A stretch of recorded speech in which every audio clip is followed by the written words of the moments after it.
power and profit intertwined incessantly.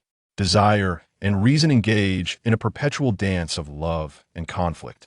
I raise my scepter, standing before the divine, crowned by truth, while nations prostrate themselves at my feet.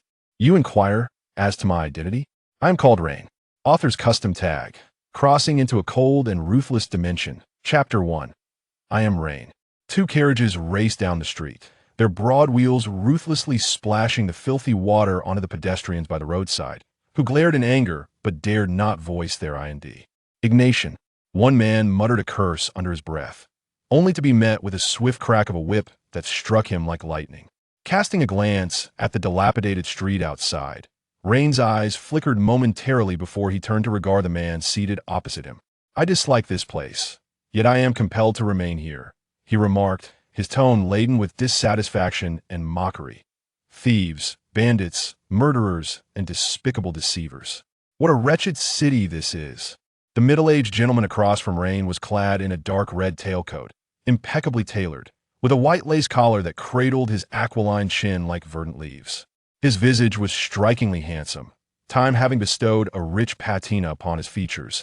Exuding an intoxicating air of maturity, he smiled nonchalantly, flicking his fingers as he retrieved a finely crafted silver cigarette case from his pocket.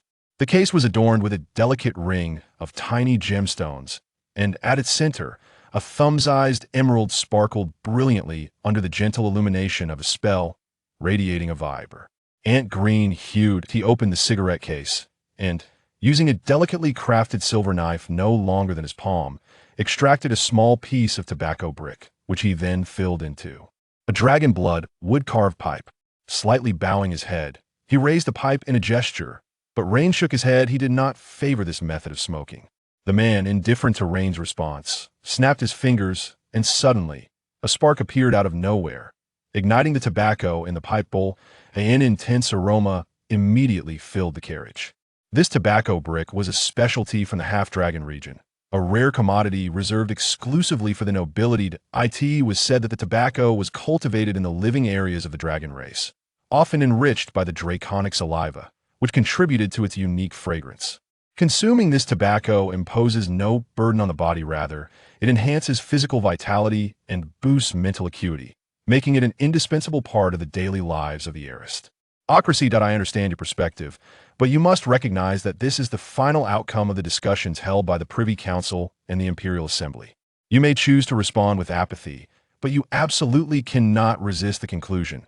The middle-aged nobleman remarked with a chuckle. He pushed open the carriage window, allowing a waft of decayed scent to drift into the cabin. Though this place may harbor various imperfections, it also possesses its own unique merits. Raine instantly displayed an attentive demeanor. The man across from him was one of the 72 permanent members of the Imperial Assembly, a representative of the upper echelons of the Empire, and himself a member of the grand aristocracy. What defines nobility? When you stand upon the backs of hundreds of thousands, if not more, commoners, by what right do you claim your superiority? The middle-aged man earnestly counseled. Remember, this is both a trial and an opportunity. As long as you govern Oltenburg well, I am confident that those who once shared a bond with the Thorn family will not hesitate to extend a helping hand once more. Raine nodded, taking the words to heart. The Orlando Empire is home to 12 illustrious golden families, of which 4 have been irrevocably lost to the annals of history. Among the remaining 8, the Golden Lions have ascended to royal status. The Golden Scepter serves as the Imperial Chancellor, and the Golden Warbears have been elevated to the rank of the Empire's Marshal, while the others have become vassals to these 3. Raine Alcania, however, stands as the last blood heir of the Golden Thorn family. Alcania, in the Orlando tongue, translates to thorny stem, signifying thorns themselves. Once a prominent member among the 12 golden families, the Golden Thorns held hereditary dukedoms and vast territories. Yet, through generations of political strife and rivalry, their power gradually waned until they were left with merely a hereditary barony. Their fiefdoms long vanished, and even their lands revoked. This past March, known as the Bloody March, witnessed a resurgence of brutal infighting within the imperial capital. The head of the Alcania family, Raine's father, a mere opportunist, misaligned himself once more, succumbing to despair and directly appealing to the god of light, leaving the aftermath ADH for Raine to contend with. Fortunately, despite his misalignment, his father was still recognized as one of the 12 golden families. The Empire, acknowledging this lineage, granted Raine a modicum of leniency after confiscating all their assets. They expelled him from the capital and exiled him to Oltulmberg. Oltulmberg, nestled within the Weimar corridor between the Orlando Empire and the Byron Empire, is an exceedingly chaotic region, teeming with the dregs of society from both empires, and has become a haven for crime. It is rumored that 11 nobles exiled to this place met mysterious ends during their tenure, with the Empire's attempts to apprehend the culprit. TS yielding no results, that it is easy to imagine the depths of despair that now envelopes Raine. However, what further darkens Raine's mood is the unsettling truth that he is not truly Raine himself. On the day of his father's untimely demise, Raine was covertly the target of an assassination attempt. Clearly, someone sought to diminish the Golden family's lineage further. They succeeded, yet failed simultaneously. The original Raine indeed perished, but a new incarnation of Raine emerged. Thus, the most notorious villain, executioner, butcher, and tyrant in history was born. At this juncture, Raine remains oblivious to the monumental changes that a soul from another realm would bring to this world. Presently, he is merely a hapless individual, cast out from the imperial capital to the borders, and compounded by misfortune. He possesses nothing but 50 gold coins and a fifth-level knight as his only ally. The man before him can only temporarily persuade the factions within the city to adopt a wait-and-see approach. The true source of assistance for Raine lies solely within himself. Chapter 2. The Scoundrels' Concentration Camp. A grand banquet, held to welcome the newly appointed lord of the city, quietly commenced. The attendees were predominantly the upper echelons of Oltulmberg, renowned smugglers celebrated throughout the empire, infamous war criminals, nefarious mercenary captains, the sovereign of the underworld of Oltulmberg, and various other notable figures. Conspicuously absent were the nobles. These scoundrels maintained the order of Oltulmberg, ensuring that, at least on the surface, the chaos did not appear overwhelming. Indeed, this was the reality, a neutral and orderly evil environment, essential for all to uphold. Only in such a milieu could they thrive, indulging in opulence and amassing wealth to their heart's content. Amidst the clinking of glasses and the exchange of toasts, complex glances veiled profound meanings, flitting through the air. All eyes were fixed upon Raine as he entered the hall, their expressions a mixture of amusement and something chillingly cold. Suddenly, someone tapped a tarnished silver spoon against a flawlessly crafted crystal goblet, producing a resounding chime. The only orchestra Oltulmberg could muster fell silent, and the atmosphere grew hushed. Every gaze converged upon this individual, adorned with a triangular hat, clad in a brown leather jacket, and sporting a slightly yellowed shirt marred by indelible stains. Sharkskin trousers clung tightly to his thighs, while a pair of somewhat worn leather boots gleamed with polish. The man bore a circle of dark crimson whiskers, with thick eyebrows and large eyes. At first glance, he presented a rather favorable impression, his humble smile lending him an air of simplicity. This was Tret, the middle-aged noble who had accompanied Rein to this place. He turned his face slightly to whisper to Rein, who trailed half a step behind him. This man is called Harvey. He appears to be a good-natured individual, yet in truth, he is the largest slave trader in the province of Bel, and indeed in the southern regions of the empire. The number of slaves who have perished at his hands is beyond count. Every coarse hair on his body has flourished, nourished by the blood of countless slaves. Do not be deceived by his seemingly amiable demeanor. He is among the troubles you will face as the Lord of Oltulmberg. Unbeknownst to Harvey, his dark secrets were being divulged to Rein by a nobleman he had never encountered before. However, even if he had known, it would have mattered little. As a prominent figure, he was destined to engage with the Lord's estate eventually. Noticing that everyone's attention had converged upon him, he smiled with a restrained satisfaction and directed his warm gaze towards Rein. Esteemed member of the Golden Thorn family, noble Baron, may I pose a question to you? At this moment, should Rein falter, he would likely become a subject of ridicule by dawn, his reputation tarnished throughout Oltulmberg, leading to a loss of respect, fear, and even becoming a target for bullying. In this realm, a good man does not survive long. Maintaining a stoic expression, Rein nodded imperceptibly. Harvey grinned broadly, revealing a mouth full of golden teeth. I have heard it said that you were expelled from the imperial capital. Is there any truth to this? With an exaggerated tone and an insatiable thirst for knowledge gleaming in his eyes, a naive and inexperienced patriarch, disregarding the speaker's identity and the context of the inquiry, might find himself entranced by the performance and unwittingly divulge the responses desired. However, Rein is no fool. Having endured over 3 decades of information bombardment in a highly advanced and interconnected world, and having mingled within a certain organization for a few years, he possesses the wisdom to navigate the situation adeptly. He stepped back slightly, emphasizing the esteemed status of tread, while tilting his head slightly upward. Adopting an air of inexplicable pride as he responded evasively, "This gentleman beside me is one of the permanent members of the Imperial Council hailing from the capital. A Grand Noble of the Empire, an hereditary Earl, and a second-class armed knight, His Excellency Tread." Harvey's pupils constricted sharply as suppressed gasps emanated from the surrounding crowd.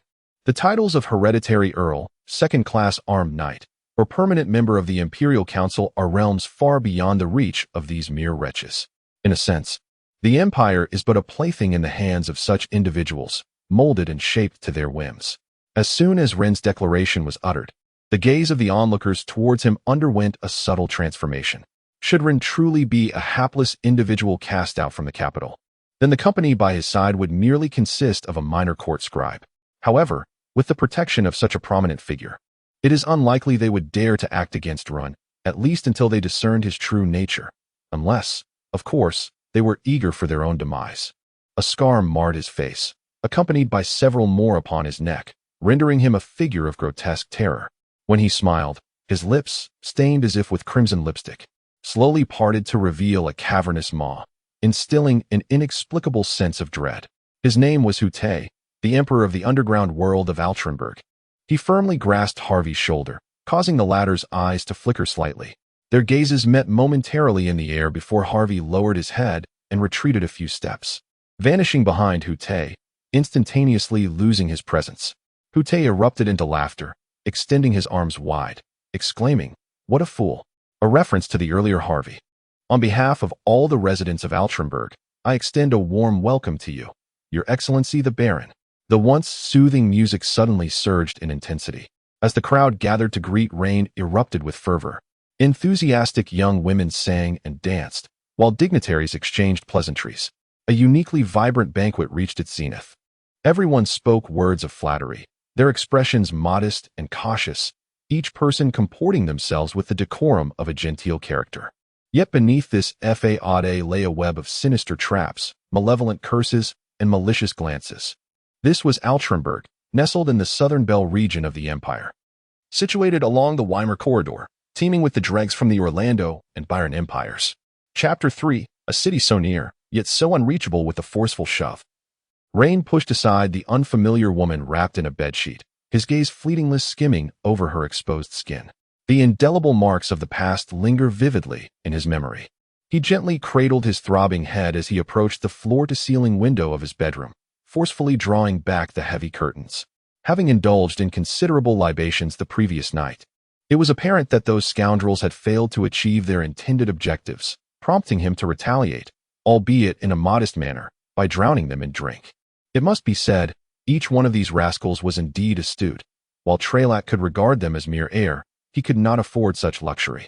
He was bound to remain here for the next 5 years. Insights gleaned from his pre-journey office readings suggested that to gain control over a territory, one must first comprehend its intricacies. And to truly understand a place, alcohol was undoubtedly the optimal choice. Altrenberg proved to be even more chaotic than he had anticipated. With the entire city under the dominion of 3 formidable forces, each engaging in a web of alliances and conflicts. The first faction, led by Harvey, comprised slave traders whose supremacy stemmed from sheer numbers. Under Harvey's command were 5 slave capture teams, over 300 rogues burdened with more than one life, and an additional 500 slaves ready for conscription at a moment's notice.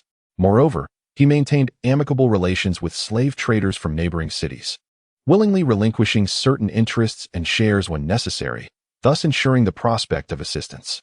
The second power was spearheaded by Alma, a figure whose influence might baffle the ordinary citizen.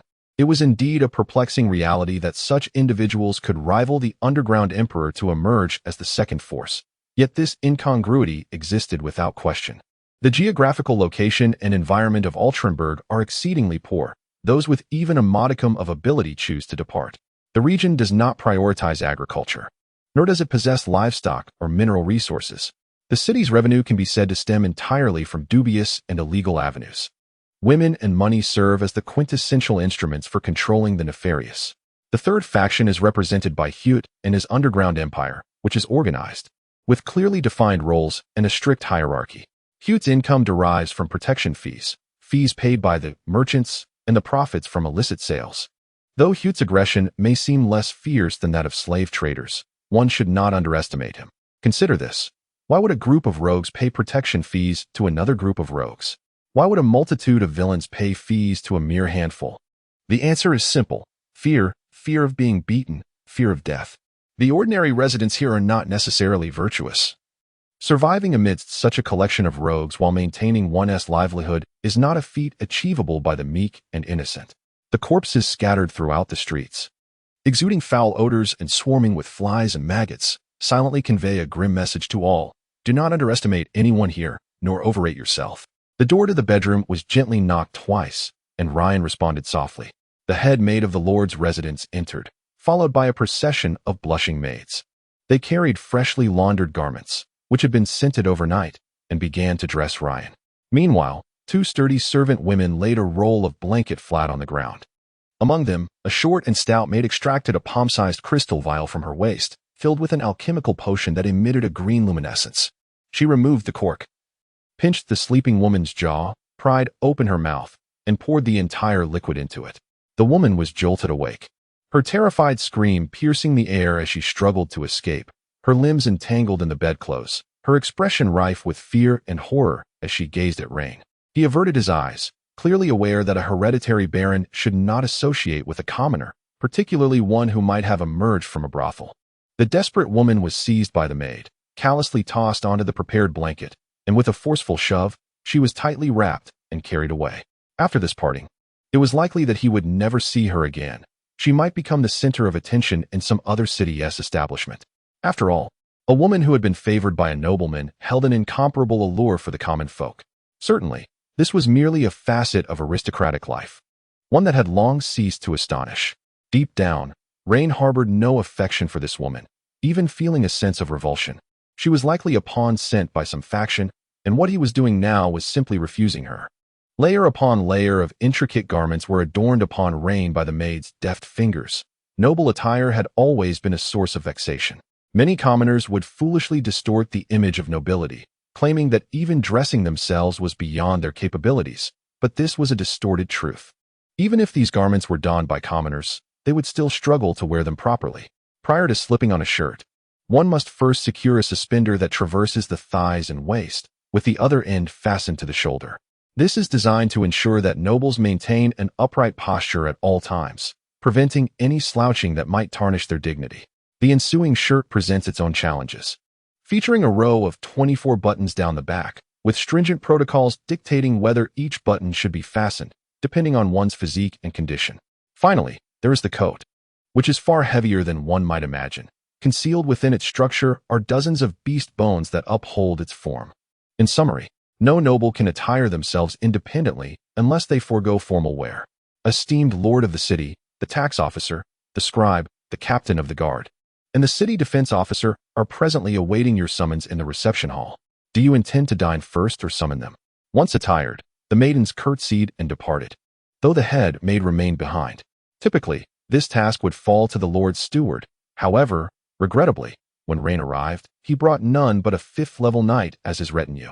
Thus, it was only natural for the head maid to assume the role of steward in a supplementary capacity. As Raine strode towards the door, he inquired, "What does breakfast entail?" The head maid, who appeared to be in her 40s and bore a stern countenance akin to that of an old nun, managed to muster a faint smile. The main courses include Kermer veal, Seaton wheat porridge, and oatmeal, accompanied by buttered bread, Kermer smoked beef slices, and dragon eggs. Additionally, there is fresh Kermer milk and freshly squeezed juice. Raine pondered for a moment and decided it would be best to meet the guests first. The imperial grassroots political structure is primarily divided into 5 major departments. The first is the Lord Mayor's Council Chamber, which is led by the Lord Mayor's office and serves as the largest governing body at the grassroots level. The second is the Taxation Department. The functioning of the empire relies heavily on financial resources. The income from the nobles' fiefdoms belongs solely to the nobles, and the only funds the empire can extract from the grassroots are through taxation. The third department is the secretarial office, where secretaries are managed vertically and directly employed by the imperial high court. They record conflicts and disputes arising at the grassroots level and can address these issues within a certain scope, akin to a diminished judge. Additionally, there are the garrison and the city defense officer. The former is responsible for maintaining public order within a city, ensuring the safety of its residents, while the latter's task is to safeguard the city's sovereignty from infringement, all while being subject to the directives of the Lord Mayor's office. There is also a department known as the Advisory Council, overseen by the secretaries, which is tasked with gathering public opinion and appropriately conveying it to the higher echelons of the empire. However, this department often proves to be of little use, as the nobility seldom curtail their excesses due to the grievances of the common folk. The Lord Mayor's office is not particularly large. Ortelburg, both in the past and present, remains a combat zone, and constructing an opulent Lord Mayor's residence in a war zone is undoubtedly an act of folly. Under the guidance of the head maid, Raine soon arrived at the reception room. The head maid had initially intended to lead him to the study, believing it would be more conducive to winning the favor of the guests. However, Rein swiftly curtailed such presumptuous behavior in this decaying city. He had yet to forge any friendships, for not just anyone could claim the privilege of being his companion. "Greetings, I am Kent. It is an honor to meet you." Upon entering the parlor, the most robust individual displayed an exceedingly obsequious grin, his mouth stretched to the very roots of his ears, revealing a set of yellowed teeth. He strode a few steps towards Rossi, bowed deeply, and introduced himself. "I am the city defense officer of Altenburg, a man of the Desi people. I sincerely heed your commands and am eager to serve you." After a thorough examination, Rein extended his right hand. Kent, somewhat taken aback, offered both hands, warmly yet not overly familiar, and shook Rossi's hand vigorously. This was indeed a most flattering display, under the rigid hierarchy separating nobility from commoners. Even if Rein were to snort disdainfully, Kent would maintain a smiling demeanor. The eyes of the other three men brightened slightly, their smiles becoming more genuine. "I am Guido, the secretary of Altenburg. It is a great honor to receive your summons." Guido was considerably slimmer than Kent, exuding an air of refinement, and his smile was notably restrained. His speech was deliberate, clearly the result of careful contemplation rather than impulsive utterances. Rein exchanged a handshake with him as well, and after the formalities, Guido stood respectfully to the side. In contrast to the others, he appeared distinctly aloof, likely due to the secretary's greater prospects for advancement, which might lead him to look down upon his peers. The third individual was a portly fellow, whose belly protruded prominently, and even in the autumn chill, beads of sweat still adorned his forehead. As he wiped away the perspiration, he strained to bow politely. "I am Richard, the tax officer from Altenburg, and it is a pleasure to meet you." This man was undeniably rotund, prompting Raine to glance at him with curiosity. It is indeed peculiar for a tax officer to weigh at least 300 pounds. Most tax officers tend to be quite lean, as this profession is far from leisurely. The advancement and future prospects of a tax officer are directly linked to their performance. Exceeding tax collection targets brings recognition, while failing to meet them for 2 consecutive years leads to dismissal. Thus, the majority of tax officers manage to maintain a healthy weight, as the pressures and demands of their work prevent them from gaining excess pounds. The last individual, although smiling, exuded a serious demeanor that Raine found admirable, especially the way he held his back straight. "I am Perce, the captain of the garrison, and it is a pleasure to make your acquaintance." After these brief introductions, the 4 of them took their seats at Rossi's request. Chapter 4. "This is the hilt. Please hold it carefully." After seating the 4, Raine fell into a contemplative silence, and the parlor was enveloped in an almost tangible quiet, where even the sound of a falling pin could be heard. The 4 long-acquainted imperial bureaucrats exchanged glances, each hesitant to breathe too loudly, as they speculated on Raine's thoughts while cautiously avoiding the role of the one to stand out. "Richard, my friend, could you enlighten me on the tax situation of this city from last year to this year? Altenburg is not yet a fiefdom of Rein. He lacks dominion over this land, and consequently, his income is intricately tied to the taxation imposed. The greater the tax, the more he benefits. For the empire would not be so ungenerous as to deny the local lords their due sustenance. In a sense, these city officials, who have not been ensnared by the nobility, ought to be regarded as agents of the crown. Thus, deriving certain benefits from taxation has become an unspoken norm. tacitly accepted by the royal court. Richard, wiping the fine beads of sweat from his brow with a handkerchief, drew a heavy breath. His corpulent physique imposed a significant burden upon him. His small eyes squinted into thin slits as he said, "As you wish, my lord. Perhaps you may feel anger or dismay upon hearing what follows, but I must report truthfully. Last year, I collected merely 17 gold coins in taxes.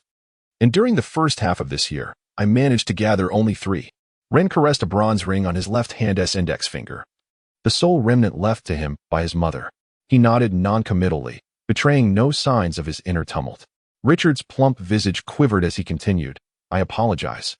I have exerted all my efforts. You see, it is exceedingly challenging to levy taxes in this city. The rabble are utterly uncooperative, even daring to resist with force. Damn them. These rascals deserve to be hanged on the gallows. How many years have you served?" Rein interrupted his lamentation. "Is it always like this every year?"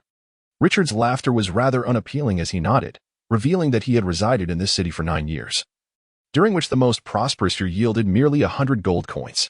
It is quite peculiar. Had any tax official failed to fulfill their duties for 9 consecutive years, they would have long been ousted from the ranks of officials and relegated back to the esteemed class of commoners, rather than remaining within the privileged elite.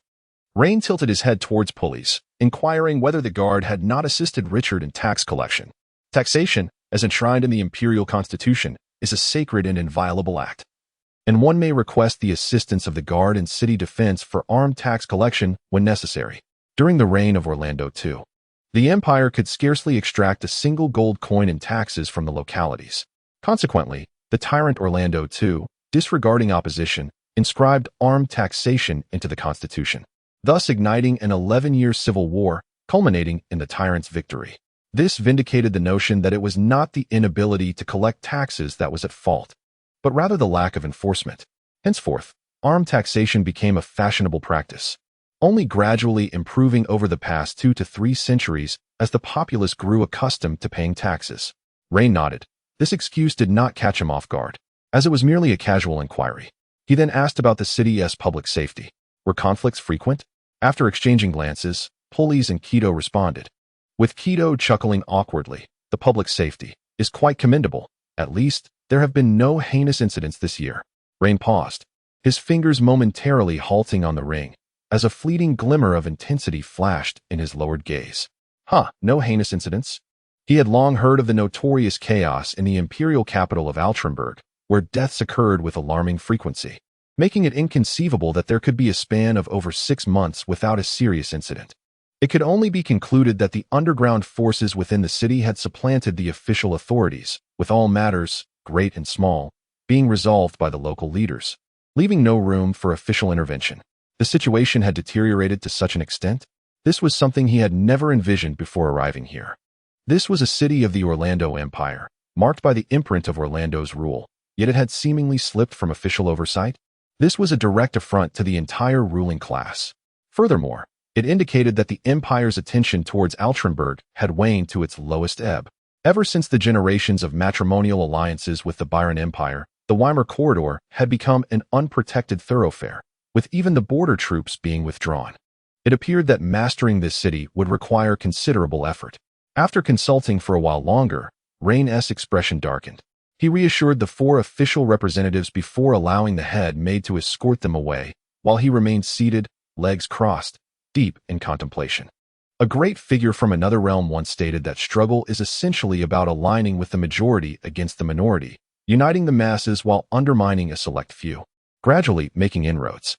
However, where should one begin this first step? Meanwhile, in the city's most upscale brothel, the true masters of the city had gathered. It remained to be seen whether the newcomer was indeed a sagacious individual. If he proved to be wise, they would graciously send him away after he dutifully completed his 5-year tenure as mayor. If he remains oblivious and seeks to disrupt the order here. A fleeting expression of ferocity crossed Hute's face. He inhaled deeply, grasping his collar and tugging forcefully. Then, let him meet the old man. The old man is synonymous with the god of light, and these individuals who traverse the shadows have never believed in such deities. They trust only in the blades they wield. Alma, however, felt a twinge of concern. I sensed that Rein is unlike those who came before him. After some inquiries, I discovered he belongs to one of the golden families, possessing a lineage far superior to those lesser nobles we previously encountered. It is not the fear of 1,000 that troubles me, but rather the fear of a singular unknown. What if this fellow is not merely a ferrying bird, but rather a menacing lizard? She paused and surveyed her surroundings. I believe it prudent to wait a while longer to ascertain the situation before discussing these matters further. Hee. Hute's brow furrowed slightly as he cast a sideways glance at the leader of the Sword and Shield Mercenary Corps, who was emitting a peculiar chuckle. Speak your mind. I detest this demeanor of yours. The Sword and Shield Mercenary Corps is the largest and most infamous band in Altrenburg, boasting over 170 members, the majority of whom are deserters, including 2 half-orcs. They are capable of anything, provided the incentive is sufficient, whether it be capturing slaves or toppling the regimes of minor tribes. Bart, the leader of the Sword and Shield Mercenary Corps, shrugged nonchalantly. Slumped in his chair with his calfskin boots resting on the edge of the conference table, he scoffed. Why concern ourselves with so much? If he dutifully performs his role as Lord, then all matters can be negotiated, with a mere 1% of the profits allocated as his share. If he remains unrepentant, then it would be best to eliminate him directly. At worst, we could arrange for someone to take the blame and then retreat to Byron for a few years. I have heard a whisper of intriguing news. The typically silent Harvey raised an eyebrow, intrigued. Oh, what news? Bart replied mysteriously. I have heard that a significant figure has taken action against that individual, though they did not succeed in killing him. Clearly, he possesses allies and some hidden resources. Yet he equally has foes befitting his status. Those adversaries would relish seeing him perish in this desolate wilderness, should he indeed meet his end. They might even assist us in clearing away the remnants. Harvey chuckled softly, choosing not to respond further. Hugh appeared to be in deep thought, his expression subtly shifting as he contemplated something unknown. The only one whose demeanor changed was Alma. Although she was merely she functioned as an intermediary, specializing in the trade of intelligence. Having dealt with various pieces of information for years, she understood well that if Rein were to perish here, neither his friends nor his enemies would let it rest. This was not due to his personal charisma or any entanglement of interests, but rather because Rein represented the most legitimate aristocratic ruling class of the empire, one of the purest bloodlines of the Golden family. Rein could fall at the hands of the royalty, the chancellor, or even any of the high nobility. However, he could never die at the hands of a commoner, for that would signify a declaration of war from the representatives of the common people against the aristocratic ruling class, leading to an irreconcilable conflict. These damned fools. Alma seethed inwardly, yet she recognized that attempting to persuade at this moment would only exacerbate the situation. She restrained her unease in the absurdity of it all, beginning to contemplate a means of escape. As for seeking refuge with Rein, she dismissed the notion entirely. She understood that even in his misfortunes, amidst the decline of the Golden Thorn family, she would be regarded as little more than an insignificant lapdog in his eyes. Better to be less than a dog than to cling to such a desperate option. This group of fools. She cursed them silently once more, hoping fervently that events would not spiral into the worst possible outcome, and wishing that Rein would remain a carefree noble, indulging in his pleasures. Perhaps I should test that fellow? Hutt remarked. The simplest, most direct, and effective way to ascertain his stance is to compel him to articulate it or to manifest it through his actions. Agreed. It is worth a try. I hope it won't be too intense. Unlike the lethargic official organizations, these individuals were decisive and acted on their words. In no time, a modest plan was fervently crafted. The following morning, a significant event transpired at the Lord's Manor. Chapter 5. Let us hurt each other. Rein resolved to scrutinize this unique city with his own eyes. The rigid, lifeless figures in the written reports failed to capture the city's true essence. Only through first-hand observation, listening, and touching could one uncover the reality concealed beneath its vibrant facade. Blair, accompany me on an outing. Upon hearing Rein's voice, Blair felt a twinge of embarrassment, as if his legs, which should have moved, were nailed to the ground, completely motionless. Rein furrowed his brow slightly, knitting his features together. Blair was the last vestige of strength for the Golden Thorn family, a lineage that had served the family for generations, akin to a born servant in another realm. His ancestors had initially been mere attendants, leading horses and holding stirrups for the Arcanian surname. However, in a subsequent generation, a remarkable awakening of martial talent occurred, and with the consent of the current head of the Golden Thorn family, they became the family's guardian knights, ascending to a status above mere mortals. The oath of loyalty had been passed down through the ages, and it is indeed admirable that Blair steadfastly upholds the vows of his forebears. Yet, All of this was insufficient for him to openly defy Raine's command. Thus, there must have been an unforeseen circumstance that compelled him to disobey Raine's orders for the first time. What could it be? Under Raine's cold gaze, Blair scratched his head. A robust figure towering at nearly 6'3", appearing rather childish in doing so. His complexion bore a slight flush, and his shame-filled eyes darted about, unwilling to meet Raine's gaze, as he stammered out a few words. "The carriage has been stolen." Ah, so that was it. The carriage had indeed been stolen. In an instant, Rein comprehended the intricacies of the situation. The emergence of a formidable outsider into the established local order was evidently unwelcome by the prominent figures who, as entrenched local powers, were disinclined to tolerate the existence of a father figure imbued with a strong desire for control and aggression. As a conservative form of behavioral communication, probing became an indispensable method. This art of interaction often proved to be more candid than mere words. A person may spout insipid nonsense.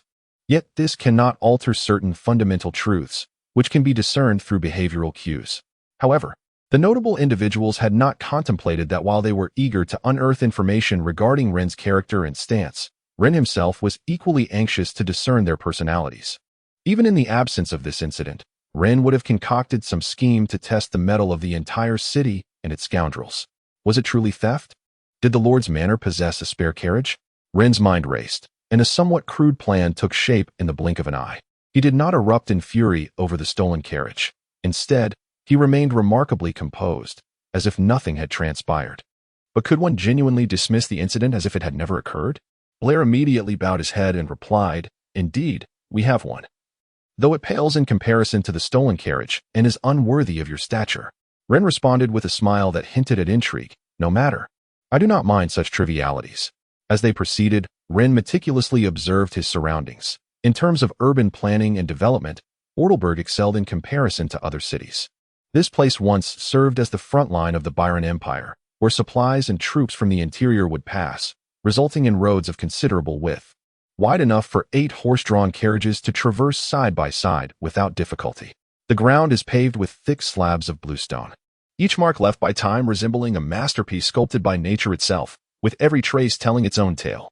The houses lining the roadside, in contrast to the opulent elegance of the imperial capital and bustling cities, lean more towards functionality, square in shape, with high doorways and broad entrances. Every 450 meters stands a watchtower, where a few languid guards recline on sunlit lounge chairs outside the entrance. As autumn sets in, the thoroughfare bustles with pedestrians, marking the peak of trading season. Grain, weapons, winter provisions, and supplies for the coming year draw a multitude of merchants between Orlando and Byron. Occasionally, one may witness a chain of slaves, tethered together, trudging slowly under the whip's sting, their numbed steps eliciting little more than indifference from passers-by. Some even engaging in negotiations with the slave traders. The populace of the Orlando Empire predominantly comprises Desi, Inman, and Basra peoples, with the Desi being the principal ethnicity. The slaves available for sale here mostly hail from the black barbarians of Byron and the Candace Plains, along with a few defeated captives. Female slaves, upon capture, receive varying treatment based on their appearance, while the fate of male slaves is considerably harsher. Nearly all black barbarians are subjected to castration, with only those particularly robust and deemed useful escaping such a fate. Castration, in this context, refers to the act of emasculation, regardless of the dominant ethnic group. Strict limitations are imposed on the purity of their bloodlines. The plight of female slaves, particularly when they are not burdened with the prospect of pregnancy, offers at least the slender hope of a peaceful existence. However, once they find themselves with child, their fate becomes a harrowing one. Affluent households often procure 1 or 2 black slaves before winter, with the fortunate ones lasting 3 to 5 years, while the unfortunate may be used only until early summer. Raine sat in the carriage, absorbing the sights of the entire city, lost in contemplation for quite some time. He tapped the civil staff against the carriage, signaling a visit to the security office. Upon Raine's arrival at the security office on his second day in office, Pors was evidently taken aback. After respectfully inquiring about Raine's purpose, a rare bloom of emotion graced his typically stoic visage. Rein waved the civil staff and ultimately handed it to Blair. He loosened the 2 buttons that had been constricting his chest, allowing himself a moment of relief. "Is the guard no longer responsible for apprehending theft cases?" he questioned. "No. It is not that way, though Pors appeared to be a rigid individual. It did not imply that he was oblivious to the situation. He discreetly beckoned a rather well-formed female guard, who hurried over with a notebook in hand. Please briefly outline the case you wish to report. I will register it and distribute it accordingly, striving to recover your lost items in the shortest time possible. What exactly have you misplaced? This was indeed the appropriate demeanor and intelligence, for only a fool would insist on a rigid time frame. Yet, Raine had no intention of allowing them to easily locate his carriage. Otherwise, the game would be prematurely concluded. A carriage? What carriage? Pulsey was momentarily taken aback. Then he patted his forehead and apologized. I failed to see the twist. He inquired, May I ask if there are any valuable items in your carriage? Raine, with a contemplative expression, replied earnestly after a brief pause, Indeed, there is a deed to a manor located within the golden ring of the imperial capital, along with a certificate for a deposit of 30,000 gold coins at the Imperial Bank and a modest sum of loose change amounting to several dozen coins. Blair, possessing a degree of insight into the operational demeanor of lower societal institutions, regarded Pulsey with a gaze that bore the weight of menace. Should this petty captain of the guard dare to intervene in this matter, he would not hesitate to eliminate him, swearing upon his knightly honor. Flustered by Blair's piercing gaze, which felt akin to a spotlight, Pulsey turned his head aside to evade the scrutinizing stare. As he wiped beads of cold sweat from his brow, he urged the female guard to meticulously document every item without omission, as these records were destined for dissemination. Simultaneously, a flicker of secret delight ignited within Pulsey. A noble had been robbed? They had it coming. Among the 4 individuals in the room, aside from Raine, the other 3 remained oblivious to the chaos that the items Raine described would unleash upon this wicked city. Chapter 6. One cannot speak of justice with scoundrels. Only of interest have you heard?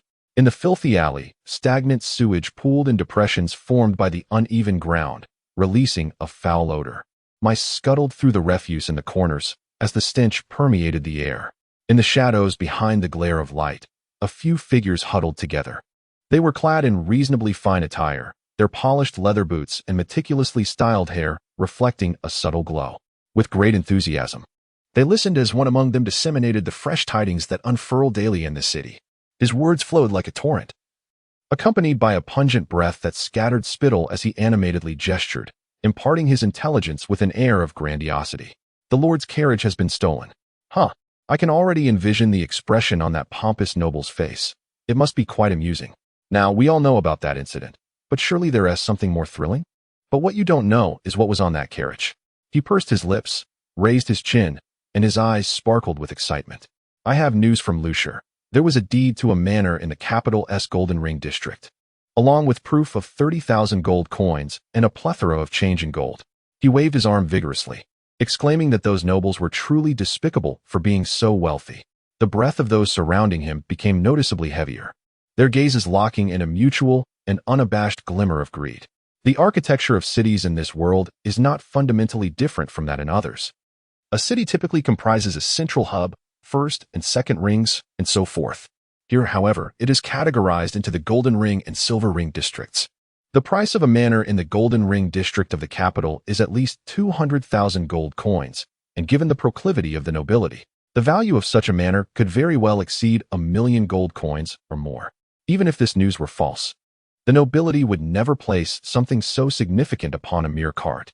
The evidence of 30,000 gold coins may also be fabricated, yet what of the small change? Surely, that must be genuine. Let us reduce this further. 50 gold coins should suffice as an amount befitting the petty cash spoken of by the aristocrats. My divine light, this is indeed a considerable sum. 50 gold coins would allow one to indulge in the finest pleasures of this city, to court the most beautiful maidens, and to reside in the most opulent abodes, extravagantly reveling for several years. Someone eagerly inquired, Do you know who orchestrated this? I mean, who stole the cart? The individual responded with a wry smile, nodding, This is precisely why I summoned you here. This scene unfolded in the streets and alleys of Altramberg. According to the scheming elites, the populace should focus on the theft of the Lord's cart itself, thereby fostering ridicule and disdain towards the Lord's residence, undermining its already waning prestige, while simultaneously probing whether the newly arrived Baron Rein possessed a temperament of good nature. However, unexpectedly, the narrative veered off course. No one attempted to mock the heavily fortified Lord's estate. In a city rife with scoundrels and rogues, All individuals of even modest capability concentrated their attention on the wealth that had been stolen along with the cart.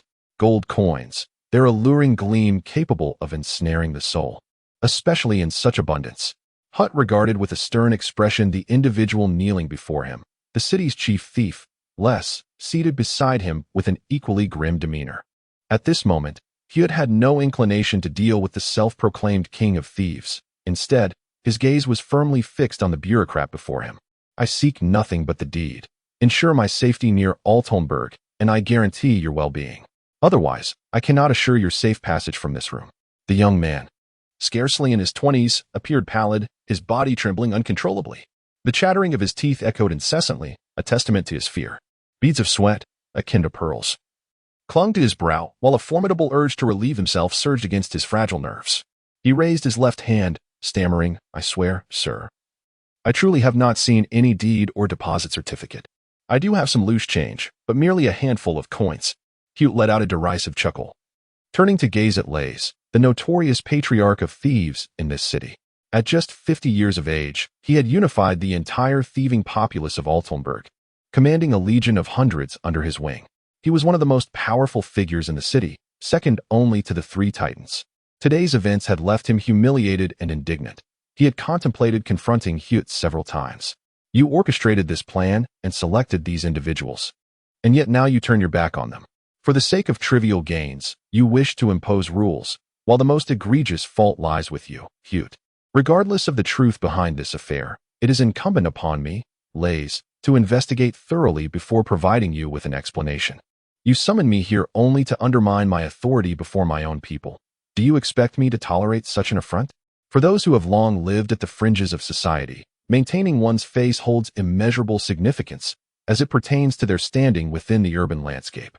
Yet, in the face of potential conflict and its ensuing consequences, Reese believes it prudent to remain composed, albeit not extend any courtesy to Hewitt, seemingly influenced by the ancestral smiles. The young thief, though still gripped by fear, managed to steady himself, ceasing his tremors. The sequence of events was rather straightforward. Last night, he was roused by his companions. A group gathered in the courtyard. Due to his exceptional skills, he was singled out by Hewitt, and alongside several allies. They stealthily made their way to the Lord's mansion in the heart of the city. After meticulous reconnaissance, they successfully deceived the guards, surreptitiously procuring a cart and transporting it to a farm outside the city. Adhering to the principle of not leaving empty-handed and in accordance with his profession, he ventured into the cart, rummaging through it to acquire some gold coins, which were subsequently shared among the group. However, he was abruptly awakened from his slumber and taken to this place. The situation was indeed uncomplicated, devoid of any concealment. Nonetheless, Hewitt's gaze had grown unsettling. He recalled his nascent days when he and his subordinates had raided a modest merchant caravan, only for the caravan's leader to seek out his superior. The superior inquired about the total loot, and he divulged the less valuable items while concealing the most precious ones.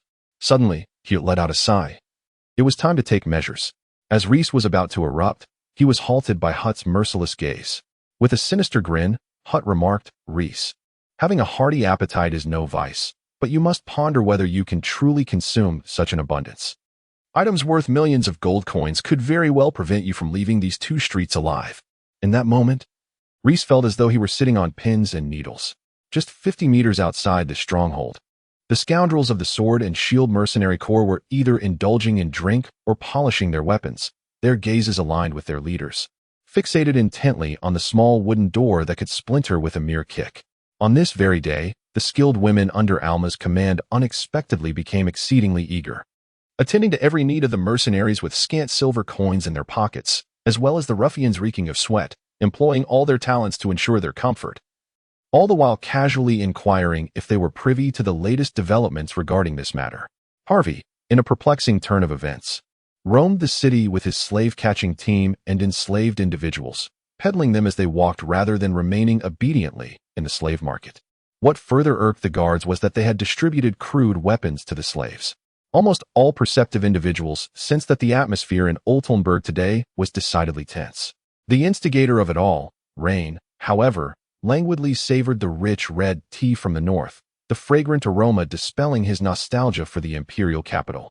The exquisite silver teacup glimmered alluringly in the reflection of the crimson brew. Kent, seated across from him, fidgeted restlessly, as though a pestilence had taken root beneath him. Unable to remain still. "How many can you control within the city defense forces?" asked Raine, holding a delicate silver cup, casting a sidelong glance at him. "How many have already been bought off, and how many still maintain their loyalty to the Empire?" Seeing Kent eager to respond, Raine waved his hand to halt him. "Think carefully before you speak. I am no fool, nor will I ever be. Prior to uttering your thoughts, allow them to pass through your mind for consideration, and refrain from saying anything that might provoke my ire." Taken aback, Kent chuckled awkwardly, nodding repeatedly. After a moment of contemplation, he sighed and replied, "The situation is rather grim. You see, in this peculiar place of Altrenberg, loyalty cannot be used as sustenance. I cannot assure you of those scoundrels' unwavering loyalty and fervor, but I can guarantee that I can gather at least 100 capable individuals." Raine raised a finger and shook his head. "Do not use the word guarantee with me. How many years has it been since war and purges erupted here? Even the most skilled have become mediocre. As for your mention of 100, that is excessive. Let us settle on 50. Go select them now. Once I have accomplished what I need to do, each will receive a gold coin." Kent's form trembled slightly, and then a dazzling smile illuminated his face as he hurriedly exited. Raine pursed his lips, revealing a disdainful smile. "A gaggle of fools. My money is not so easily acquired." He rolled his eyes and burst into joyous laughter, savoring the red tea in the silver cup while gazing out at the sky. A brilliant azure expanse. He hummed a little tune, his mood mirroring the pristine heavens above, sunshine radiating, with nary a cloud in sight. Chapter 7. Brotherhood. What is the threshold of human endurance against pain? Scientists' assertions are often unreliable, for the limits of human capability are perpetually surpassed by new records, rendering them somewhat disheartened. They once categorized pain into 12 distinct levels and an exceptional tier, with the 12th ranging from the sting of a mosquito to various forms of brutal torture, while the pain of childbirth was deemed to be at the 9th level. Beyond this, there exists a 13th level, indicating that individuals with certain sensitivities may experience an intensified form of the 12th level pain. But is this truly accurate? Another scientist posits that the agony a man endures from a severe blow is several times greater than that of a woman during childbirth. Excessive blows could even lead to a fatality from pain alone. Thank the heavens, at least childbirth is not lethal. The young thief remained oblivious to the extent of pain his body could withstand, yet at this moment, he felt he was on the brink of collapse. The members of the Brotherhood, Hute's gang, exhibited a complete lack of humanity. Upon being ushered into this room, he was subjected to the grotesque torment of twisted men who suspended him from hooks designed for hanging pork and beef, piercing through his collarbone. They lashed his body with whips fashioned from iron thorns, forced him to consume human waste, and sliced away chunks of his flesh, brutally violating him with a barbed piece of wood thrust into his rectum. The entire sequence of events can be traced back to the coveted land deed worth 1,000,000 gold coins. Engaging in reasoned discourse with these individuals proves futile, for in their eyes, profit far outweighs principle. When the burly man delivered a forceful blow to the young thief's groin, he succumbed to unconsciousness. Subsequently, he was roused by the searing heat of a branding iron, leading him to make a rather astute decision to fabricate a tale. At the core of their nature, intelligent beings inherently exhibit self-serving tendencies. Every decision and judgment they make is fundamentally rooted in self-interest. With the enhancement and refinement of intellect, these decisions, choices, and demands transform into selective determinations, cleverly obscuring their true essence, unless one is driven to the brink of desperation.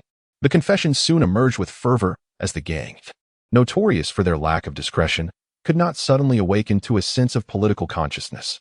Like a sieve, their organizations swiftly disseminated the information through a skilled woman or in hushed conversations at the tavern, allowing it to rapidly circulate throughout the city. The other thieves involved in this affair were instantly struck with fear and sought refuge, being locals and envied by many. They surely had their proverbial 3 burrows for a cunning rabbit, making them elusive and difficult to apprehend. Altrenberg is not a city known for its warmth. It is steeped in indifference. Yet, in recent days, the city's enthusiasm has been ignited, as nearly everyone became aware of the theft of the newly arrived Baron Raine's carriage, along with the invaluable land deed. In the midst of Hutt's and the other magnates' wrath, everyone was dispatched to search for the accomplices who had hidden the deed. Wheat is not only a vital agricultural crop and one of the most commonly encountered food ingredients, but it is also a name borne by individuals in a society where only the nobility possess surnames as a privilege exclusive to their class. Commoners often resort to giving their children arbitrary names that prioritize distinctiveness over aesthetic appeal. In the town of Altrenberg, there exist two individuals named Wheat. One is in his 60s and nearing the end of his days, while the other, merely 19, is a thief. This younger Wheat hides in the cellar of an abandoned house near the city wall, a clandestine sanctuary shared with his brother, Barley. Together, they have excavated a tunnel leading directly to the cellar of a house across the street. In times of need, whether to escape danger or simply to seek refuge, this inseparable brotherhood would retreat to this hideaway, relying on the other to supply sustenance and essentials. At this moment, Wheat finds solace in hiding. "Brother, did you truly not take those items?" Barley inquires, pouring 20 copper coins worth of corn rum into Wheat's cup. The primary ingredients of this concoction are corn and sugar beets, distilled to approximately 35 degrees, rendering it a cheap, yet highly sought-after beverage. Once the cup is filled, Wheat tilts his head back, draining its contents in one swift motion before forcefully slamming the intricately carved wooden cup onto the small table. A deep sigh escapes his lips, accompanied by the faint and pungent aroma of stomach acid and alcohol wafting from his mouth. Barley, accustomed to this scene, refills the cup once more. "Let us not discuss it. I have truly never encountered any land deeds or proof of deposits. If such things existed, would I still be here?" He had long since departed to the capital to indulge in a life of luxury. He grasped a piece of roasted meat, forcefully chewing it as if attempting to expel the misfortunes of recent days through the act of gnawing. With his greasy hands, he tapped the table, producing a series of sharp sounds. "I am truly at my wit's end. Boss Lays is after me. Hewitt is hunting me down. And even that wretched Alma seeks my capture. Is there anyone of merit in Altarunberg who isn't searching for me? What sins have I committed?" Damn, Ike chuckled softly, raising his cup in a toast. The two brothers clinked their glasses and drank deeply, drowning their sorrows in liquor. Damn, Ike, with a contemplative expression, inquired, "Let us not speak of the land deeds and deposits. Is it true about the small change?" Shalmai paused, his mind beginning to stiffen under the influence of alcohol, thoughts careening wildly as if driven by an unskilled driver with the pedal to the metal. He stiffly nodded. "Yes, there are a few gold coins. But not many, fewer than 20. A glimmer of intrigue flickered in Demake's eyes as he pressed on. "How did you divide it? They wouldn't have taken advantage of you, would they?" Shalmai slapped his thigh, his face reddening and veins bulging on his forehead. "How could that be possible? Who do you think I am? They wouldn't dare." He continued, his words tumbling out. "I took 5 gold coins. The rest were divided among them." 5 gold coins, when converted to silver coins, amounted to nearly 500 to 600. Oh, my divine light, what a substantial sum. Damn, Ike had not consumed much alcohol, yet felt a warmth surging to his head, rendering him slightly lightheaded. He, parched and desperate, took a swig of wine and inquired, "Where have the gold coins been hidden?" "Brother, your lack of loyalty is truly disheartening. You don't even think to share a little with me. Don't blame me. Even if you were to give me just 1 coin, I would still regard you as my brother. Yet now, not only do you wish to hoard the 1,000,000 gold coins for yourself, but you are unwilling to part with a single coin. It is you who has chosen to disregard our kinship. Thus, do not fault me for my actions." When Shalmai awoke from his stupor, he found himself in the cellar of a tavern within the city. This place had been transformed into a makeshift prison, with a dozen iron cages containing several individuals. The conditions here were deplorable, reeking of foul water, with rats scurrying about. Upon regaining consciousness, Shalmai quickly realized he was on the territory of Old Man Reese. He shook the iron bars of his cage vigorously, roaring, "What have you done to my brother? I swear, if you harm him, I will not rest until I have my vengeance, even if it means becoming a wraith." Reese glared at the hastily arriving Hewitt, his face contorted with fury. He wondered which fool had leaked the information that had drawn this man here. Among the fleeing thieves, 3 had already been apprehended. As the leader of the city's thieves, Reese was no novice. While he might struggle with other matters, tracking down thieves in this city was his forte. To be frank, had he not feared the influence of Hewitt's brotherhood, Reese might have entertained the notion of usurping his position. The only drawback was that his underlings excelled at thievery, but faltered in matters of combat. The incident that has arisen is quite significant, and everyone is acutely aware that whoever possesses that land deed will instantaneously alter the course of their destiny. 1,000,000 gold coins, or a manor in the prestigious Golden Ring district of the imperial capital, is sufficient to secure a nobility title through a donation to the royal family. Even a title as humble as that of a baron would elevate one to the ranks of nobility. far surpassing the common folk and wielding the power of life and death over them. Equal distribution is utterly impossible. All comprehend that once the object is located, a contest will ensue. For now, a relatively stable situation prevails. Without invitation, I hope old Master Hute will not hold it against me. Hute chuckled, his scarred face twitching, which made Reese's heart race. Reese hurriedly waved his hands, insisting, "Of course not. Usually, when I wish to invite you, it proves difficult to do so. Today, your presence here truly graces us. I should be the one celebrating." While these words seemed innocuous, they subtly pricked at Hute. The reason for his absence on previous occasions was the lack of mutual interests, whereas today's uninvited arrival was undoubtedly motivated by monetary considerations. How shameless. Despite the subtle jab, Hute's expression remained unchanged as he stepped closer to Reese, seizing his arm with a slight grip, his eyes narrowing into slits as he smiled and said, "I hope I am not intruding. I hear you have apprehended a few individuals. I wonder if you have conducted any interrogations." Feeling the sharp pain in his arm, Reese's anger simmered, yet the cold glint in Hute's gaze extinguished it in an instant. Perhaps it was merely an illusion, but he felt his posture slightly hunch under the weight of that icy stare. He revealed a somewhat helpless smile. "Waiting for you, Boss Hute, to arrive. Please." Hute released his grip on Reese's hand, patted his shoulder, and, with hands clasped behind his back, strode toward the tavern's backyard. Chapter 8.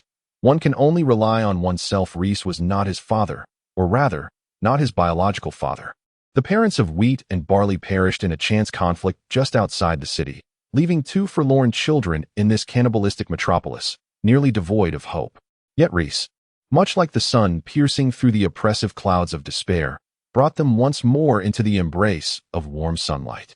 He took them in, nurtured them, and meticulously imparted the craft of thievery into their hands. Indeed, it was a craft. He was not a gentle soul. Many of his adopted children and thieves knew him only as a figure of cold ruthlessness. Numerous individuals, having crossed his forbidden lines, found themselves mutilated, their fingers severed and cast out beyond the city's walls to fend for themselves. He once possessed a family, but due to his transgressions, coveting what should not have been coveted, stealing what should not have been taken, his wife was hanged from the city gates after enduring unspeakable humiliation. His two children, not yet 10, were impaled on a stake as thick as a wrist, carelessly displayed along the official road outside the city walls. He narrowly escaped a similar fate, yet it shattered the entirety of his existence. On quiet, solitary nights, Reese would pour himself a glass of strong liquor, seated at the table, caressing the now polished wooden statue, pondering more than once whether, had he succumbed alongside his family in that city, he might have found eternal tranquility. He remained oblivious to the fact that under the influence of alcohol, his mind yearned for him to acknowledge that the calamity stemmed from his own hubris, with the true culprit being his blind arrogance. It implored him to confess his transgressions and suggested that standing alongside his family in death would be far preferable to merely enduring a hollow existence.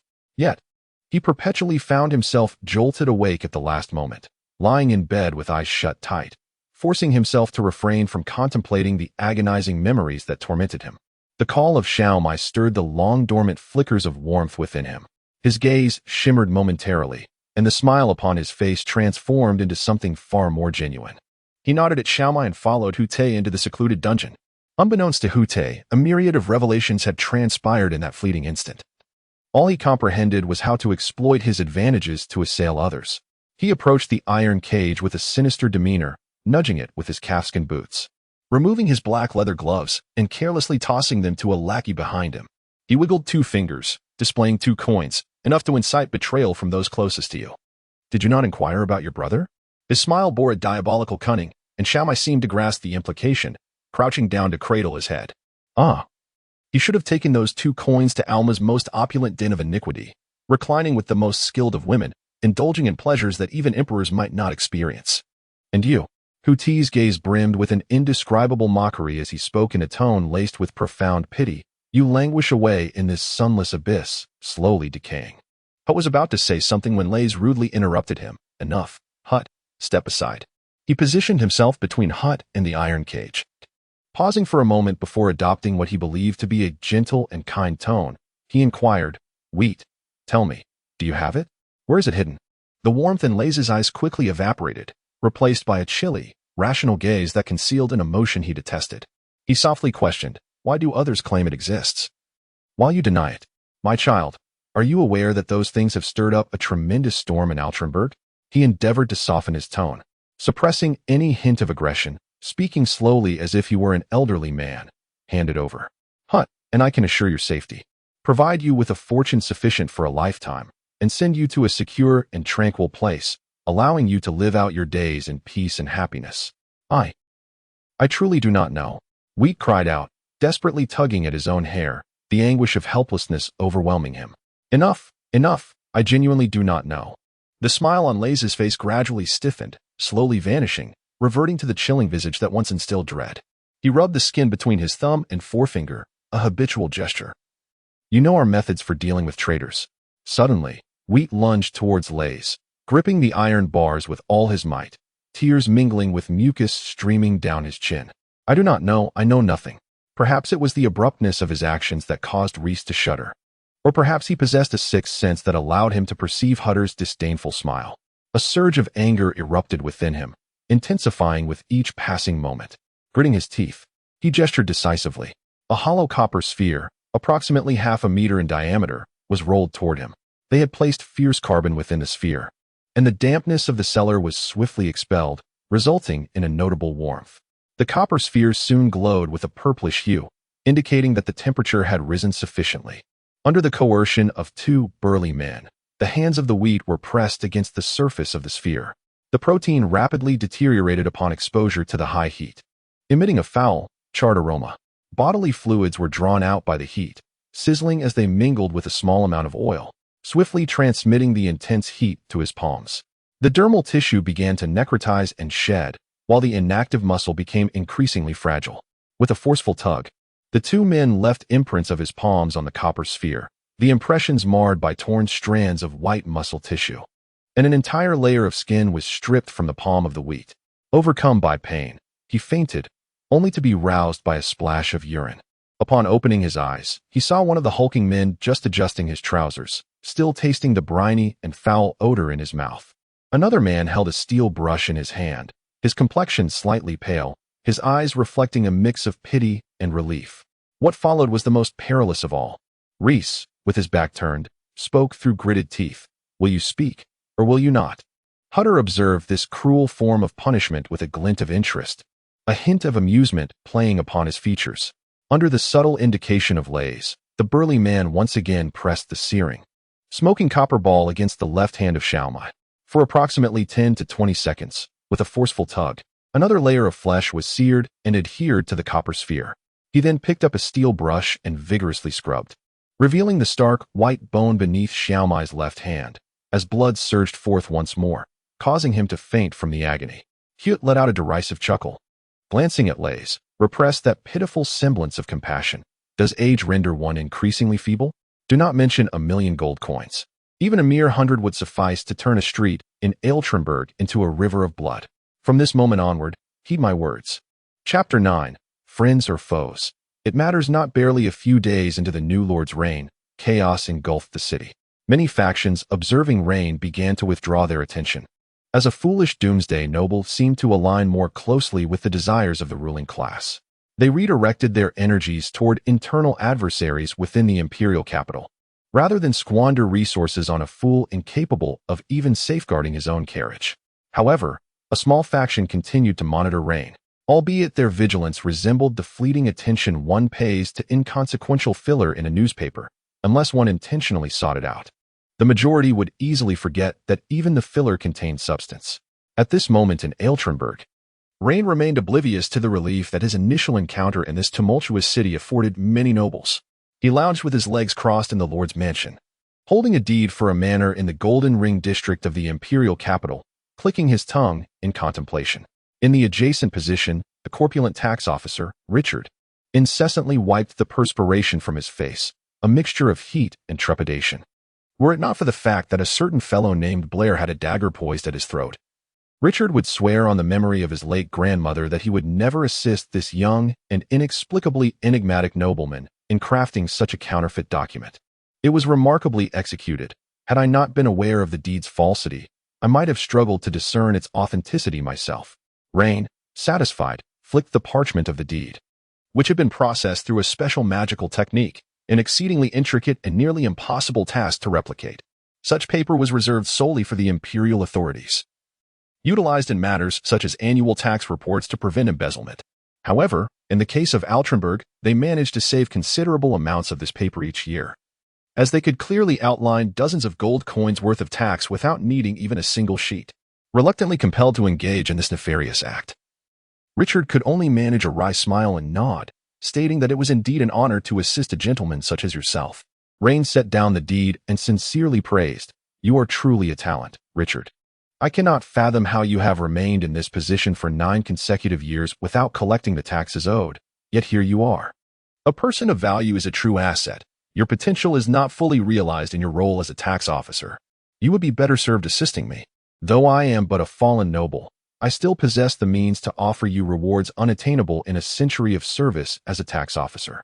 Richard's small eyes narrowed into mere slits with a smile. Years of habit prevented him from immediately acquiescing.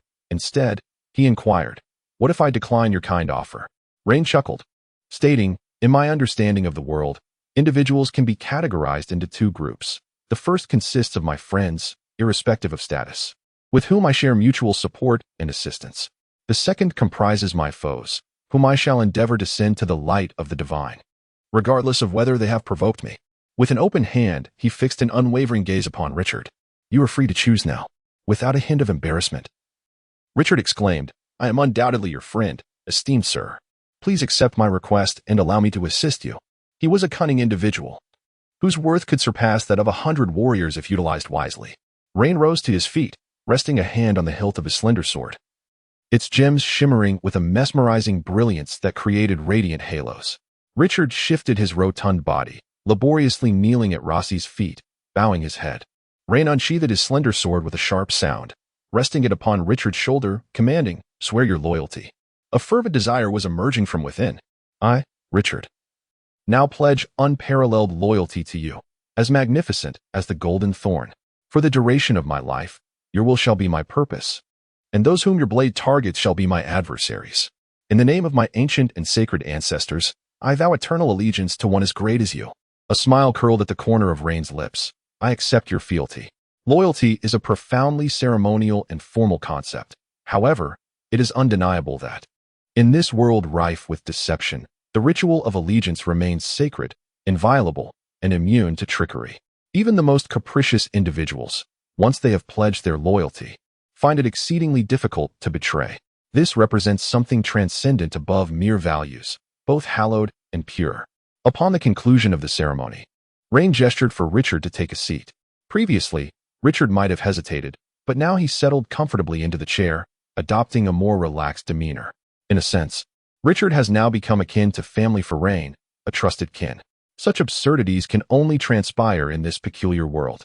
"Pray tell, why have you been able to retain your position despite failing to fulfill the tax collection mandate for 9 years? I am genuinely curious about how you have managed this." With his loyalty established, Richard felt no need for concealment and began to articulate the answers Raine sought. The situation in Altrenberg is well understood by the province of Bel. It is a complex matter. Historically, Altrenberg was part of the province of Bel. During the conflicts with the Byron Empire, it was excised from Bel's jurisdiction, becoming an independent city.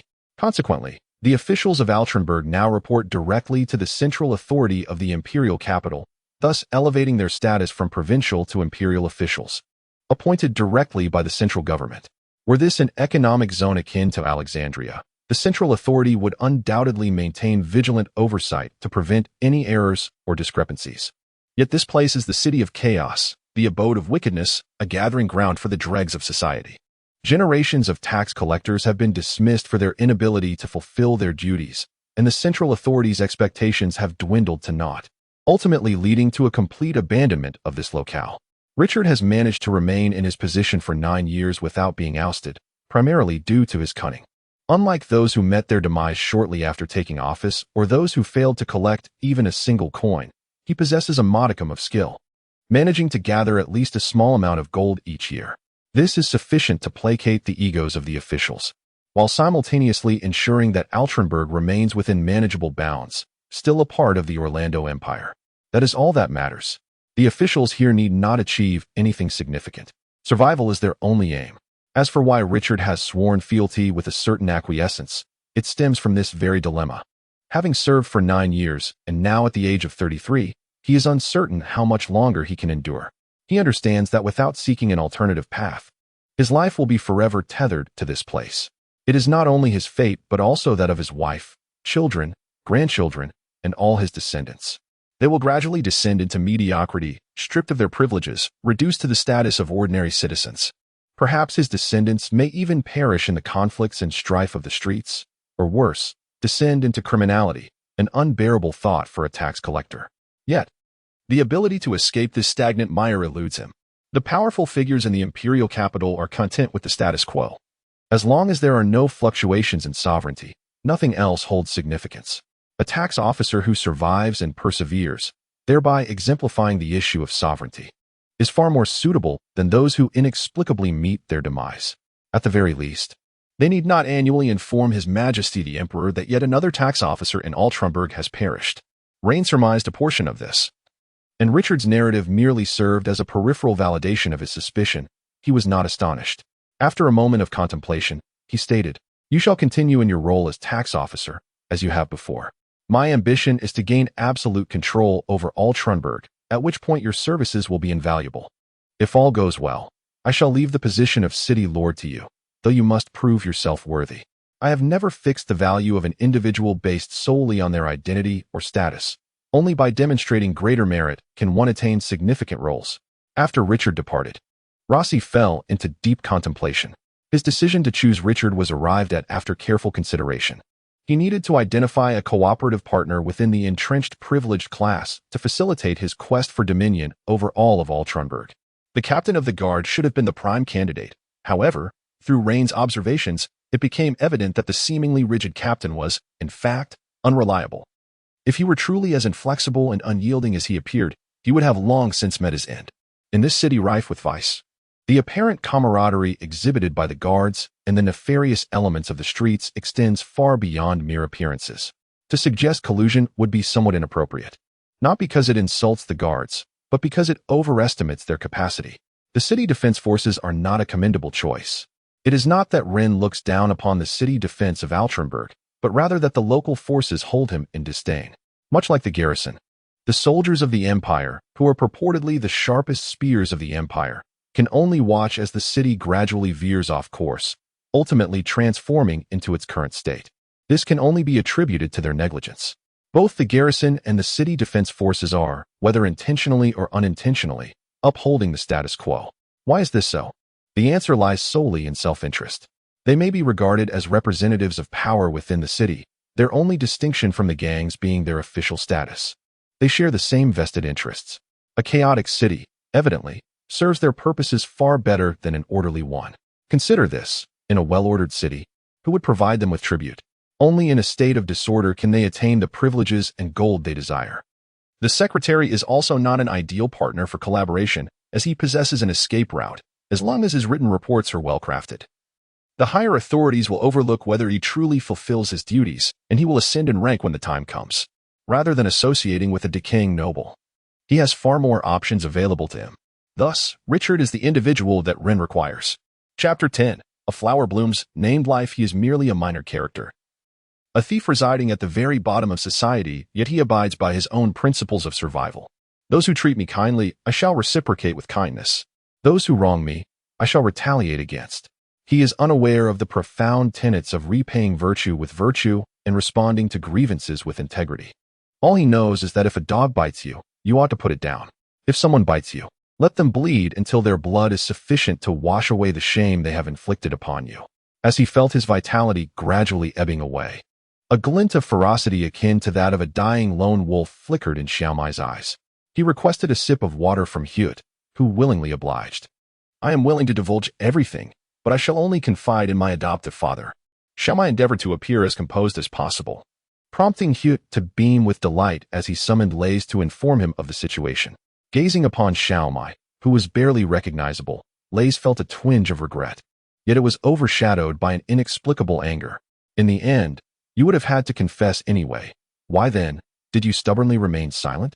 Not only have you harmed yourself, but you have also brought shame upon me before Hewitt. Nevertheless, He was compelled to feign sorrow and tenderness. He instructed someone to fetch a priest to tend to Xiaomai, but Xiaomai halted him. "Father, I am sorry. I have betrayed your trust." After a moment of silence, Hugh furrowed his brow and said, "Let me tell you first, then I shall rest." "That is only right." Lei supported Xiaomai, allowing him to lean against his chest, suppressing the surge of emotions within him as he nodded vigorously. Xiaomai leaned closer to Lei's ear, using his last strength to whisper, "That thing is hidden in." His lips moved, but his voice became faint and indistinct, his expression reflecting a sense of liberation. As Hu Te leaned in to listen intently, he was suddenly met with a grin from Xiaomai, who taunted, "You shall never find that deed. It will be my final gift to my father." Upon concluding his words, he charged headfirst into the execution rack, where several sharp instruments pierced his neck. He rolled his eyes back and succumbed to lifelessness. Gasping for breath, Hu Te seized Lei Si by the collar and bellowed, "Damn it! What did he say to you? Where is Dong Xi?" Lei Si, in a state of panic, struggled to break free, exclaiming, "Let me go." "Damn it, he didn't clarify anything." Enraged by Hu Te's grasp, Lei Si reacted with indignation akin to that of a wronged bride, twisting Hu Te's wrist fiercely while shouting, "Can you not comprehend human speech? I already told you, he said nothing at all in the end. Can't you see through such a simple ruse?" In retaliation, Hu Te delivered a swift kick to Lei Si's abdomen. Surrounding Lei Si, his followers drew their swords, encircling Hu Te with wary eyes. Yet Hu Te regarded them with indifference. Years of bloodshed had forged nerves of steel within him, bolstered by an extraordinary confidence and arrogance. He knew no one dared to harm him here. Fixing a cold glare upon Lei Si, he commanded, "I give you 3 days. If you do not provide me with the information I seek by then, prepare for war." As Lei Si was helped to his feet, blood vessels surged in his eyes. In a fit of rage, he snatched a nearby sword and struck fiercely at Xiaomai. The burden of this conflict is inexplicable and utterly devoid of value. Most critically, there is nothing substantial to show for it, leaving only the prospect of war. The news of Hutt's impending clash with Reis struck the skies of Altrenberg like a thunderclap, instilling terror among its inhabitants. The last occurrence of such turmoil transpired over a decade ago when Hutt amassed strength and toppled the previous leader of the Brotherhood. That confrontation endured for a fortnight, turning Altrenberg into a river of blood, claiming the lives of over 500 individuals, and from that moment, solidifying Hutt's dominion within the city. What is most alarming is not merely the announcement of war, but the ensuing chaos that is poised to unfold. To outsiders, this place appears chaotic, teeming with scoundrels and criminals. However, to the locals, it embodies a semblance of order, albeit one that manifests as disorder in the eyes of strangers. Now, this precarious balance is on the brink of collapse, as various factions within the city are rallying their forces. They do not seek to evade the impending conflict, but rather to partake in it. The Sword and Shield Mercenary Corps has begun a vigorous recruitment drive, while Harvey, the slave trader, has suspended all transactions. All manner of factions are biding their time, waiting for the opportune moment to seize the spoils of ultimate victory. The only constant amidst this upheaval is Sister Alma, a woman of unparalleled skill who prefers to wage her battles in the bedroom rather than the streets. Regardless of who emerges victorious from this war, it bears little significance for her. Alma, the sole observer maintaining her composure amidst the chaos, was trembling with fear as she realized that the upheaval in the city had commenced only after the arrival of that destitute noble, Rein. Whether by mere coincidence or deliberate design, she felt an unsettling dread towards the young man. Rein, too, was taken aback by this revelation in his narrative. The deed in his possession was intended to serve as the catalyst for the impending conflicts. Little did he foresee that the forces within the city would bypass his meticulously crafted script, propelling the situation towards a climactic crescendo before he could even deploy his ace. However, as long as the ultimate objective remained intact, the manner of its unfolding was of little consequence. Yet, regarding the deed in his grasp, Rein resolved to wait for an opportune moment to cast it aside, without a fierce struggle between the factions. What grounds did he have to navigate the murky waters and ultimately seize control of the city? As the sun rose on the 3rd day, the infamous city was devoid of life, with desolate streets swept by howling winds. Many residents peered through the cracks of their windows, observing the outside world. By midday, in the dilapidated Fountains Garden Square at the city's heart, over 300 members of the Brotherhood, wielding swords and clubs, emerged from every alley and thoroughfare. Hutt, mounted on a majestic chestnut steed, gazed at the approaching race. He raised his whip, pointing it at Reese, and offered one final chance. Surrender your possessions, and I shall forgive your folly and offense. Lays gritted his teeth, unable to discern what was said, pondering how he might deliver anything. Was he to conjure it as if by magic? He understood that without this confrontation, he would remain unyielding. Stamping his foot, he bellowed, annihilate them. Two torrents of chaos collided violently. A member of the Brotherhood, with a sinister grin, plunged a long sword into the chest of a petty thief he had encountered before. In the thief's horrified gaze, another assailant deftly circled a dagger around his neck. Nearby, a metal rod shattered the skull of the dagger-wielding thief, his lifeless form crumpling to the ground. The assailant with the club barely had a moment to catch his breath before two long swords pierced his body. In an instant, the clash of blades and the spray of blood painted the cobblestone path, tracing intricate patterns reminiscent of a vast and enigmatic magical sigil, imbued with a certain mysterious resonance. In this moment, life appeared exceedingly fragile, easily extinguished, invoking a profound awareness of its weight and an acknowledgement of its inherent vulnerability. Both factions, driven by an insatiable thirst for blood, were consumed by rage. The Brotherhood and Laze's thieves bore grudges that had festered for far too long. Once the killing commenced, all restraint was cast aside. This brutal melee, devoid of any ostentatious techniques or refined martial prowess, was steeped in primal savagery, awakening the ancient instincts of slaughter and bloodlust that lay dormant within humanity's veins. Bodies fell, pierced and convulsing on the ground, their anguished cries echoing as they were trampled underfoot by those who followed. What nonsense of dignity, what farce of honor, held any weight in the face of slaughter? Whether it is the prominent gang members on the streets or the fearsome thieves that instill dread, in this moment, an unequivocal fairness prevails, only one life to live. Behind him, Blair was eager to engage, while Richard's complexion turned ashen, his gaze filled with trepidation as he looked at the young man's silhouette. Unable to suppress his trembling hands, he repeatedly wiped the beads of sweat from his face and neck. What a splendid day it is! I feel that today's sun shines brighter than ever before. Don't you agree? Raine could not help but laugh heartily, though his mirth was drowned out by the cacophony of frenzied shouts and violence. Chapter 11. The cruelty lurking beneath the surface, sir. Should we separate them? Richard, drenched in perspiration, was a mix of fear and flab, with the latter prevailing. Raine cast a glance, questioning the necessity of separation. Richard found himself at a loss for words. He prided himself on traversing the realms of nobility and the underworld, having encountered numerous formidable figures. Yet, he had never witnessed someone of Raine's age possess such depth and composure. The way Raine exuded an unyielding authority without uttering a word rendered his presence almost tangible. Like waves of the ocean crashing relentlessly. Under his gaze, Richard felt a suffocating sensation as if he could scarcely breathe. This was not merely a person. It was a dragon, seemingly tranquil, yet seething with fiery intensity. Blair accepted the newly signed document with both hands, bowed respectfully, and swiftly departed with purpose. In the streets lie over 100 lifeless bodies, each visage etched with the final yearning for life and the haunting dread of death. The acrid scent of blood has dispersed the thin clouds in the sky, casting a crimson hue over the entirety of Altrinburg. The onlookers flanking the streets are struck dumb, paralyzed by fear, refraining from uttering even the faintest sound to avoid misunderstandings. Observers from rival factions are equally taken aback by the brutality of the slaughter, each one flustered and restless. It is nearly time to cease this violence. Many sigh in resignation. This reflects a certain culture of the underworld, where a conflict does not necessarily have to culminate in the annihilation of one party. Merely establishing a victor suffices. Naturally, the combatants themselves will not willingly relent unless one side concedes, an unlikely occurrence in such a scene. Those who have long dwelled in the shadows value their honor and standing even more than the nobles do.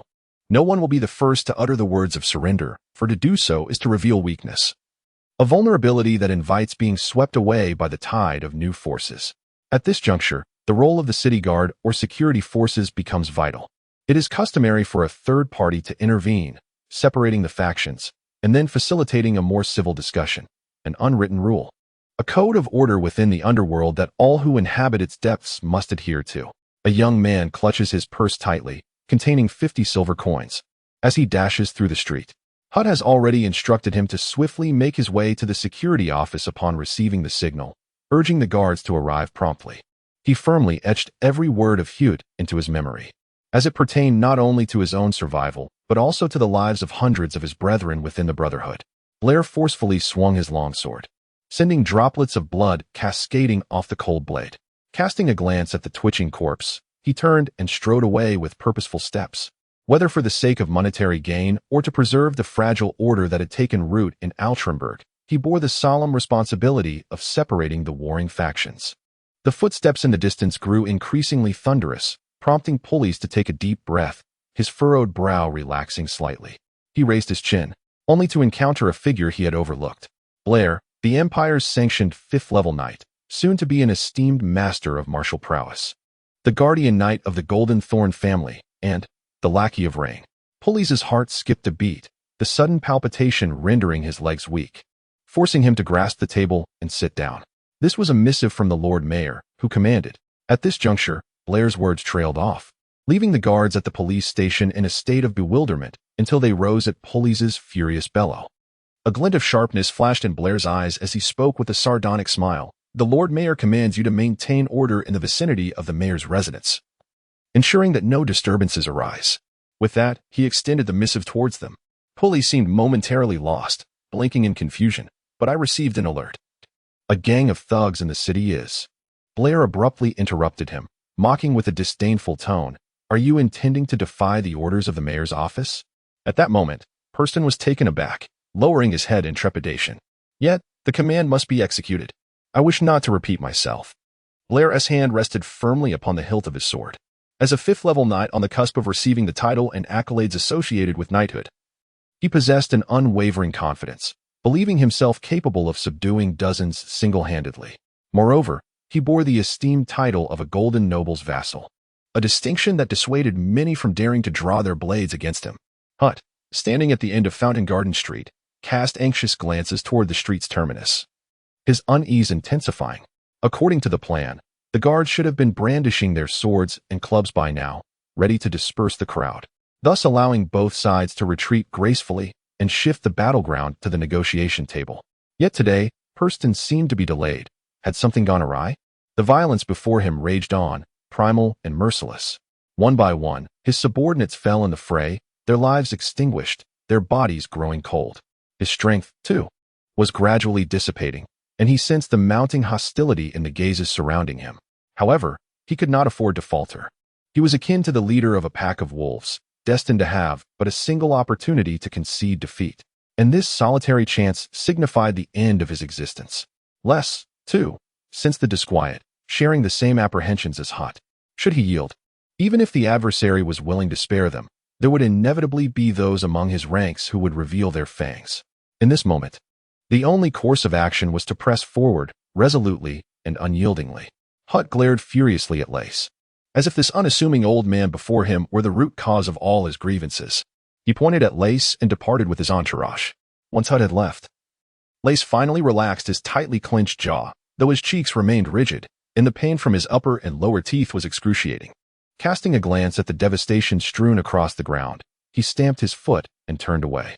Send someone to drag out the surviving brethren and fetch a priest to tend to their wounds. At that moment, the entire city seemed to transform into a realm of intrigue and uncertainty. The factions that had initially intended to remain mere spectators recalibrated their perceptions of the disparity between themselves, Hutt, and Lace, suddenly igniting their interest.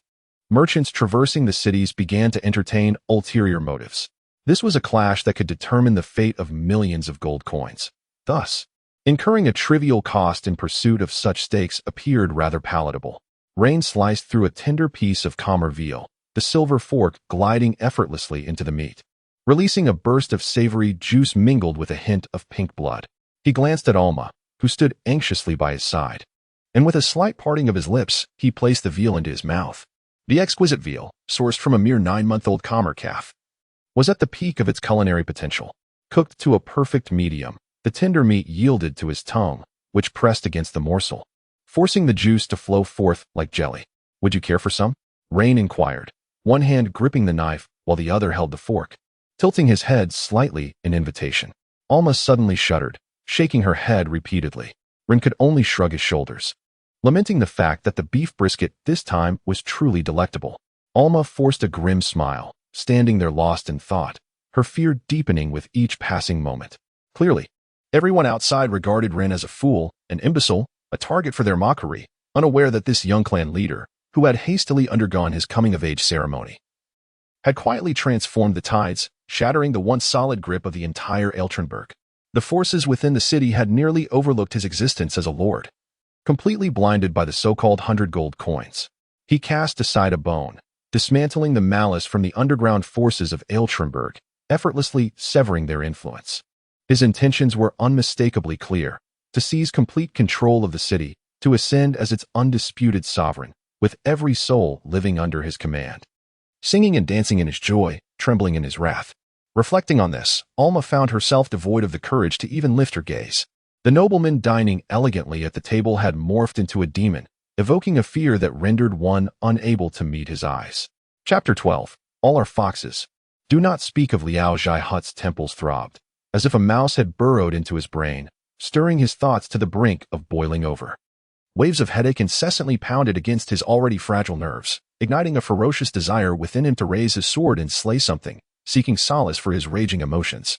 However, he refrained from doing so, for at this critical juncture, he needed to maintain a calm demeanor to suppress the various leaders and the petty minions beneath him. The battle of the day did not bolster the Brotherhood's reputation. Rather, it shattered its backbone.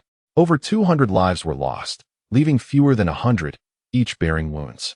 The Brotherhood was on the brink of collapse, and those brothers who met their tragic end at the hands of the foolish thieves in Fountain Garden Street were not alone. They had their own brethren, their own families, and now, in the wake of their demise, these individuals had descended into madness. Revenge. Revenge. Each one raised their weapons. Standing atop chairs or tables, their lips foaming white as they could not suppress their roars. The crimson light of hatred flickered in their eyes, a radiance that even Hutu feared. Under the weight of this vengeful will, he found himself unable to fully subdue this nearly frenzied mob. He understood all too well that he had suffered a significant setback in today's conflict. With the sudden loss of 200 or 300 men, he was no longer the preeminent power in the underworld of Eltrenberg, a city infamous for its vice and chaos. Those whom he had once oppressed, whom he had harmed, were now quietly sharpening their blades, preparing to feast on his flesh and drink his blood. His situation was perilously precarious. The wisest course of action was to regain his composure, contract his territory and influence, and bide his time until he could strategize anew once his strength had been restored. However, this is an impossibility. Hatred is one of the most intense emotions known to humanity, often dominating the minds of those devoid of reason.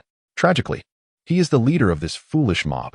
Glares imbued with animosity converged upon Hute, who suppressed the turmoil within him, his countenance darkened, drawing upon the remnants of his former authority. As he met the unwavering stares, an icy dread blossomed within his heart. Ultimately, he nodded, and the crowd erupted into fervent cries. The shouts of vengeance reverberated throughout the entirety of Ortelberg, as all were acutely aware that the blood spilled on Fountain Garden Street today was merely a prelude to a future reckoning. One of the city's most formidable factions stood on the brink of its demise. Hute, overwhelmed with frustration, departed abruptly. He could no longer endure the presence of these dim-witted individuals, ensnared by hatred. He summoned several of his subordinates into a smaller chamber and, in a sharp tone, demanded, "Why did the guards fail to appear today? Can anyone elucidate the reason? Do you not comprehend? We have suffered significant losses today solely because those meddlesome imbeciles did not show up." In that room, he cast aside all reservations, seizing his cherished magical lamp and shattering it violently against the ground.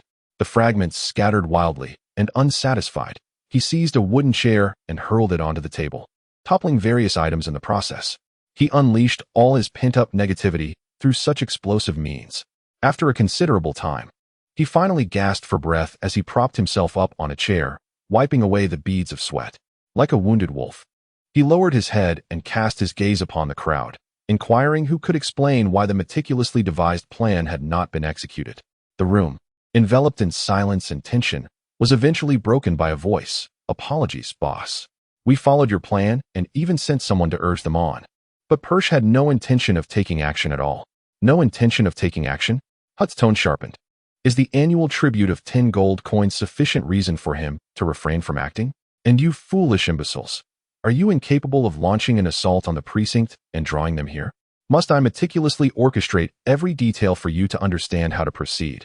Why can't you engage those brains of yours, rotting like refuse in a filthy gutter, to think for once. A small leader stammered, "So what now? Should we negotiate?" Hut, in a sudden fit of rage, seized a book and hurled it at him. The small leader had no time to evade, and the thick cover of the book struck his forehead, opening a gash that instantly painted half his face in crimson. Negotiate. Hut struggled to regain his composure, rising to his feet with arms flailing. "What do you expect me to negotiate with? Look outside at those people. Dare you utter the word negotiate to them? They will tear you to shreds." He approached the small leader, who, under Hute's piercing gaze, lowered his head. Yet Hute relentlessly tapped his finger against the man's skull, taunting, "Were you raised by fools, you imbecile?" Moments later, Hute's envoy found himself in the lair of Harvey, the prominent slave trader of Altronberg. "Hute wishes to see me?" Harvey reclined amidst a throng of naked female slaves, relishing his exalted status, as he scratched at the thick mat of hair on his chest and spat grape skins onto the floor. Just a moment ago, a representative from Lays had visited, and as the preeminent slave trader in the city, Harvey's position was indisputably unrivaled. He commanded a hunting party of 200 and possessed hundreds of robust black men at his disposal, a force capable of quelling the Brotherhood and the faction of Lays. Had this been yesterday, he might have acquiesced to Hute's demands, but now the balance of power had irrevocably shifted. Altronberg was a realm of stark realities. One should never expect a lifeline to be tossed into a well, for all one would receive are stones hurled down with great force. Harvey shifted his position, and the female slaves clung to him once more. Breathing heavily, he extended a finger adorned with a massive gold ring, gesturing vaguely. "Bring me something that truly captivates my interest if you wish to speak further. Otherwise, let him go to hell." With a slight shiver of discomfort, he exhaled contentedly. "Throw him out. How dare he come to me at such a time?" After casting out the envoy dispatched by Hute, Harvey rose, pushing aside all the female slaves. Once they addressed him, he dismissed them with a wave of his hand, as he stroked his chin, seemingly engaging in a dialogue with himself. He pondered why that crafty scoundrel Hute had come to such an impasse with Race. Just wait. To become a slave trader, mere wealth and manpower are insufficient. Harvey possessed a clever mind. In fact, those who could make a name for themselves in this city were certainly no fools. After analyzing the situation from every conceivable angle, he pursed his lips and shot a sidelong glance at his towering subordinate. "Go to the finest tavern and reserve the most extravagant dishes, then summon Sister Alma. Remember, be polite and exceedingly respectful." It was time to reach out to Alma and swallow both the Brotherhood and Race. With Alma's intelligence and composure, she would not contest him for that land deed. As long as Alma was willing to assist him, he would not hesitate to forsake the slave trade. Harvey never underestimated anyone. Even the formidable Sister Alma was no exception. At this moment, he did not perceive the Brotherhood or Rays as his adversaries. He had witnessed the entirety of their conflict today. He understood that with so many lives lost, an irreversible enmity had been established. Neither Hute nor Rays could possibly reign in their subordinates any longer. Otherwise, they would not have sent someone here, seeking his assistance. He now merely needs to remain inactive. For Hute shall inevitably perish alongside Lace, allowing him to reap the rewards of victory. Naturally, he would not overlook other factions coveting those fruits, such as the infamous mercenary bands and the smugglers masquerading as legitimate merchants. He must unite with forces like Alma, who harbor little ambition or desire, to bolster his strength, and then seize the spoils of triumph with overwhelming force, instilling trepidation in others. Harvey pondered for a moment before addressing his capable aide. Arrange for personnel to pacify the black barbarians. Inform them that should they assist me in securing victory in this battle, I shall grant them their freedom and bestow upon them a generous reward of gold coins. He grasped his aide's collar firmly, their faces nearly touching, and added, "Remember, it is imperative that this is executed flawlessly. My potential ascent to nobility and your elevation to the status of a vassal depend on this endeavor." Finally, he released his grip, instructing, additionally, investigate why the guard has yet to mobilize. Uncover the reason without hesitation to expend resources. In the wake of the impending conflict, every faction within the city stirred into action. They recognized the opportunity, the chance to ascend to greatness. The born aristocrats may struggle to comprehend the mindset of these commoners, who would relinquish anything, be it dignity or soul, for the prospect of nobility. For them, nothing is beyond sale if it means attaining the coveted status of a noble. Chapter 13. A noble who cannot become an oligarch is not a good lord. In Altronberg, the largest brawl in history erupted, with local records indicating a death toll nearing 300. The garrison and city defense forces remained inactive, allowing local factions to swell and conflict to ensue. The newly appointed lord, Rein, also failed to quell the turmoil. Within the palace, the Grand Chancellor stood respectfully before the Emperor of the Empire, softly proclaiming the recently received news. The Orlando Empire had endured for 371 years, having experienced two exceedingly severe civil wars, the armed taxation incident during the reign of Orlando II and the lesser inheritance case during Orlando V. These civil wars drained a significant amount of national strength. However, they greatly benefited the continuity of rule. The concentration of wealth and power bolstered the authority of central governance. Had it not been for the outbreak and subsequent victories of these two civil wars, Orlando might have transformed from a sovereign nation into a feudal federation of vassal states. At this moment, Orlando VI reclined upon a velvet sofa, his eyes gently closed, the heavy crown cast aside onto a footstool, relishing the warmth emanating from the magical hearth. Contentedly humming to himself. Suddenly, he opened his eyes, and the exquisitely luxurious study seemed to illuminate momentarily. The Grand Chancellor bowed his head even lower, signifying his respect for his majesty. Rein? Orlando VI mused for a moment before letting out a soft chuckle. Isn't he the lad from the Arcania family? He is indeed fortunate. A bead of sweat trickled down the Grand Chancellor's forehead as he dared not respond to the Emperor's words. In March of last year, the elder of the Golden Scepter noble family succumbed to illness, leaving behind a young leader whose personal charisma and cunning seemed to pale in comparison to that of the former imperial chancellor. The imperial capital was rife with intrigue, as numerous nobles set their sights on the coveted position of chancellor.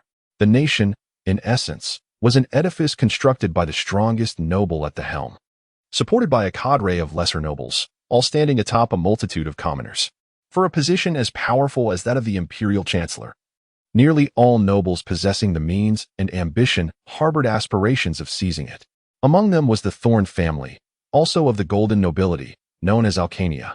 Yet, none anticipated that the under 40-year-old Gonwin Spitnisno, the newly appointed heir of the Golden Scepter family, would vanquish all adversaries and, with astonishing swiftness, claim the chancellor's mantle, thereby inheriting all that his father had amassed and becoming one of the three most powerful figures in the capital. In this political strife, many families fell due to misaligned allegiances, while numerous nobles reaped substantial rewards for their steadfast support of the Golden Scepter family. Alcania, however, found itself on the unfortunate side of this conflict. Orlando remarked on Rein's fortuitous luck, as prior to departing the capital, Rein had been recuperating in the Cathedral of Holy Light.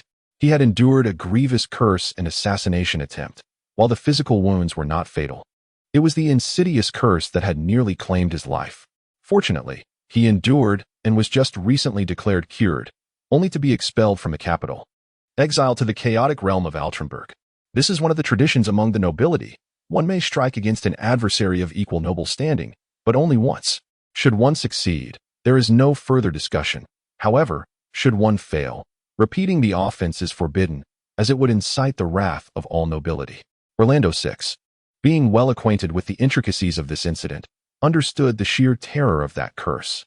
Not even a divine lineage could easily withstand its grip, let alone an ordinary individual.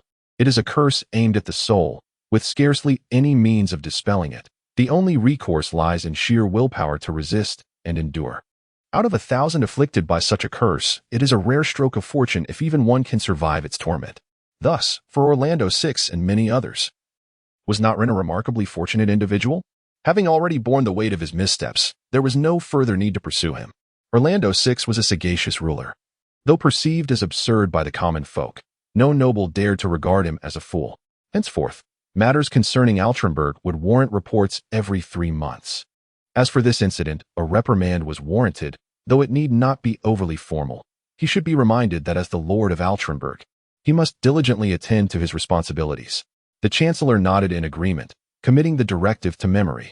Orlando, reflecting on the matter, chuckled softly and shook his head. Thinking of the golden nobility, how amusing indeed. Far away in Oltenburg, Rein remained oblivious to the events that had just unfolded, now laid bare before the Emperor of the Empire. However, even if he were to learn of it, it would hardly concern him. Amidst Alma's anxious disposition, Rein finished his luncheon and extended an invitation to the formidable matriarch of the Oltenburg elite to join him in the garden, savoring a tranquil moment of the afternoon. The rich aroma and warmth of black tea brought immense joy during this late autumn, as Raine gazed upon the garden-esque, slightly desolate yet resilient landscape. "Behold," he remarked. "In summer, this place must have been a riot of blossoms, yet in the blink of an eye, they vanish. No matter how exquisite the flower, it flourishes only for a season, much like ourselves." He set down his teacup with a heavy sigh, uncertain whether he lamented the withering blooms or the capriciousness of life itself.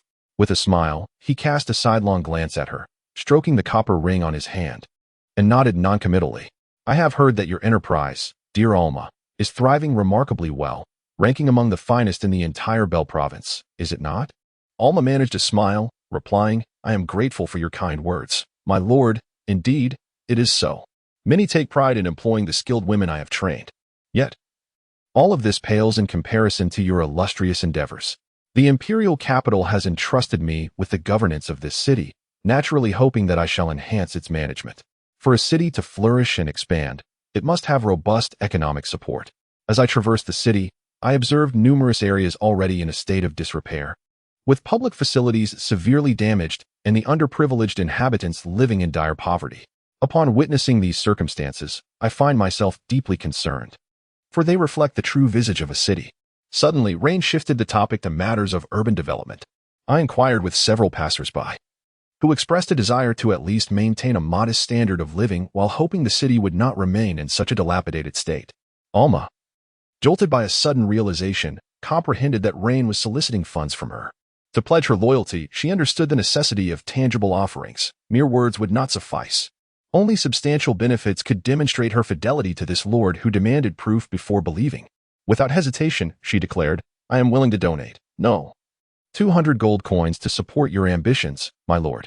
200 gold coins, according to the exchange standards of the major trading guilds this autumn, could be converted into approximately 22,000 silver coins, which in turn could be exchanged for around 26 million copper coins, equating to a purchasing power of roughly 13 million.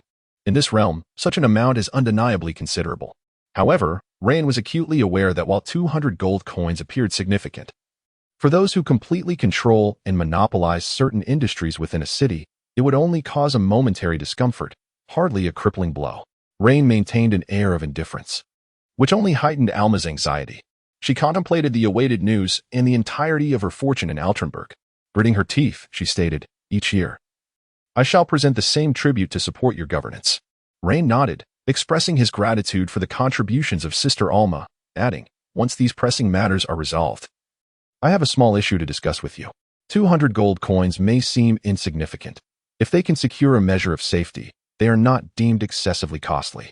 Yet, she remains unaware that in the eyes of Raine, those 200 gold coins are utterly worthless. The profits derived from monopoly far surpass the value of these coins, by multiples, even tenfold or more. In Raine's mind, such monopolistic ventures are solely the domain of the lord of the city. Anyone else daring to encroach upon this territory is akin to provoking a tiger, an invitation to demise. This includes Alma. Once he resolves matters with Hut and Lace, he shall turn his attention to Harvey and Alma, for their presence is destined to tarnish the dignity of the lord's estate. Should they be amenable to collaboration, Raine would not hesitate to offer them a share of his bounty. However, if they prove ungrateful, he shall send them to meet the Lightbringer. Chapter 14. The night of Hut's demise. As the undeniable protagonists of the past few days, Hut and Lace are diligently suppressing their underlings, who are thirsting for vengeance, their eyes gleaming with a feral intensity. To carve out one's own path in this infamous city requires not only shrewdness, but also a keen intellect. It is precisely because they are astute that they have discerned the underlying currents of this affair. Yet, life is replete with disappointments. One often knows that the next step leads into a pit, yet at times, one must resolutely tread forward. As twilight descends, a thief artfully weaves through the sparse crowd, his gaze fixated not on the path ahead, but rather on the pockets of others. As an exceptional thief, he possessed remarkable discernment, even through clothing. He could surmise the amount of money concealed within others' pockets. This day, after nearly 2 hours of prowling the streets in search of a worthy target, he found himself disappointed, lamenting the abundance of impoverished souls in the city. Certainly, the wealthy were not absent. Smugglers and affluent slave owners thrived. Yet these individuals were not within the realm of his pursuit. Both classes posed threats he could ill afford to provoke. The former would readily administer a beating and sever a finger, while the latter would unceremoniously imprison him, selling him off as a slave in a distant city. Just as he resigned himself to the prospect of returning empty-handed, a potential target caught his eye. This individual appeared no different from the rest, but his honed skills and keen observation prevented him from overlooking the opportunity. The bottom of the man's pocket sagged slightly, causing the fabric above to curl outward, while the edges of his coat flicked upward, indicators that he bore something weighty within. What might an ordinary person carry in their pockets? Certainly not stones. It would be coins, either copper or silver. From the fullness of that pocket and his extensive experience, he concluded that the man likely possessed a couple of silver coins along with some copper ones. Such a target was indeed the most desirable. For one silver coin could be exchanged for a staggering 1,170 copper coins at the current rate. Stealing from the destitute for an entire afternoon might yield less than the value of a single silver coin. He immediately assumed the role of an ordinary passerby and approached the individual. The unsuspecting person seemed oblivious to the fact that a thief had set his sights on him until they brushed past each other. At that moment of contact, the thief sensed something amiss. His wrist was firmly grasped by the unsuspecting prey, rendering him unable to escape, while a menacing intent flickered across the captor's face. The hatred in the captor's gaze seemed potent enough to ignite the very air around them. Panic surged within the thief as he struggled and cried out, "What on earth are you doing? Help! There's a madman here. Someone please assist me." As he spoke, his other hand stealthily slipped into his coat, feeling the handle of a dagger. Thieves often conceal their weapons in their garments, for when apprehended, they can feign a benign intent by claiming they are merely retrieving money. Attempting to reach for their waist while simultaneously demanding a cash exchange could easily lead to their demise. Unfortunately, the thief remained unaware that this unsuspecting target had appeared on the street with the express purpose of being robbed. They were all members of the same brotherhood, driven to madness by a desire for revenge, a frenzy that even Hutter could not quell. The God of Light once proclaimed that every individual possesses the right to pursue happiness and the right to seek vengeance. If others bestow upon us joy, we respond with joy. If they grant us death, we return with death. Suddenly, 5 or 6 individuals closed in, encircling the thief tightly. Before he could summon his allies, he felt a sharp, stabbing pain in his abdomen. The agony spread rapidly, inducing a terror so profound that he lost control of his bladder. The plump sheep and his accomplices vanished into the crowd in an instant, leaving him standing alone. The thief gazed at the dagger protruding from his abdomen, its tip dripping blood, as a wave of helplessness engulfed him. He staggered a few steps before collapsing to the ground, his body gradually succumbing to the cold of the night air. Hewitt, having abandoned all hope, had prepared himself entirely. Earlier that day, he had spent most of his savings to procure a safe escape route from a smuggler of extravagant goods. Regardless of whether he ultimately triumphed or failed, as long as he reached the merchant's camp before nightfall, he would be sheltered and transported to another city. Although the thought of abandoning his estate drove Hewitt to the brink of despair, his will to survive kept him composed. Amidst the darkness, a glint of cold determination flickered in his eyes as he tightened his grip on the long knife, raising his arm high while gazing at the dense throng before him. Kill. A night drenched in blood ensued. At this moment, Alma's psychological state was exceedingly intricate. The delicate slip of paper in her hand represented the ultimate goal of a battle involving hundreds just streets away. This flimsy piece of paper had dismantled the defenses of Oltonburg against Rein, even turning the tables on former allies, inciting them to clash fiercely. On this night, nearly all factions were fixated on the ensuing carnage, yet Rein was not. He had dispatched someone to contact Alma, delivering the crux of the matter, a deed representing the prestigious Golden Ring district of the imperial capital, into her hands. Faced with the deed, publicly valued at 1,000,000 gold coins, it was only natural for Alma to be tempted. What had driven those men to kill one another? Was it not merely for this slender piece of paper? In a fleeting moment, Alma felt her heart race, a surge of fervor coursing through her veins, leaving her in a state of disorientation. She longed to abscond with the deed, to escape from Altrenburg and embark on a new life in a place where she was unrecognized. Ultimately, reason triumphed over desire. She resolved to follow Rein's instructions and deliver this scrap of paper to the designated location specified by him. Chapter 15. A Grand Dream of the World. The coins, akin in size to a 1 yuan piece, were mentioned alongside institutions reminiscent of banks and certificates of deposit, which could serve as promissory notes. Further elucidation on this matter will follow. A more detailed account will emerge as the narrative progresses into the imperial capital. The deafening roar gradually subsided as Hutt stood atop a heap of corpses, his feet planted firmly on the remains. His left arm had been severed at the elbow, and the hastily bandaged wound continued to ooze blood. The indistinguishable features of his face were encrusted with a thick layer of dark brown scabs, and with every shift of expression, brittle fragments crumbled away. His body swayed slightly. The loss of blood had begun to deprive his brain of oxygen. Gazing at the lifeless street around him, he finally exhaled in relief. Victory. A Pyrrhic victory. In that instant, he found the situation utterly absurd, akin to a beast in the arena, surrounded by a throng that cheered for death. Regardless of his triumph or defeat, he could not escape a singular fate. He suddenly realized that throughout these years, he had found no joy. He had believed happiness awaited him, yet it had eluded him. Perhaps decades, or even longer, from now, someone would unearth his remains and examine the tales of suffering this skeleton had endured. However, it is more likely that a few wild dogs or wolves, known for their gruesome appetite for carrion, have unearthed him to satiate their hunger. Quickly, take me to the Tongda Merchants Guild, he commanded his most capable assistant, one of the 5 sons he had adopted. 4 of them had perished before his eyes, sacrificing their lives in battle to protect him or to vie for territory and resources. He naturally assumed that such noble virtues would be passed down. Yet the fickle hand of fate often delights in playing its cruel little jokes at the most inopportune moments. The young and wounded lad took the sword from Hu Te's grasp and secured it at his waist, supporting Hu Te with his remaining right hand as they ventured toward the darkened street corner. Around them, several moaning souls lingered, begging quietly for a reprieve from death. Why? The youth's smile shone particularly bright, his rows of white teeth glinting ominously in the night. He remarked, "You often regale us with tales of your past glories, of how you vanquished your predecessor, seizing his empire and all that he possessed.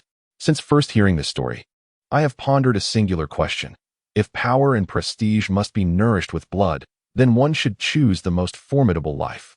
Only the strongest can spill the richest crimson, blooming into the most exquisite blossoms." He declared with unwavering conviction, "From this day forth, I shall assume the responsibility of rebuilding the Brotherhood. Rest assured, I shall surpass you," emerging from Altrenberg with the banner of the Brotherhood unfurling across the empire. With those words, he pressed his hand against Hut's face, casting him aside, and silently regarded the once formidable figure who had instilled fear in others, revealing a scornful smirk. He adjusted his appearance and swiftly vanished into the shadows. Hut struggled to rise, stumbling in the process, yet ultimately grasped the warm hand of the bearded man, joyfully walking towards his haven amidst the biting wind. He had personally slain the man who had been like a father to him, and today, he was himself dispatched by the very one he considered a foster son. Is there truly retribution in this world? Is everything I now endure merely a consequence? How ironic it is that a man destined to sway the winds of fate meets such a pitiful end in this nameless corner. It is a night of enchantment, as 2 titans, driven by a twist of fate, become a page in the legendary history of Altrenberg. When people turn this page, their tales will gradually fade, and the deeds they once performed will settle into oblivion. The night was as dark as ink, obscuring all sight, while the abode of Reese was ablaze with light. Harvey wore a grim expression. Facing him were Captain Bardo of the Sword and Shield Mercenary Corps and Captain Kuma of the Wild Sea Mercenary Corps. Neither of these mercenary bands bore good reputations.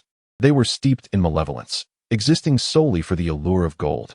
For a sufficient sum, they would readily eliminate anyone, be they strangers or kin. As the distant battle concluded, Harvey, accompanied by a band of slave hunters, stormed into the home of Lays, ransacking the premises in search of his coveted prize. He silently affixed Lays to the pillar of shame, realizing that this fragile slip of paper outweighed all the family's possessions combined. This piece of parchment symbolized power and a promising future. Little did he expect that while he was swift, others were equally quick, before he could make his escape. He found himself cornered within Lays' abode by Bardo and Kuma. The mercenaries, cold and machine-like, offered no room for negotiation. Their eyes glinted with a tangible golden light, driven by the lure of 1,000,000 gold coins.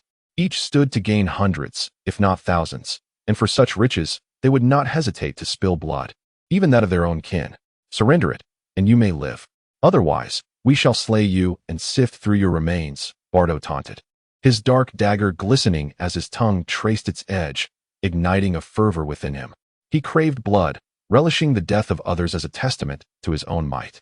A brutal light flickered in his small eyes, twisted and frenzied, as he hoped that Harvey would withstand their demands, resist cooperation, and ultimately fall before them. On this chilly night, Harvey was drenched in cold sweat, acutely aware that the disparity in numbers and strength was staggering, though he commanded a greater number. Their quality left much to be desired. The slave-capturing squad was a different matter. Those enslaved individuals had already been castrated, rendering the once ferocious black savages unable to maintain their former fierceness. They had become significantly more docile, particularly when compared to the mercenaries, who were notably ruthless and belonged to an entirely different echelon. However, he was unwilling to relinquish his aspirations, for this was a land deed valued at 1,000,000 gold coins. If he could escape, it would be tantamount to possessing everything. Just as both sides found themselves in a stalemate, on the verge of a violent clash, Persh and Kin arrived with a substantial contingent of guards and city defense troops. Their unexpected arrival took Harvey and the two mercenary leaders by surprise and stirred a measure of ire within them. The prey was tantalizingly close, almost within grasp. The sudden intervention felt like a theft of their anticipated victory, driving them to the brink of madness. They contemplated whether to concede to the authority of these two official figures and temporarily withdraw or to engage in direct conflict. As they grappled with this dilemma, yet another group emerged. These newcomers did not exude martial prowess or menace. Rather, they radiated a sense of cordiality, devoid of any threatening demeanor. Nevertheless, both Harvey and the mercenary leaders dared not underestimate them. Though they were not widely recognized and many ordinary citizens had never even heard the names of several among them, they were nonetheless highly esteemed. In the eyes of the capable, their collective strength eclipsed the combined might of all factions in Eltrenberg. Their infrequent vocalizations of their own interests did not signify a lack of demands. When they chose to speak, no one dared to oppose them, especially when their voices united under a common cause. They were collectively known as the affluent merchants. A short, stout man dressed in a patterned robe, slightly balding and appearing to be in his 50s, smiled warmly as he gently caressed his protruding belly. In a relaxed tone, he remarked, "Tonight, Altenburg is already chaotic enough. We do not wish to witness a city in turmoil, so I kindly ask you to cease your actions. We absolutely do not want to see a large-scale conflict erupt." He stepped aside, gesturing with open hands, which echoed the sentiments of us all. Harvey's initially rigid expression softened gradually into a smug smile. He considered himself a businessman, albeit one whose ventures might evoke disgust and disdain from some. In stark contrast, the expressions of the two mercenary leaders grew considerably more serious. Ultimately, both parties opted to halt the impending war, shifting the battlefield to the negotiation table. The old man, satisfied with their response, chuckled lightly. "You see, we still cherish this city and do not wish for her delicate beauty to be stained with blood. I extend my gratitude to the three of you on behalf of the 310,000 citizens of Altenburg for your forbearance and benevolence. May the God of Light forever bless you." Chapter 16. There are many fools, but also many wise ones. What is the first thing a gamer does after swiftly completing a game on the highest difficulty with the utmost ease? The vast majority would choose to share their insights or simply upload the recording. This act of boasting is entirely innocuous. It is merely a common avenue for self-satisfaction. The objectives of merchants align closely with those of the majority, that is, to amass wealth.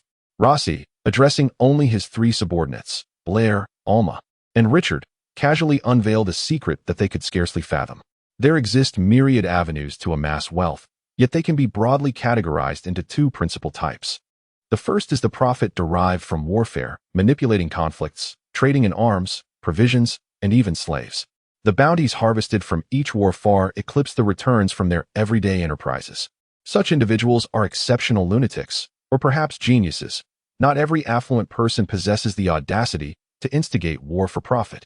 The second category encompasses the earnings from peace, ordinary, steady business endeavors that do not seek to indulge in excess but rather aspire for enduring sustenance. These merchants, unlike their war profiteering counterparts, yearn for a peaceful world, as tranquility signifies the absence of risk, a reduction in labor costs, and an increase in potential profits. For instance, those individuals convening not far away in the Chamber of Commerce have amassed their fortunes through peaceful trade. Each caravan's passage yields them considerable profit, whereas the outbreak of war, with its militarized curfews and swarming bandits, would sever their financial lifeline. Thus, upon recognizing a controllable threat burgeoning before them, they will swiftly intervene to quash it. Raine tapped his finger on the table, producing a sharp sound. They united as formidable players in the game, intent on rewriting the rules. As he spoke, a smile graced his lips. However, here in Altrenberg, it is I who holds the reins. Regardless of circumstances, Altrenberg must remain undisturbed.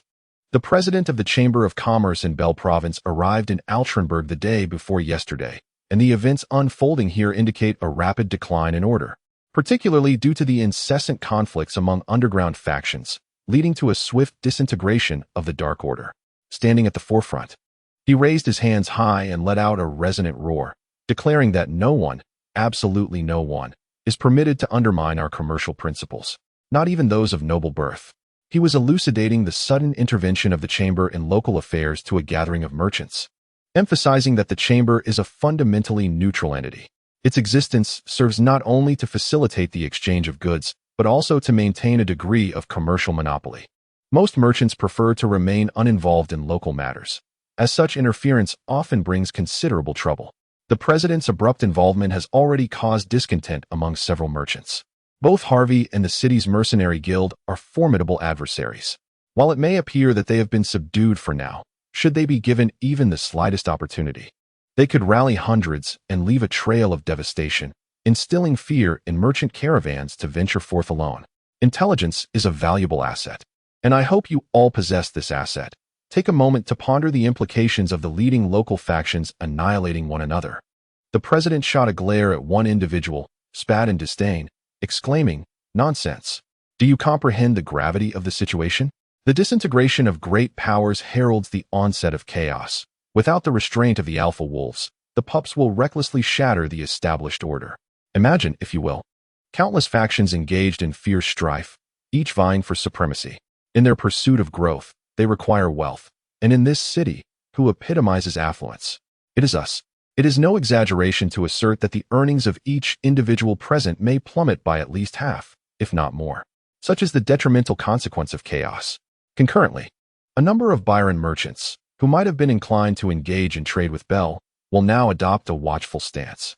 This signifies that if we wish to procure what was once readily available without leaving our abodes, we must now venture to Byron. When one tallies the expenses, it becomes evident that tens of thousands, even hundreds of thousands of gold coins may be squandered annually. Moreover, the president squints, emitting a disdainful snort. It is evident that someone is orchestrating these events from behind the scenes, while the foolish masses outside remain blissfully unaware. A wave of gasps ripples through the conference room. It is not only the external simpletons who are oblivious. Among these merchants, only a scant few have discerned the underlying discrepancies. Everything unfolds with such naturalness, such serendipity, that it is seamless enough to prevent anyone from contemplating the intricacies of the situation, all while being captivated by the allure of land deeds purported to be worth 1,000,000 gold coins. Expressions shift among some, as they begin to realize that Rein is far from the inept figure they had envisioned. Rather, he is insidiously cunning.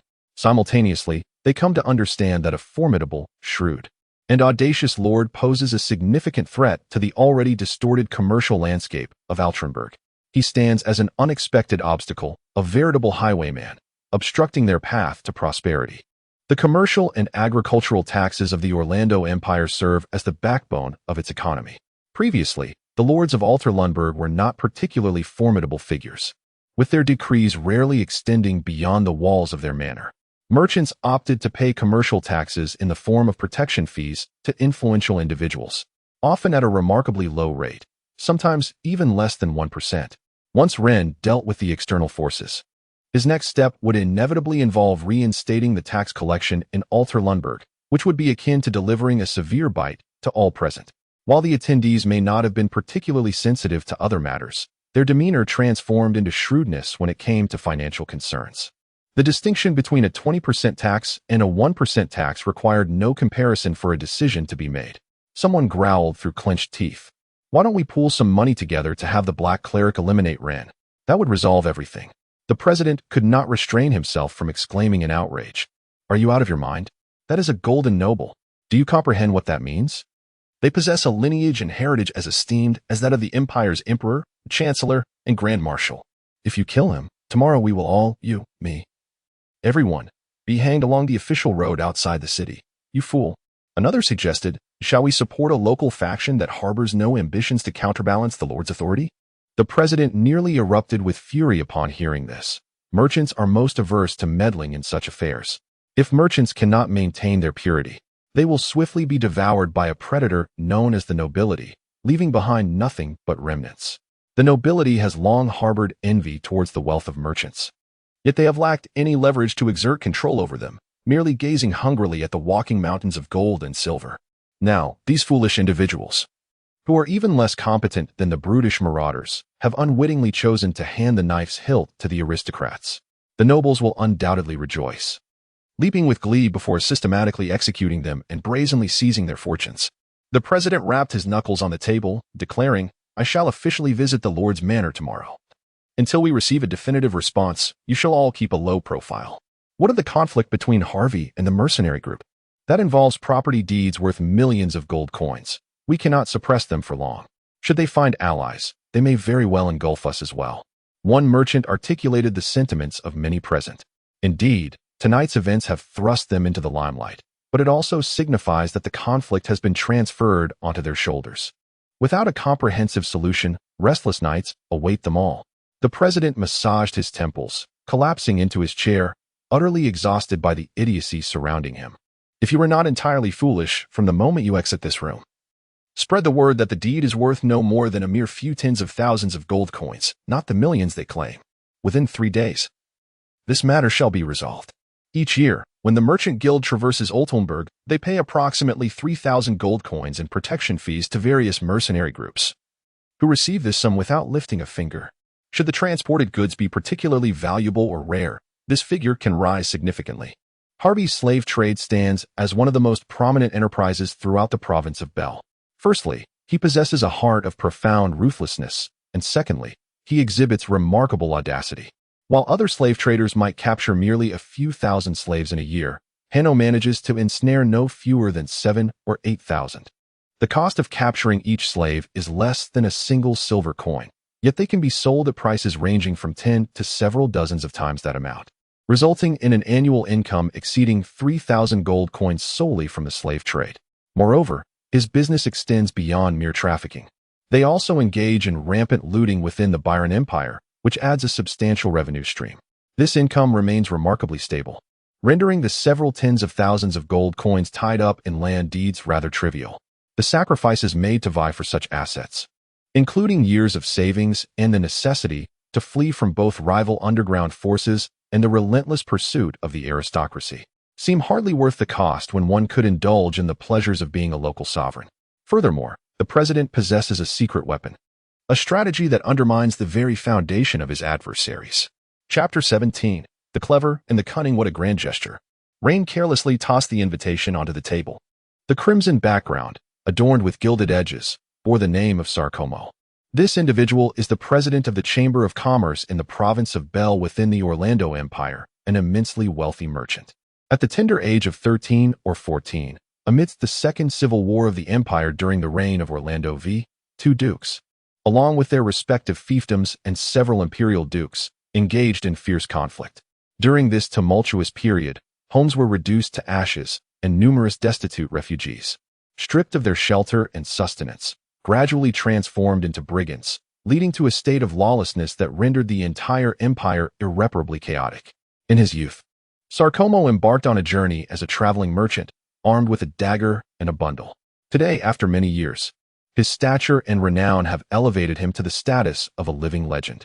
This venerable elder, endowed with courage, perseverance, wisdom, and myriad commendable qualities, stands atop the pinnacle of the mercantile profession. Naturally, Baron Rein is inclined to welcome his missive as a lord of the realm. He seeks to fortify and expand his influence, which is inextricably linked to the assistance of merchants. Although he harbors a slight discontent regarding the guild's intrusion into local affairs, he is willing to dismiss such grievances should Sarcomo present a reasonable offer. The elder arrives as promised, bearing a gift valued at 20 gold coins, which brings a semblance of a smile to Rein's countenance. He recognizes Sarcomo as a perceptive gentleman and potentially a troublesome adversary, should their paths cross in competition. "Welcome, Mr. Sarcomo," Rein proclaims, standing on the steps, gazing down at the elder. Sarcomo, undeterred, beams with delight. "It is a privilege to visit you on this splendid day." esteemed lord of the Golden Thorn, Baron Rein Alcania. His smile is genuine, the arc of his eyes and the upward curve of his lips flawless, as if rehearsed a million times, leaving no room for critique. Rein nods, slightly inclining his body. I recently hired a new gardener. His skills appear commendable, yet I sense some imperfections. Perhaps the wisdom bestowed upon you by the passage of time can help uncover those flaws. Come, let us stroll through the garden. It is an immense honor, my lord. With that, Sarcomo ascended the steps, following closely behind Rein, guided by the head maid as they traversed the entirety of the lord's manor, ultimately entering the garden. Sarcomo expressed high praise for the gardeners. However, he himself remained indifferent to such accolades, and Rein was even less concerned. After a leisurely stroll around, the two took their seats in the courtyard at the heart of the garden. The head maid had already prepared rich red tea, steaming fresh milk, and of course, a touch of red wine and brandy. I have a rather special gift for you, symbolizing my sincerity and goodwill. I hope it pleases you. After sipping their drinks, Sarcomo produced a scroll bound with a red silk ribbon. He gently pushed it towards Rein, meeting his gaze, and for a moment, they exchanged looks before Rein shifted his focus to the scroll. He took a sip of the fragrant red tea, casting a glance at the land deed on the table, and inquired, Mr. Sarcomo, I believe when a wolf begins to present gifts to a shepherd, it seeks more than mere safety. Please elucidate your intentions. I prefer forthrightness, as guessing will only lead to my vexation. He recognized that Sarcomo was a formidable adversary, particularly rare for one of his age. Sarcomo's confidence in the day's plan began to wane, as the stakes involved were exceedingly high. After a moment of contemplation, he steeled himself and declared, I am here on behalf of the Bell Commerce Guild to discuss matters concerning taxation. Rein paused, gazing at Sarcomo with a bemused smile. My tax officer informed me that there are few taxes to collect in this city. Sarcomo, inwardly cursing, maintained an expression reminiscent of a 3-time Academy Award winner, exuding a humble and sincere smile. He flattered, that was in the past, before your arrival. This place was akin to a barren wasteland, devoid of anything. It was only upon your coming that it flourished. The imperial commercial tax is set at 1/5, equating to 20%, yet this figure is not immutable. For instance, in Alexandria, to compete with other commercial ports, particularly against the trading hub of the Byron Empire across the strait, the commercial tax is reduced to 1/10, or 10%. The 1/5 rate is merely a standardized reference provided by the empire. Under certain circumstances, local lords may adjust the tax rate slightly. Therefore, addressing tax issues swiftly has become imperative. Merchants are inclined to gather in Altrenburg because its previous state of anarchy exempted them from substantial taxes. Once the tax system normalizes, it will feel as though a cleaver has been brought down upon the heads of all merchants in the Bell province. Their options will be limited. Either they grit their teeth and pay a hefty commercial tax, or they take the maritime route to Alexandria, subsequently traveling south to the Bell province, but still incurring significant expenses for transportation. Rein remained silent, merely gazing at the scenery, while Sarcomo felt compelled to speak. With a tone of negotiation, he carefully chose his words, fearful of inciting Rein's displeasure. I, along with all members of the Bell Merchant Guild, wholeheartedly support your exercise of the authority bestowed upon you by the Empire within your domain. We shall steadfastly endorse your decisions. He believed in the wisdom of first offering compliments before expressing any dissent. Concerning the Empire's commercial tax, we have some modest insights to share. Moreover, even if the tax ratio were altered, it would yield no personal benefit for you. A portion of the revenues is withheld to fund the development of the city by the Lord's office, while the remainder is remitted entirely to the imperial treasury. What do you stand to gain? Praise from the capital? Or the scornful gazes of merchants? After all, this region was once exempt from any fees. The commercial tax rate of 1/5 is a fundamental policy of the empire, and I shall not alter it arbitrarily.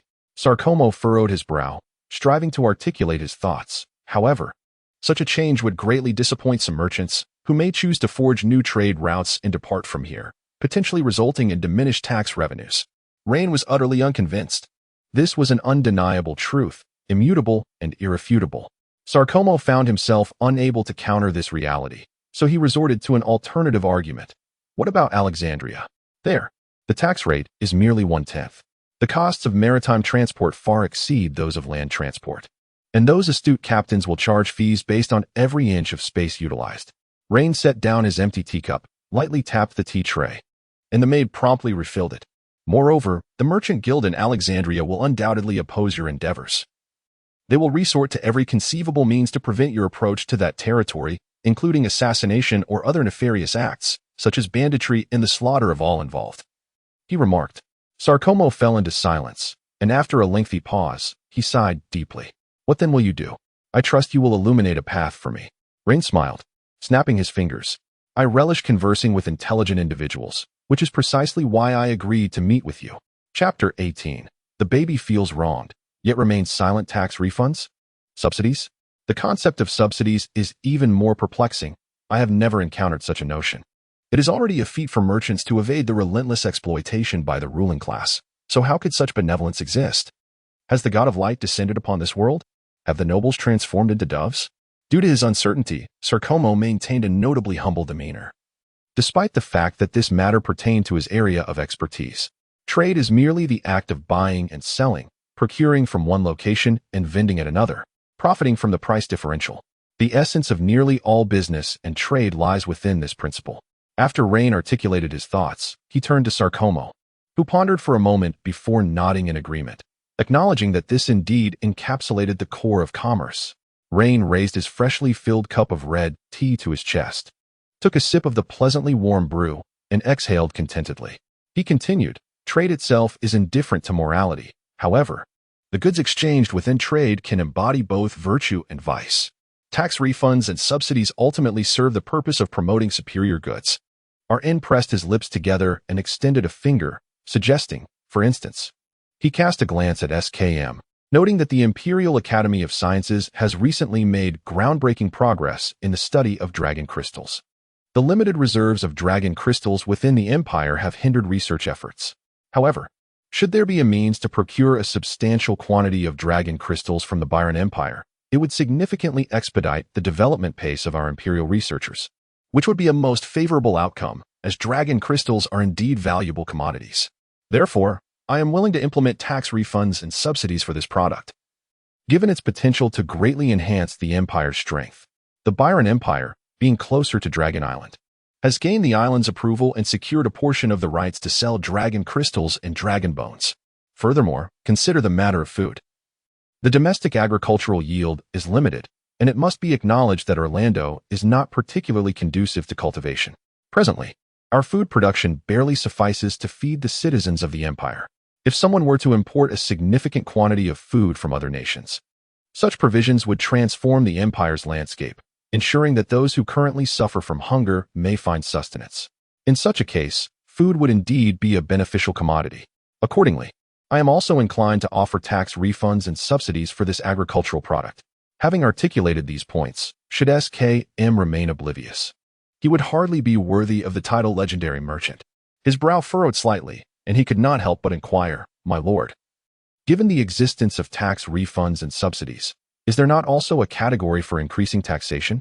Rein shrugged his shoulders, referring to what he termed protective tariffs, aimed at luxury goods, tobacco, and certain animals or plants that could potentially lead to the extinction of domestic species. Should luxury goods also be subject to protective tariffs? Sarcomo inquired, intrigued. After all, luxury items are predominantly accessible only to the nobility. It is solely the affluent elite and merchants who can afford such extravagances, while ordinary citizens and freemen would hardly be able to purchase a plate worth a gold coin. Rein nodded, asserting that luxury goods often lead individuals to squander vast sums of money on trivialities, and that it is imperative for the wealthy, including the nobility, to contribute more to the Empire's development. Upon uttering these words, Rein presented himself as a pillar of the Empire, exuding an air of concern that made Sarcomo wince. Sarcomo found this notion absurd, yet simultaneously entertained an even more ludicrous thought. He swallowed hard and asked, who then defines the quality of such goods? Ignoring Sarcomo's expectant gaze, Rein confidently tapped his chest and declared, clearly, I alone have the authority. This was akin to him carving flesh from others to satiate the entire ruling class. Nevertheless, upon reflecting on the matter, Sarcomo recognized the opportunities it presented. Monopoly is the ultimate goal for merchants. If this situation could be manipulated, why shouldn't merchants take advantage of it? Once a particular commodity is monopolized, it inevitably leads to the emergence of a cadre of magnates. On one hand, there was a resistance to the rules of Rein, yet on the other, A curiosity stirred within him. Salcomo realized that he could not underestimate this young nobleman. He was not much inferior to the cunning old foxes from the imperial capital with whom he had previously interacted, and in fact, he was even more sly and insidious than some of them. It was hard to fathom that such an exceptional young man had been cast out from the imperial city. One could not help but wonder whether it was his misfortune or Salcomo's own fortunate circumstance. Indeed, it seemed to be the latter. As he gazed upon Rein, tranquil as a deep, still ancient well, a thought first crossed Salcomo's mind. He had an 11-year-old granddaughter waiting in her chamber, unbetrothed. If it were possible, he had never aspired for a noble's legitimate wife to be the daughter of a lowly merchant, but perhaps a secondary spouse, or even lower still, a mistress? Sometimes, a noble's mistress could wield more influence than a legitimate wife. As for whether his granddaughter would consent, that was hardly a concern. A firm hand would ensure she understood that her grandfather's will was not to be defied. Salcomo was not a man prone to hesitation. Without delay, he inquired, "My lord, are you wed?" Rein looked at him in surprise, unable to comprehend why this old fellow would pose such a foolish question. The offspring of merchants could never aspire to be a noble's legitimate wife, unless by some divine intervention. He shook his head and turned his gaze toward the horizon. Decisively, Salcomo articulated his intentions. "I have a granddaughter, a beauty of rare merit. I shall arrange for her to be brought here post-haste. I harbor no ulterior motives. I merely wish for her to attend to the adult's life, serving tea and water, or perhaps warming the bed. The winter in Altrenberg is particularly harsh, especially during the moment one slips beneath the covers." Once more, Rein glanced at Salcomo, his mind preoccupied with calculations of gains and losses. It was evident that accepting the granddaughter of the president of the Bell Chamber of Commerce would yield more benefits than drawbacks. He could even, in certain respects, leverage this relationship, not through coercion, but rather through a collaborative approach that would allow the chamber to generate substantial profits for him. This was indeed a clever strategy, especially since this potentially incoming woman would not infringe upon his sole opportunity for a union with the illustrious noble families of the imperial capital.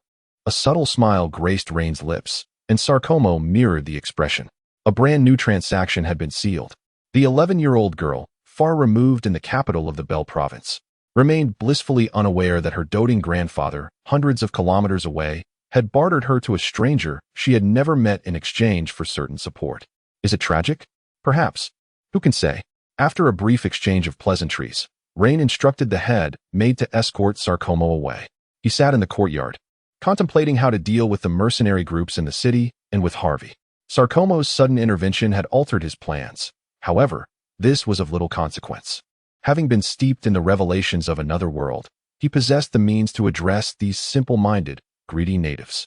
After several days of negotiations, Thornberg has once again settled into a semblance of tranquility. Yet, in the unseen corners, small-scale bloodshed continues to unfold. Compared to the earlier atmosphere of widespread fear, the city now resembles an elderly gentleman basking in the autumn sun, exuding a languid aura, as if life were nearing its inevitable decay. Some astute individuals have discerned the malevolent hand behind it all, the newly appointed lord of the city. Many have begun to adopt a silence that speaks volumes.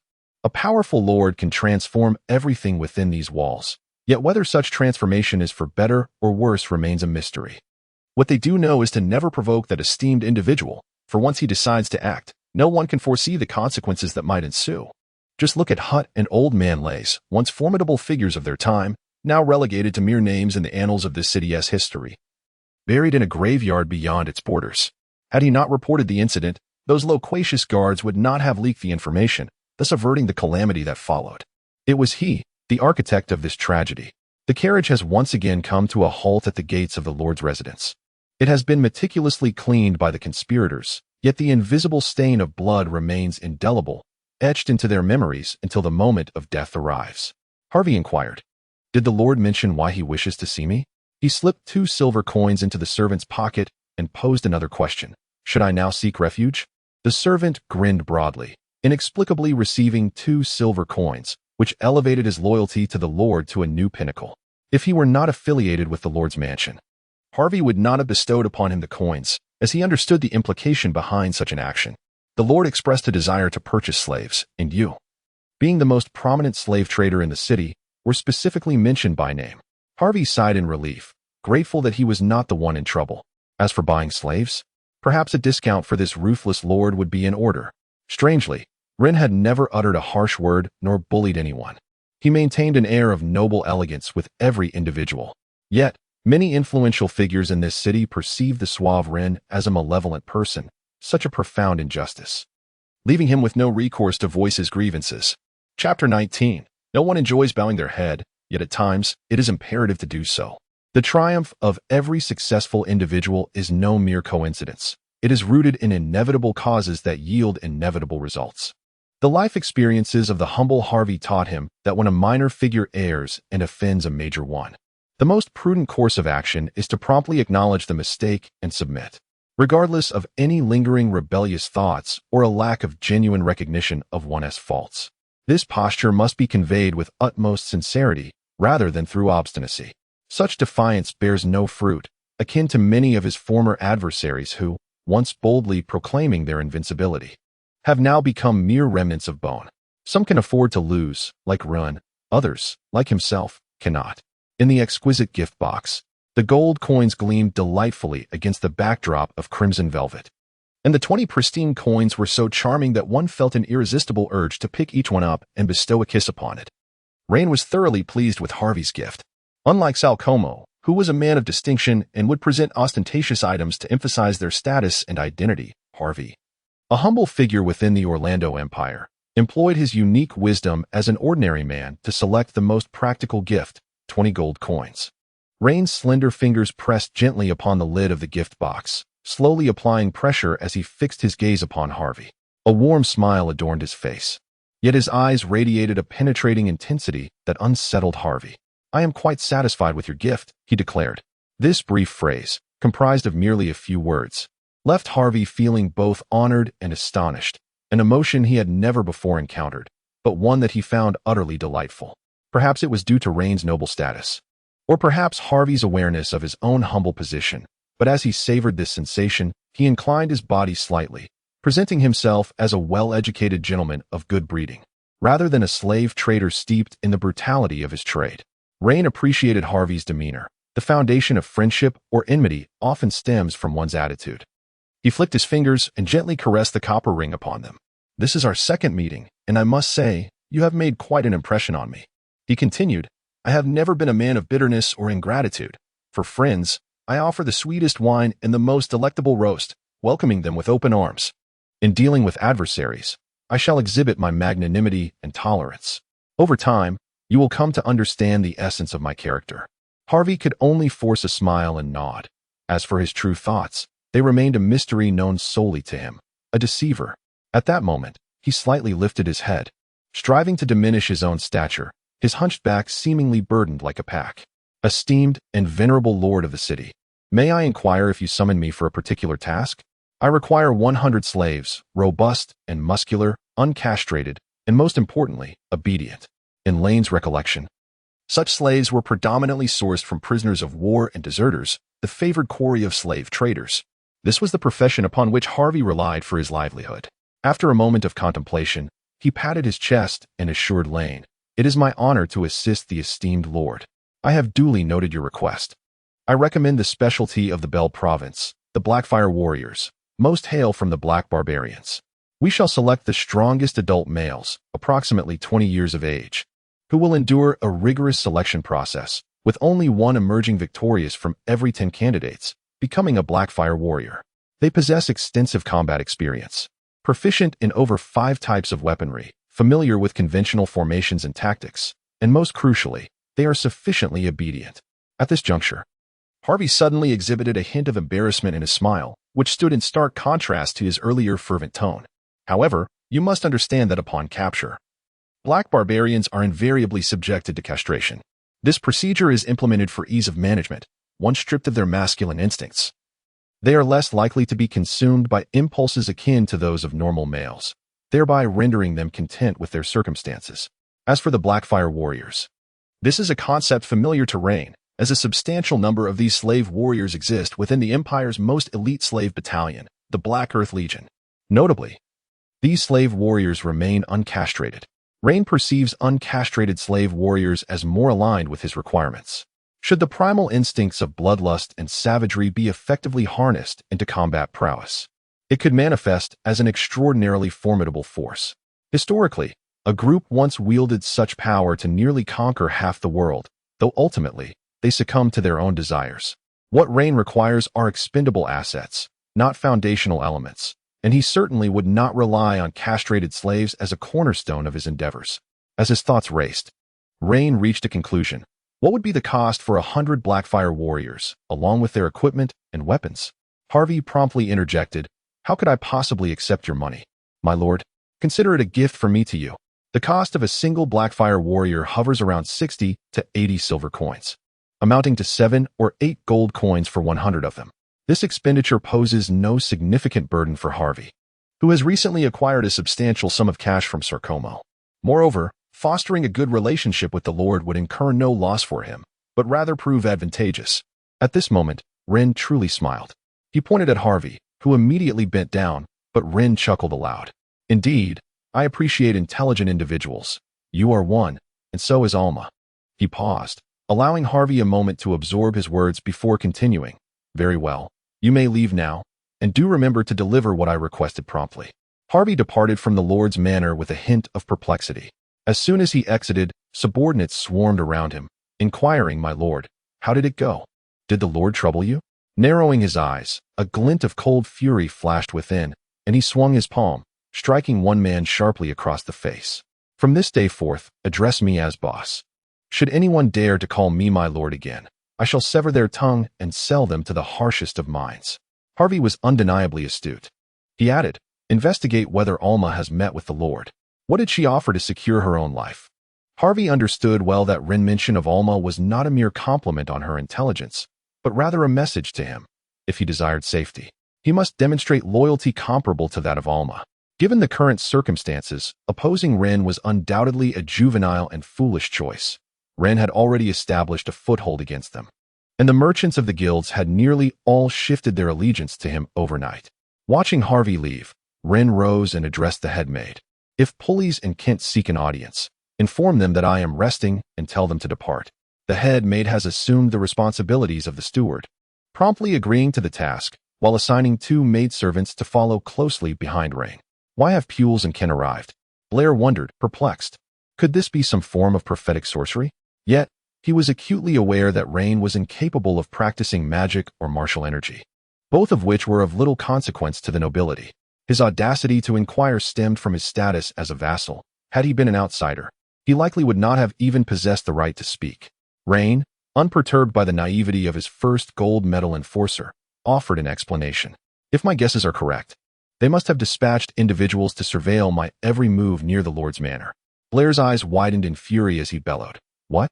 How dare they treat our Lord with such insolence? Command me to behead them and make them pay for their transgressions." Rein waved his hand dismissively. "They still serve a purpose for the time being. I shall inform you when action is required." As Rein surmised, news of his interaction with Harvey was swiftly relayed to Pules and Kent.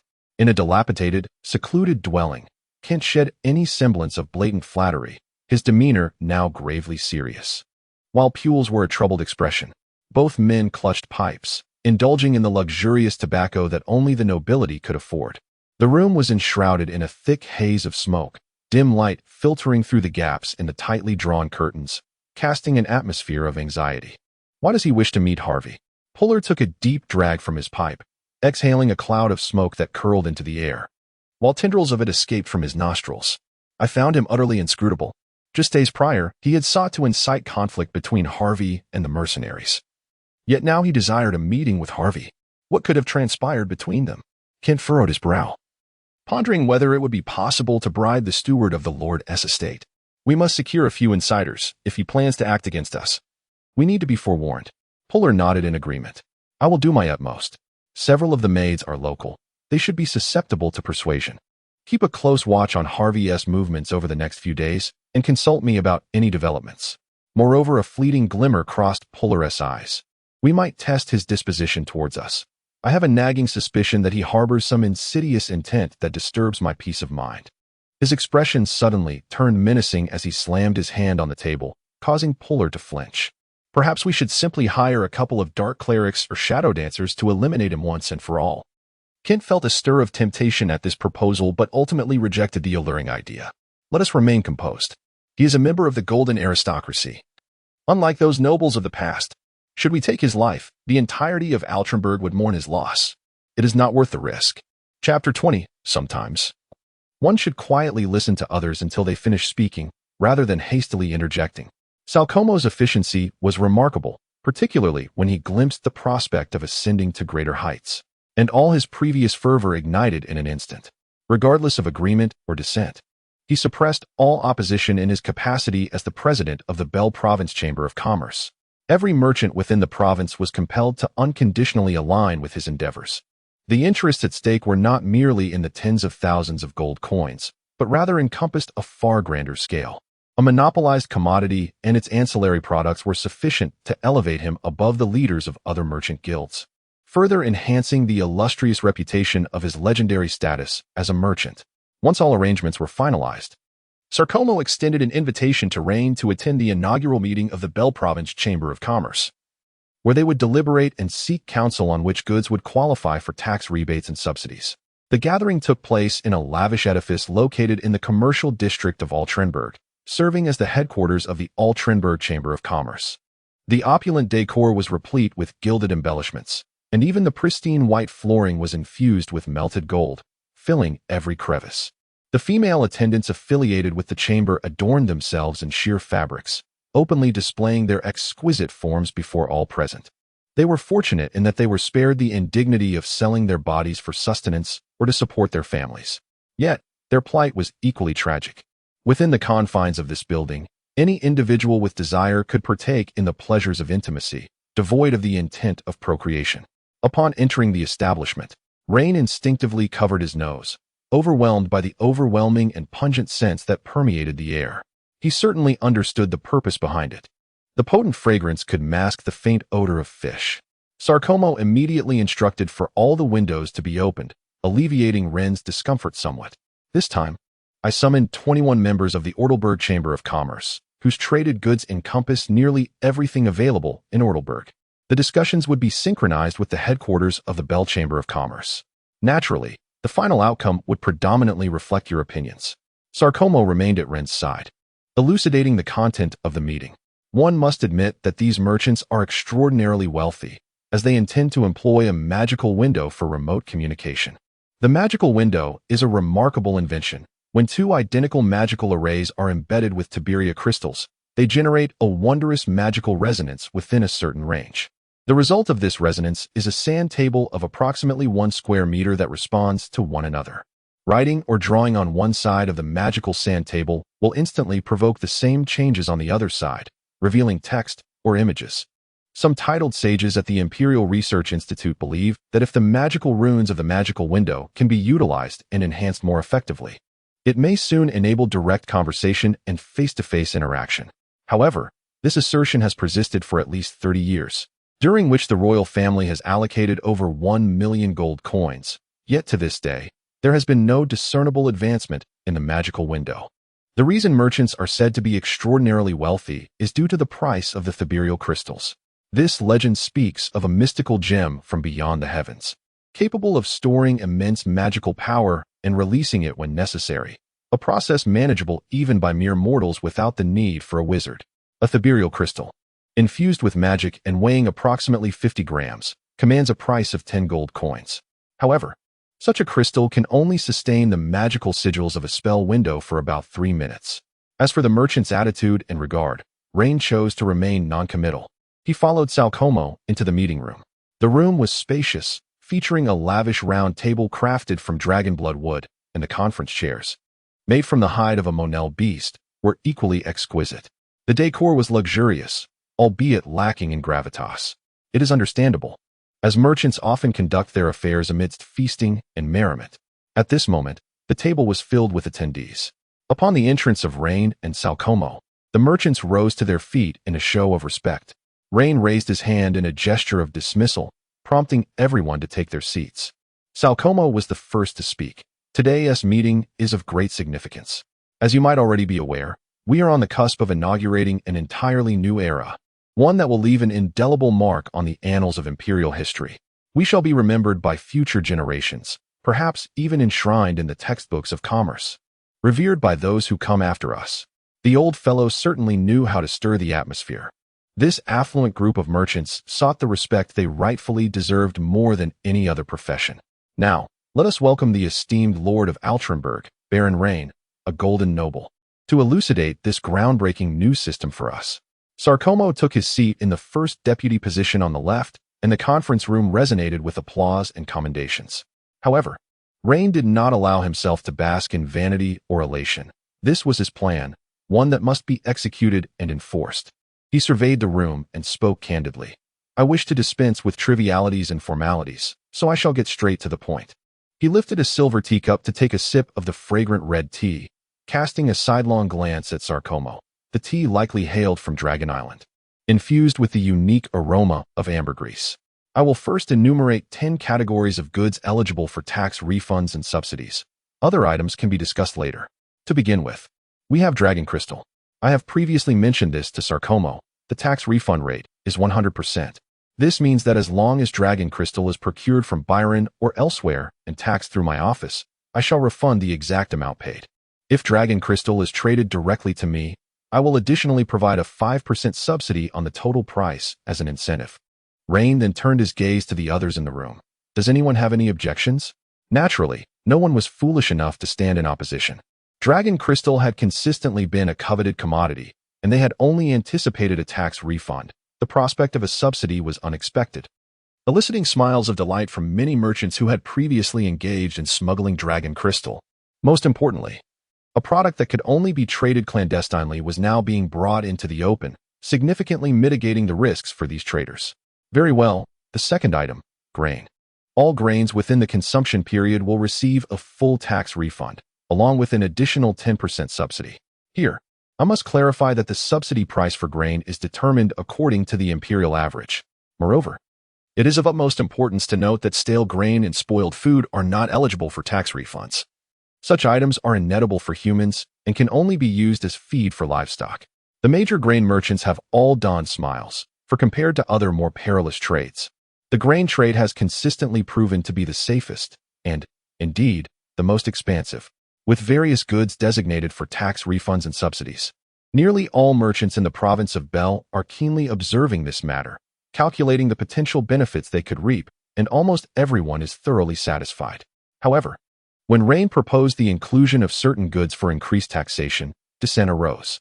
Why should the Dragon Island tobacco bricks be subjected to these protective tariffs? I protest this measure and demand that tobacco bricks also be included in the realm of tax refunds. One merchant could not restrain himself from voicing his opposition as Rein categorized tobacco bricks under protective duties. The tobacco bricks from Dragon Island are indeed exquisite luxury items, far superior to the inferior domestic variants, commanding a higher price and consequently yielding greater profits. Each trade generates a profit exceeding 20 gold coins for this merchant, and the prospect of losing 35% of his annual income, amounting to hundreds of gold coins, is undoubtedly painful. If you insist on imposing higher commercial taxes, I shall withdraw from this meeting and refuse to fulfill any agreements related to it. In an instant, the once boisterous conference room fell into silence, as the merchants began to communicate through glances, each revealing a cunning demeanor. They were eager to observe how the Lord, referred to as a rising star by Sarkomo, would navigate this crisis. Rein calmly stood up and approached the merchant from behind, placing his hands on the man's shoulders. You know, he remarked with a light chuckle, gazing around at the assembly of merchants, this is the first opposition I have encountered since arriving in Ortlandberg. Of course, there will be more dissenters in the future. But this is Ortlandberg, my Ortlandberg. I shall not be leaving for elsewhere. As Rein patted the merchant's shoulder, the man was poised to deliver a mocking retort. However, he caught sight of the astonishment and disbelief reflected in the eyes of those around him, tinged with shock and resistance. Before he could comprehend the situation, Rein, with a malevolent grin, seized the silver paper cutter from the table, a tool measuring the length of his palm, and forcefully yanked the merchant's scant hair, compelling him to lift his head. With ruthless precision, he plunged the sharp blade directly into the man's eye. The cutter penetrated with barely any resistance, embedding itself into the merchant's skull. Blood gushed forth, splattering onto the table and staining the pristine white stationery.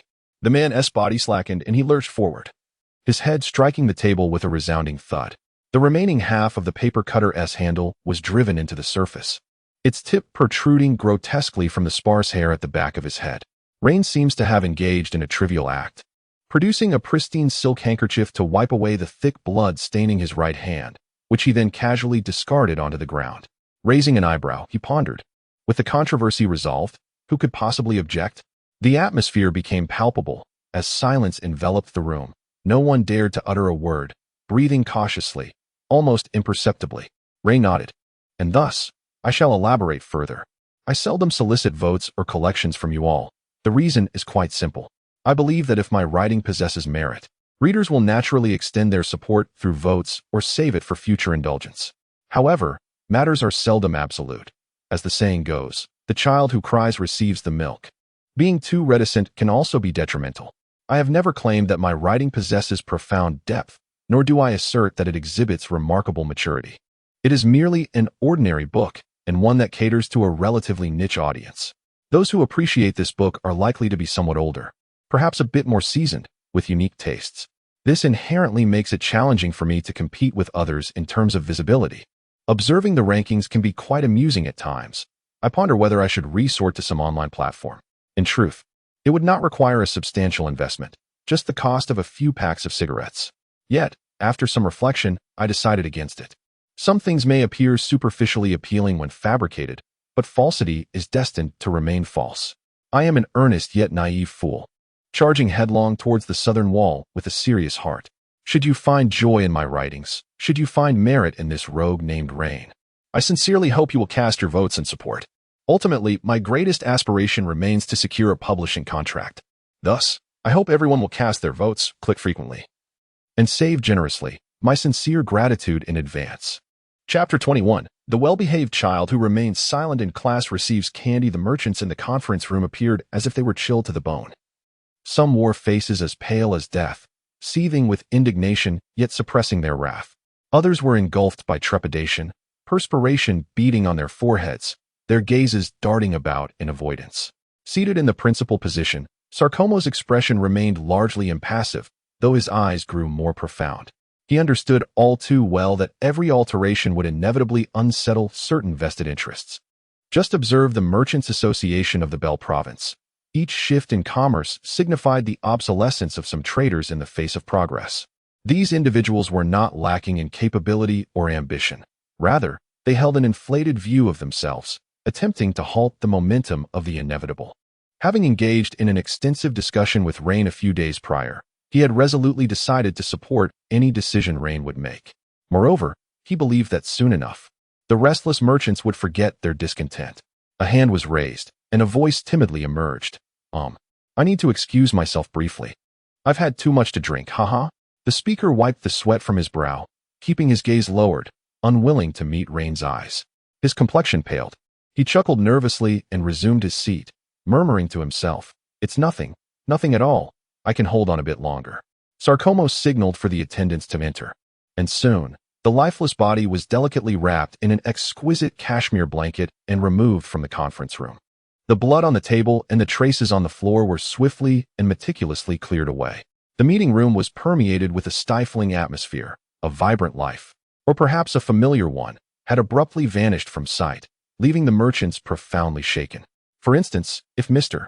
Sarcomo were to acquire the exclusive rights to trade Dragon Island tobacco bricks, then within my domain, he alone would be permitted to buy and transport these bricks. Any transactions or transportation of tobacco bricks by others would be deemed illegal. The Imperial Constitution endows me with the authority to adjudicate such violations, and all illicit tobacco bricks entering Orlando would be confiscated and incinerated. The expressions of the merchants instantly transformed. Glancing furtively at the now vacant chair, his interjection was ill-timed. This exclusive trading right amounted to an officially sanctioned monopoly. Consider this. The Orlando Empire is home to over 2,000 families of varying nobility and countless merchants. These individuals constitute the consumer base for Dragon Island tobacco bricks, with hundreds of thousands, if not more, consumed each year. Should such a lucrative business be monopolized by a single individual, it would take merely 2 or 3 years to artificially forge a colossal commercial empire. Yet, The most significant aspect lies in the potential benefits that such control could yield. For instance, the prospect of nobility with wealth and connections. A merchant could easily navigate the path to becoming an imperial aristocrat. Furthermore, this monopolistic enterprise is backed by official sanction and protection, ensuring that any arising issues would be effortlessly resolved by the privileged class. However, soon they reconsidered. The individual who had made this promise was merely a lord of the city, which somewhat calmed their racing minds. Raine, aware of their thoughts, allowed them a moment of contemplation before confidently stating, "From the conclusion of this meeting onwards, no exclusive commodities shall enter the empire through illicit channels, not in Alternburg, nor throughout the entire Weimar corridor." Salcomo chimed in, "From this day forth, the Bell Merchant Guild will ardently support Baron Rein in his political endeavors. While we cannot offer Baron Rein excessive assistance, we certainly have an abundance of financial resources." His self-satisfied smile instantly enlivened the atmosphere. While other capabilities might elude these merchants, the matter of wealth was undeniably plentiful. Each individual was panting heavily, each harboring their own calculations regarding business. Even though the exclusive rights that Raine spoke of would only affect the Bell province, the merchants did not foresee a disadvantage. As long as Raine could guarantee that no one besides them would transport Byron's goods through the Weimar corridor, any additional taxation would still yield them profits. The costs and risks associated with maritime transport far exceeded those of land transport, and under the burden of escalating expenses, the route to the Bell province held little competitive edge. At the very least, it ensured that, under equitable circumstances, they could attain greater profits and broader commercial rights within the Bell province. In summary, as long as Raine could fulfill the promises he made, supporting the abandonment of some outdated regulations would indeed be worthwhile. Raine articulated everything that needed to be said, exchanged a meaningful glance with Sarcomo, and then departed, leaving behind a period of internal discussion for the Bell Merchant Association. They were tasked with implementing a series of adjustments to swiftly adapt to the latest Raine's regulations. After leaving the association, Raine chose not to take a carriage but to walk instead. The city appeared profoundly dilapidated. Successive lords had failed to assert their political ambitions, succumbing instead to the struggles against local powers. A city lacking in financial resources for maintenance resembled an immense slum, imbued with an atmosphere of decay and corruption. Residents, deprived of basic livelihood and employment, wandered the streets in search of work, only to find themselves ultimately disappointed, relegated to the lowest rungs of some faction. Yet, concurrently, this city harbored immense potential. Raine's perspective differed markedly from that of others. While most could only see the city's negative aspects, magnifying them infinitely, Raine discerned within these adversities the seeds of boundless possibilities. The city was youthful. Once its inhabitants lost their means of sustenance, be it due to age or disability, they effectively lost their very essence of life. Unlike highly developed commercial ports that attracted affluent individuals seeking a tranquil retirement, thereby aging their populations, this city, often referred to as the City of Chaos or the City of Sin, boasted a remarkably low average age among its residents, with scarcely an elderly person in sight, the majority being robust individuals in their 40s. In a burgeoning city, the implication is that if someone can guide her into the fold, she will sprint forth amidst the astonished gazes of others. Have Kent and Pulley sought me out in recent days? Raine procured several handcrafted wooden ornaments from a quaint roadside shop, each depicting characters from mythology, alongside 2 wooden crosses. The crosses serve as one of the emblems of the Church of Holy Light, which is said to have witnessed the manifestation of a true deity in ancient times, only to be suppressed by an enigmatic force thereafter. In the present-day city of Sunset, it is rumored that a statue of this divine figure still stands resolutely, untouched by the passage of time or even the growth of moss over millennia. Each Christmas, the statue emanates a luminous glow, drawing pilgrims and tourists from around the globe to pay homage year after year.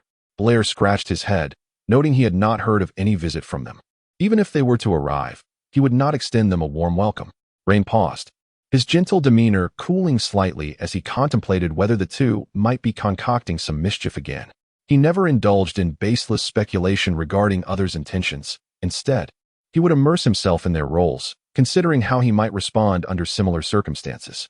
In his reflections, he surmised that Pulley and Kent would be eager to meet him, seeking to clear their names and imploring his forgiveness. With Harvey as a precedent, having secured Raine's absolution, they had all the more reason to attempt a similar approach. After all, he was the lord of the city, its sovereign, the highest executive officer, wielding the ultimate authority over their positions. If necessary, he has the authority to directly appoint or dismiss the highest commander of the security forces. And he may also petition the capital of the Bel province to change the selection of the highest commander of the city defense forces. However, 2 days have passed, and these two individuals have yet to arrive. Raine cannot help but think the worst. They might be resorting to dangerous tactics, perhaps even assassination. Blair, somewhat perplexed, thumped his chest confidently and declared, "Rest assured, my lord." Chapter 22. There will always be misunderstanding among the people. Yesterday was truly overwhelming, reminiscent of Sun Wukong's trials. As if Tang Sung had vanished, leaving him to navigate alone. Alma, as the leader of the skilled women of Altrenberg, certainly has her own rules for survival. Before her stand 3 young maidens, entirely unclothed.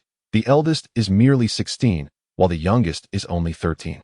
Regardless of their ages, each girl possesses a stunning figure and exquisite features, radiating the vibrant beauty of youth.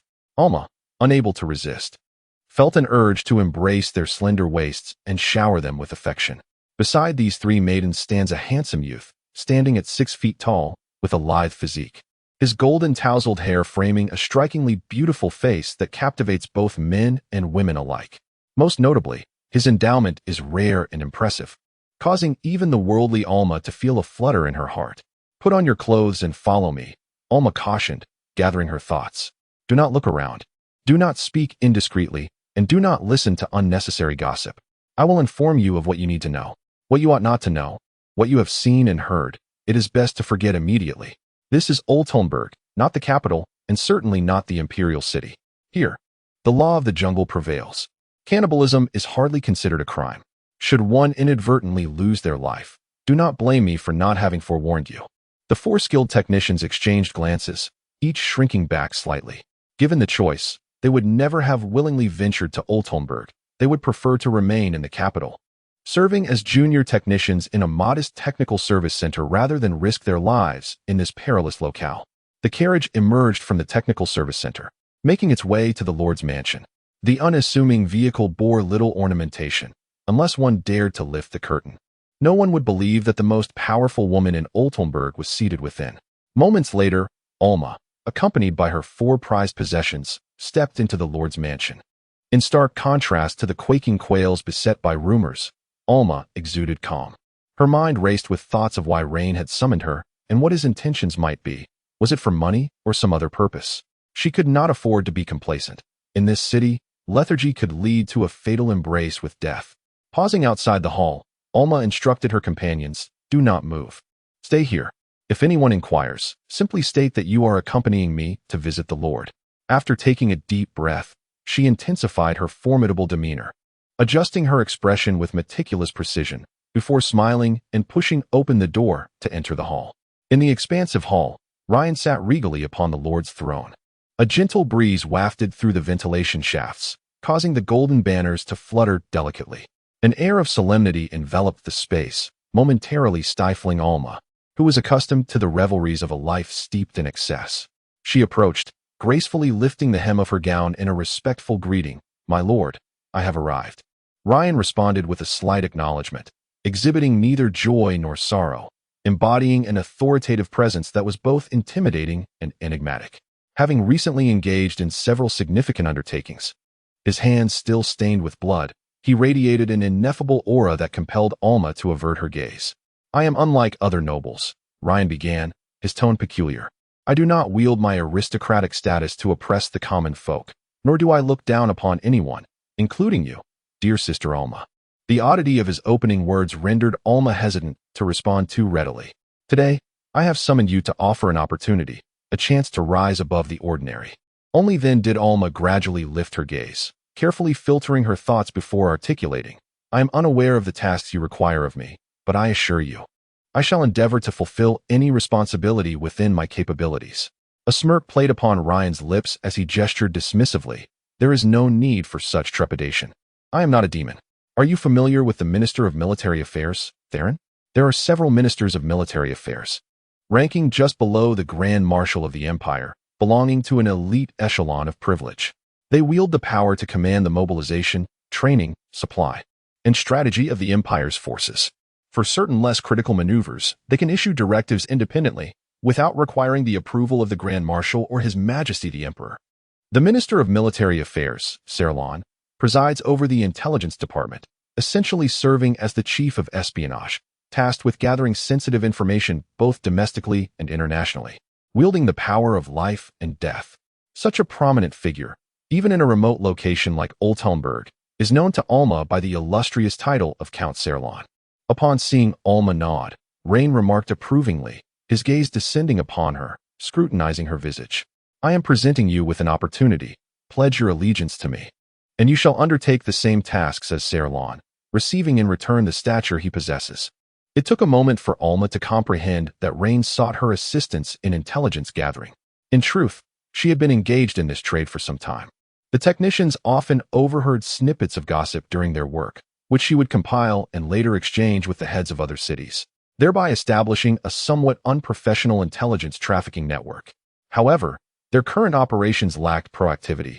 They held valuable information yet refrained from offering it willingly, passively waiting for inquiries before negotiating a favorable price. This arrangement resembled a secondary vocation. Naturally, if the offered price was insufficient, they would withhold the information, as excessive selling could incite suspicion and wariness among influential figures towards the technical service center, significantly impacting their regular income. "I have always favored assisting friends over principals," she mused. "With the promise of a carrot, there inevitably exists a stick." Alma's smile was strained. She was no fool, aware that once she pledged allegiance to Rein, everything she possessed would become his. After years of relentless struggle, she transformed from a young girl, abducted to Altrenberg to work as a lowly technician, to standing atop a pinnacle that technicians aspire to reach. The sacrifices she made were immense. Now, however, everything was at risk of being taken from her by Rein, and she could not bear the thought. Yet, the promises of prosperity he offered were undeniably alluring. If she were to become a noble, even the most humble of lords, those who once scorned and ridiculed her would be trampled beneath her feet, crushed under her heel. This was a once-in-a-lifetime opportunity, a formidable challenge, and a reckless gamble. As she contemplated her fading youth and the passage of time, she realized that it might be prudent to consider an escape route. This profession thrives on the vitality of youth. Once she aged, those newly emerging opportunists would likely relish the chance to step upon her face, climbing over her to reach their own ambitions. In that fleeting moment, Alma's mind raced with countless thoughts, and ultimately, she gritted her teeth and knelt down, affirming her resolve. Rein nodded in satisfaction and proclaimed that from this day forth, he required her to gather intelligence on the movements of everyone in Altrenberg, extending beyond her immediate circle to enlist others in her efforts. Beggars, vagrants, and gamblers who had lost everything. Anyone who could bring her information must be brought under her control. He mentioned that he had heard of several sizable casinos in the southern part of the city, which would henceforth be under her domain. Of course, this would take some time, as he would need to eliminate the current operators, and she would become the empress of Altrenberg's entertainment industry. After Alma rose, she felt considerably lighter in spirit. Listening to Rein's words, she realized that she had indeed struck a fortunate deal. The southern district belonged to the affluent, and even in this city, there were numerous wealthy individuals. The origins of their wealth were questionable, often acquired with alarming ease. They were not at all reluctant to squander a few silver coins, or even dozens, being extravagant in their indulgence. Which of those casinos did not overflow with riches? These establishments either belonged to merchant guilds or mercenary groups, each supported by formidable backers. Although Alma and her compatriots held the esteemed position of leaders within the underbelly of Altrenberg, they dared not provoke a conflict lightly. Now, with Rein as her guarantor, the acquisition of the casino seemed imminent. As Alma contemplated the prospect of those delightful golden coins, her mood lifted significantly. At least she would no longer feel disheartened by the thought of becoming someone else's vassal. "My lord, I brought a small gift with me, and I hope it pleases you," Alma said at an opportune moment. Rein, ever courteous, would certainly not dismiss her gesture, and he nodded in agreement. After discussing a few matters, Alma departed with a newfound lightness in her step. At the doorway, she addressed her 4 companions. "From this day forth, you shall serve the lord of the city. Remember to attend to him well. Should I find out that you have neglected your duties, or, heaven forbid, caused him any displeasure, you shall be sent to the mines." Upon hearing this, The four trembled in fear and quickly acquiesced. The mines, once entered. It was a fate worse than death. Observing the peculiar glances exchanged between the headmaid and Blair, Ryan felt an overwhelming urge to clarify. I am not that kind of person. Chapter 23. When a scoundrel achieves a certain magnitude, he becomes a great man on a Sunday. In other cities, congregants would gather in churches to partake in serene worship. Unfortunately, this is Alterunberg, where there are hardly 2 priests to be found, let alone a church. Though missionaries have once aspired to touch the hearts of this city, the people's appetite for sustenance overshadowed their yearning for spiritual solace. Moreover, the rogues treated missionaries as mere prey, slaughtering them at will. Consequently, the Holy See declared Alterunberg one of the most depraved cities on the continent, forsaken by the light of the divine. Who dares claim that the faithful possess no temper? Step forward, and I assure you, I shall not spare you. Raine sat in the garden, relishing the solitude that allowed him to ponder deeply. The tranquil atmosphere stimulated his mind, enabling it to function at an accelerated pace, unperturbed by external distractions, granting him ample time and space to strategize his future. The 2 malignant forces, Hut and Lace, had been utterly eradicated, and smaller factions had begun to vie fiercely for the territory left in their wake. Although their influence remained inconspicuous for now, Raine never underestimated these nascent scoundrels. Illness often begins with seemingly trivial ailments, only to escalate into incurable afflictions that threaten lives. However, mere superficial governance is insufficient for a city. In the impenetrable depths of darkness, the rule of underground forces is an indispensable aspect of its existence. Regarding these emerging forces, the key to dealing with them lies in determining whether they can be controlled. If they can, then Lane would not hesitate to elevate a puppet representative to serve as a blade in his hand. If they cannot, they must inevitably be discarded into the annals of history, becoming nothing more than a foul heap of decomposition in some dark alley. Immediately after Alma's departure, significant changes were enacted. She discreetly dispatched individuals to shelter numerous beggars and vagrants, providing them with concealed accommodations and daily meals, and was willing to expend resources for valuable information. It is precisely due to Alma's generosity that in areas where beggars and vagrants congregate, her informants are ever present. Coupled with the enthusiastic services and strategies of the technicians, a wealth of information is compiled daily at Alma's behest, with select vital details forwarded to the Lord's Manor. Merchants have begun to adapt to the shifting landscape. The entire commercial association of the Bell Province underwent restructuring, transforming into several small groups dedicated to the initial batch of 7 exclusive products. Of course, this power was not conferred upon them by Lane. Rather, it was something they fought to attain. Lane's approach was straightforward. There are only 7 products, and only 7 individuals are permitted to buy and transport these goods. Thus, let the bidding commence. Whoever offers the highest buyout fee will secure the exclusive rights to these products in the Bell Province for a year. This matter has stirred considerable uproar, prompting the capital to issue a letter of inquiry to Lane, chastising him for disrupting the market and demanding immediate rectification. However, Lane pays little heed to the capital's reprimands. After all, he is a noble of golden stature. Should they dare to send troops against him, he welcomes the challenge. Meanwhile, the capital remained silent. However, news reached Ryan that the royal family and the Minister of Finance were observing the situation. Should Ryan's plan prove effective and mutually beneficial, they intended to seize power entirely for themselves, leaving the royal family to reap the rewards. In a fleeting moment of reflection, Ryan considered the mercenary guilds that lurked within the city. Though these scoundrels had temporarily lowered their flags, this malignant presence could not remain unaddressed. Ryan felt a deep discontent at the thought of allowing a band of uncontrollable ruffians to ravage his territory, especially given that they posed a tangible threat to him. At times, Ryan harbored a quiet resentment, pondering how others who traversed worlds had become magical prodigies with mere bites of sweet potatoes, or had arrived equipped with some extraordinary system, or hailed from illustrious, hidden lineages that would inevitably yield either sorcerers or martial deities within a few short years. In contrast, he found himself unable to master even the most basic of magical arts, let alone attain the rank of a knight, while being ensnared within the perilous realm of nobility. It was a lamentable predicament. In a moment of generosity, Ryan permitted Alma's so-called 4 treasures to remain within the Lord's Manor, instructing the head maid to treat them as ordinary servants. But would the head maid truly adhere to Ryan's wishes? That seemed far-fetched.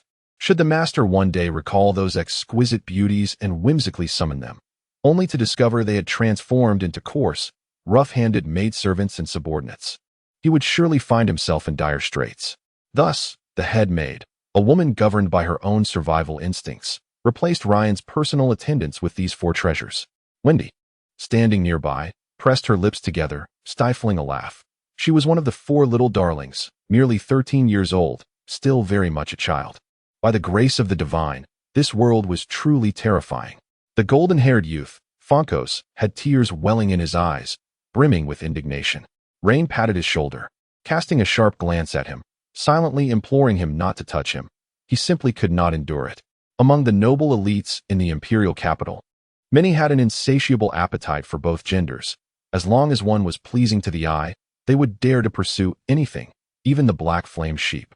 Raine harbored no disdain for such individuals who spared no creatures, but he personally found such tastes unbearable and resolved to find an opportunity to send Fonkos away. Damn it! If Raine were truly a brutal person, perhaps he would consider severing Fonkos' head, but in reality, he was not a cruel individual. Rather, he was relatively easygoing, which prevented him from taking such drastic measures. Amidst the awkwardness, the head maid approached with pursed lips. She cast a sidelong glance at Fonkos and signaled discreetly, "Sir, Mr. Salcomo has arrived with his granddaughter to pay you a visit. Would you prefer to meet him now, or suggest another time?" The head maid could only offer Fonkos a look of helplessness before following Raine out of the garden. Soon, Raine's gaze shifted to the little girl beside Salcomo. She was indeed a child, younger than Wendy, completely unassuming. Though she was not short, resembling her grandfather, in every aspect, she appeared merely as a little girl. The collaboration between Sarcomo and Raine is flourishing, yet he remains ever respectful. Upon first seeing Raine, he immediately rose, gently pulling his granddaughter up alongside him. The little girl displayed remarkable poise. Being born into a family like Sarcomo's was indeed a stroke of good fortune. She was spared the indignities of survival and afforded the luxury of time to pursue a superior education. The girl gracefully curtsied, her movements precise and polished, unmistakably the result of careful training. Sarcomo looked at Raine with a warm smile, affectionately patting his granddaughter's head. "This is my granddaughter, Celeste," he introduced. The name Celeste, derived from Orlando, signifies the one who is blessed, and indeed, she embodies happiness. With a gentle demeanor, Sarcomo addressed Celeste, saying, "From this day forth, he shall be your husband. You are to honor and love him. He will always be your ultimate support." Celeste may or may not fully comprehend this, yet she comported herself with utmost propriety. Quietly, she approached Raine, her head bowed, her flaxen hair cascading down to partially obscure her face, rendering her expression unreadable. Beneath her silken locks, a delicate, fair neck glimmered alluringly, causing Raine's heart to race unexpectedly. He discreetly averted his gaze. A fleeting thought crossed Raine's mind, questioning whether he was being foolish, but this doubt was quickly cast aside. Throughout history, nearly all great figures have been regarded as scoundrels. Thus, he could hardly be an exception.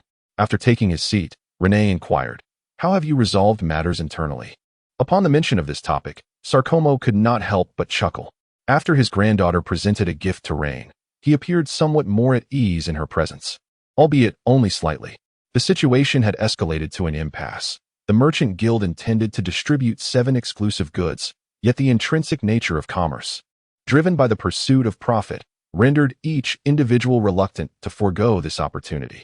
Had it not been for our intervention as guild leaders, a conflict would likely have already erupted.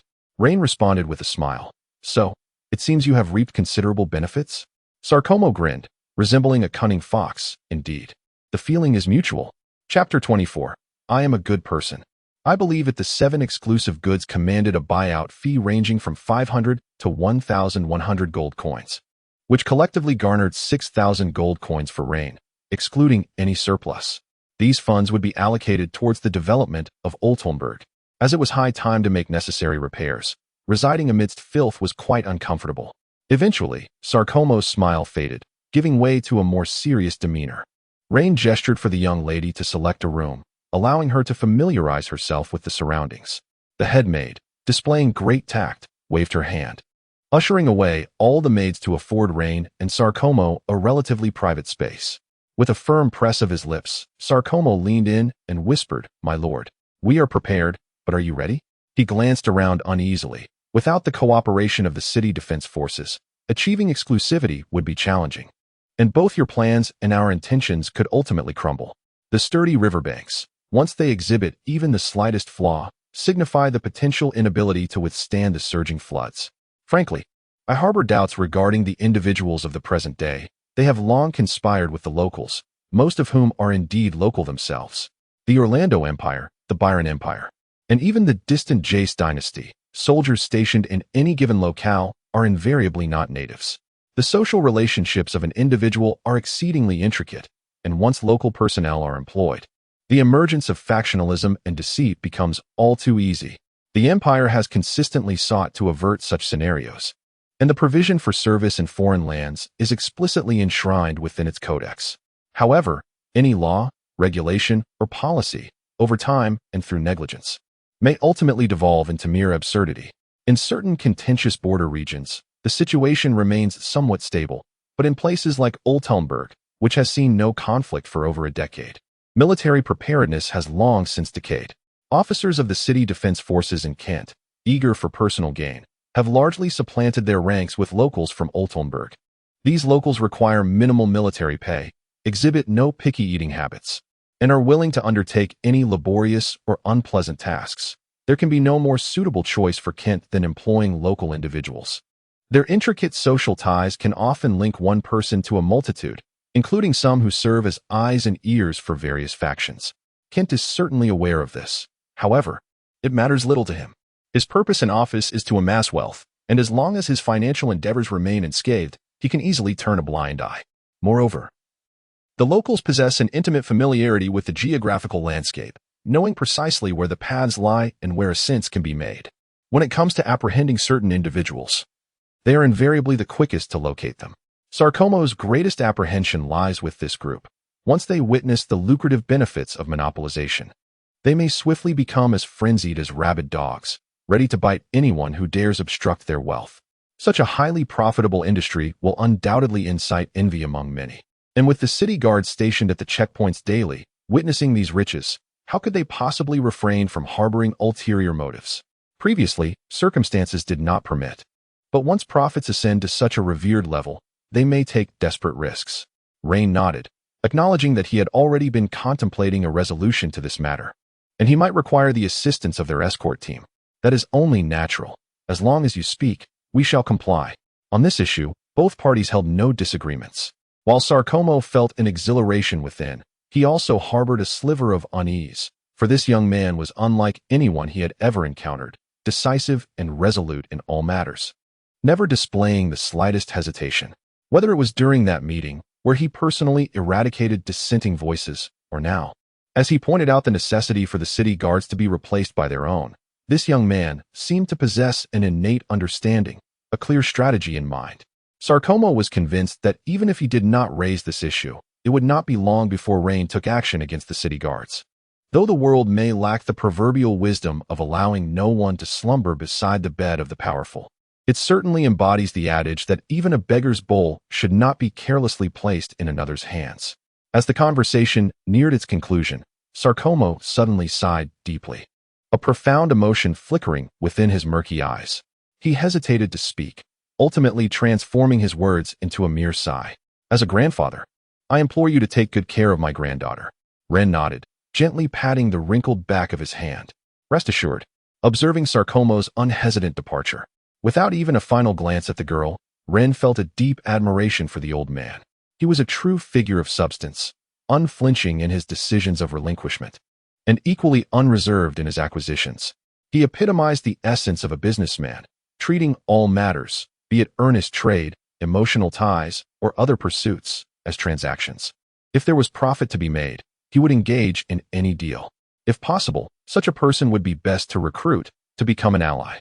However, at present, Rein felt his leverage was insufficient to sway this legendary merchant of immense fortune. The lord's manor had become slightly livelier with the addition of a young mistress, as the servants, being inherently curious, desired to glimpse the lord's little lady, wondering what she was like, whether she was amiable, and why she had garnered Lord Rein's favor. Rein did not stifle these playful antics. He understood profoundly that authority must be tempered with kindness.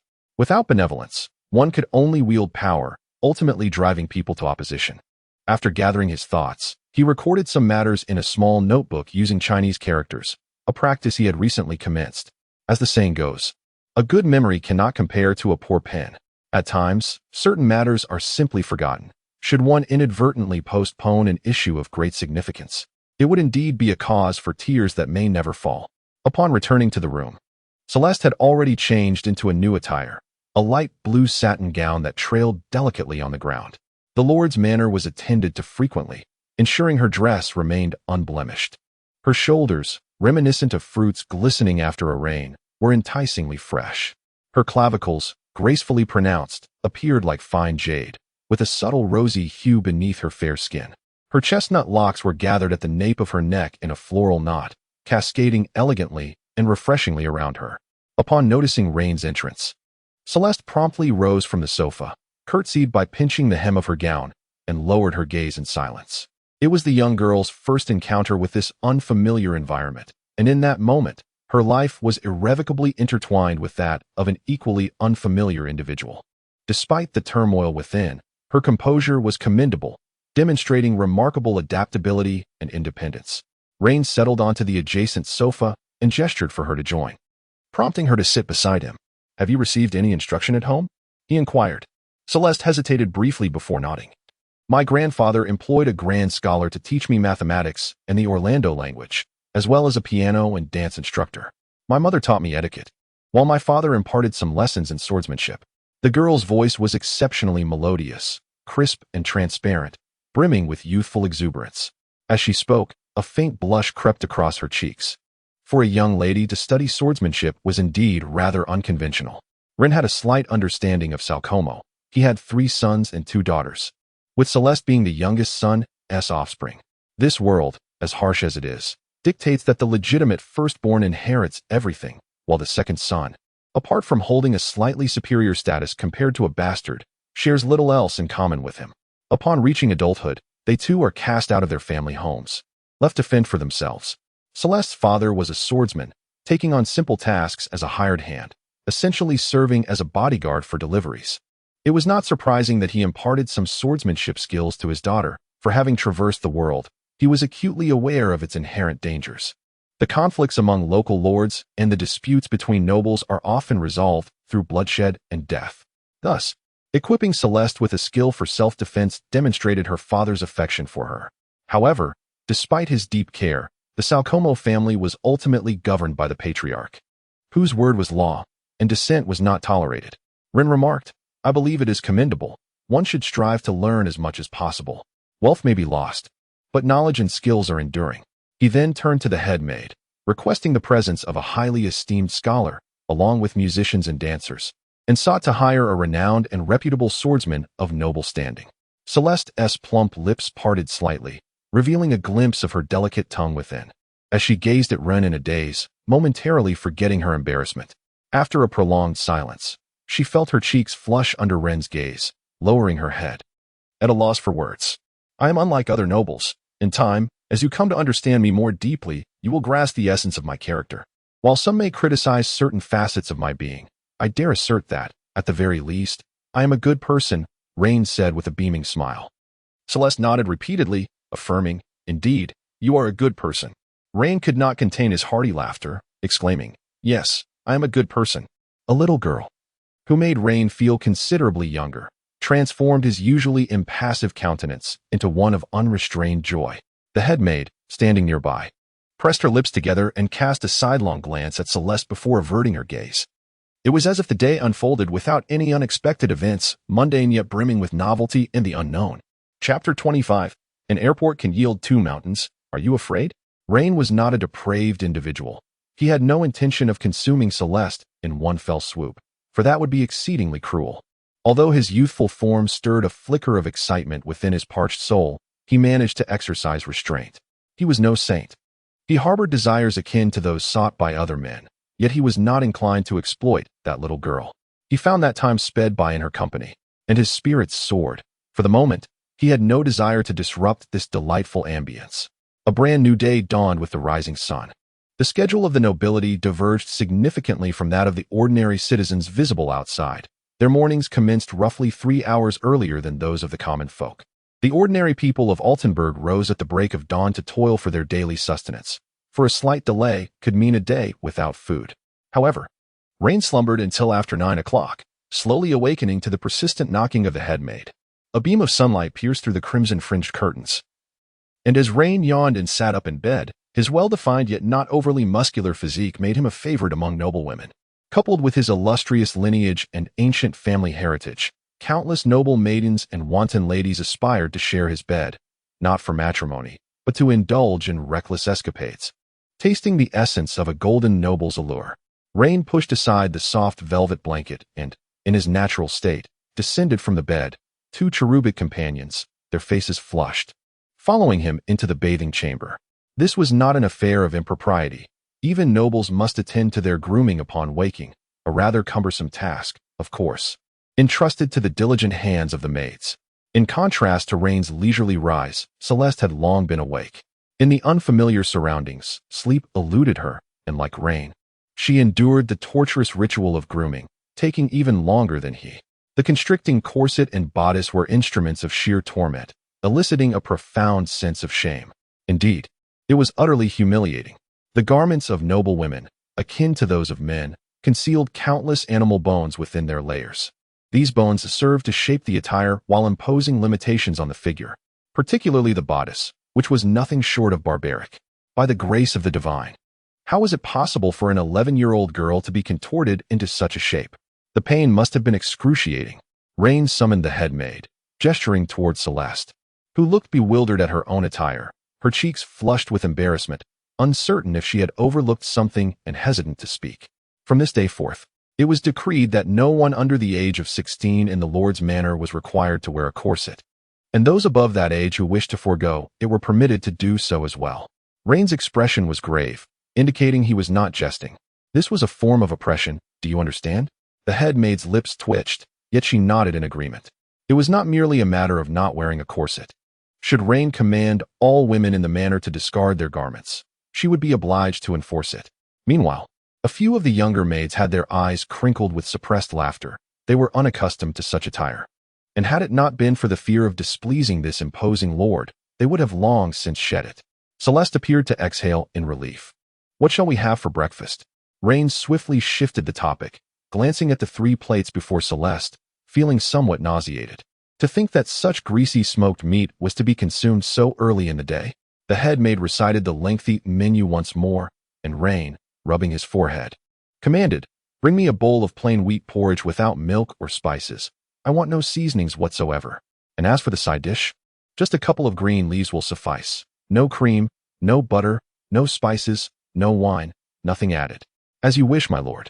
Meeting the somewhat astonished gaze of Celeste, Rein remarked with a slight grimace, "The breakfast was excessively greasy. It leaves me feeling queasy for the entire day. The only delight I find at this table is the red tea." He then inquired, "What do you plan to do this morning?" Celeste felt a lingering sense of trepidation. This place was utterly foreign to her. She could hardly believe she had not cried herself to sleep alone last night. "Perhaps I shall read a book." She hesitated before saying, uncertain of what else to do. A spark of anticipation illuminated her eyes as she nodded vigorously. Rein indeed had numerous matters to attend to. The Blackfire warriors at the farms outside the city had commenced their training, and as their overseer, he was obliged to pay a visit. He organized his tasks. Though there was little to manage, the city had long grown accustomed to functioning autonomously, free from the interference of the Lord's manor. Subsequently, he set forth with Blair toward the farms beyond the city. The pedestrians along the streets wore expressions of confusion and apathy. Amidst them were petty thieves, and some were extorting merchants for protection fees. This had become the everyday reality of Altenburg. If escape was not an option, one could only endure in silence, hoping that adaptation would come in time. After about 10 minutes of travel beyond the city gates, they approached a sunny hillside adorned with a ring of artificial trees, concealing the scenery within. The carriage rolled in slowly, and 2 farmers respectfully opened the gates, bowing until the carriage had passed before they straightened to close the gate behind them. Harvey emerged early to greet him, having already exchanged pleasantries the previous day. Clutching a barbed whip in his hand, He bent slightly at the waist, warmly welcoming you, esteemed lord of the city. Hanno gestured invitingly, slightly bowing as he led Raine into the warehouse. The warehouse was vast, filled with the Blackfire warriors standing together, though the space felt somewhat cramped. Each warrior stood tall and straight, even in close proximity to one another. This is your master, the Lord of Altrenberg. It is your fortune to become his slaves, Hanno proclaimed, cradling the whip in both hands, raising it high. Raine paused momentarily, but ultimately accepted the whip. It was a ritual, a symbol signifying the alteration of the slaves' fates and their new allegiance. The Blackfire warriors, robust and formidable, had emerged victorious through brutal elimination, earning the right to continue drawing breath. Throughout this ordeal, they had been conditioned by slave traders into mere machines of obedience. Historically, there have been instances of rebellion among the black barbarians, yet they were swiftly quelled by their own kin. The current slave traders had long since devised a comprehensive training regimen, ensuring that such insurrections would not recur. Raine halted before one particularly muscular Blackfire warrior, towering in stature. Suddenly, he drew a sapphire-encrusted dagger from his waist, pressing the blade's tip against the warrior's chest with a slight force. In an instant, the exquisite dagger, crafted by the artisans of the imperial capital, pierced the warrior's chest. Raine gradually increased his strength, piercing more than an inch into the black barbarian's flesh. Yet the latter's expression remained unchanged, his eyes devoid of fear, calm as a stone. Harvey, devoid of modesty, merely inclined his body slightly, wearing a smug smile. This batch of black barbarians had been meticulously selected. It took all his might to choose the finest 100 from among them.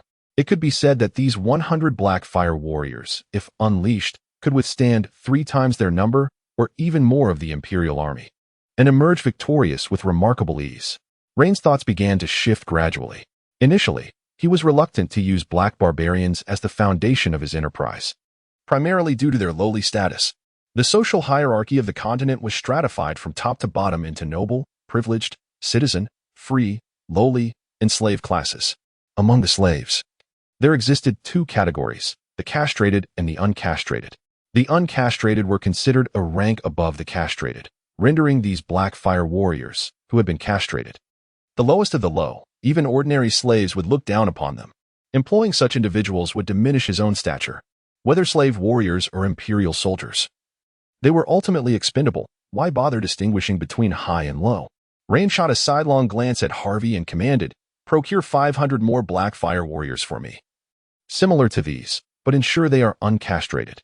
He contemplated silently, pondering whether 6 months would suffice. Harvey exhaled with relief. "Yes, it will be more than sufficient. I assure you, my lord, you will be utterly satisfied." Raine raised his whip and gently pressed it against Harvey's shoulder, stating, "I appreciate intelligent individuals. You are indeed one of them." Chapter 26. Youngster, engage more with books. You never know when they might prove useful. On the return journey, seated in the carriage, Raine drew back the curtain and gazed outside. The thoroughfare was nearly devoid of pedestrians, with only the occasional knight on a spirited steed brushing past them. Since the altercation between Hutt and Lace, the security situation in Ortelberg had deteriorated significantly. The guards, either intentionally or inadvertently, turned a blind eye to the emerging factions, neglecting to manage the unlawful activities within the city. They scarcely bothered to maintain even a faade of authority. In such an atmosphere, those who previously intended to journey to Ortelberg chose instead to halt their plans, quietly observing the unfolding events. Regardless of Pulsar's intentions or methods, he had encroached upon Raine's interests. If one seeks demise, myriad means abound. Lost in his thoughts, Raine was suddenly startled. The official road lay barren, devoid of any sign of life. No one to the left, no one to the right. A chill began to seep into his heart, and it seemed Blair sensed an unusual tension in the air. The crisp atmosphere bore a chilling edge, a faint aura of menace intertwining with the desolate autumn winds, washing over the luxurious carriage in relentless waves. Blair reined in the horses, their heads raised in response, slowing their pace. With a solemn expression, he unsheathed his sword, saying, "My lord, I sense something amiss. Do you need to voice such a thought?" Raine unsheathed a dagger, delicately toying with it in his grasp, his eyes narrowing slightly as if indifferent to the peril surrounding him. Yet he was acutely aware of the circumstances outside the carriage. Having faced assassination attempts before, this was not his first encounter with such danger. In the imperial capital, prior to occupying this body. He had observed the true Rein being attacked and ultimately succumbing to the torment of a curse, his soul gradually withering away. This time, confronted with a similar predicament, he felt a sense of calm rather than the anxiety and dread that accompanied his initial experience. He spoke coolly, "Continue onward, do not halt. You possess greater expertise in combat than I entrust this to you." With that, he retrieved a finely crafted fire striker from a compartment on the carriage door. While it was called a fire striker, that nomenclature was somewhat misleading, as the advanced magical technology of this world imbued it with traces of sorcery.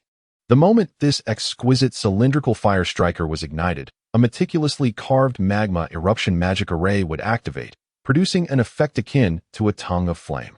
Once the lid detached from the body, the magic array would lose the energy supplied by the embedded Tiberian crystal, causing it to extinguish. The resulting flame would ignite a material known as oil would affix to the body, creating a miniature torch. Such magical artifacts were commonplace, particularly among the nobility, who always had an abundance of similar items. They were essential tools for their travels. Raine ignited the fire striker and flung it out the window, where the parched, yellowing grasses flanking the road, having long since lost their moisture in the deep autumn, were highly susceptible to ignition at the slightest spark. His actions were merely intended to capture the attention of Altenburg, which lay a mere 2 or 3 kilometers from the city gate. As the flames grew larger, the billowing black smoke would undoubtedly alert the city guards. No matter how formidable the assassin may be, when confronted with the encirclement of over 100 soldiers and the threat of powerful bows, retreat would be the most prudent choice rather than persisting with the assassination task. The immediate concern was for Blair to withstand the assault of the assassin, ensuring that this frail young nobleman did not meet his demise before reinforcements arrived. The carriage moved slowly forward, while nearby, a pile of grass was already ablaze, with a few ashes lifted into the air by the rising heat. The smoke was not yet dense, as the ignited area was relatively small. The atmosphere grew increasingly tense. A bead of sweat trickled from Blair's forehead, gliding down his square brow and slowly dripping onto his collar. He tightened his grip on the long sword in his hand, fixating on the waist-high wild grass surrounding him, where the enemy was likely concealed. As a 5th-level knight, Blair possessed formidable combat prowess, having been meticulously trained by the previous clan leader, who had ensured that he lacked for nothing in terms of resources and instructors, endowing him with substantial practical skills. Had he not been safeguarding the clan leader during the previous ambush against Raine, perhaps Raine would not have faced such peril. Inside the carriage, Raine appeared calm, yet a tempest of anger surged within him like roaring waves. The assassination attempt had long been foreshadowed, though he had not taken it seriously. This was partly due to his habitual seclusion within the Lord's mansion, where the guards borrowed from the merchant guild effectively protected the estate. Moreover, he harbored a fleeting desire to seize the opportunity presented by the assassination to eliminate certain individuals he wished to avoid. It appeared they had long conspired.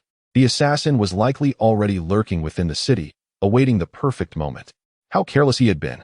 A throbbing pulse echoed at his temples as he resolved within himself.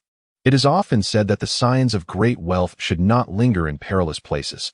Henceforth, such matters must be nipped in the bud, rather than allowed to escalate. The path that typically took mere minutes to traverse now stretched nearly 10, as the carriage's speed barely surpassed that of a pedestrian. Just as Blair began to feel anxious, 2 long spears suddenly shot forth from the tall grasses flanking the official road, piercing straight into the wheel supports. The 1-foot-long spears ensnared the wheels, forcing the carriage to a halt. Instantly, 4 assassins clad in black robes sprang forth from the underbrush. Their faces were obscured by black masks, hoods shrouding their heads, leaving only their eyes visible. Armed with slender swords of a meter in length, they moved with agile precision, encircling the carriage almost simultaneously. It is true that the carriages of the nobility are costly and heavy, often beyond the strength of mere horses to pull. However, they possess a notable advantage: their formidable sturdiness. Nobles are willing to invest significantly in fortifying their carriages with a rock-solid magical array for safety. Within the confines of the carriage, Raine had already secured the doors and windows. The 2 assassins at the rear kicked the back window repeatedly, but to no avail, and they were compelled to shift their focus to Blair in the front. Their plan was to eliminate this troublesome individual first before turning their attention to Raine. Should they fail to breach the carriage, they would simply let it sink into the river, rendering any further attempts irrelevant. The knight's sword wielded by Blair is classified as a one-handed longsword, also known as the knight's great sword, a weapon of considerable weight. In the hands of a practitioner of battle energy, it undoubtedly becomes a lethal instrument of death. Often, knights would cleave their adversaries, horse and rider alike, in twain, largely due to the prowess of such a heavy blade. However, at this moment, his opponent is none other than the fearsome Black Cleric, a figure who instills dread in many. It is said that the Black Clerics originate from, and in the annals of the Holy Light, orchestrated a catastrophic event that nearly led to the annihilation of the world. Only the divine intervention of the God of Light averted that monumental disaster. Since then, has become a target of universal condemnation. Any individuals found engaging in activities face severe repercussions, ranging from brutal beatings followed by a lifetime of labor in the mines, to being burned alive as a means of purging their sins. It is unclear when exactly transformed into an assassin organization, but they are known to eliminate any target, provided the payment is sufficient. Utilizing the bizarre and malevolent dark magic of their assassination endeavors seldom fail. It can be said that once one is marked by a Black Cleric, arrangements for their demise are essentially assured. Through the carriage window, Rein observed Blair in a somewhat disheveled state, surrounded by 4 nimble assassins, who circled him without engaging in direct confrontation. Instead, they awaited the opportune moment to thrust their slender blades. They do not seek the efficiency of a single, fatal strike, but rather aim to inflict numerous wounds upon Blair. Fortunately, with Blair nearing the 6th level of battle energy mastery, this situation does not pose a fatal threat to him. As 7 or 8 minutes slipped by, the towering columns of smoke rose straight into the sky, and the onslaught of the dark priests intensified. Raine wished to lend a hand, yet he possessed the self-awareness to recognize that his involvement would only complicate matters further. Thus, he remained quietly seated within the carriage, silently cheering for Blair. At that moment, an unsettling sensation washed over him. He noticed that the shadow beneath his feet was extending, creeping along the door and up to the opposite seat. The shadow gradually coalesced into a more defined shape, ultimately manifesting as a humanoid figure, as if an invisible being occupied that space, its body unseen, yet its shadow unmistakably present. A chill ran down Raine's spine as he unsheathed his dagger, holding it defensively across his chest. He regarded the shadow with a cold gaze, neither initiating an attack nor exhibiting panic in defense, maintaining an unsettling calm. Suddenly, applause echoed within the carriage, and the shadow began to transform, becoming vibrant and intricate. A figure slowly emerged from the darkness. In that instant, Raine's mind recalled a notorious assassin organization known as the Shadow Dancers. It was said that they were a forsaken lineage, born in the depths of obscurity, subsisting on insects and roots. Once exposed to sunlight, they would dissipate like a snowman left under the scorching summer sun. This race bore an ancient curse from birth, forever unable to bask in the sun, destined to dwell in darkness throughout their lives. Yet the heavens have bestowed upon them extraordinary powers, enabling them to merge their corporeal forms into the shadows of any object. Aside from the divine arts of the Holy Light sect that can detect malevolence, they remain nearly imperceptible to all living beings. Indeed, your composure is commendable. It is a rarity to encounter someone as unflappable as yourself, particularly in the presence of an individual such as I. Opposite sits a middle-aged man in his 30s, who, if one disregards his status, bears no distinction from the downtrodden men of the city. His beard is unkempt, his hair disheveled like a nest of chickens, and he is clad in inexpensive linen garments, devoid of shoes. Raine offered a gentle smile, parting his lips just as the other prepared to hear his words, when suddenly, Raine drew back the curtains. Chapter 27, Mastering the Imperial Code, Achieving a Glorious Life. Light streamed through the crystal window of the carriage, vibrant and kaleidoscopic.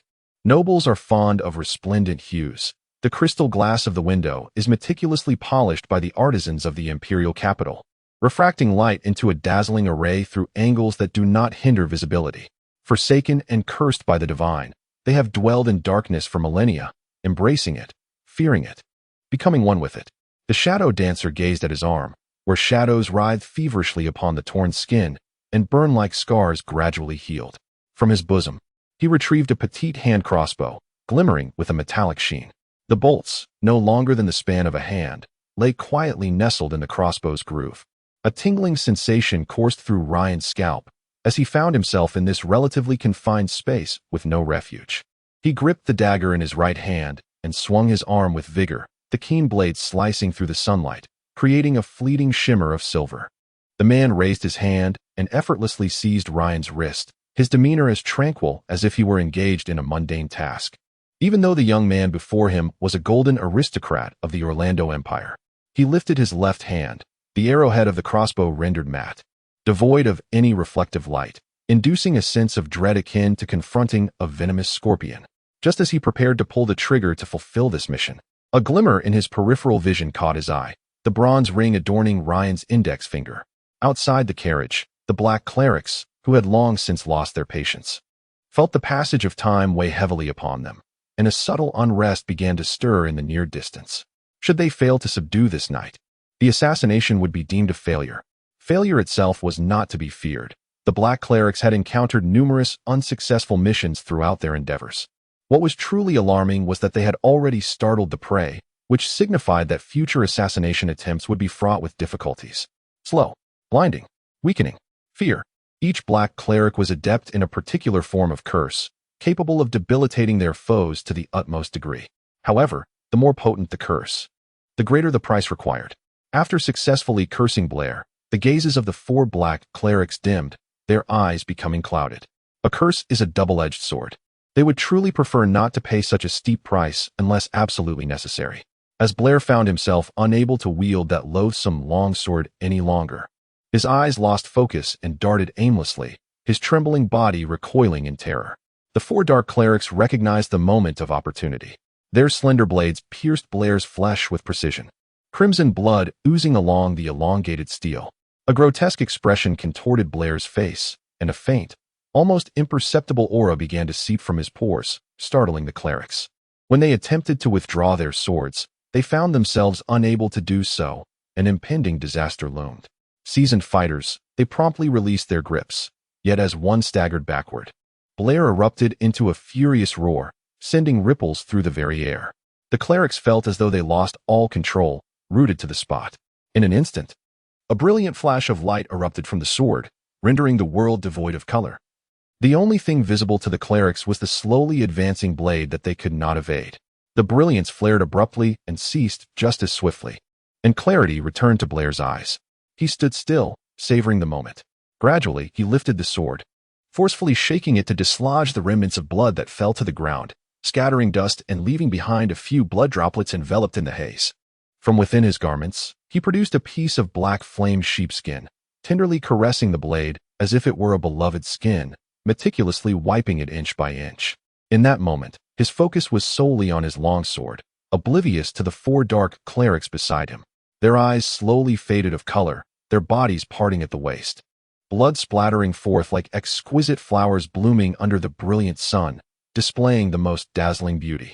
Blair suddenly broke into a foolish grin, utterly astonished that at such a critical juncture, he had transcended the confines of a level 5 knight and successfully ascended to the rank of a level 6 knight. From this moment forth, he could officially claim the status of a noble, albeit the lowest tier of nobility. The distinction between level 5 and level 6 knights is profound. Surpassing level 5 allows one to project battle aura externally, unlocking a myriad of martial techniques. The technique he had just executed was one of the combat skills bestowed upon him by the Rein family, Flashing Round Slash. By harnessing battle aura to enhance his physical form, he momentarily transcended the limits of human capability, delivering a strike imperceptible to the naked eye. At that moment, the carriage jolted violently, causing it to lurch. As the startled steeds neighed and galloped forward, Blair quickly regained his footing, sprinting after the carriage, and grasping the rear light with great force, he vaulted onto the vehicle. He stabilized himself and leaned down, peering through the window, only to see Raine in the distance, adjusting his attire. Rubbing his head, he deftly reined in the horses, calming them to reduce their speed. Through a few small openings between the driver and the carriage, he inquired, "My lord, what just transpired?" Raine's voice resonated with unwavering confidence and composure. "It's nothing. Continue on your way." Was it truly nothing? The sudden surge of imposing energy had left Blair feeling as though his heart had been firmly gripped by a great hand. Raine, unwilling to elaborate, prompted no further questioning from Blair, whose previously rigid expression softened into a foolish smile as he declared, "My lord, I have reached level 6. Oh. Raising an eyebrow, Rein remarked that it was a positive development. Once he had attended to his current affairs, he would accompany you to the capital for the 6th level assessment. Upon successful completion of the knight's 6th level examination, one would be entitled to a title and a noble rank, while the Empire would bestow the title of Lord, thereby encouraging more formidable individuals to officially register and gain recognition. The underlying purpose of this initiative was rather straightforward. It was merely a means of binding one another through mutual benefits and incentives. When the time arose, these certified individuals enjoying the privileges of the Empire would have both the reason and necessity to pledge their loyalty to it.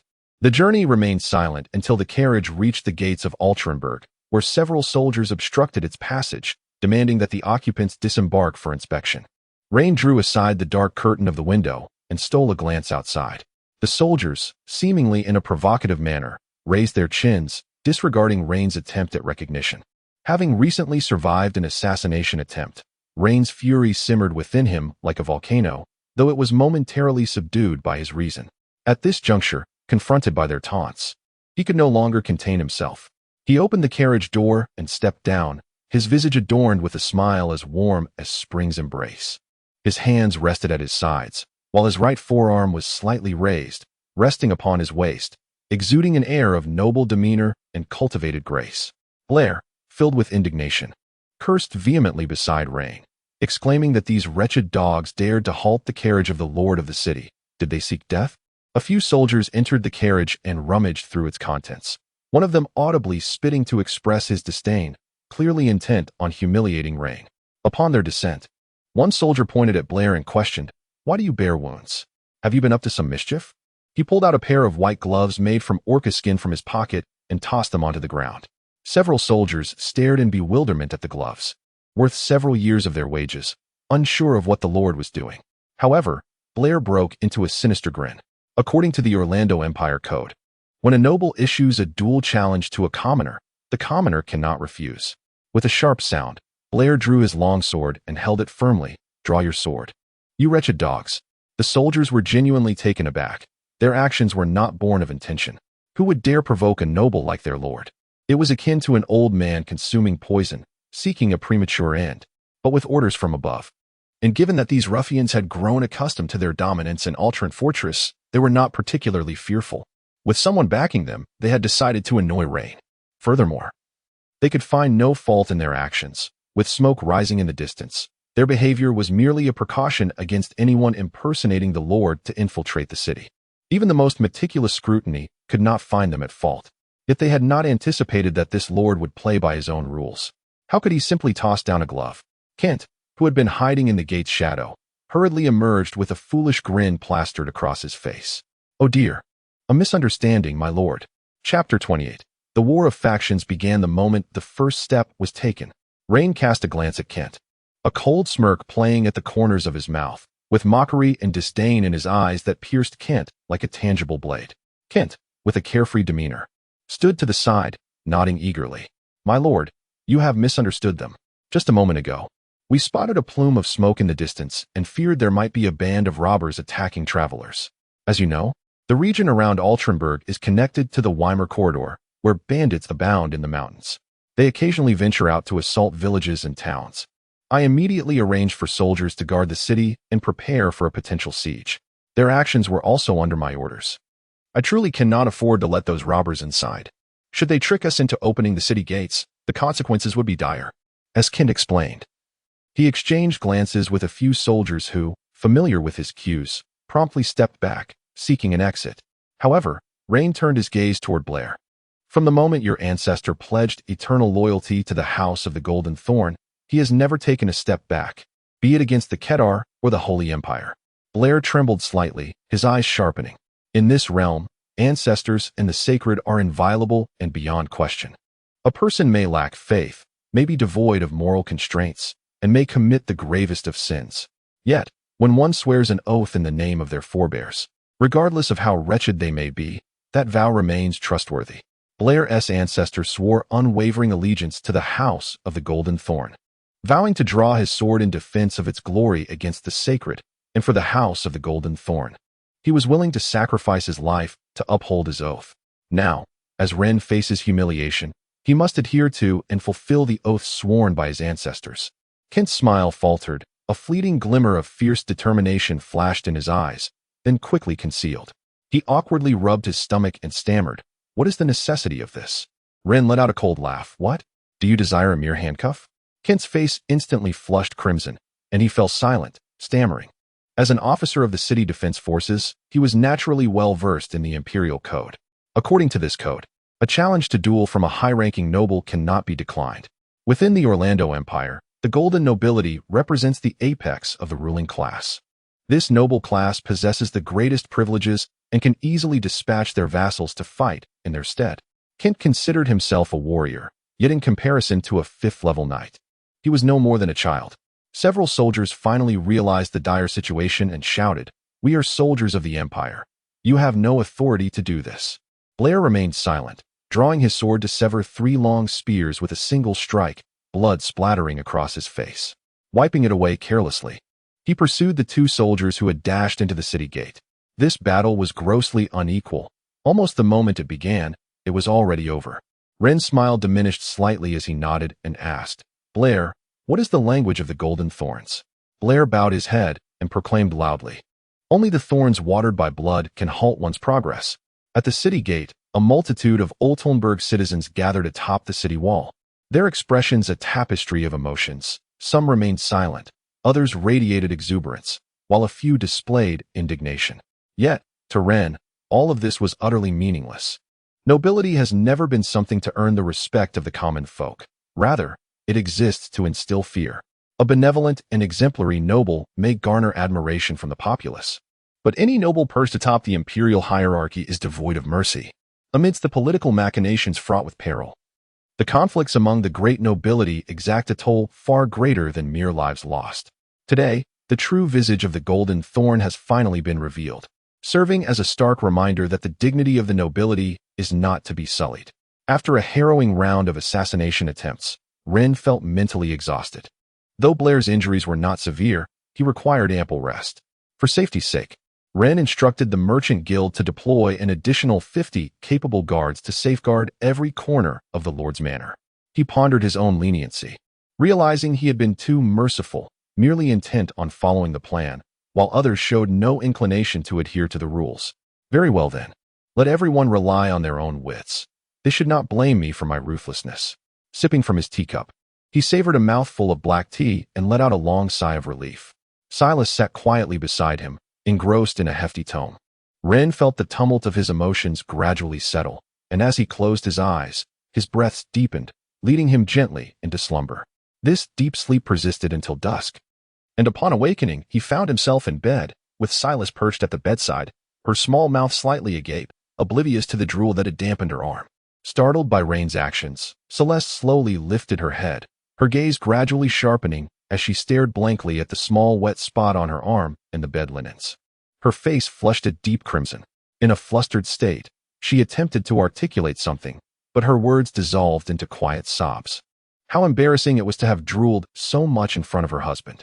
Oh, divine light above, she thought. How could she possibly show her face again? Rein, however, found the situation amusing. He gently ruffled Celeste's hair and inquired, "Who brought me here? Surely, you could not have carried me." Wiping her tears, Celeste choked out, "It was Von Kos." Rein's good humor evaporated in an instant. He felt a twitch at the corner of his eye. "Did I not instruct him to tend to the horses in the stable? You are too heavy. I could not possibly carry you. The head maid insisted that your noble form must not be touched by those lowly, rough servants. Mr. Blair is also resting, so I had no choice but to seek out Von Kos," Celeste explained, raising her head, her eyes glistening with unshed tears. "Did I do something wrong?" "No, not at all. Now, is it night or morning?" Outside, the sky had turned pitch black, making it impossible to discern the time. Celeste was equally perplexed. "I shall go ask the maid," she declared, lifting her skirt as she hurried out of the room. Before long, the head maid entered with a group of attendants, each carrying freshly laundered garments. The sight of them caused Rein a headache. Instead of wearing the proper attire, he thought, one could simply grab any piece of clothing. The head maid found herself in a bit of a quandary, yet ultimately acquiesced. She had heard that today Lord Rein had executed 5 soldiers who had offended him at the city gate. It appeared that this nobleman was in a rather foul mood. Thus it seemed wise to comply with his wishes. Generally, casual attire is donned at home when one is not receiving guests. However, this gentleman seemed to harbor a deep-seated grievance regarding clothing, the reason for which remained a mystery. The headmaid could only silently nod in agreement. "Mr. Harvey has been awaiting your presence for quite some time. Will you see him now, or shall you have dinner first?" "Harvey has arrived?" Raine pondered for a moment before deciding to escort him to the reception room. "I shall go to him at once." Upon encountering Harvey, it appeared that he exhaled a sigh of relief. He scrutinized Raine closely, a gesture that, while exceedingly impolite, went unchallenged by Raine. "It is truly splendid to see you safe and sound, my dear old fellow," he exclaimed, exaggeratedly extending his arms and then bowing deeply. "When I witnessed the fireworks, I did not give it much thought at the time. However, upon reflection, I felt compelled to investigate. I hastened there with 20 Blackfire warriors, only to be met with blood and corpses. I deeply regret not arriving sooner." Raine found Harvey's sudden shift in demeanor rather perplexing. He had transformed into an unusually enthusiastic individual, which sparked a flicker of wariness within Raine. Unbeknownst to him, Harvey had received some minor intelligence from Alma. As a figure of comparable status to Alma within the local hierarchy, Harvey possessed his own aspirations and ideals. The explanation of this matter is not particularly difficult. Alma has secured a promise from Raine, yet she is acutely aware that a lone hero requires a band of allies. If Raine's faction consists solely of her as an independent civilian force, her position will become precarious should Raine truly rise to prominence. The identity of a former technician, now transformed into the proprietor of her own service center, is one she can never completely shed. She is destined to align herself with another group of nobles possessing esteemed backgrounds, thus creating two distinct factions. Should she lack sufficient strength, even if Raine fulfills his promise, she may ultimately face severe ostracism, leading to her exclusion from Raine's inner circle. Therefore, she requires allies, reliable and capable partners. In Altrenberg, her most familiar associates are Hute and Harvey. These individuals are not fundamentally different from Sarkomo. Their ultimate goal is the acquisition of greater wealth and elevated social standing. Now that opportunity lies before her, within arm's reach, Alma swiftly aligns with Harvey to establish a modest mutual defense alliance. She even reached out to Sarkomo, hoping to draw this influential merchant into her fold, for they all embody the strength of the commoners. Thus, Harvey's display of enthusiasm becomes readily understandable, even if Raine has yet to consider this possibility. Chapter 29. The Rise and Fall of Fortunes. In this light, one might argue that gamblers are indeed figures of charisma. I pride myself on being a reasonable individual, due to certain avoidable incidents that nonetheless disrupted my writing flow last night. I am only able to present a single update this evening. Certainly, the fault lies with me, not due to any irresistible force. Thus, I shall reflect upon this by tomorrow's dusk. Moreover, I must truly contemplate what treasures to seek. It is a lamentable truth that, whether clad in tailored suits or adorned in exquisite garments, whether as lowly as a slave or as exalted as a head of state, when we strip away the ostentatious facade and penetrate to the essence, we find that we are all mere commodities on a supermarket shelf, each marked with a discernible price tag beneath our feet. The value of each individual within society is conspicuously labeled, devoid of any dispute. We are both products and patrons. As we rummage through our pockets for currency to select suitable goods, we too are being chosen by others. Raine has never been a man imbued with romantic ideals. A decade spent on the bench has imparted to him a stark truth. Romance cannot safeguard one's existence. Only a blade can. His attitude towards Harvey shifted swiftly, evolving from a desire to gradually eliminate this individual and his influence to a willingness to collaborate, merely because Harvey's stock had risen, his worth enhanced in the marketplace of supply and demand. With limited funds in his pocket, Raine, adhering to the principle of maximizing profit, decided to place Harvey, this commodity, into his cart. The entire Orlando Empire has begun to exhibit signs of a centralized feudal governance, with the royal family incessantly consolidating power. The most notable characteristic is the reduction of hereditary titles and the cessation of granting duchies. In this vast realm, all land ultimately belongs to the king, and all territories are under the dominion of his subjects. On one hand, the royal family seeks to retain power, while on the other, they must guard against backlash from the aristocracy, indicating that in the near future, the struggle will intensify and become a normalized state of affairs. Visionaries abound. Yet few possess the foresight to secure their own insurance. Raine dares not claim exceptional intelligence, yet he has taken decisive action. Harvey plays a significant role. His demeanor is ruthless, his heart dark, having once occupied a lowly station and experienced moments of grandeur. Such a character, when utilized judiciously, far surpasses the mere presence of several nobles. Raine instructed someone to serve Harvey red wine and invited him to take a seat, while he himself lifted a cup of tea. Regarding today's affairs, he required no inquiry to discern the conspirator's identity. Raine displayed remarkable composure, exhibiting none of the frenzy or unease that might follow an assassination attempt. Harvey's eyelids twitched slightly as he bowed his head. "I consider myself fair. Should you assist me, I shall repay you manifold, if not more. You strike me with a fist, and I shall sever the arm from which the blow came." Entwined is a small locale, with a populace of merely 300,000 to 400,000, 99% of whom are impoverished. There are no notable specialties here. If brigands could be classified as a local delicacy, then perhaps they would be the sole specialty of this city. The income of the city's residents derives from the remaining 1% of the wealthy, who possess 99% of the fortune. Some may find this wealth remarkable. Yet in truth, it is merely the accumulation of a modest noble family over 2 or 3 generations, or perhaps even less. To be candid, I hold no affection for this place. Poor, backward, barbaric, desolate. I am indifferent to them unless they provoke me first. Yet, they are egotistical and presume that their grasp on local power grants them the right to sit across from me at the table. It is truly amusing. I find myself perplexed as to why your attitude and stance have shifted. Now, I am left with a singular inquiry. Can I place my trust in you? At this juncture, Raine paused for a moment, or perhaps it is more appropriate to ask, can you trust me? Harvey, parched and thirsty, raised his goblet and drained it in one gulp. He licked his lips, employing the honorific prefix typically reserved for vassals and subordinates. "My lord, please give your command."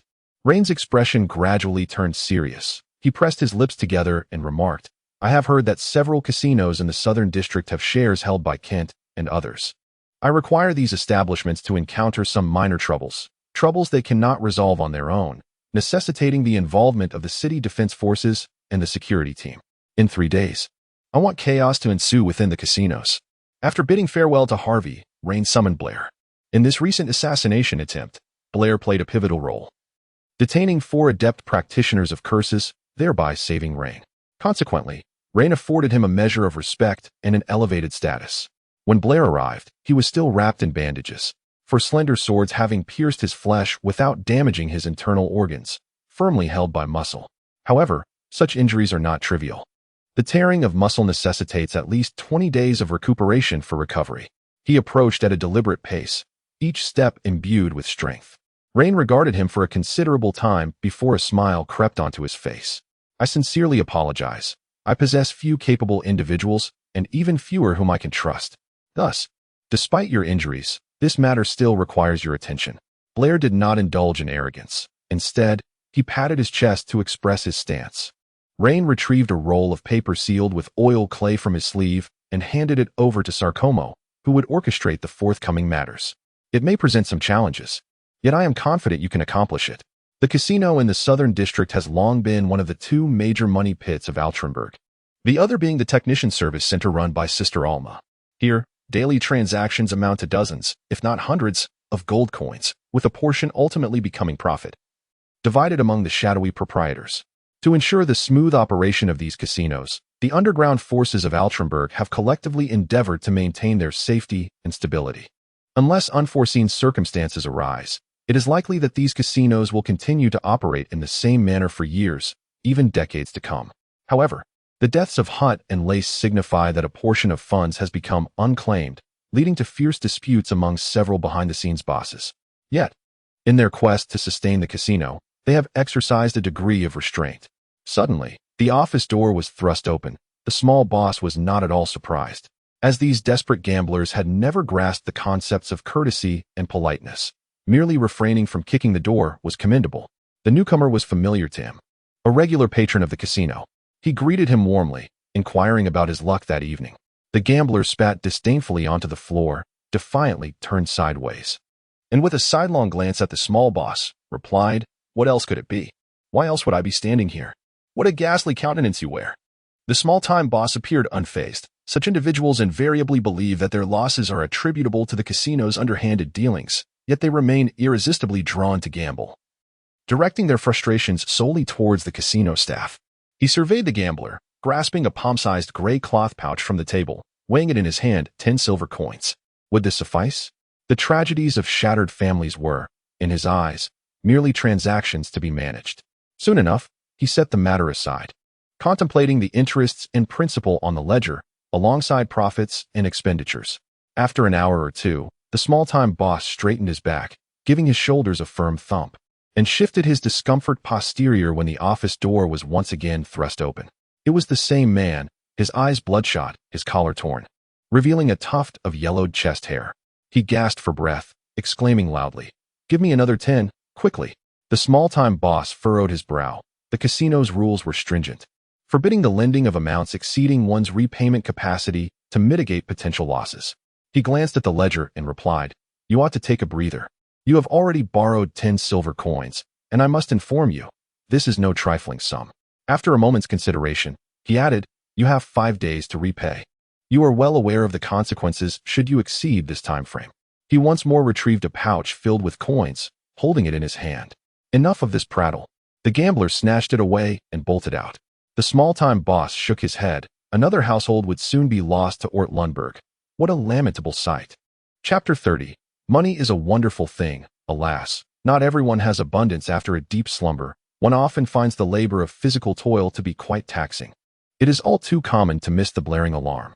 The night is divided into 3 watches, and even if one is cut short, one must rise to the occasion. This marks the first watch, with 2 more to follow.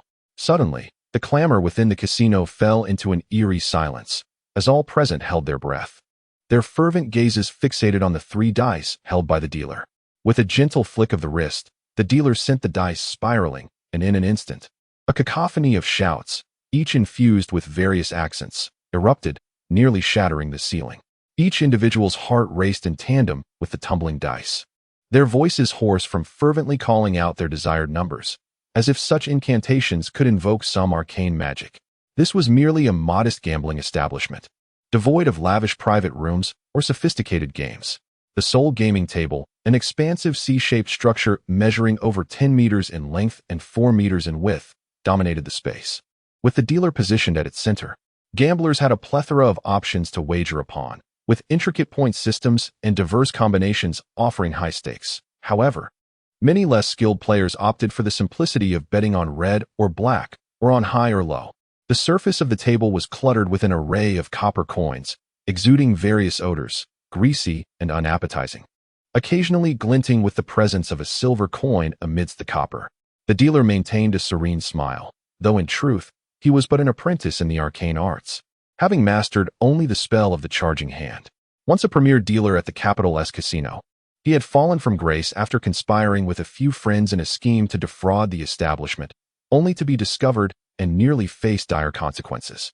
Had it not been for the serendipitous intervention of the leader of the Blazing Rose Mercenary Corps, who fortuitously traversed that shadowy alley and rescued him, he might have been the first magic apprentice in history to meet his demise for cheating in the very casino where he toiled. This is one of the reasons why gambling ensnares individuals so enchantingly. Witnessing those few who, having wagered merely a handful of copper coins, transform them into a silver coin ignites a fervent envy in many. Such strokes of fortune unfold incessantly, and everyone yearns to believe they are the next fortunate soul. The 10 silver coins he had just borrowed from a minor casino boss swiftly became someone else's treasure, a glint of unusual intensity flashing in the gambler's eyes. He forcefully shoved his way through the throngs surrounding him and kicked open the somewhat desolate office door. "I need another 10, he hissed, his voice tinged with a frenzied urgency. He added, "Do not take my words amiss. This transaction is not mine to claim. I am merely a facilitator. With so many involved, I cannot bear the burden, nor can you. Quickly consult your relatives and friends to patch up the gap. Nevertheless, such is the nature of business. One cannot coerce virtue into vice, selling sons and daughters. What gives them the right to amass such wealth?" The gambler's eyes burned crimson. His breath labored like an old millstone being reinvigorated, producing sparks of desperation. "Lend me another 10 silver coins, the last 10 silver coins." A fleeting glimmer of peril flickered in his gaze as he suddenly lunged forward, grasping several coin pouches from the table, and fled. The minor boss stood in stunned disbelief at this spectacle. Since the establishment of the casino, very few have dared to seize money within its confines. Such an act is tantamount to courting death. Consider the formidable figures behind the casino's operations. How could they possibly allow a provocateur of their authority and status to persist in existence? Those who dare to cheat at cards or engage in trickery often find themselves buried 6 feet under. Yet, a robbery is an unprecedented event. The alarmed individual swiftly produced a whistle, blowing it fervently, while simultaneously retrieving a 1-foot-long machete from the drawer, hastening outside. As the piercing sound of the whistle echoed, several burly men stationed at the entrance promptly barricaded the casino's doors. Frequently, their targets are those who cannot repay their debts upon capture. Such individuals are often subjected to brutal beatings before being handed over to Harvey for valuation and enslavement. However, today as circumstances were markedly different. The gamblers scarcely paused their games, some reveling in schadenfreude, while others shared a common enmity, casting glances at the 2 individuals racing in and out.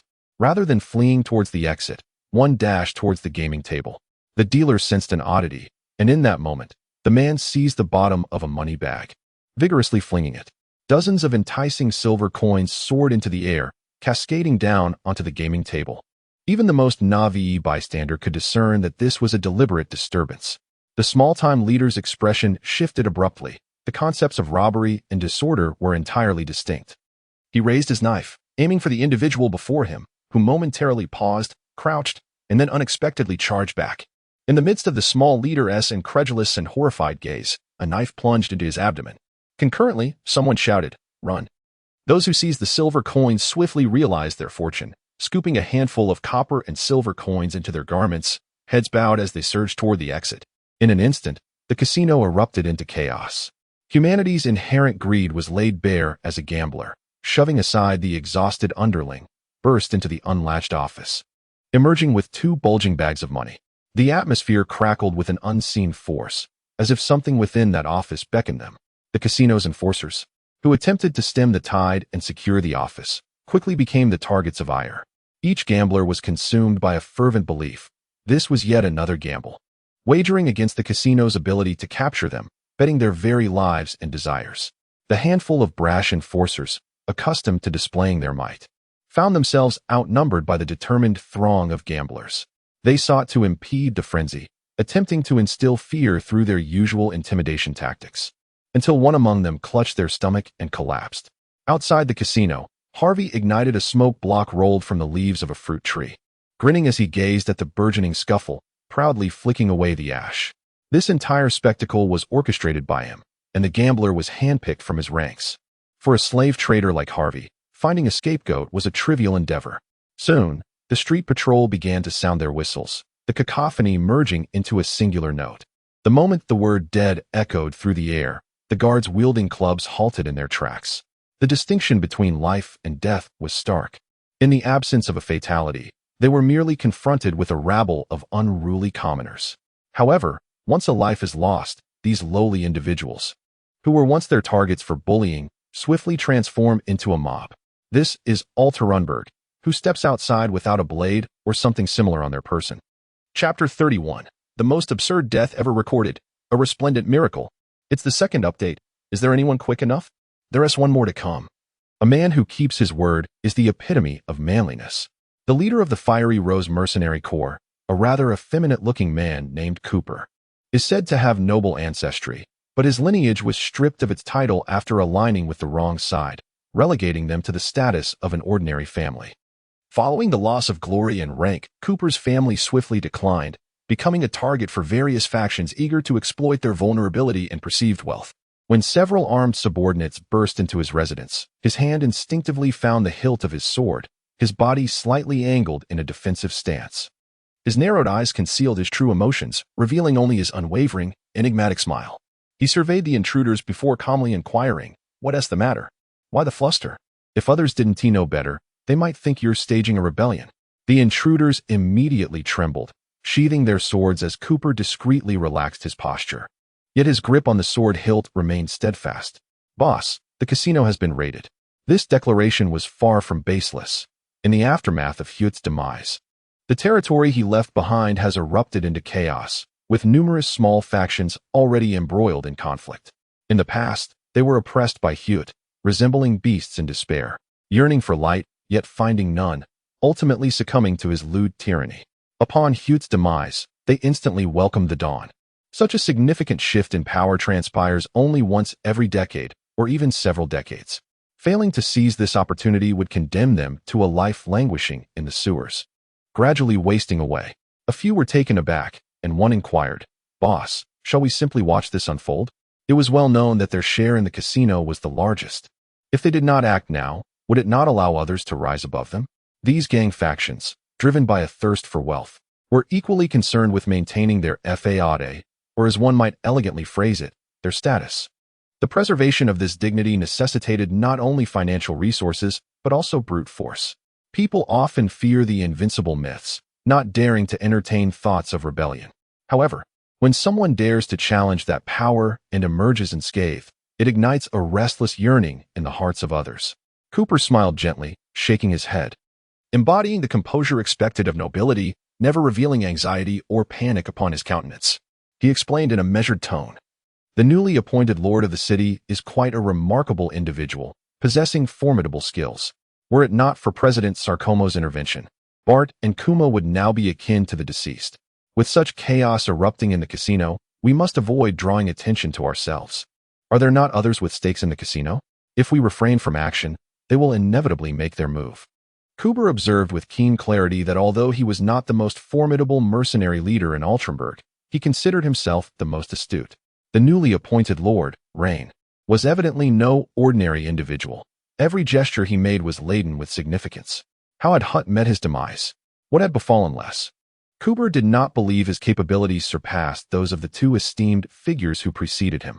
They had both been outmaneuvered by the new lord without the loss of a single soldier.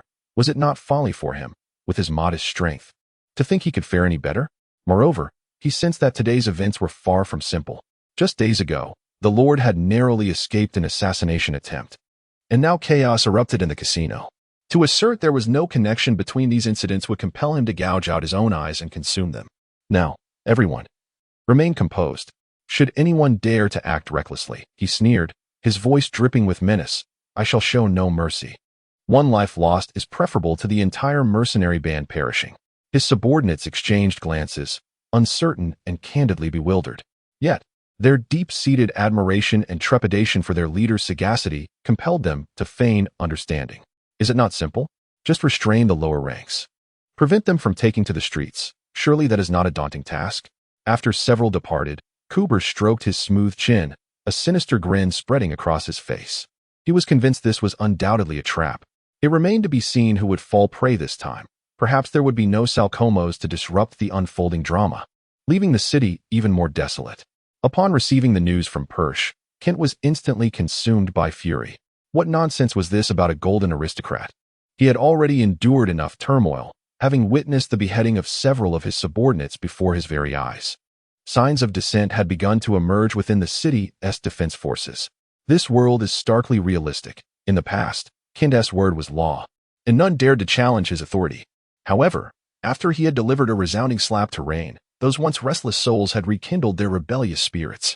They failed to consider that without their leader, what grounds did they have to indulge in the luxuries of life? Moreover, the city's casinos and technical service centers reaped profits from his endeavors, whether for the sake of his own dignity or his coffers. He had to assert his presence and remind everyone that Kent still held a significant position in this city. He summoned 2 subordinates, and the 3 of them mounted their swift steeds, departing from the encampment of the city's defense forces. There were already individuals present at the scene. He saw no need to bring a large entourage, which would only invite ridicule for his apparent timidity. He was not a coward. He was a man bold enough to strike down a golden aristocrat. The streets were sparsely populated, and with the thunder of hooves resounding, pedestrians had long since stepped aside. If someone were to be struck at this moment, so be it. They might not even dare to seek compensation. The speed of the 3 swift horses was remarkable. Kent was indeed frugal with his soldiers, but he spared no expense when it came to these war horses. He possessed a modicum of cunning, whether in offense or retreat. A good steed was an indispensable asset. As Kent approached the impending turn at the street corner, he deftly tugged at the reins, coaxing the spirited creature beneath him, which was solely inclined to gallop forward, to gradually navigate the bend. Just as he was on the cusp of making the turn, a cart laden with timber was hastily propelled from the alleyway. A surge of anxiety and fury coursed through Kent as he yelled curses, straining against the reins with all his might. Even a human, when running swiftly, cannot halt abruptly, how much less so a horse that gallops even faster. With no time to evade, the three horses collided violently with the cart. Kent, flung high into the air, felt a tremor of dread within him. He was unable to even twist his body, crashing to the ground with a resounding thud. He bounced slightly before collapsing sideways, unable to rise. The surrounding pedestrians were instantly struck with horror, scattering in a panic, each wishing to avoid the misfortune of being splattered by an errant stream of urine. Kent, wincing as he moved his fingers, felt a sharp pain. His features contorted, and tears streamed down his face. His two companions fared no better, lying nearby and groaning in distress. Just as he was about to call for the nearby merchants to assist him, a shadow darted past, and two lifeless dogs, no larger than a child's hands, were unceremoniously tossed into his lap. He could sense that the creatures were not entirely deceased. Warm, pink blood trickled through the seams of his collar, saturating his neck, accompanied by an overwhelming stench. Cursing under his breath, he vowed to uncover the identity of the person who had discarded the dead dogs, swearing that he would ensure that individual would meet a similar fate. While his mind was still reeling from the turn of events, a cacophony of frantic barking drew nearer from the distance. His complexion drained, turning an ashen shade of white. With a forceful tilt of his head, several mangy wild dogs, their fur patchy and riddled with sores, approached with their green, glistening eyes filled with a frenzied intensity. Kent was oblivious to the emotion stirring within the beasts at that moment, but he discerned a profound hatred reflected in their gaze. Silently, he endeavored to suppress the terror swelling within him, offering futile reassurances that could not alter the grim reality surrounding him.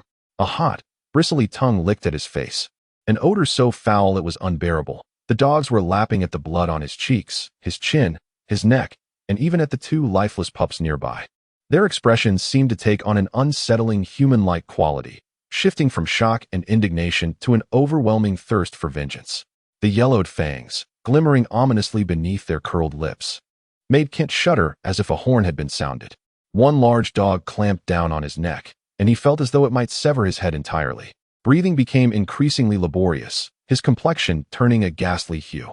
He struggled with all his might, yet the more he fought, the tighter the jaws gripped him. The other dogs joined in, savagely tearing at his body, and he could sense his form disintegrating into fragments. Chapter 32. The ingenious scheme of Rein as his foe meets their demise. I ask you, can one not yield to this? Promises fulfilled, no dilution, no discounts, pure substance. This is the third installment. Pulsar sat restlessly in the security office, having invested a substantial sum to enlist 4 black clerics to orchestrate an ambush against Rein, only to find themselves utterly impotent, seemingly failing to so much as graze a single hair on Rein's head.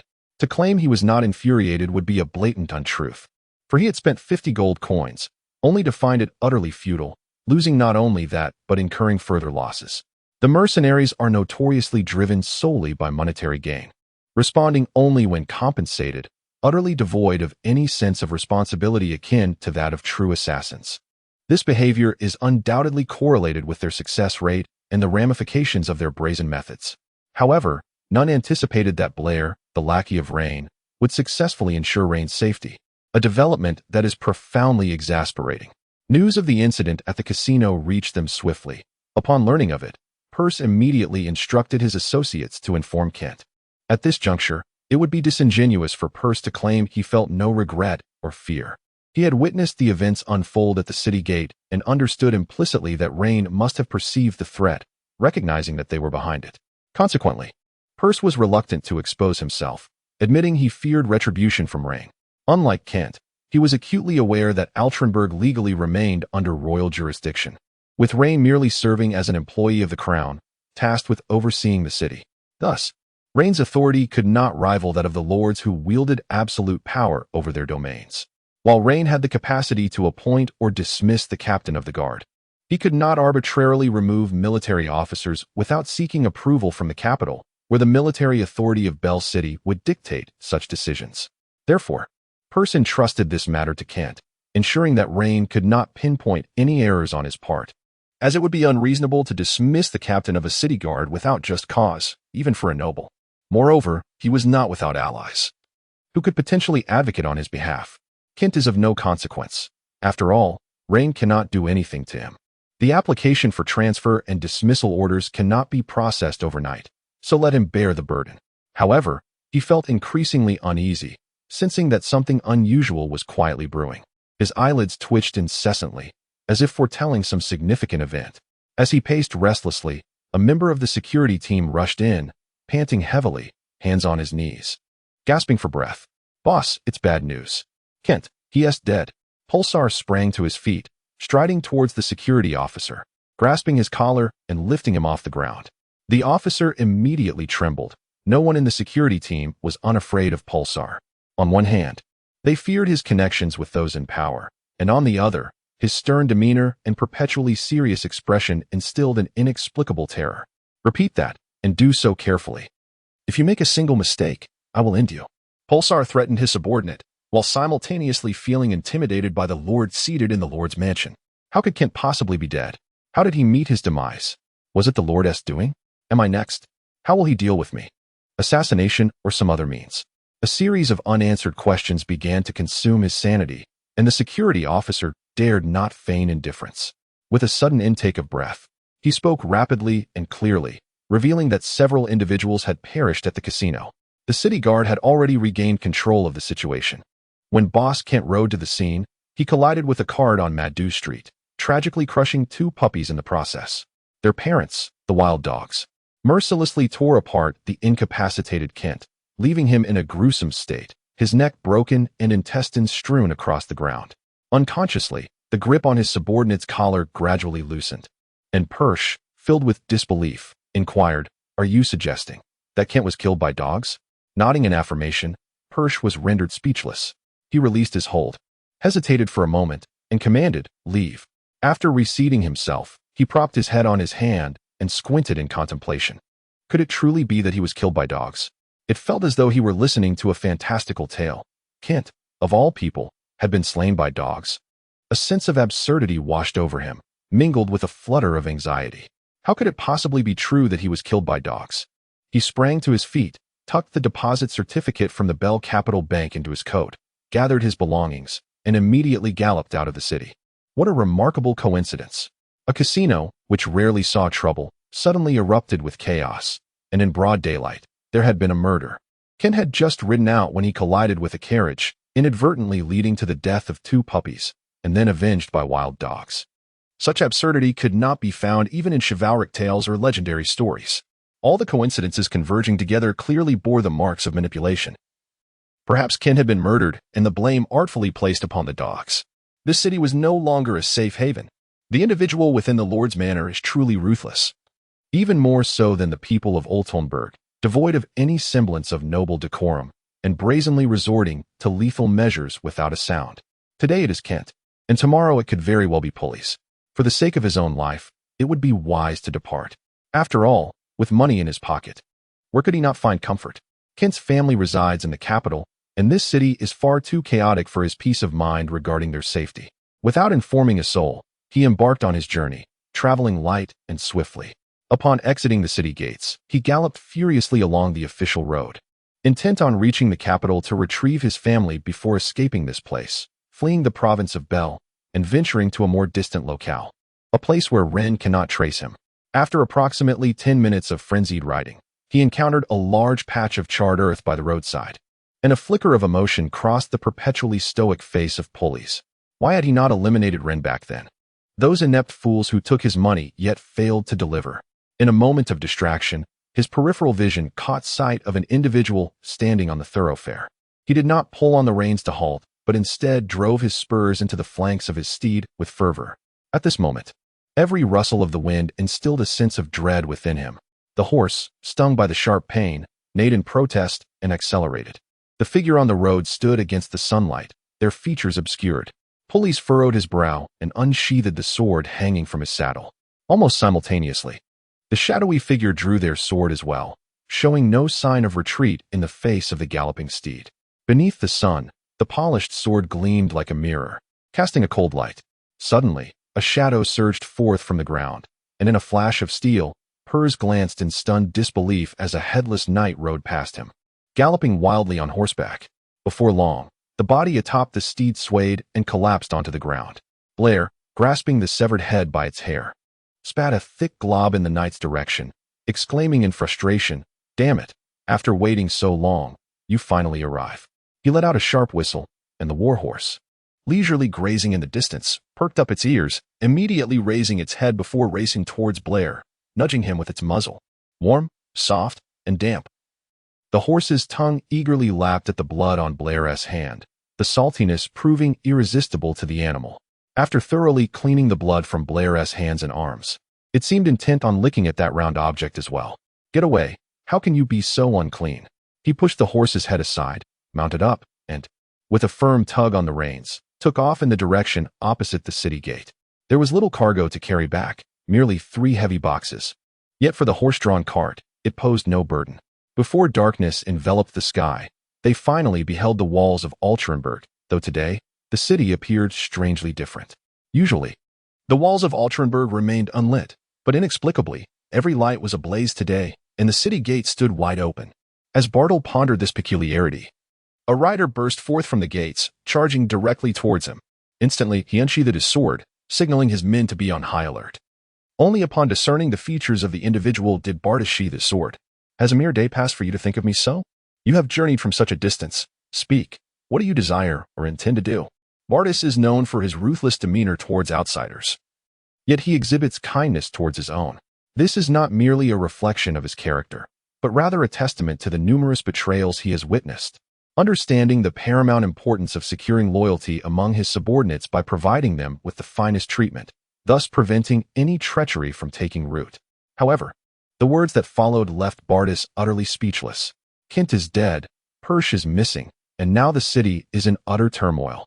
My sincerest apologies to everyone. Last night, while celebrating a brother's birthday, I indulged in nearly a pound of drink and find myself unable to continue. Tomorrow, I shall post at the 4th watch. Chapter 33. Time ebbs and flows. One must not be too reckless in life. Truly, I was inebriated. Upon rising to work this morning, I found my steps unsteady, as if I were drifting, and nearly collided with a wall. Alcohol is indeed a fickle companion, yet one cannot forego its presence when among friends. Behold my nimble hands in the 4th installment. Bartus's mind was still buzzing. He could scarcely fathom that within the span of a single day, Kent had perished and Persh had vanished.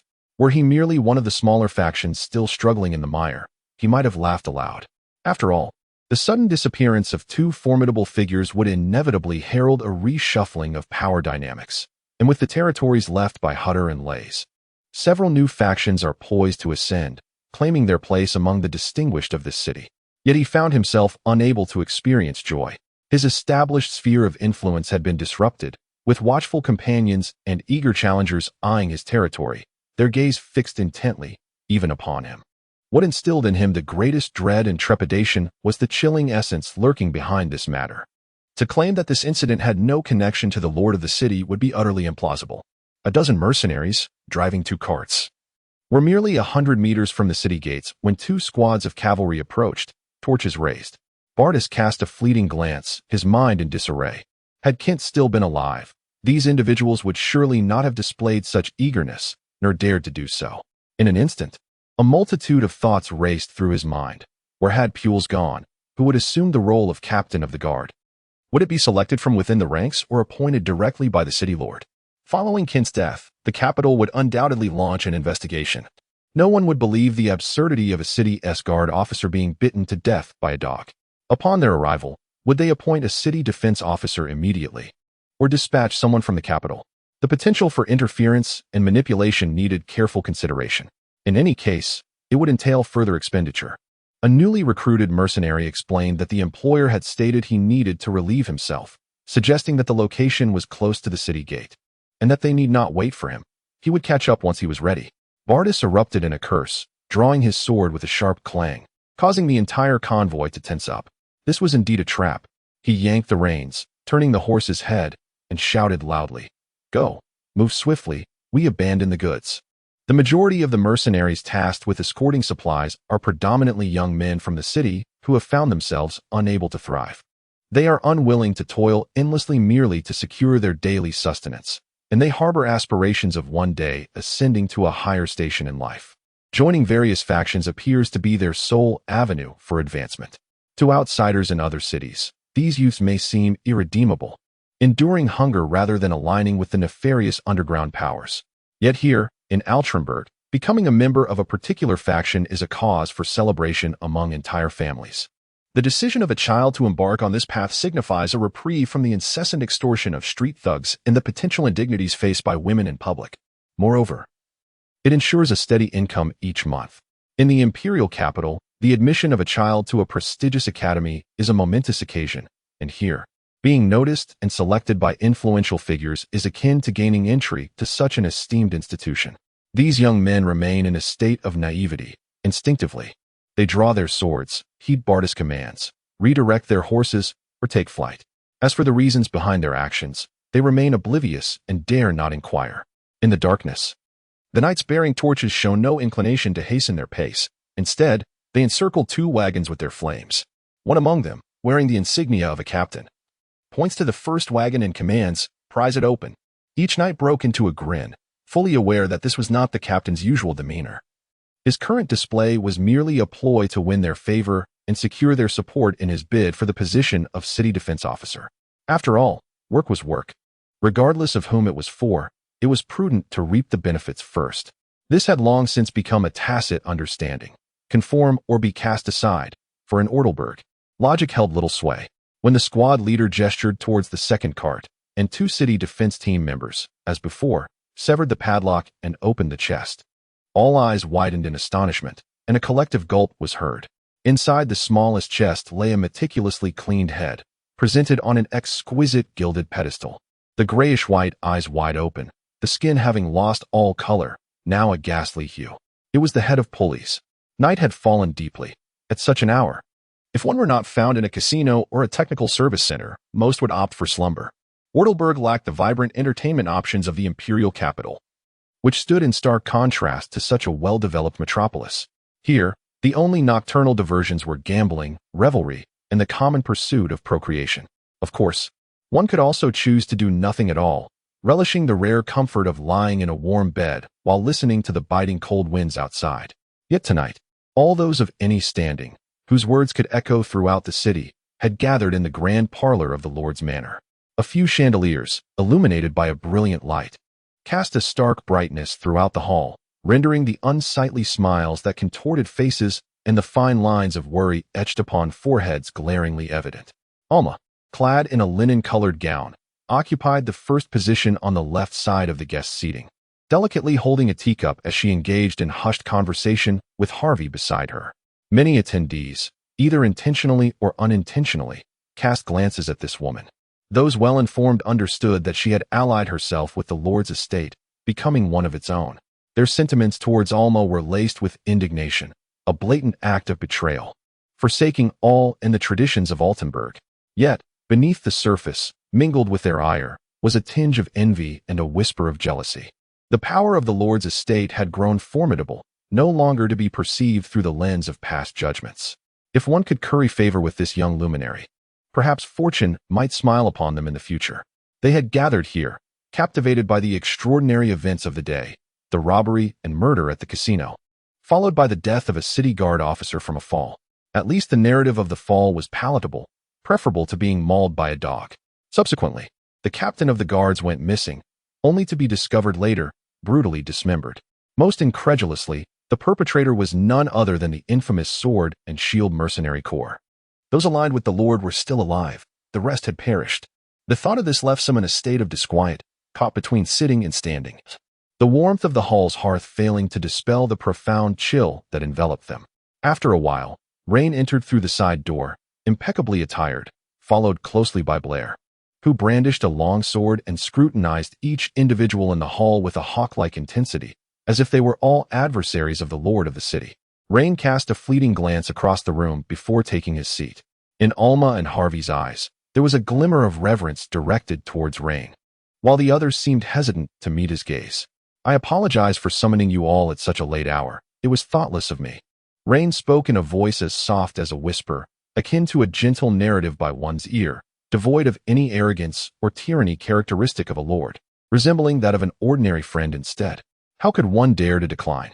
If the lord of the city extends an invitation, even at midnight, I would gladly rise from my slumber. Indeed, I feel nothing but honored. You are exceedingly gracious, my lord. As he observed the multitude of leaders bowing and expressing their humility, a smirk curled at the corners of Raine's lips. He recollected his first day in this city. The way they had strutted about, brimming with arrogance and ostentation. They had mocked Raine, deriving amusement from his scars, barely acknowledging him as the young lord. In their eyes, he was little more than a jester. Yet now, behold these individuals. They were compelled to share in Raine's joy, to tremble in response to his anger, and to feel unease at his displeasure. They resembled puppets in Raine's hands, meticulously striving to win his favor. Such is the allure bestowed by power. Chapter 34. We walk the broad path, full of vigor and determination. To speak candidly, I harbor no fondness for your kind. With this startling declaration, Raine shook the room. Several individuals trembled at his words.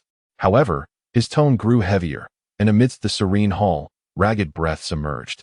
Raine extended his slender right index finger, adorned at its base with a copper ring.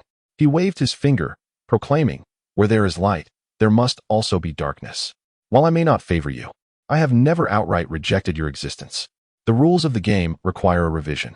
First and foremost, today there has been an incident of robbery at the casino, and an assailant has injured one of the casino's enforcers. I express my regret over this occurrence. Yet, it is equally abhorrent that innocent civilians have been slain in the process. From my brief inquiry, I have discerned that these casinos, aside from siphoning vast sums of money from the populace daily, also engage in usury that coerces individuals into selling their own kin, leading to the ruin of many families." Raine's expression grew grave and pained, his voice deepening.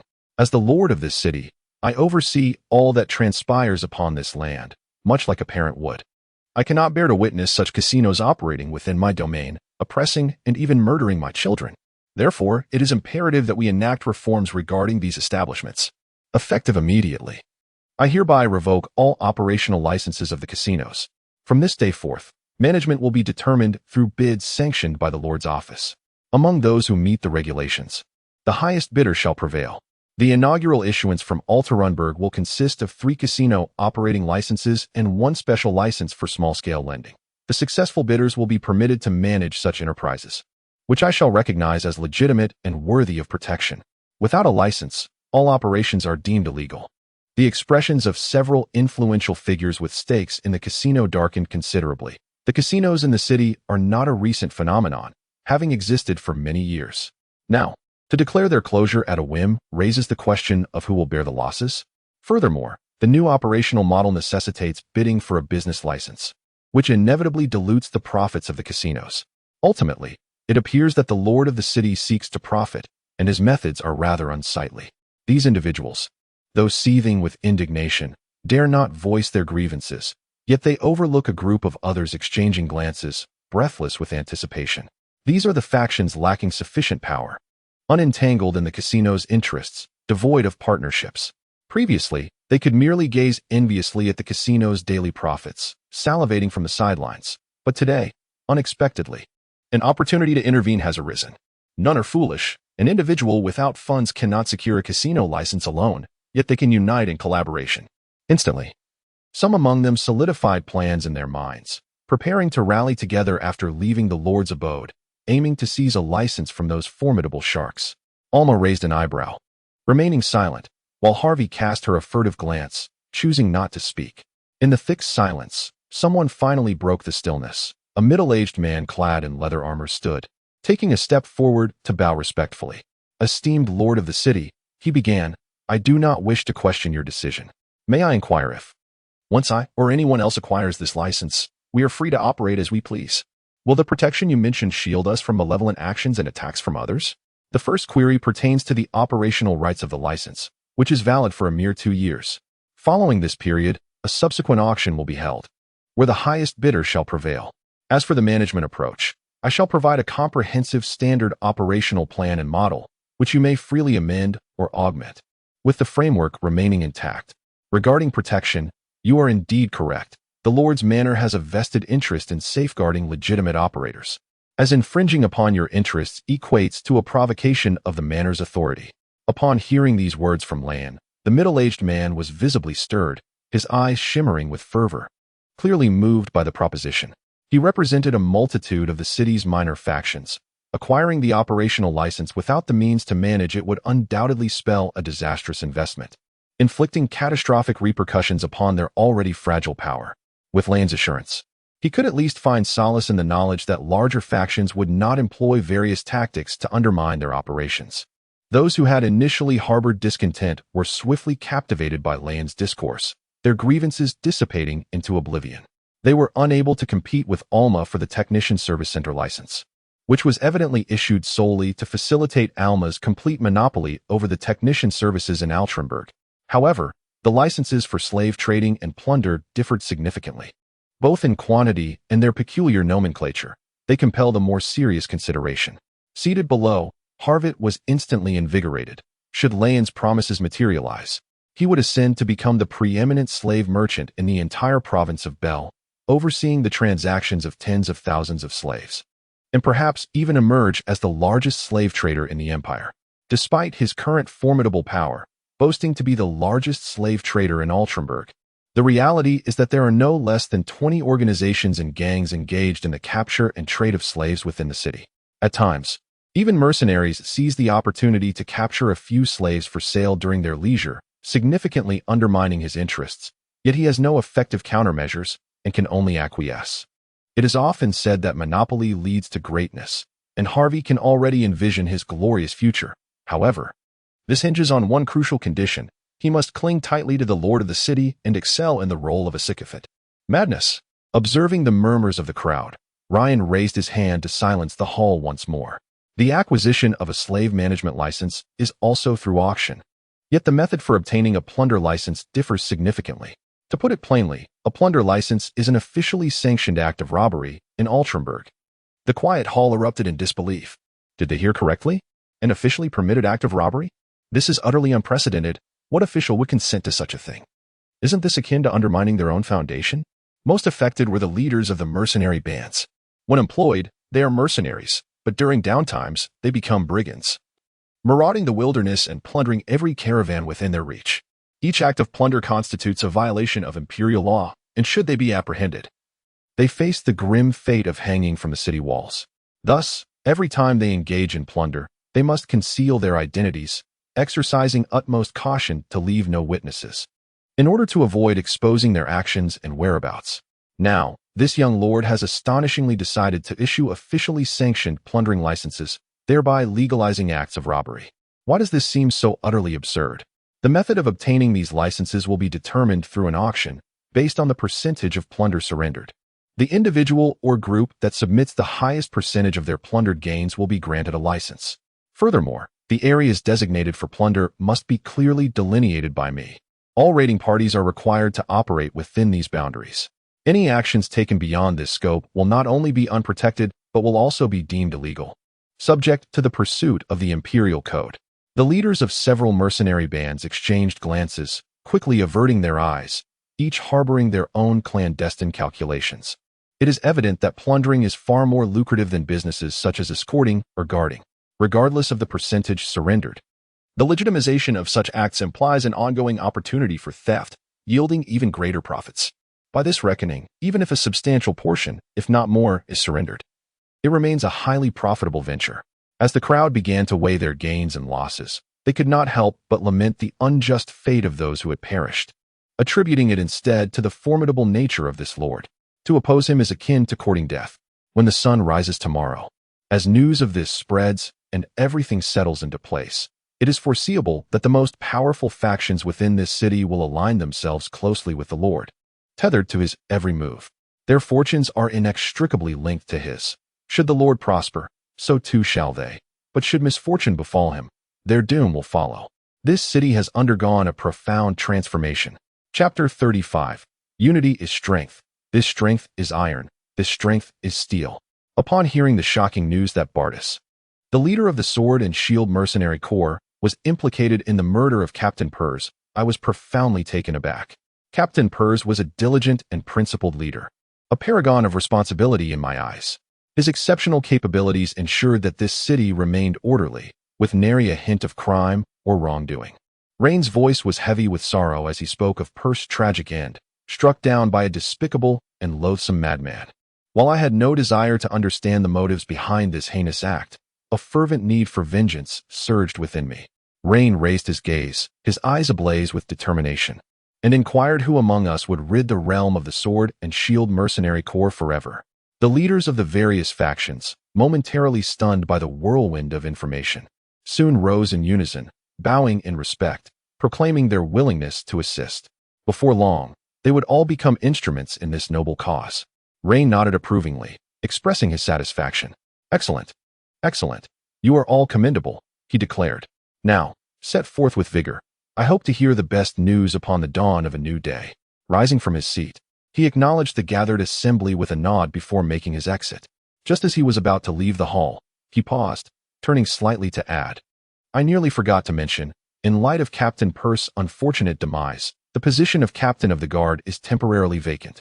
The security of a city is solely entrusted to this position, which cannot afford a moment's respite. Tomorrow, I will publicly open the position of Chief of Security for external contracting. Those interested may take a chance." An eerie silence enveloped the atmosphere, broken only by the receding footsteps of Rein. The fact that the official role of Chief of Security is now being made accessible to them is utterly astonishing. It is beyond description.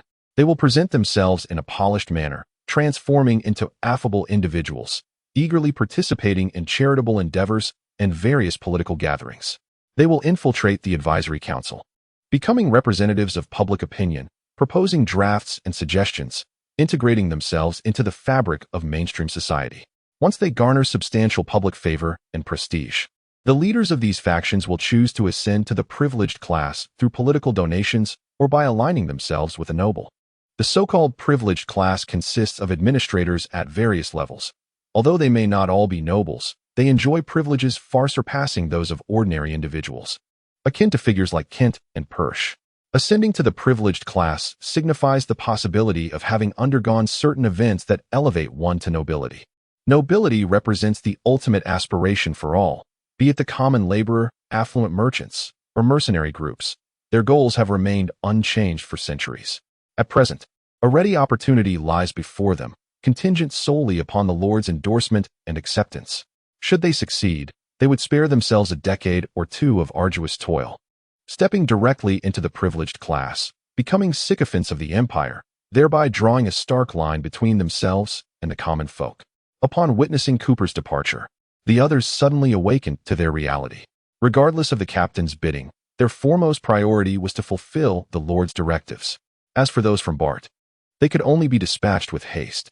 Observing the frenzied individuals departing one by one, the secretary smirked disdainfully, curling his lips in a gesture of contempt. He had no intention of provoking the golden aristocrats. His only ambition was to navigate his tenure with tranquility, leaving all else to the winds of fate. Within the study of the Lord's mansion, Rein lounged with one leg crossed over the other, while Alma sat timidly beside him. The study was an intimate space, and to gain entry here signified Alma's recognition and trust from Rein.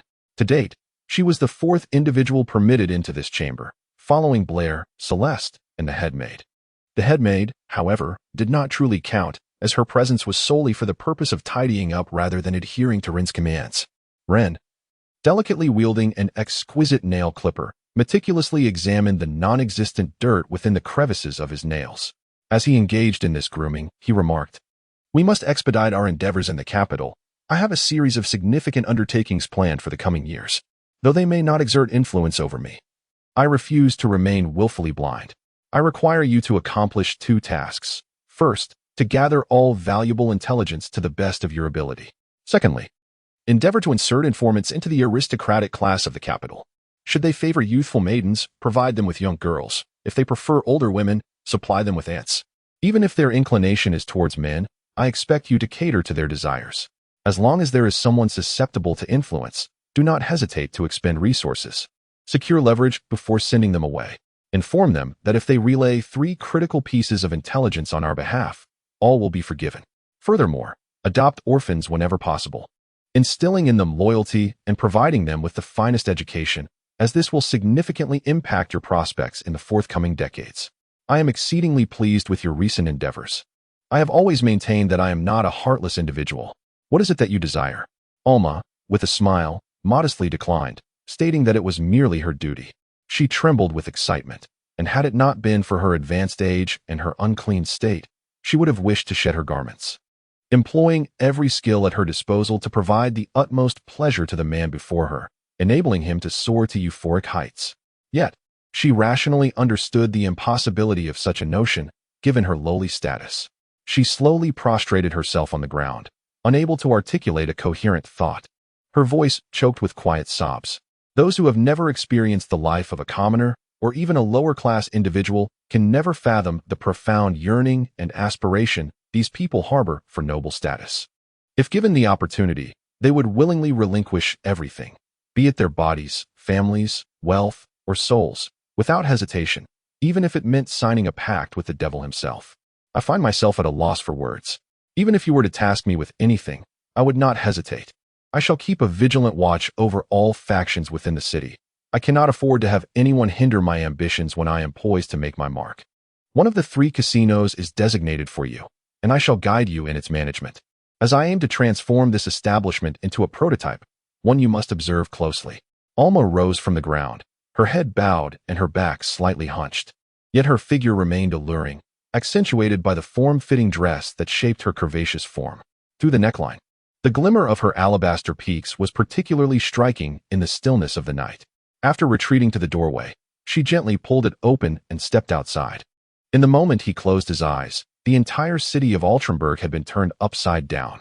Chapter 36. Anyone can boast, but who can do so with such audacity as I? Cooper, Lord Bardo shall surely make you pay the price. With a swift motion, Cooper drew his longsword. The splatter of blood staining him entirely, he resembled a specter of crimson, every inch of him, including his hair and face, besmirched with the blood of his foes. A considerable space formed around him, with both enemies and allies alike gazing at the commander, who, despite his delicate appearance, had never been seen in such a rage. Even his 2 subordinates stood a cautious 5 paces away, afraid to draw closer, shaking the blood from his sword. Cooper's icy gaze fixed upon the next target as he swiftly advanced. The sudden onslaught of violence caught the city's most infamous mercenary group off guard, leading to their swift eradication overnight. As the sky transitions from darkness to light, the first rays of sunlight from the east pierce the veil of night, scattering brilliance upon the earth. The cacophony of cries and clashes from the previous night has undoubtedly disturbed the slumber of ordinary citizens.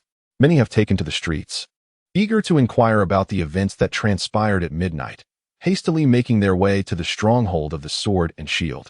Gazing upon what was once a courtyard so forbidding that even stray dogs dared not pass, now reduced to mere ruins.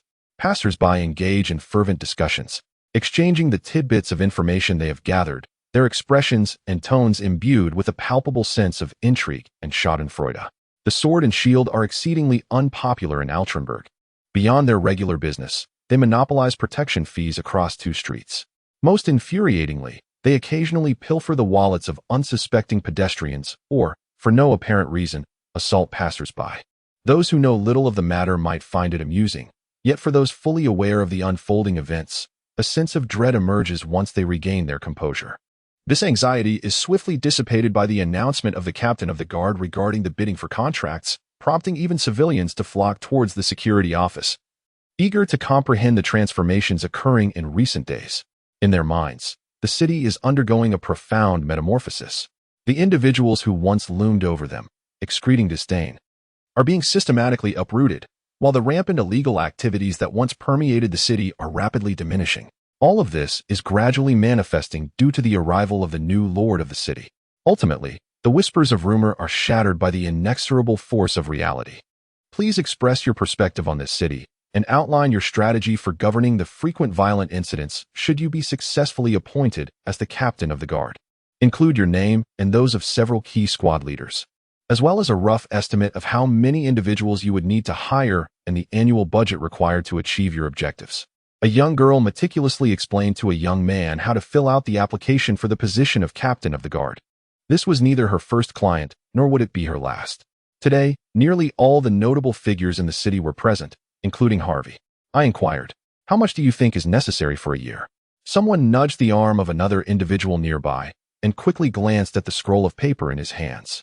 The man, wary, immediately tucked the scroll into his coat and glared at him. "Get lost. Is it so difficult to speak politely?" "It's better to discuss than to scribble aimlessly," I replied. "Let me show you. I believe at least 300 gold coins are required for a year." He sighed, reflecting on the fact that not long ago, he was part of the very chaos that plagued this city, robbing, extorting protection money, assaulting other merchants, and waging wars against rival gangs. It could be said that there was scarcely a virtuous deed among his past actions. Yet today, he was racking his brain on how to become a protector of the city. The other man seemed somewhat intrigued, stammering, 300 gold coins? Isn't that a bit excessive? How could it be too much? I need 200 individuals to assist me. Anything less would be insufficient. Each person requires 2 silver coins per month, which totals 50 gold coins for the year.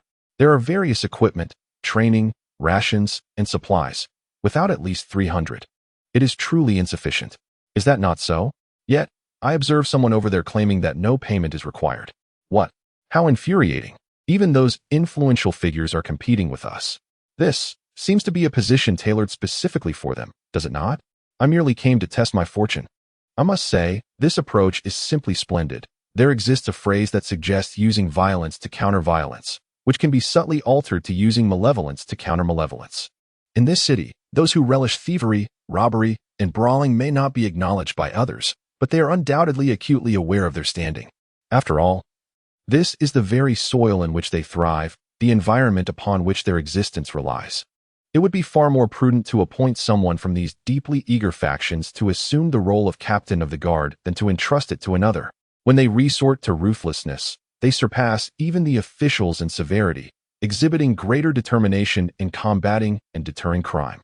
As for the potential emergence of a significant criminal underbelly, Rein remains utterly unconcerned. If one is unwilling to perform diligently, there will always be someone eager to take their place. Those who are willing to invest their own money in the hope of becoming captain of the guard would certainly not hesitate to drag the predecessor down, trampling upon them mercilessly before stepping atop their remains to ascend. If the bidding for the captaincy is a raucous celebration for various factions, then Rein's subsidy plan is a jubilant festivity for the common folk. Might this not strain the finances of the Lord's manor? The temperature has already plummeted to a dismal 14 or 15 degrees, yet Richard is still clad in a thin garment. With every movement, the flesh upon his body undulates like waves. The recorded population of all Trunberg stands at 270,000. Providing each individual with a silver coin would necessitate 2,700 gold coins. My lord, I must remind you that this expenditure would represent the most substantial financial outlay in the history of the Lord's manor, as well as the greatest burden. The competency of a lord is fundamentally assessed by their ability to govern the city effectively. At times, Rein feels fortunate. All Trunberg is steeped in decay, and even the slightest transformation would manifest as a significant change for the city. Achieving remarkable results in such a city is far simpler than in a place like Alexandria. The first step must be the maintenance and renovation of public facilities. The dilapidated streets greatly detract from the city's appearance and status. Upon entering the city, one is greeted by flowing sewage, litter strewn about, and the unmistakable traces of human waste, which discourage passing merchants from lingering. For a city to flourish, urban development must be prioritized, encompassing both material infrastructure and the cultivation of cultural and spiritual enrichment. Upon entering a city where every individual appears despondent, as though mourning a loss, their countenance riddled with sorrow, one can easily deter a multitude of visitors. Conversely, if the city, though not overtly beautiful, is filled with pedestrians who walk with their heads held high, wearing confident smiles, it will convey an atmosphere of vitality and optimism. The transformation of a city does not hinge on the efforts of a mere few. Rein must engage the entire populace, inspiring collective enthusiasm and participation. Allow them to witness firsthand how their homeland transforms into a splendid paradise through their own efforts, enabling them to reap material rewards. This approach fosters a sense of belonging among the citizens of Altrenberg, as the income generated from their labor can significantly alter their current living conditions, alleviating burdens and enhancing social cohesion. Urban development is merely the initial phase of Rein's grand vision. yet it stands as the most crucial step. Richard instinctively wiped his forehead, noting the absence of perspiration, which reminded him that the weather had turned cooler. Sir, if we adhere to your plan, we may require an abundance of materials for the maintenance of public facilities, yet we lack local production. Raine waved his hand dismissively, proclaiming, "Then let us procure them. If we cannot purchase, we shall seize them."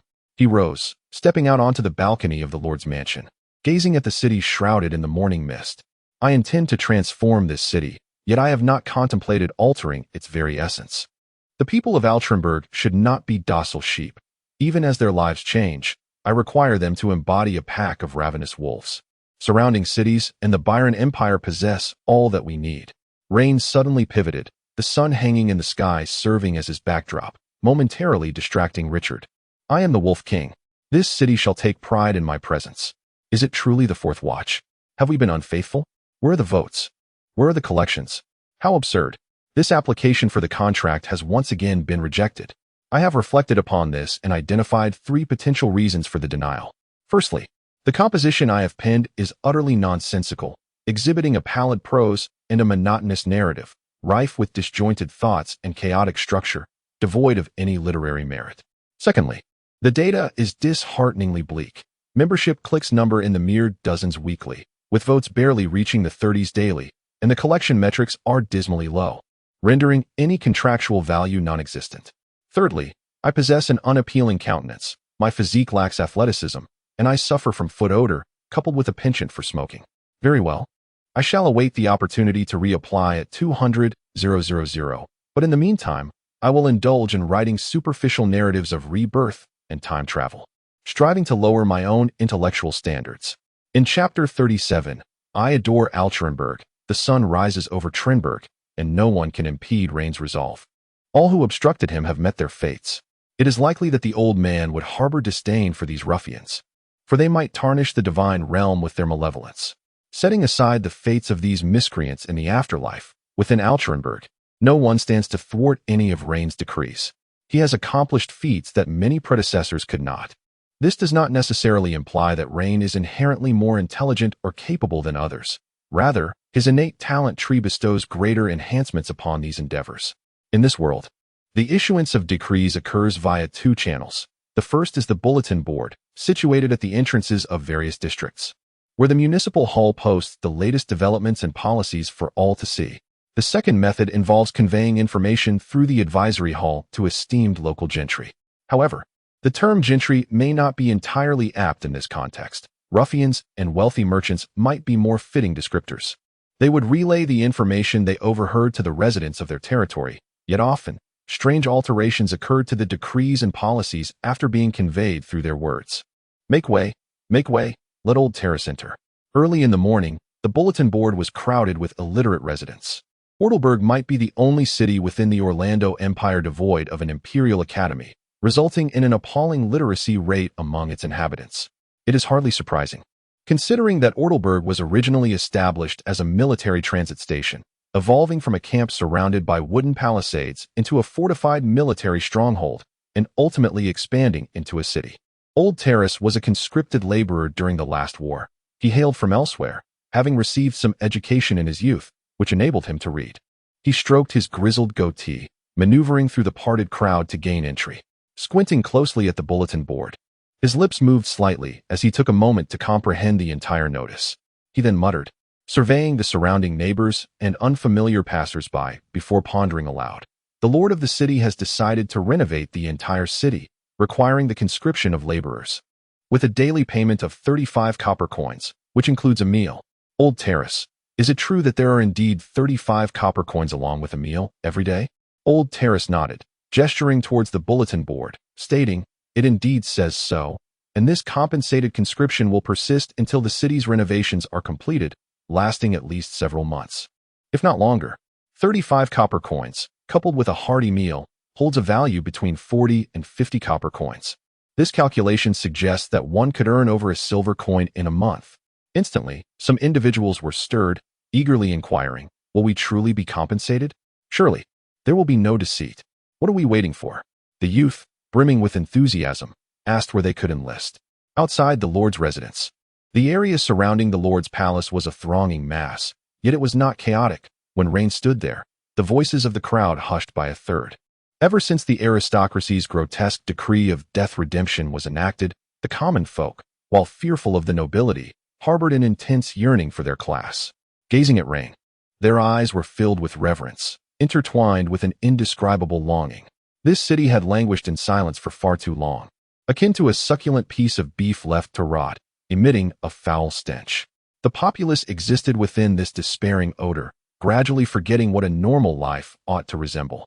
Yet now, a lord named Raine had emerged, pledging to guide them in crafting a new existence, a novel world. The people were filled with both hope and trepidation. No one is averse to beauty, just as all yearn for light. They simultaneously feared the shattering of their dreams and the setting of the sun. Richard donned a long-sleeved garment as the temperature dipped to 12 or 13 degrees. The elderly and frail bundled themselves in 2, 3, or even more layers of cotton clothing to fend off the chill, while he relied on his own body fat to fulfill that task. He incessantly flipped through the ledger. The tax officer, who had never encountered substantial wealth, felt a pang of anguish in his heart. Those charming little coins had transformed into a heap of copper coins reeking of avarice, and even breathing became a torment for him. These coins, they are all money. The city lord's mason was singled out by Raine and appointed as the overseer of construction, tasked with the city's renovation project. This undertaking was enormous, encompassing far too many elements for a single individual to oversee. As Raine was not versed in construction, he readily delegated authority, allowing the mason to metamorphose into one of the city lord's administrators, a steward of the city. The mason, in his 40s, radiated with joy as he held a ledger, standing slightly behind Raine, cherishing this as the most memorable moment of his life. "My lord, I have made a brief calculation. To renovate the entire city's roads, it would require over 20,000 cubic meters of stone," he stated, swallowing hard. While the stone itself was not particularly valuable, the cost of transportation was significant. Years ago, the construction of Altrenburg had been a matter of national mobilization during wartime, a feat accomplished with the might of an entire nation. However, to undertake such a project solely with the resources of the city lord's estate seemed somewhat daunting. Raine merely noted the figure, 20,000. How much would that cost? The price of ordinary stone hovered around 200 copper coins per cubic meter, with better quality fetching 300 copper coins. Before the newly appointed construction officer could finish his sentence, Raine interjected, "Use the superior stone." The architect hastily jotted down notes, estimating the cost to be around 100 gold coins, though I believe 150 should suffice. Rein furrowed his brow. He had not meticulously calculated, but, according to the stonemason, no, the architect's assertion, the figure should only hover around 60 gold coins. Sensing Rein's skepticism, the architect promptly elaborated, "Once the stones arrive, we will need to cut them, and the magical array cutting process will consume some Tiberian crystals, potentially resulting in waste, hence my increased budget." Rein then turned to Richard, urging him to expedite the arrangement of transport and operations, advising him to consult the Merchant Association should any uncertainties arise. Richard could only nod. After all, he was a tax officer, a member of the privileged class. In an instant, he found himself relegated to a mere errand runner. Yet, serving a person of great stature somehow rendered his own status insignificant. Now, as opportunities abound, this is my chance, as well as yours. There is a saying you may not have heard, which conveys that once a person attains a position of immense power and authority, those around him will also reap unimaginable benefits alongside his elevation. Even a dog or a chicken may ascend to remarkable nobility. Rein elucidated the concept of the rise of chickens and dogs in simple terms. He truly had few capable individuals by his side, and his most pressing shortcoming lay in the lack of talent. He was unafraid to make certain promises, for the fulfillment of those promises hinged upon his own ascent to a position of greater power and authority. "Richard, for the time being, you need not concern yourself with tax matters. Seek out someone adept to assist you in establishing the framework. I have reserved the position of financial officer at the Lord's Manor for you, and I have faith in your capabilities." Richard trembled, his flesh quivering, as a wave of emotion surged from his chin to his chest, abdomen, and ultimately enveloped his entire being, resembling a towering wave rising before him. He was not a noble, merely an inconspicuous tax officer, perhaps even forgotten by superiors in the imperial capital. His allegiance to Raine was born of necessity. Yet he had not anticipated such swift fortune. The financial officer of the Lord's manor, ostensibly a role under the Lord's council, was predominantly filled by the Lord's vassals, those who were indeed of his own kind. A noble can never ascend to greatness alone. It is the multitude of lesser nobles that elevate a noble to prominence. Where do these lesser nobles originate? They are chosen from among the loyal vassals. Richard immediately thumped his chest with confidence. Meanwhile, in the capital of the Bel province, known as the Pearl of Bel, Governor Joburg scrutinized the reports from his intelligence officers, his expression fluctuating between shadows and light. As the governor of an entire province, overseeing 11 cities and the fates of millions, Joburg possessed the requisite skills and acumen, earning the trust of the royal family. He was not only one of the empire's earls, but also the brother-in-law of the 7th prince. Given his background and status, he should have been able to operate with impunity in the Bel province, and indeed, he had done so in the past. However, upon encountering the illustrious surname of Rein, everything changed. The status of the golden aristocracy transcends the conventional understanding of nobility in certain respects. They bear the title of a substitute royal lineage. Should the nobility deem the current royal family incapable of adeptly governing the realm, they may very well overthrow the monarchy and select a branch from the golden aristocracy to ascend the throne. Of course, the matter of succession is inherently tied to the strength of one's fist, yet one cannot overlook Rein's identity and standing. When Rein first arrived in Altrenburg, Joburg had anticipated a spectacle of folly from this individual. Unexpectedly, within just over a month, every obstacle in Altrenburg had been effortlessly dismantled by this young man. Not only had he seized the true power of Altrenburg, but he also began to meddle in affairs of the Bel province. Most infuriatingly, he reported all occurrences here to His Majesty the Emperor, hoping that the Emperor would intervene against Rein. What Joburg could not fathom was the apparent interest, even satisfaction, the Emperor seemed to harbor towards some of Rein's actions. What on earth was going on? Joburg seized the ink bottle before him and hurled it away. The exquisite camel hair carpet instantly marred by a dark stain. This carpet, worth 10 gold coins, was rendered useless, yet it brought Joburg not an ounce of solace.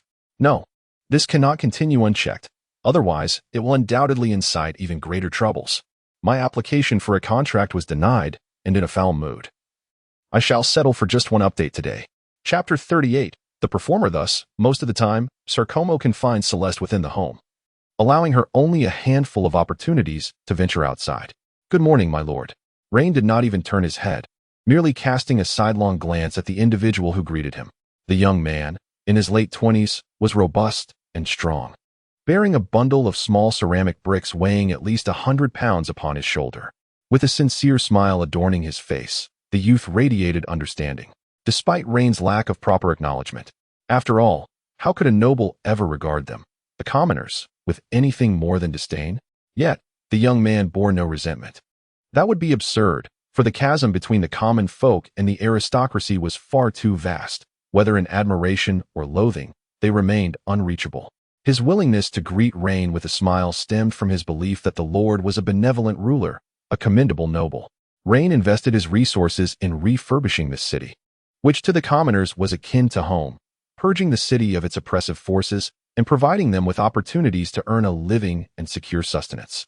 In these tumultuous times, such a feat seemed nothing short of a miracle, akin to a divine intervention. This city was not merely the fief of Baron Rein. Even if he were to develop it to perfection, one day he would have to depart. All his efforts would remain untouched. In this place he would eventually leave behind. Many were astonished by his actions, and a genuine admiration for the young lord blossomed within them. The girl seemed a touch proud, yet also somewhat reserved, her delicate face flushed with a rosy hue. Rein's strides were longer and quicker than hers, compelling her to quicken her pace to keep up, leaving her slightly breathless. The charming combination of red and white attire, paired with a lace hem, renders the girl exceedingly adorable. Her flaxen hair, meticulously styled by her maid, cascades in gentle waves, further accentuating the porcelain delicacy of her complexion.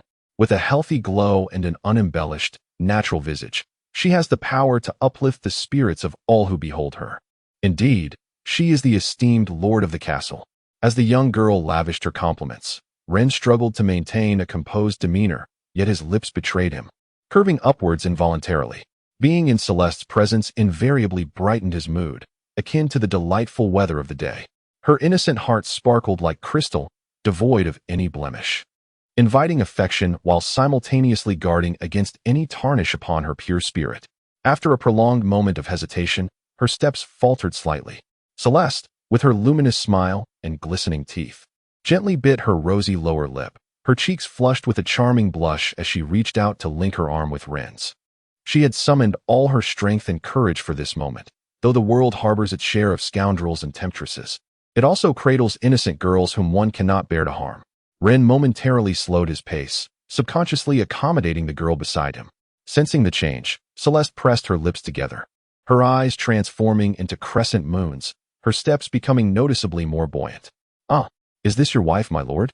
She is simply delightful," exclaimed an elderly gentleman, leaning on his cane while basking in the sun by the roadside, unable to resist praising the charming Celeste. It has become common knowledge in Altrenberg that, despite his youth, the Lord commands both respect and admiration. He does not succumb to anger without reason, nor does he possess an overly sentimental heart. Nevertheless, in the eyes of this city, which has endured immense suffering, Rein has become a rare beacon of virtue. In response to the elder's praise, Rein could only nod slightly. While he might disregard the younger crowd, he could not afford to underestimate the elderly. One must harbor a certain reverence, for it is not a flaw. Such reverence cultivates caution rather than arrogance. The elders, having weathered the passage of time, embody a lifetime of wisdom and experience. They may not grasp profound principles, yet their age alone commands respect. Startled by Rein's acknowledgement, the elder trembled as he rose with the aid of his cane, intent on bowing to Rein. However, Rein gestured dismissively, indicating that no such formalities were necessary. This brief encounter caused Rein to pause. Gradually, some other elders approached, while Blair maintained a stern demeanor, positioning himself protectively by Rein's side. Rein, however, pushed him aside and moved closer to the elder, inquiring about his family. The elder, taken aback yet beaming with pride, quickly replied, "I have 2 sons and a daughter, along with 3 grandsons, 3 granddaughters, and 2 grandsons-in-law." He instinctively raised his hand to stroke his beard, but upon realizing that this gesture might seem disrespectful to the lord of the city, he halted and declared earnestly, "My family and I are profoundly grateful for your actions, my lord. They are now contributing to the welfare of this city, which has greatly improved our living conditions and ensured that we have sufficient food. I have lived for 71 years, traversing 3 cities, yet never have I encountered a lord as wise, magnificent, and benevolent as you. I have consistently advised my descendants to serve you diligently during their lifetimes." Rein exhibited a hint of surprise. The elder spoke at a measured pace, articulating his thoughts with clarity, quite unlike an ordinary old man. Rein's curiosity was soon assuaged when the elder interjected, explaining that old Vincent had once held the esteemed position of community counselor, and his words carried considerable weight. A community counselor is a person of great respect and renown within a community, actively participating in the advisory council's endeavors and official inquiries. However, the lords and rulers soon perceived that the presence of community counselors could undermine their authority, leading to the swift abolishment of this policy. Consequently, the advisory council strayed from the original intent established by Orlando I, transforming into a conduit for the ambitions of various factions and affluent merchants, no longer serving as a voice for the common people. Such individuals wield significant influence within the community, often rendering their words more potent than official decrees.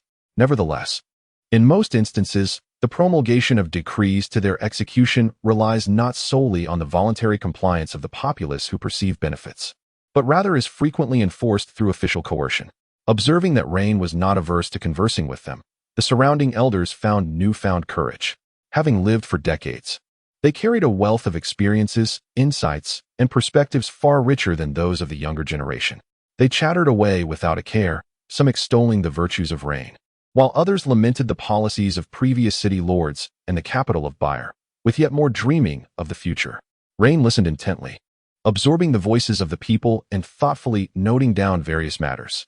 Observing Rein's earnest and equal exchange with the elders, Celeste felt her discontent with Sarcomo's rigid arrangements dissipate.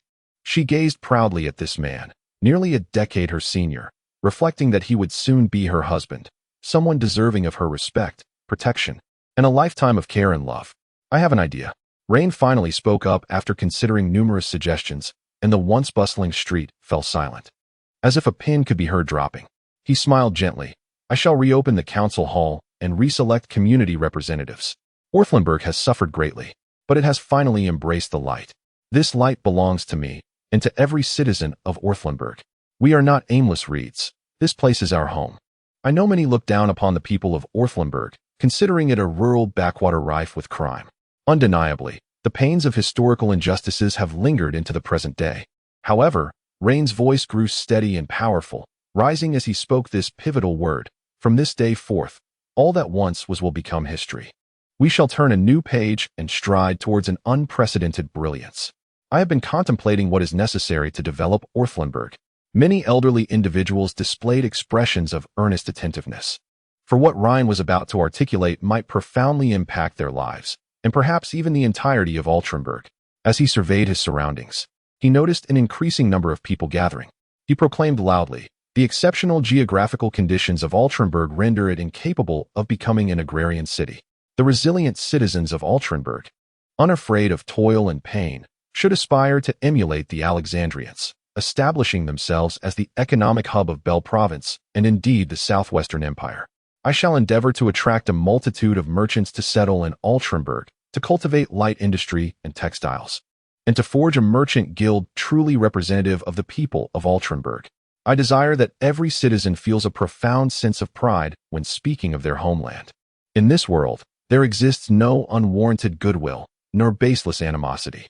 I shall bestow upon you lives beyond your wildest dreams, along with the most treasured dignity.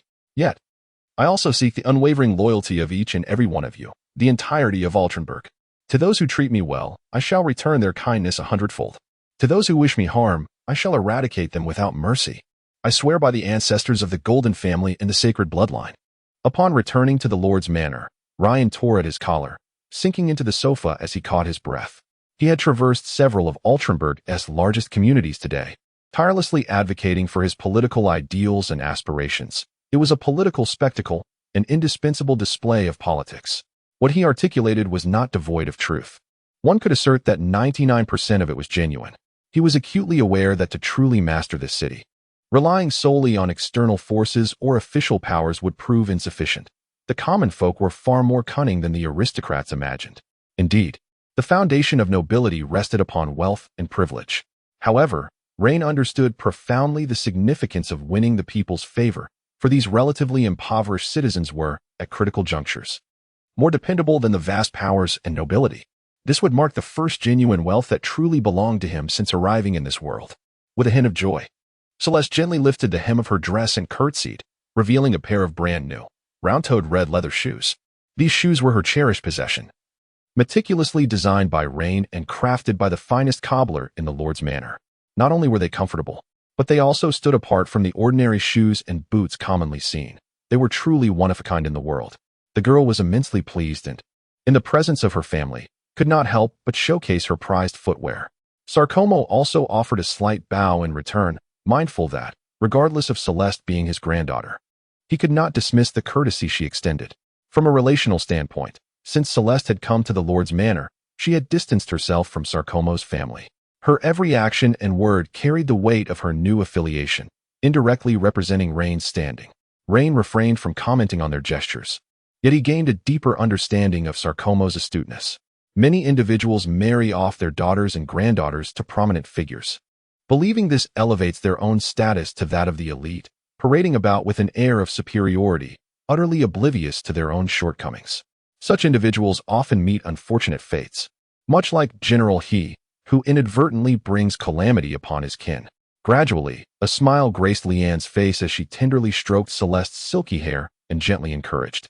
I have heard that the newly arrived master of swordsmanship has arrived. You should go and meet her. The newly appointed master of swordsmanship is a female, a 6th-level swordmaster known as Frostblade. It is said that her battle aura leans towards the ice attribute, though it is not overwhelmingly powerful. Whenever her battle aura surges, a delicate layer of frost envelopes her longsword. There are also rumors that her title, Frostblade, stems from the fact that after she dispatches her foes, their wounds do not bleed, but are instead covered by a veil of white frost. Regardless of the true origin of her title, the prowess of this master has been acknowledged by Blair, marking her as a truly experienced female swordsman. While there are many female swordsmen, few have earned titles, which is why Leanne has invested 3 gold coins each month to successfully invite her to instruct. Celeste was momentarily taken aback, her youthful innocence shining through as she cast a nervous glance at Sarcomo. After bowing, she quickly covered her face and dashed away.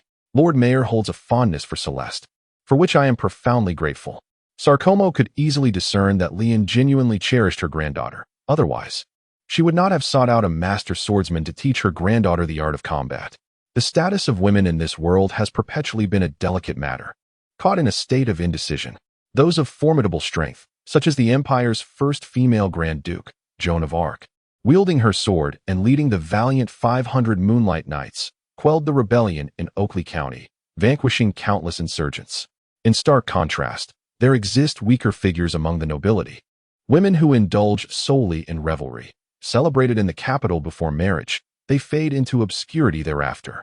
A woman's happiness and well-being largely hinge upon the affection and adoration bestowed upon her by the man she relies upon. Many a once famed figure finds themselves leading a dismal existence post-marriage, scorned by their husbands, enduring silent suffering and swallowing their tears. Men like Rein, who endeavor to secure various educators for Celeste, are indeed a rarity. Reclining on the sofa, Rein tilted his head slightly back, asserting that he is no pervert. Celeste is delightful, and he holds great affection for her. Sarcomo wisely chose not to pursue the matter further, while it is true that Celeste is his granddaughter. The moment she departed her home to reside in the Lord's manor, all matters pertaining to her became Rein's domestic concern. As an outsider, his excessive involvement could only lead to complications. Upon hearing that you intend to organize a trading consortium for Altrenberg, Sarcomo, ever astute to commercial intelligence, hastened back from Milan at the first opportunity. He felt compelled to act. If Rein could utter such audacious sentiments as the Lord being akin to the parents of the populace, then the Altrenberg Trading Consortium must be viewed as his own offspring, while the commercial guilds merely represent the progeny of others. He must ascertain Rein's stance before orchestrating the necessary measures for the Chamber of Commerce. Rein nodded, acknowledging, indeed, the geographical position of Altrenberg is exceptionally unique. After much contemplation, I have concluded that the financial order here has not collapsed to this day, largely due to the thriving commercial circulation in this region. Each caravan that passes through brings with it a plethora of employment opportunities. However, this is not a sustainable situation. Relying on others is far less secure than relying on oneself. Entrusting one's lifeblood to others is fraught with peril. With a half-smile, he added, moreover, even if the Merchant Guild of Altrenberg were to form, it would not affect our prearranged agreements. Rein understood clearly that the primary challenge the guild would face upon its establishment would be the channels. One must not underestimate the significance of these channels. They have always been a formidable weapon for the Chamber of Commerce. To illustrate, the Bell Chamber could procure 1 million tons of grain and sell it out entirely through their channels within 3 days. However, if one were to provide Altrenberg with 1 million tons of grain, merely figuring out how to sell it would pose a significant challenge. Commerce also involves personal connections. Many individuals prefer to establish lasting supply and sales relationships and are unlikely to change allegiances easily, which effectively constitutes a different form of monopoly. Rein has never harbored expectations of competing with the capital's Chamber of Commerce in establishing Altrenberg's Merchant Guild. His sole aim is to enhance the living conditions of Altrenberg's residents, ensuring a better life for his people. Sarcomo's let out a sigh of relief, for if Rein were indeed to staunchly support his Merchant Guild, they would find themselves in a precarious position. After all, in the realm of international trade, one cannot disregard the significance of Altremont. By controlling the gateways, they can effectively prevent any goods from flowing into Orlando from the Byron Empire, as well as halt the export of any merchandise from Orlando. This, indeed, constitutes the true purpose of his visit today. Individuals from the capital have made their presence felt, urging him to swiftly ascertain the nature of this plunder license, its rights and obligations, and the scope of its reach. Numerous stakeholders are involved, including influential merchants from the capital, as well as the president, vice president, and directors of the Chamber of Commerce, alongside the nobility and privileged classes from that region, all of whom are not to be trifled with. Some harbor apprehensions towards Rein, while others are eager to intervene. Legalized plunder is an exceedingly lucrative enterprise, one that even Sarcomo finds enticing, as is widely acknowledged. No trade can rival the profitability of plunder. Raine briefly outlined that there are 3 initial plunder licenses targeting the Weimar Corridor, the vast grasslands of the Byron Empire, and the entire Caspian Sea. The Weimar Corridor, situated between Orlando and the Byron Empire, bears resemblance to Earth's Bering Strait, where the territories of the 2 empires converge at a singular point, the Weimar Corridor. To the north lies the majestic Somme Mountains. To the south, the mountainous terrain gradually flattens, eventually yielding to a vast inland sea 200 kilometers away. Beyond that, the northwest extends into the Atlantic Ocean, with the entire continental plate cradling the Caspian Sea. The plunder zones delineated by Raine predominantly lie beyond the boundaries of Orlando. I see. Sarkomo nodded, pondering his thoughts. Raine immediately discerned that this old fellow was intrigued. With sufficient incentives, a merchant could easily transform into a brigand. However, it was evident that he had no intention of leaving this avenue open for the guild or the elite of the capital. As Raine had meticulously planned, he aimed to establish an entirely new set of rules. Until these rules materialized into a tangible order, he would not permit any predators to undermine his scheme. Once the dust settled and the rules solidified into an established order, when no one possessed the audacity to disrupt the status quo, Raine would then proceed to offer the second batch of plunder licenses. Furthermore, his true intentions lay not here, but in the distant imperial capital. Chapter 40. From this day forth, this place shall become a brand new paradise. The bustling venue was filled with representatives from various factions within Altrenburg. This hall, once a church belonging to the clergy, was established during the reign of Orlando V and had stood for 60 years. 60 years ago, the church sought to use Altrenburg as a stronghold, intending to disseminate its doctrines through the Weimar Corridor and embrace the Byron Empire within the fold of the God of Light. However, when throngs of clerics arrived at Altrenburg with devout hearts, there was no further outcome. Aside from constructing a grand cathedral, they were relentlessly tormented by the swindlers, thieves, and brigands of the region. Far from spreading their faith, some clerics even began to harbor doubts about the God of Light they worshipped, wavering in their beliefs, and ultimately found themselves exiled to the farthest northern reaches of the empire, the Dawn Prairie, to mingle with the savages. When the church designated Altenburg as the place where sunlight could never fall, the grand cathedral that had been constructed there was abandoned, becoming a refuge for refugees, the impoverished, and the homeless. Prior to the commencement of urban renovations in Altenburg, it was notorious as a foul place, replete with human and animal excrement. Inhabited by vagrants and beggars who were infested with fleas and had not bathed for months or even years. When Raine proposed the restoration of the entire city, the area underwent an immediate transformation.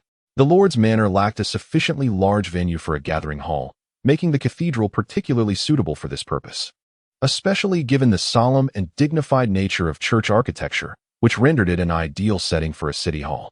At that time, the cathedral still exuded a strong fishy odor, as the construction materials often included a blend of lime, wood ash, and fish glue, due to the absence of cement. Fish glue, derived from a translucent sea fish, emitted a notably pungent scent, which would dissipate only after the glue had thoroughly dried. The bustling crowd remained undeterred by the odor, as clusters of leaders gathered together. Today was a significant occasion. The licenses for slave trading and pillaging were to be sold, and everyone understood that whoever obtained one of these permits would see a small collective rapidly expand over the course of 2 years, ultimately evolving into a monstrous entity. Do not underestimate the profits that can be amassed in just 2 years. The entire province of Bel engages in an annual slave trade involving sums exceeding 200,000 gold coins. It is universally acknowledged that the slave trade incurs almost no initial investment. The slaves are sourced from the black barbarian tribes of the Great Western Prairie and various clans within the Salme mountain range. The cost of dispatching teams to capture these black barbarians is remarkably low, acquiring one costs merely a few silver coins. After training and conditioning, they can be sold for 10 to 100 times their purchase price. Moreover, plundering is even more lucrative, as it is a venture devoid of investment. The more one engages in it, the greater the profits. What truly captivates the major powers is not merely the profits from plunder, but rather the acquisition of a license to plunder, which signifies the possession of an officially sanctioned armed force. This is the crux of the matter. Since the outbreak of civil strife during the reign of Orlando V, the Empire has adopted a resolute stance towards local armed factions, aiming for their complete eradication. Any detected presence is swiftly suppressed. In this era, which cannot be deemed prosperous. Military strength is fundamental to the survival of a family or organization. Within the tumultuous assembly hall, individuals frequently leave their seats to confer with representatives of other factions. Everyone is acutely aware that obtaining any of these licenses is unattainable through individual effort alone.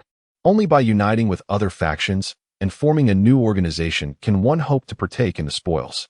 Former adversaries, who would have clashed at the slightest provocation, now engage in hushed discussions as if they were close friends, discreetly allocating benefits among themselves.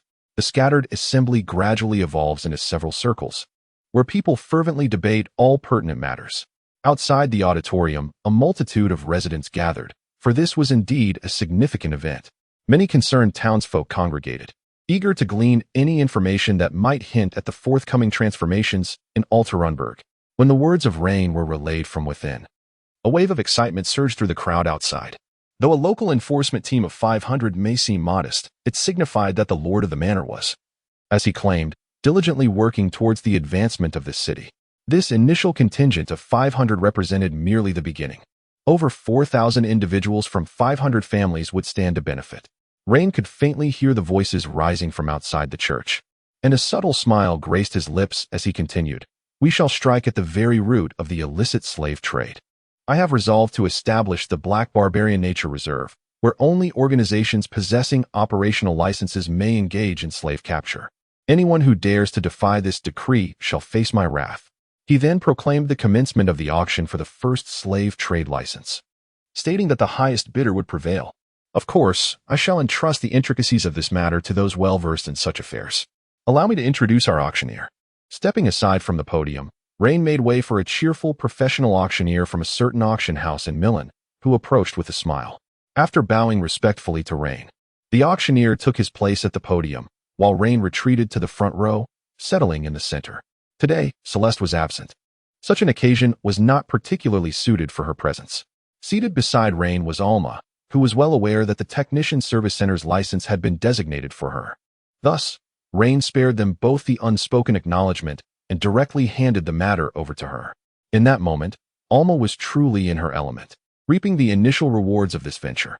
In the past, there were 2 other establishments in Altrenberg engaged in this trade, both of which have now been ordered by Rein to vacate the premises or succumb to Alma's acquisition.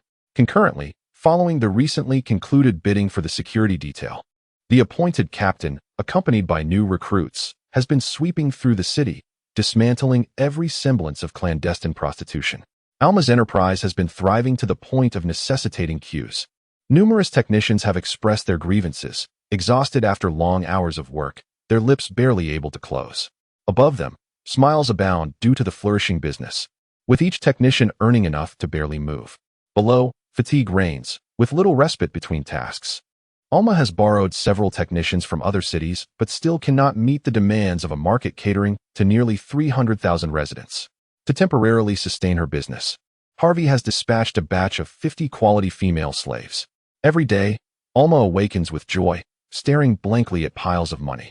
Of course, Rein extracts a 30% share, 10% in cash, while the remaining 20% is allocated as operational funds for intelligence gathering, managed by Alma. Each financial transaction is meticulously handled, and weekly accounts are reviewed and signed by Rein before being submitted to the Lord's treasury.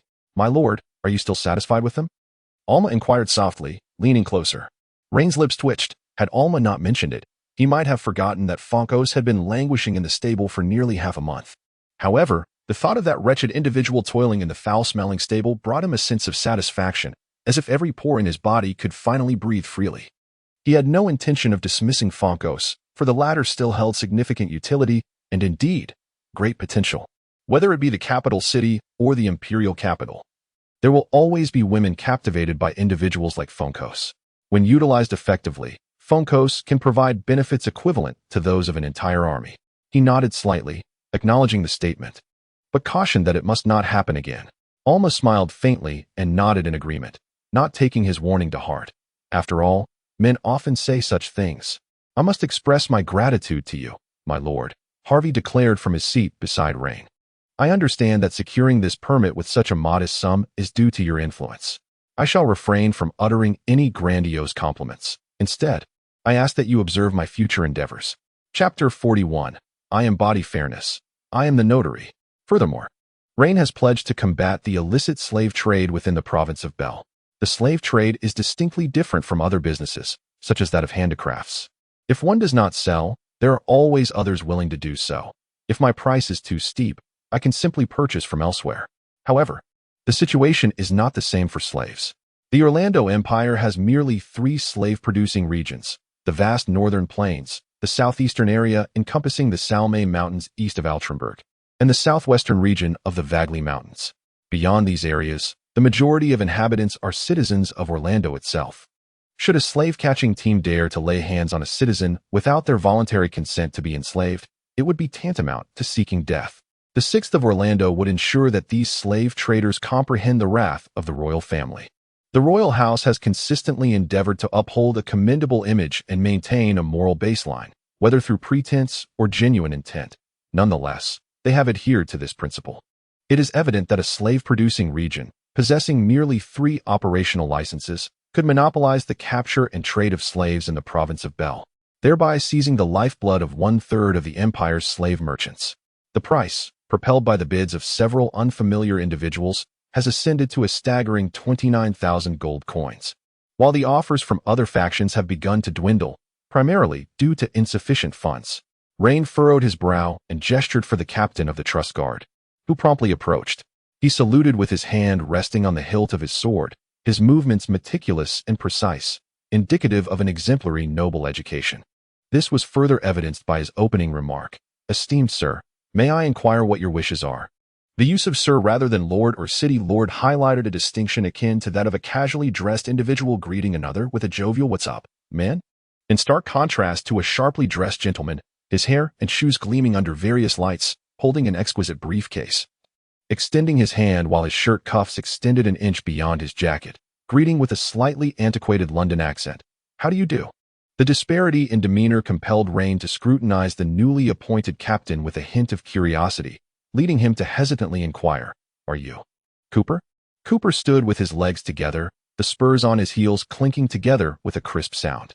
He held himself upright, drawing in his abdomen, and nodded slightly, affirming, "Yes, I am Cooper, at your service." His tone was steady, yet Rein discerned a trace of tremor within it, which was quite natural. Anyone familiar with the true nature of the golden nobility would hardly remain apathetic. This exceptional group, elevated above the masses, had seen their ranks dwindle and their status rise dramatically, despite Rein's current misfortunes and the decline of the Golden Thorn.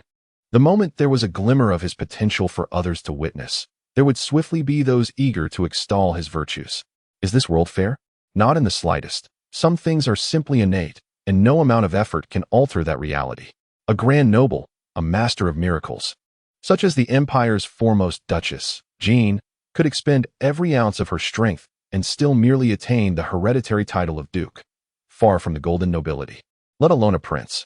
Families of the golden nobility, steeped in sacred lineage, are not bestowed through mere diligence. It is precisely for this reason that Rein felt compelled to initiate reform, striving to firmly seize control of this city. Those who dared to challenge the golden nobility must themselves belong to its ranks, sharing an equivalent status. Rein's voice was unreserved, and those around him could hear clearly. The few merchants, caught in a moment of despair, were taken aback. The leader among them promptly rose to his feet. He bowed respectfully, managing to maintain a semblance of composure despite his anxiety and anger. He inquired, "Might I ask, esteemed lord of the city, why we are being expelled?" Rein, with no mercy, addressed the heart of the issue. "I have previously stated that today's sales are exclusively for the people of Altrenburg. Regrettably, I have not had the pleasure of meeting you. You lack the qualifications to participate in the auction." The man was momentarily taken aback and hastily began to explain. "My lord, please allow me to speak." As he observed the approaching guards, he quickly retrieved a document from his bosom. "This is my proof of citizenship in Orthrolonberg. In fact, as of the day before yesterday, I have become a citizen of Orthrolonberg." Rein furrowed his brow and slightly raised his hand, prompting someone to spontaneously pass the document to him. He scrutinized it closely. Indeed, it was a certification issued the day before yesterday. This world possesses a remarkably stringent household registration system, which originated from the First Imperial Civil War. The outbreak of the First Civil War was precipitated by insurmountable issues related to taxation. Orlando, too, in a fit of frustration, abandoned the negotiations, eliminating those who resisted, and subsequently imposed the household registration system with an iron fist. Those who possess a household registration must pay taxes, and upon payment, a tax officer issues a certificate of tax completion, serving as proof of exemption. Individuals lacking such a certificate and whose records cannot be traced are automatically categorized as free citizens, a euphemistic term. In more straightforward language, they are considered lowly commoners. Lowly commoners are afforded only a portion of the empire's legal protections and are subjected to conscription for a duration ranging from 1 to 3 months each year. Furthermore, the household registration system ensures a minimum tax revenue for the royal family, shielding it from deceit by local despots. In this era, such a concept is nothing short of revolutionary. The merchants were suddenly taken aback with expressions of astonishment. The slave traders from Milan possessed such formidable strength that it was uncertain whether they could outbid even an additional 5,000 gold coins on top of 30,000. The traders from Milan were united in purpose. The earlier speaker's complexion flushed slightly, clearly vexed by Rein's directive. Suppressing his simmering anger, he murmured, "I have heard much about the arrival of a fair and impartial lord in Altrinburg. Is this how you conduct your affairs?" To his surprise, Rein nodded and replied, "Indeed. This is precisely how I operate." The man inhaled deeply and inquired, "Where is the fairness? Where is the impartiality?" Rein chuckled softly, extending his slender finger to tap his chest. "This is my territory, my word is law. I embody fairness, I embody impartiality." Upon finishing, he cast a scornful glance around, challenging any dissent. All heads bowed in submission. Rein then resumed his seat, stating, "As for the third license, I shall not intervene. You may handle it as you see fit." Ultimately, the third operating license was acquired by the recently immigrated merchants from Milan for a sum of 41,000 gold coins. As the dust settled, Rein ascended the stage, fixing his gaze upon the group of merchants. He declared, "I do not concern myself with your origins or past trades. From the moment you joined Altrinburg, you became its citizens and must contribute to the city's welfare. Regardless of the size of the slave-hunting teams or merchant caravans you plan to organize, I must emphasize 2 points." Rein extended 2 fingers, a gesture that conveyed a significant degree of persuasion and pressure. Firstly, all personnel, including those from the slave-catching team and the merchant group, must be from Altrinburg. This is non-negotiable. Those former subordinates of yours who are willing may join Altrinburg, but the men must marry daughters from impoverished families of Altrinburg, and the women must wed Altrinburg men. Failure to comply with this stipulation will be tantamount to treason. Secondly, the residency in Altrinburg is permanently binding. Once you join, withdrawal is not permitted. I am aware of your little schemes, but such tactics will not prevail here. Should you attempt to join other city-states without my consent, congratulations. I will dispatch a force of over 1,000 to pursue you throughout the Orlando Empire until your demise. I am neither a magnanimous lord nor a benevolent one. Adhere to my rules, and we shall coexist amicably. Refuse to comply, and you shall be expelled." The locals of Altrinburg cheered. In their eyes, Rein was far from detestable. Indeed, he appeared quite amiable. One's genuine concern for another does not require embellishment or deception. It can be discerned through sincerity. Since Rein's ascension, every action he has taken has been in fervent pursuit of Altrinburg's rise. Human beings are not made of steel, they are emotional creatures. And how could they not strive to uphold such a lord? The common folk outside the hall erupted in jubilant cheers at the establishment of the 3 major slave traders and the 3 plundering squads, which would inevitably employ over 3,000 locals. This translates to substantial benefits for 3,000 households, significantly altering the lives of more than 20,000 citizens of Ortlandburg. The city has taken another resolute step forward. Chapter 42. Indeed, I am here to tell jokes. Celeste hurriedly poured more red tea for Rein, chattering animatedly about how she spent her day in his absence. The scholar Rein had engaged was of notable caliber. After all, hiring an elder for 2 gold coins was considered a remarkably high wage throughout the empire. To retain this lucrative salary and maintain a respectable position, the scholar was exceedingly patient with Celeste's occasional daydreaming, never once losing his temper. In the morning, they studied the Orlando language and history, along with various cultural nuances. The afternoon was dedicated to 2 hours of dance and physical training, with the remaining time allotted to the martial arts instructor. This instructor boasted fiery red hair, a quintessential non-Dacian trait, as Dexians were characterized by their dark, flaxen, or golden locks. The frostblade, much like her vibrant hair, was bursting with enthusiasm and exuded a cheerful disposition. At just over 30, her taut skin belied her age, making her appear more akin to a youthful 24 or 25. Celeste was an exceptional student, and I was more than willing to impart my martial arts knowledge to her. The frostblade is named Jasmine, a rather ordinary name.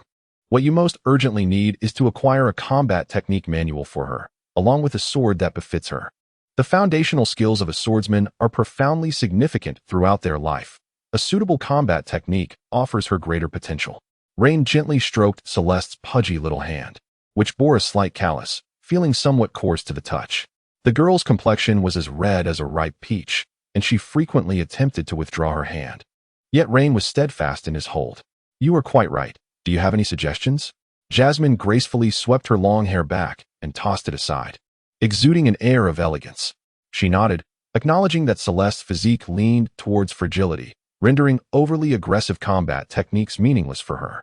"I believe the moonlight sword technique would be most suitable for her. However, it is quite challenging to obtain this manual." "Moonlight?" Raine pondered thoughtfully. "Are you referring to the technique of Jeanne d'Arc?" "Ah, so you are aware." "Indeed, it is the technique of Duke Jeanne. It is renowned as the most fitting combat style for women, combining grandeur with formidable lethality. Moreover, its practice does not impose excessive strain on the body." Jasmine was quite articulate, unafraid of Raine's stature, displaying a refreshing candor. "The frostblade I practice is not well suited for Celeste. She is still young, and her physique is not robust. Presently, the effects of her training are not apparent, but as she reaches 20, her body may become frail." Rein firmly believes that Emily would not deceive him. Women are inherently of a colder constitution, and practicing a martial technique such as the frostblade undoubtedly imposes a considerable physical burden. Celeste is not the daughter of an ordinary family. She must fight for her future and has no reason to endure excessive hardship for the sake of mastering a technique that is not particularly exceptional. Rein's hope is that Celeste can protect herself when the need arises, rather than requiring her to engage in battle. With this in mind, I shall write to Duke Jeanne, confident that a favorable outcome will ensue. Rein is acquainted with Jeanne, though not intimately. Each year, lords from various regions converge upon the imperial capital to partake in the annual celebration day, honoring the emperor's birth. It is said that the royal family harbors a rather peculiar secret, which is no longer a secret. Every emperor of Orlando has been born on the 1st of March. In other words, among the emperor's sons and daughters, those who truly possess the right of succession all share this birth date. It may sound absurd. In another world where science and medicine have advanced to such heights, one cannot guarantee that a fetus will be born on a specific day. However, in this world, it is indeed a marvelous phenomenon. The emperor need not ponder how to select his heirs. Any child born on the 1st of March, regardless of gender, shall ascend as the next emperor of the empire. It was during the celebration day that Rein caught a glimpse of Duke Jeanne. Duke Jeanne has surpassed the age of 50, and unlike other noblewomen, she perpetually dons armor and carries a long sword. His Majesty the Emperor has granted her the privilege to bear arms within the palace, a commendation for her valorous deeds during the Civil War. Jeanne's resounding rallying cry, "For His Majesty, I shall shed my last drop of blood," resonates strongly. Rein has long perceived that this Duke Jeanne not only possesses extraordinary combat prowess, but also exhibits remarkable theatrical skills. As for whether she would acquiesce to requests for her martial techniques, Rein is indifferent. Should she choose to share, they would forge a camaraderie, allies in the same camp. Conversely, if she were to refuse, they would become adversaries. If fortune smiles upon one, all is well. However, should misfortune arise, one might find themselves mercilessly kicked while down. Indeed, such is the nature of nobility. Miss Jasmine Rein's utterance was swiftly corrected by Jasmine. "Very well, Jasmine. Would you be willing to serve as Celeste's guardian?" Rein cast a glance towards Celeste, who, with an unspoken understanding, met his gaze with surprise sparkling in her large eyes. Rein affectionately ruffled her hair and smiled at Jasmine, saying, "You see, I am often away from the Lord's manor, and I harbor concerns for her safety, especially since she lacks companions. I hope you will protect her and also become her friend, taking good care of her on my behalf. Does that mean you accept?" Rein felt no aversion to Jasmine's assertive demeanor, much like the people of Altrenberg understand Rein's attitude towards the city. Many matters need not be so overly sentimental. Henceforth, from today, you shall enjoy the same privileges as Blair. Each month, I shall bestow upon you 10 gold coins, and I shall endeavor to fulfill your desires to the best of my abilities." Jasmine smiled sweetly, patting her chest, a wave of confidence washing over her. "Rest assured, my lord." As dusk descended, Rein sat in his study, diligently addressing the day's accumulated affairs, while Celeste lounged beside him, observing his toil. The fire in the hearth blazed fervently, casting a comforting warmth throughout the room. Celeste shook her head, her gaze becoming increasingly drowsy. The temperature was simply too pleasant, lulling her into a state of slumber. At her age, sleepiness was a frequent companion, invoking envy from others. "Let us retire for the night. We shall tackle the remaining matters tomorrow." Rein dipped his pen into the inkwell, then took a silk scarf to wipe off a smudge of ink that had sullied his attire. Amidst Celeste's shy protests, he lifted her effortlessly into his arms. She nestled against him, softly insisting, "Put me down. I can walk on my own." Rein smirked. "While you are still little, I might as well carry you. Once you blossom into a young lady, I fear I shall no longer have the strength." Celeste burst into a delightful giggle, her voice ringing clear like pearls cascading onto a plate. "You will only end up getting chubby." "Very well, I shall gain weight by tomorrow, but for now, it is time for slumber." Perhaps fatigue had truly taken its toll, for after a brief struggle, Celeste succumbed to sleep, curled up in Ryan's embrace. He gently placed her on the bed, covered her with a blanket, and pressed a tender kiss upon her forehead before humming a cheerful tune as he exited, softly closing the door behind him. In recent days, events have unfolded with remarkable smoothness, so much so that Rein himself mused whether fate might indeed be his true progenitor. Nevertheless, he remained vigilant, for countless instances from the past had warned him that the more seamless the journey, the greater the caution required. Destiny, after all, can be quite capricious. Chapter 43. The immutable truth of interest. The rankings are truly a wondrous phenomenon. On a crisp autumn morning, as the lingering mist begins to dissipate, droplets resembling autumn frost gracefully flow upon the foliage with the rise in temperature. Occasionally, a bird flits by, while the chirping of insects has fallen silent, leaving the world enveloped in a somber tranquility. A few deep green shoots strive to emerge from the crevices of stone, valiantly asserting the grandeur and dignity of life amidst the chill of late autumn. Yet, before they can bask in the warmth of the new day's sunlight, they are tragically crushed beneath a shod hoof. The city gate, weighing several tons and forged predominantly from steel, stands formidable, its immense mass tethered to the thick walls by equally heavy counterweights. When the gate is opened, it suffices to sever the ropes, and the colossal structure would descend abruptly, cleaving the world in twain. Figures appear atop the city walls. Upon exchanging a glance, they promptly signal for the winch, and the gate is slowly raised. The guards stationed at the gate immediately dispatch a messenger to inform the lord of the city. In times past, such news would scarcely have reached the lord's ear.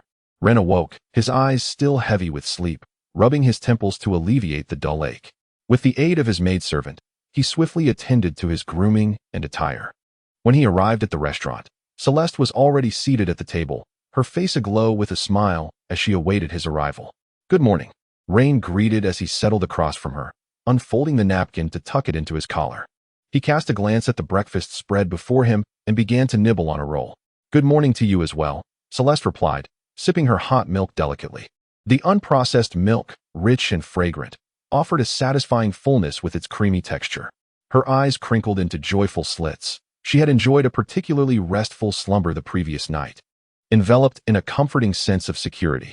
This unparalleled sense of safety bestowed upon her the utmost comfort, allowing her to awaken naturally at dawn. With eager anticipation for Rein's praise and encouragement, Celeste gazed at him expectantly. Finally, Rein nodded slowly. "Indeed, the Bull family." He elaborated that every noble family possesses its own surname and coat of arms. Each coat of arms conceals a wealth of knowledge. For instance, the 12 golden families of sacred lineage display their insignia on pure black banners, embroidered in gold thread, simple, solemn, and dignified. Furthermore, there are families ennobled for their martial accomplishments, whose banners feature red borders on white backgrounds, with coats of arms predominantly depicting swords, shields, and other weaponry, symbolizing warfare.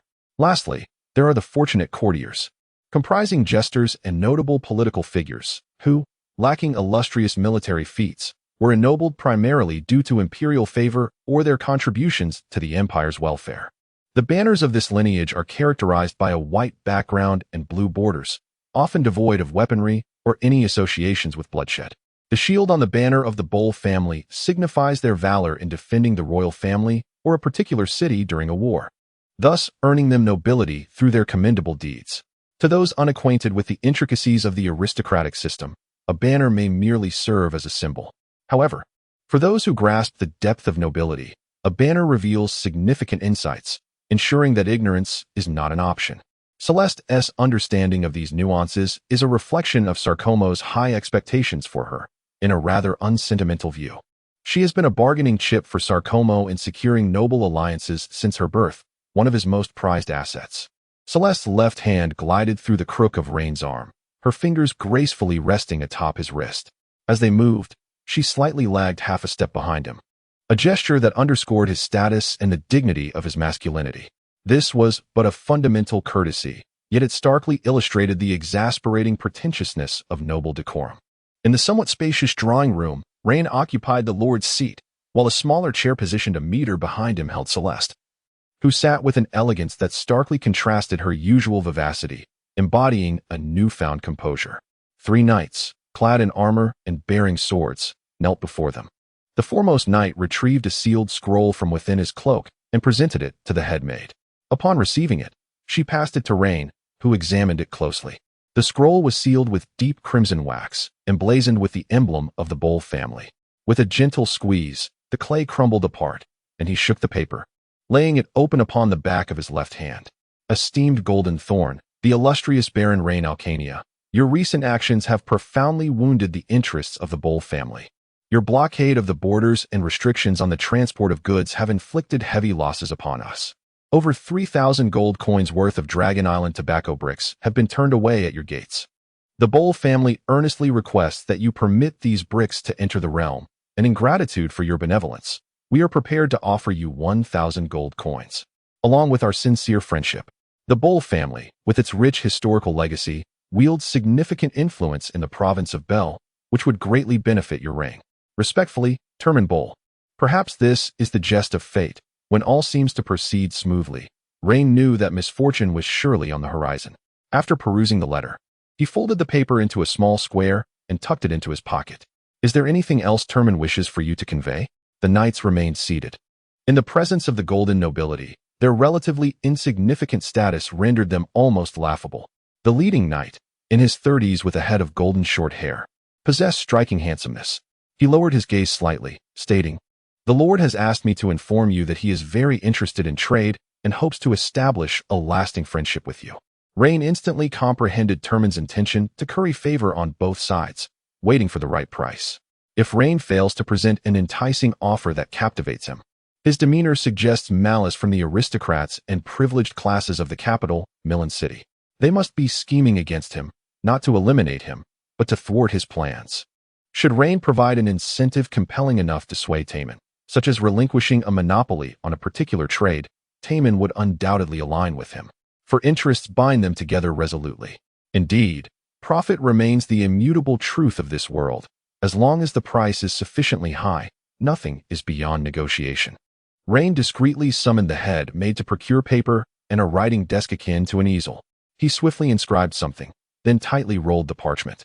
The headmaid, holding a long-ignited golden candle, offered a viscous golden liquid. While it was still warm, Rein gently pressed his seal onto it, revealing a design of thorny vines. The headmaid took the sealed scroll and delivered it to the knight before stepping aside. "Convey my intentions to Taman. He will comprehend once he has perused it." After bowing, the 3 knights turned and departed.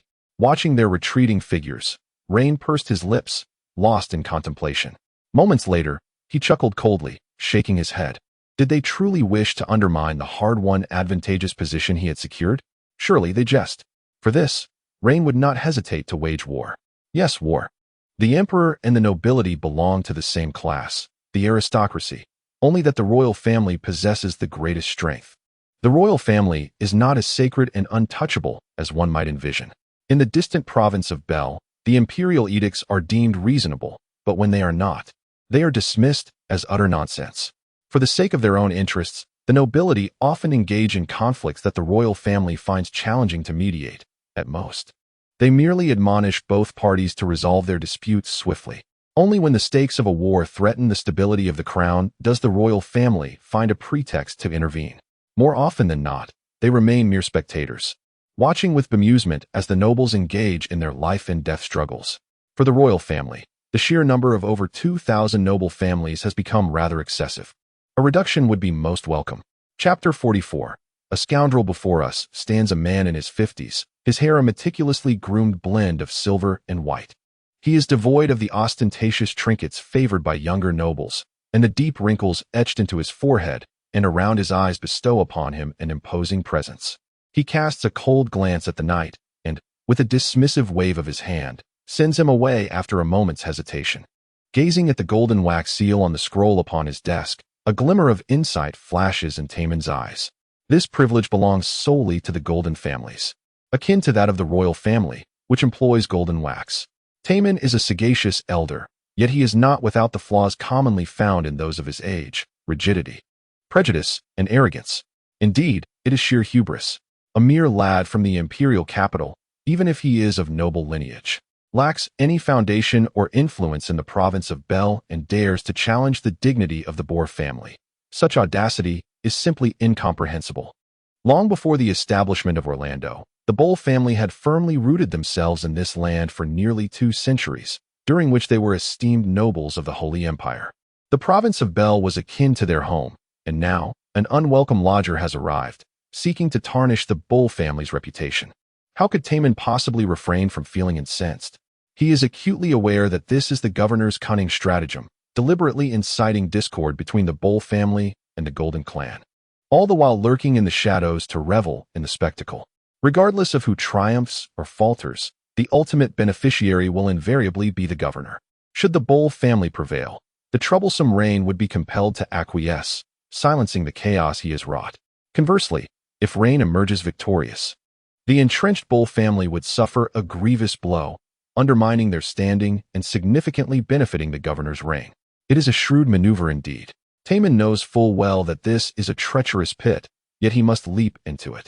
This has little to do with the governor's schemes, but rather Taemon's imperative to demonstrate that within the province of Bel, the Bol family continues to wield formidable political clout and prestige.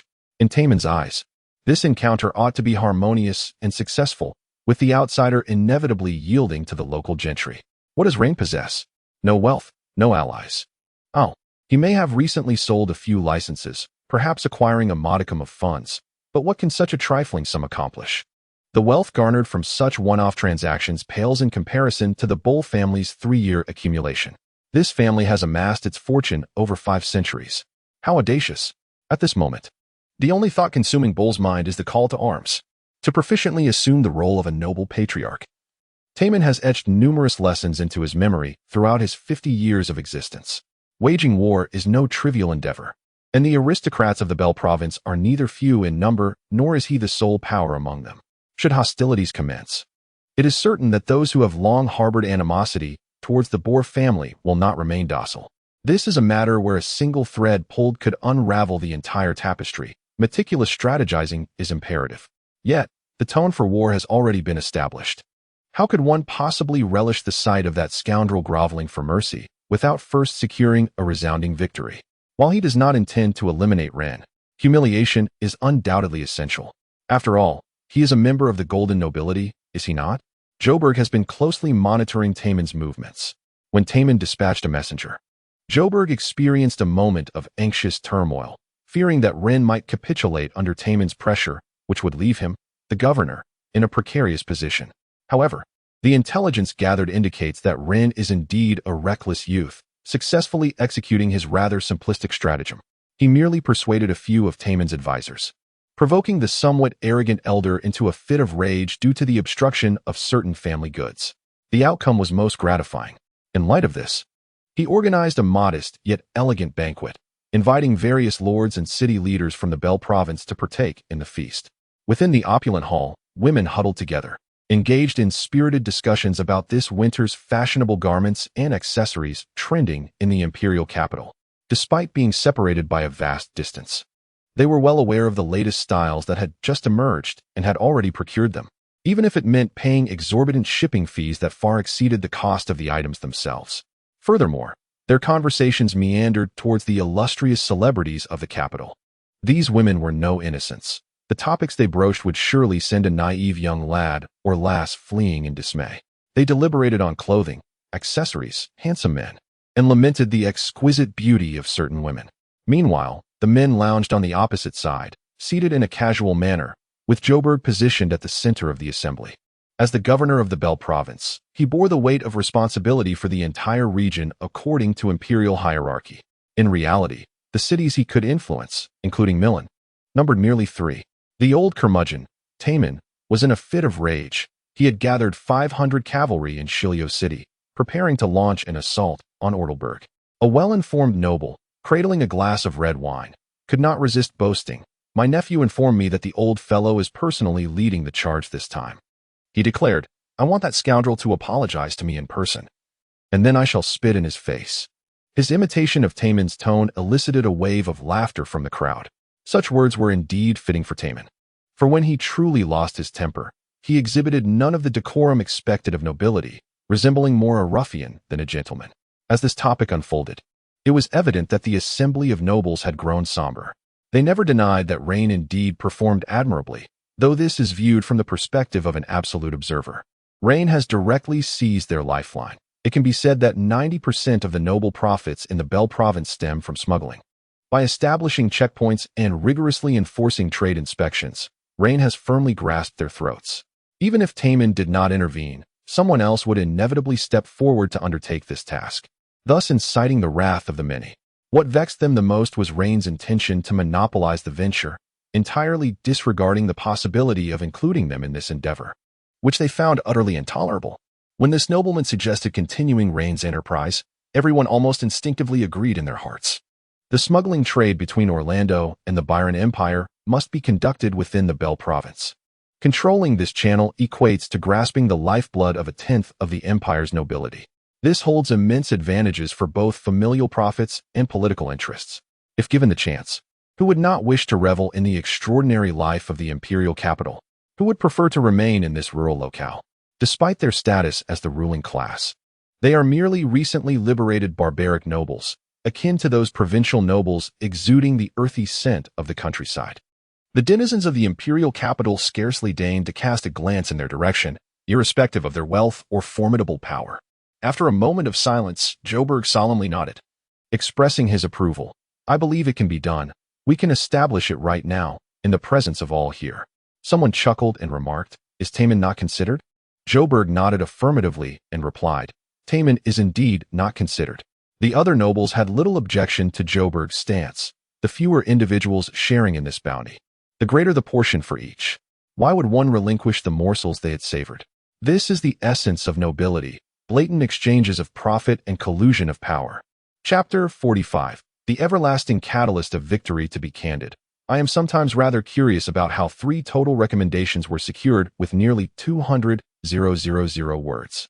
The initial rewards were granted before the revisions at Chidian. Shortly after the book was released, Chidian underwent a transformation, and rewards were prohibited without a contract. In truth, I do not advocate for rewarding, as I receive no share without a contract. News of the Boll family's impending aggression towards Ortlandburg spread like wildfire. Such matters are impossible to conceal. Many await the spectacle, eager to witness the farce of Ortlandburg and how its youthful lord will respond to the Boll family's onslaught. Human reasoning can be remarkably peculiar. 500 knights daring to assault a once mighty fortress of war. What audacity must it take to engage in such a display of imprudence? This is a city. Can 500 truly conquer it? Does Taman genuinely believe his 500 knights are dragon riders? With a population nearing 300,000 in Ortlandburg, each citizen could easily vanquish those 500 knights, rendering them unrecognizable to their own mothers. Yet, in this absurd and ludicrous scenario, many actually entertain the notion that success is highly probable, which is indeed laughable. Taman Bohr is the patriarch of the Bohr family, presiding over a stronghold in Ziliuching with a total of 3,500 knights and 2,000 shield bearers.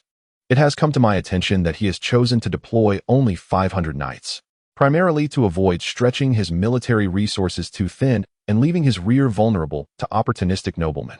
Salkamore, in his advanced years, frequently travels between Milan and Ortlandburg, appearing somewhat fatigued.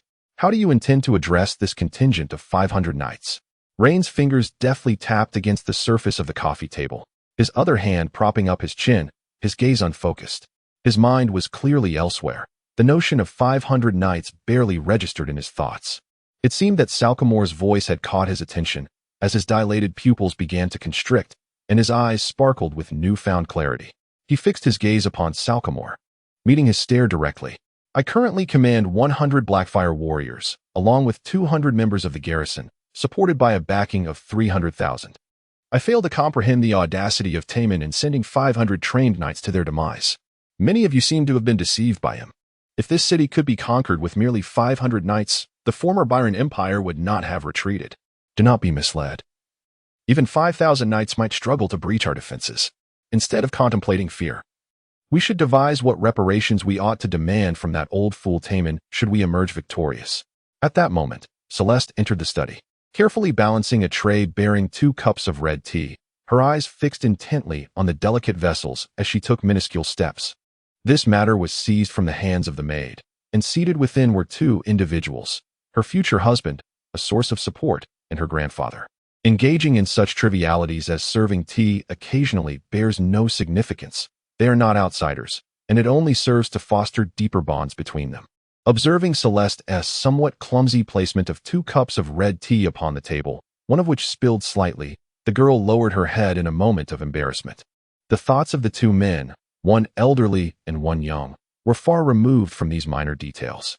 Salcomo glanced at Celeste, who, understandingly, vacated the study. My concerns do not lie here. Rather, I fear that your victories may come too easily, inciting Taman's rage and compelling him to unleash his full strength in a desperate gamble. I know this old man well. He is more obstinate and paranoid than you might imagine. He would go to great lengths over trivial matters to preserve the dignity of the Boer family. During his time in Milan City, Salcomo had dealings with the Boer family and understood their unimaginable pride, or rather, their arrogance. During the era of Orlando I's rebellion against the decaying Holy Empire, the Boer family dispatched their most treasured shield guards to stand beside Orlando I, often earning his praise and accolades. This family, steeped in the glories of yesteryears, has become ensnared in their own self-importance, believing themselves to be the saviors of the Orlando Empire. Although they indeed played a significant role in influencing the outcomes of 2 wars, pride is a troublesome affliction. It spreads more swiftly than a virus and possesses a more potent capacity for infection. Growing up immersed in the ethos that the Boer family is the cornerstone of the empire, the surname Boer, particularly exemplified by Terman, harbors an inexplicable arrogance and hubris. A proud individual, much like a proud family, often embodies a form of obsession. Once this malady manifests, they may disregard other considerations, such as the future and their own interests. Currently, Rein lacks the strength to prompt Terman to scrutinize the disparities between them and engage in a rational analysis. It resembles a rabbit relentlessly striking a lion's face. The lion would never contemplate whether it can still run or catch the agile rabbit, but would rather choose to attack furiously. Rein gently shakes his head, addressing Chairman Sarcomo.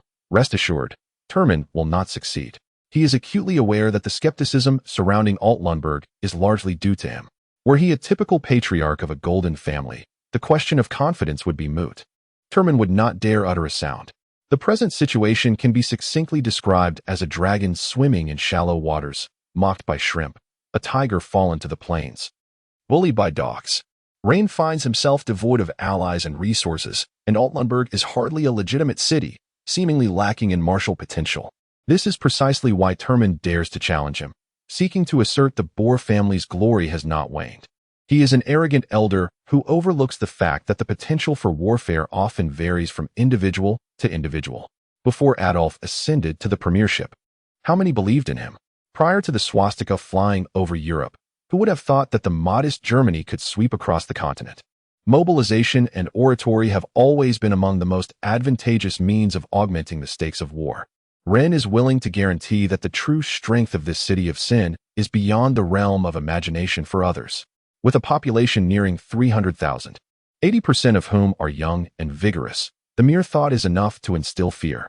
As long as the economy can withstand the strain, one could easily muster a contingent of 10 to 20,000 ruthless fighters. This is a city scorned even by the god of light. Sarcomo pondered. The matters negotiated with the Merchant Guild must continue to be executed. The captain of the guard temporarily assumed the role of the city defense forces. Rein initially intended to extend a courtesy to Joburg, hoping that he and his aides would deploy an officer. Yet it became evident that Joburg was not one to comprehend the nuances of diplomacy. Ultimately, the city defense forces must remain under his command. Since Cooper ascended to power, Rein has tightly controlled the borders, disallowing any exclusive goods from entering the province of Bel. This has caused prices of many commodities to soar rapidly. The merchants, blinded by their newfound wealth, swarm around Rein. As they reap greater profits, the nobles dealing in the same goods suffer even more significant losses. The Merchant Guild now finds itself in a precarious position. Having offended the nobility, they fear that should Rein falter, their fortunes may also plummet. Thus, they fervently hope for Rein to emerge victorious in this war, preserving the foundation of their collaboration and allowing merchants to continue monopolizing certain valuable goods. Expedite the shipment of weaponry, he commanded, for I do not wish for my people to confront the heavily armed Bull Legion wielding only hoes and pitchforks. In a commanding tone, Rein instructed with authority, forcefully tapping his index finger on the table, and send 5,000 gold coins. The people of Oltenburg may shed blood for glory, but as their father, I cannot allow them to weep. 5,000 gold coins. Salcomo calculated that, when distributed among the crowd, it would amount to roughly a couple of hundred coins each. With Rein's recent surge in fortunes, those willing to part with their wealth would surely be in a fierce scramble. Salcomo, in a hurry to gather supplies from the surrounding cities, rushed away without even bidding farewell to Celeste. Meanwhile, Rein finally emerged into the public eye for the first time since the news of the Boll family's impending assault on Oltenburg spread. The streets outside the Lord's manor were thronged with people, and even the rooftops were adorned with clusters of onlookers, all eagerly gazing at the Lord who stepped forth, their eyes brimming with anticipation. Rein surveyed the sea of indistinguishable heads, raised his right hand high, and with a resonant voice imbued with strength, he bellowed, "Oltenburg shall never yield. If war is what he desires, then we shall deliver war." With that roar, a fervent cry erupted, igniting the once tranquil Oltenburg into a fervor. Every individual raised their right hand, waving their arms like a verdant forest, unabashedly expressing the torrent of emotions, be it fear or hope, passionately proclaiming war. The oppressive clouds in the sky seemed to be pierced by this invigorating shout, and through the ruptured canopy, a beam of sunlight, akin to divine guidance, shone directly upon Rein, rendering him a figure of celestial majesty, mesmerizing all who beheld him. Rein raised his hands, palms open, and the scene, reminiscent of a volcanic eruption, fell into a profound silence. His words, amplified by a magical sound array, pierced through layers of barriers, resounding throughout the entirety of Oltenburg. "I fear not the ravages of war. My people will, like me, stand resolute against it." His serene demeanor moved many, and within his deep tone lay an explosive power. "We have endured suffering, borne the weight of pain, awaited the dawn in despair, and found hope amidst the shadows. Yet now, there are those who wish to obliterate our future with their ignorance. I stand before you to ask, do you consent? Are you afraid? No, I refuse to be. But what of you? Tell me, what further reasons exist to prevent you from taking up arms?" Gazing at Rein's fierce visage, the citizens of Oltenburg fell into silence, recalling their lives not long ago. A life devoid of hope, rising before dawn, crouching by the roadside like mere goods, selected for the most arduous and filthy of tasks, receiving the meagerest of recompense. Their wives' forced smiles, nestled in the embrace of the affluent, still subject to those filthy hands exploring their bodies, still stripped of their garments by those who unleashed their unbridled desires upon them. In this city of despair, crime had become a mundane affair, and every soul lived in trepidation.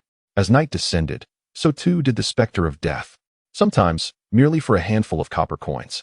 A vibrant life would vanish into the stench-ridden alleys. Behold the present, a city brimming with hope, where a divine figure has bestowed optimism upon its inhabitants, heralding a new dawn. He resembles an apostle of the God of light, casting rays of sunshine across the city, transforming every individual into a true embodiment of humanity. No. Rein slowly raises his right hand, clenching it into a fist, as if to rend the heavens asunder. Countless raised fists mirror his resolve, the fervent glimmer in their eyes unmistakable. War, war. As I ponder the fantastical narrative of creation once more, I contemplate giving it a try. Chapter 46. War has never been the arena for individual heroism. After all, it is merely a web novel, and to take it too seriously would be ill-advised. Web novels are not solemn literature. Whether catering to popular taste or my niche preferences, their ultimate purpose is mere entertainment. If one insists on dissecting this book word by word, I am at a loss, for even the historical tomes housed in esteemed libraries are frequently overturned. What of my whimsical web narrative? Lastly, I extend my gratitude to the extraordinary brother who recommended this book with a calm demeanor. As two vanguards of 20 cavalrymen approach Altrunnburg for reconnaissance, all the citizens of Altrunnburg come to the stark realization that war is upon them, upon the city walls. As they observe the distant cavalry circling around Altrunnburg, Blair's expression grows grave. He is a knight, well versed in the intricacies of cavalry combat. The two vanguard forces are not merely spectators. They meticulously document the terrain surrounding Altrunnburg, identifying locations suitable for a charge and those that are ill-suited for cavalry incursions, diligently reporting their findings to the cavalry commander. The cavalry is a formidable yet challenging branch of the military, unlike infantry, which can charge across any terrain. The galloping of steeds necessitates an appropriate venue, ideally a smooth expanse of grassland or gravel, preferably allowing for a downhill charge to maximize mobility. When confronted with uneven or undulating landscapes, the cavalry's lethality diminishes significantly. Horses are not extraordinary beasts capable of effortlessly carrying heavily armored knights uphill while maintaining speed. When faced with an incline, the distance of the cavalry's charge is drastically curtailed. Without a swift advance, the cavalry forfeits its greatest advantage. This is a regimented army. Yet regrettably, we lack sufficient manpower to disperse these cavalry forces. Blair furrowed his brow, a knight trained systematically, his education encompassing both martial skills and formations. He tightened his grip on the hilt of his sword and pondered, "My lord, are those little devices of yours truly effective?" Rein stood beside him, one hand resting against the battlement, his expression revealing no hint of anxiety. The notion of cavalry assaulting a city-state is laughable. Even the formidable Mongols, during their sweep across Europe, found themselves beleaguered by European fortifications, suffering significant losses before discovering the correct method for besieging castles. He remained unconvinced that 500 men could seize Altrunnburg.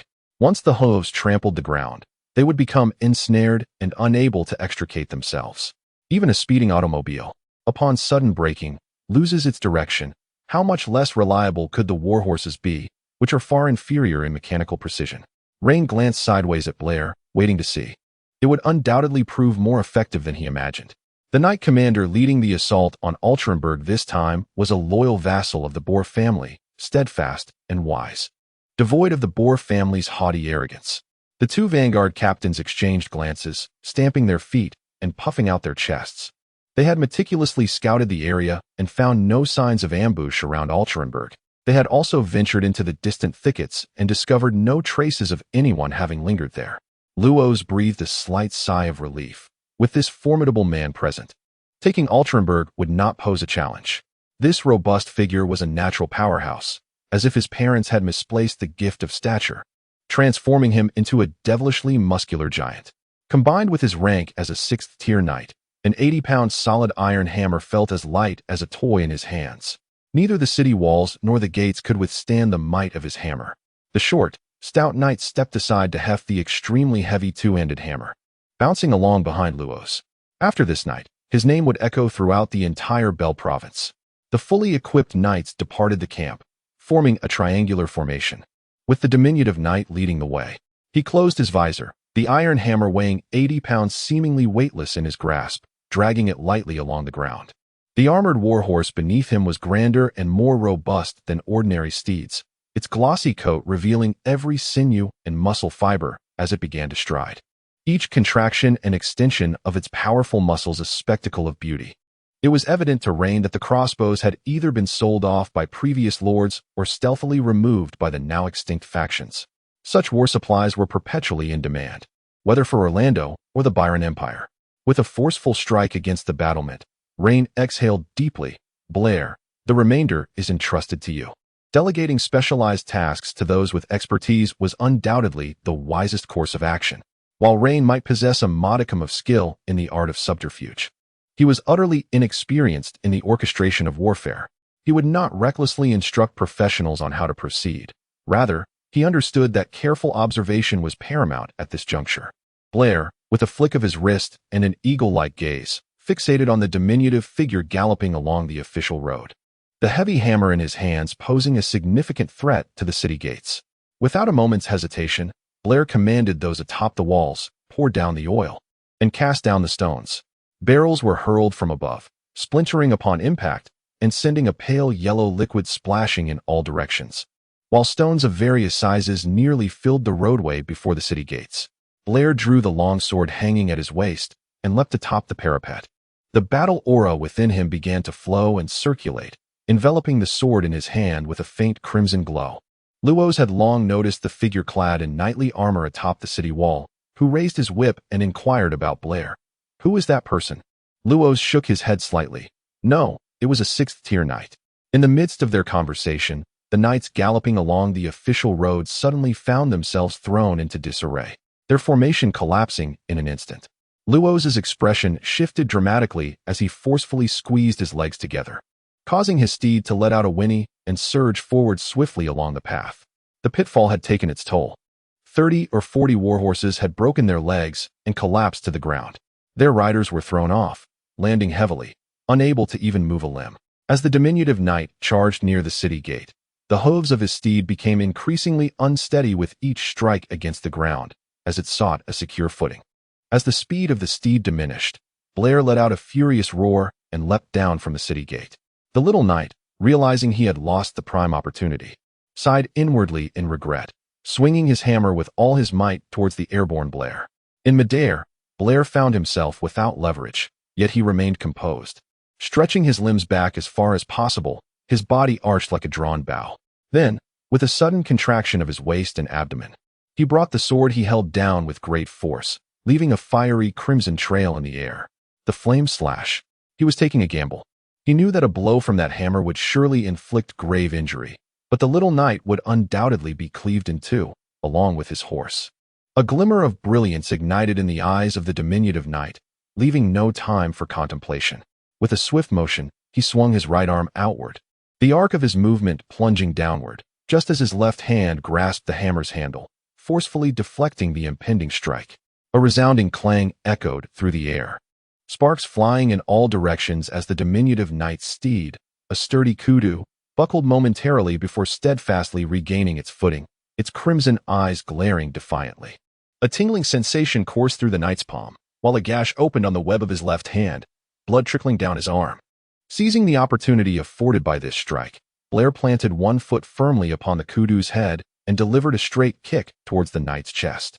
The force of the blow was akin to a tempest, and even before his toes made contact with the knight's armor, the diminutive warrior felt a sharp sting, compelling him to retract his chest. He pressed down on the stirrups, exerting force backward while simultaneously raising his hand to brace himself. Once again losing his balance, Blair twisted his waist and landed gracefully on the ground. This entire exchange transpired in the blink of an eye, leaving many spectators without a moment to think. As the two combatants swiftly separated, suddenly, a group of soldiers armed with crossbows emerged from behind the battlements, taking a moment to aim before pulling the triggers. A cacophony of twangs filled the air as 2 to 3 dozen bolts were unleashed with breathtaking speed. The knight's weapon, formidable yet cumbersome, lacked the agility needed to effectively counter such a barrage of projectiles. With no other option, he dismounted and sought refuge behind his steed, within a 20-meter radius. The penetrating power and lethality of the crossbow bolts are indisputable. The wildebeest, emitting a mournful cry, staggered and collapsed akin to a hedgehog, its armor proving utterly ineffective against the bolts at such proximity. Its limbs convulsed in a frantic dance, tears streamed from its large, expressive eyes, which gazed longingly at the diminutive knight nearby. The knight's eyes glistened with redness, for a warrior who wielded heavy weaponry with both hands. Finding a suitable steed was an arduous task. He cast a venomous glare at the figures atop the city walls, only to be met with a second volley of crossbow bolts. In war, reason is a luxury that is seldom afforded. The armor upon him clattered as his muscles strained against it. He raised his heavy hammer high and brought it crashing down upon the ground. Wrapped in a yellow aura of battle energy, the hammer shattered the recently repaired surface with ease, sending stones flying and cracking the ground asunder. Blair lowered his stance to stabilize his footing, and as the dust settled, He noticed the diminutive knight had been struck by 7 or 8 arrows and had already sprinted 30 or 40 meters away. Blair yearned to pursue him, but upon observing the knight's already distant comrades, he gritted his teeth, spat, and turned to leap, scaling the city wall by 2 meters before grasping a rope that hung down and swiftly climbing up. Luos gazed at the small knight, whose mouth was stained with blood, his expression a portrait of horror. He lifted his gaze towards the battlements of Altrenburg, realizing that this group of farmers was far more formidable than he had anticipated. He commanded the horn to sound, a long note followed by a short one. The galloping knights tightened their reins, slowing down before coming to a halt approximately 100 meters from the city gates. The only recourse now was to seek aid. The past few days had been rather hectic as I had taken on an additional project, which has been quite burdensome. However, I shall resume my usual updates the day after tomorrow. Chapter 47. Uniting the majority to diminish the minority. This is politics. I have always found it perplexing that some believe 500 knights could conquer Altrenburg.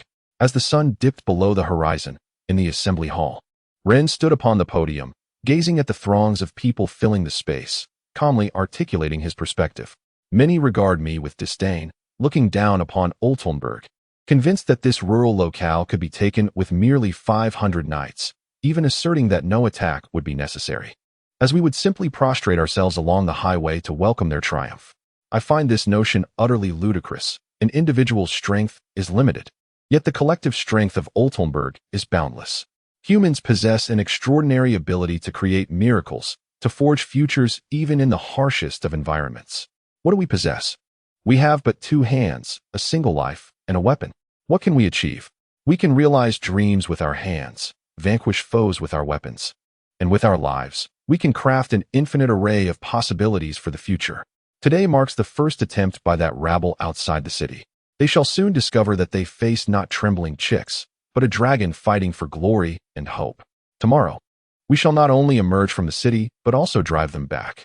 I have faith in you, as well as in myself. The city has languished in silence for far too long, to the point of being forgotten. The time has come, my people, to wield your weapons and shatter the oppressive clouds that loom over our city, compelling all to acknowledge our existence and no longer belittle us. While I cannot bestow upon you more than this, I can offer you an opportunity to earn the respect we deserve. Tomorrow, we shall strike. There were no cheers, no heart-wrenching roars. Each citizen of Altrenburg stood resolutely, their right hands raised high, clenched fists brimming with strength. Upon returning to the Lord's manor, the evening had deepened, enveloping the exterior in tranquil silence. In this atmosphere, each individual's emotions were a blend of exhilaration and weightiness, necessitating time for reflection and the acceptance of a newfound reality. Seated in his study, Rein stared vacantly at his cup of red tea, his mind swirling with myriad thoughts. Altrenburg now stood at a pivotal juncture, the prolonged silence having shackled its people in numbness, causing them to forget the power they possessed. The external pressures now ignited their awakening. How they harnessed this newfound strength would shape the trajectory of their future. It was essential to leave an indelible mark on this city, a land that rightfully belonged to him. Rein. He must make it known to all that amidst the golden thorns, there lies a prick, named Altrenburg. Are you concerned about tomorrow's battle? Celeste inquired, sitting across from Rein. Her fair complexion bore a healthy flush, and the youthful aura radiating from her features exuberantly embodied the beauty of her age. Celeste's eyebrows were intricately knitted together, a perplexing sight indeed. How could her little mind possibly fathom thoughts as profound as those of Rein? With a furrowed brow and downcast gaze, her disappointment in herself was unmistakable. I don't know, she murmured. Rein smiled gently. You need not concern yourself with knowing. It suffices that I am aware. Celeste, with an urgent tone, persisted, but I wish to assist you. It pains me to see you distressed. I cherish your smile. Summoning her courage, she straightened her modestly developing figure and proclaimed, I wish to safeguard your smile and bring you happiness. Rein was momentarily taken aback, then burst into hearty laughter. Celeste's eyes brimmed with tears in response to his mirth. Defiantly, she lifted her chin and glared at him. His laughter gradually subsided, and he conceded, Very well, Celeste, from this day forth, you shall be my guardian knight. My happiness shall be entrusted to you. Celeste's face broke into a radiant smile, and she nodded affirmatively. Rest assured, I shall fulfill this duty. Her interjection seemed to lighten Raine's spirits, prompting him to hum a cheerful tune. The hour is late. You ought to retire, for tomorrow brings lessons, he advised. Moreover, you ought to be aware that neglecting adequate sleep is a grave misstep for a young woman. Celeste understood Raine's need for tranquility. Reluctantly, she rose, grasping the hem of her skirt as she curtsied. She yearned to remain by his side, even if such a desire held no tangible purpose. After watching Celeste depart, Rein smirked and picked up a magical pen from the ink bottle. Beginning to sketch and write upon a blank sheet of paper, he first drew a circle, inscribed within it the name Altrenberg, and then, outside the circle, wrote the word Boar. After a moment of contemplation, he sketched a larger circle and labeled it Millen. Subsequently, he penned several noble names before his pen finally lingered on the paper, pressing down firmly. Salcomo had just drifted into slumber. With his advancing years, he recognized the necessity of prolonged and profound sleep to sustain his daily vigor. The Byron Empire was a splendid locale, situated nearer to Dragon Isle, facilitating more frequent exchanges with it than with Orlando, thereby reaping greater rewards. Amidst the recent frenzy over exclusive commodities, a substance known as dragon's spittle had emerged. This exquisite blend of various spices combined with dragon spittle and a hint of dragon's blood essence. The primary purpose of dragon spittle is to enhance sleep, with a mere inhalation before bedtime significantly improving sleep quality. This product had always been favored by the nobility, who required ample energy for their indulgences. Thus, ensuring optimal sleep quality was paramount. In Salcomo's chamber, the faint aroma of dragon's spittle pervaded the air. Suddenly, the tightly shut door was thrust open, allowing a burst of light to enter. His eldest son approached the bedside, gently shaking Salcomo awake. Lowering his head, he faced the renowned merchant with a sense of trepidation, a feeling of being overwhelmed. "There is movement regarding the board of Altrenberg," he announced, handing over a slip of paper. Salcomo inhaled deeply.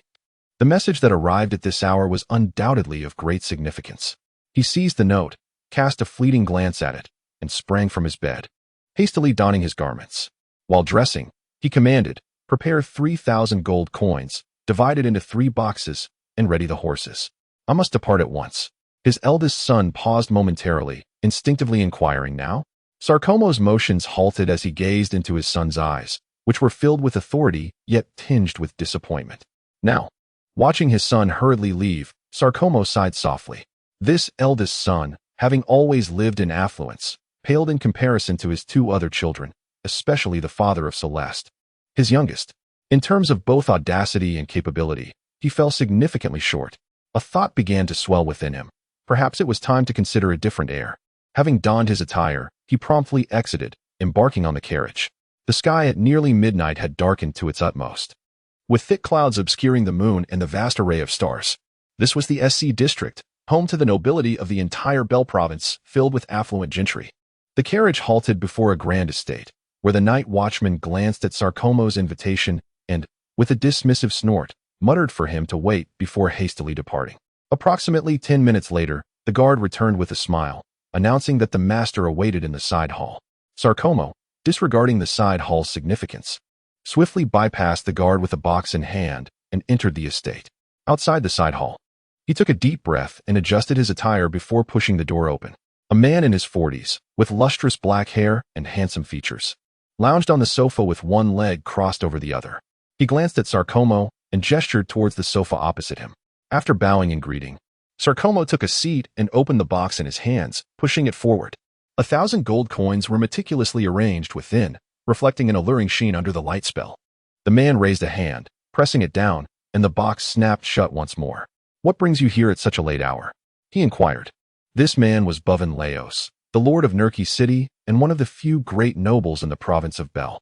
His title held little weight in the imperial capital, yet in this rural locale, he ranked among the elite. "I represent Baron Rein Arcania, the lord of Ortelberg."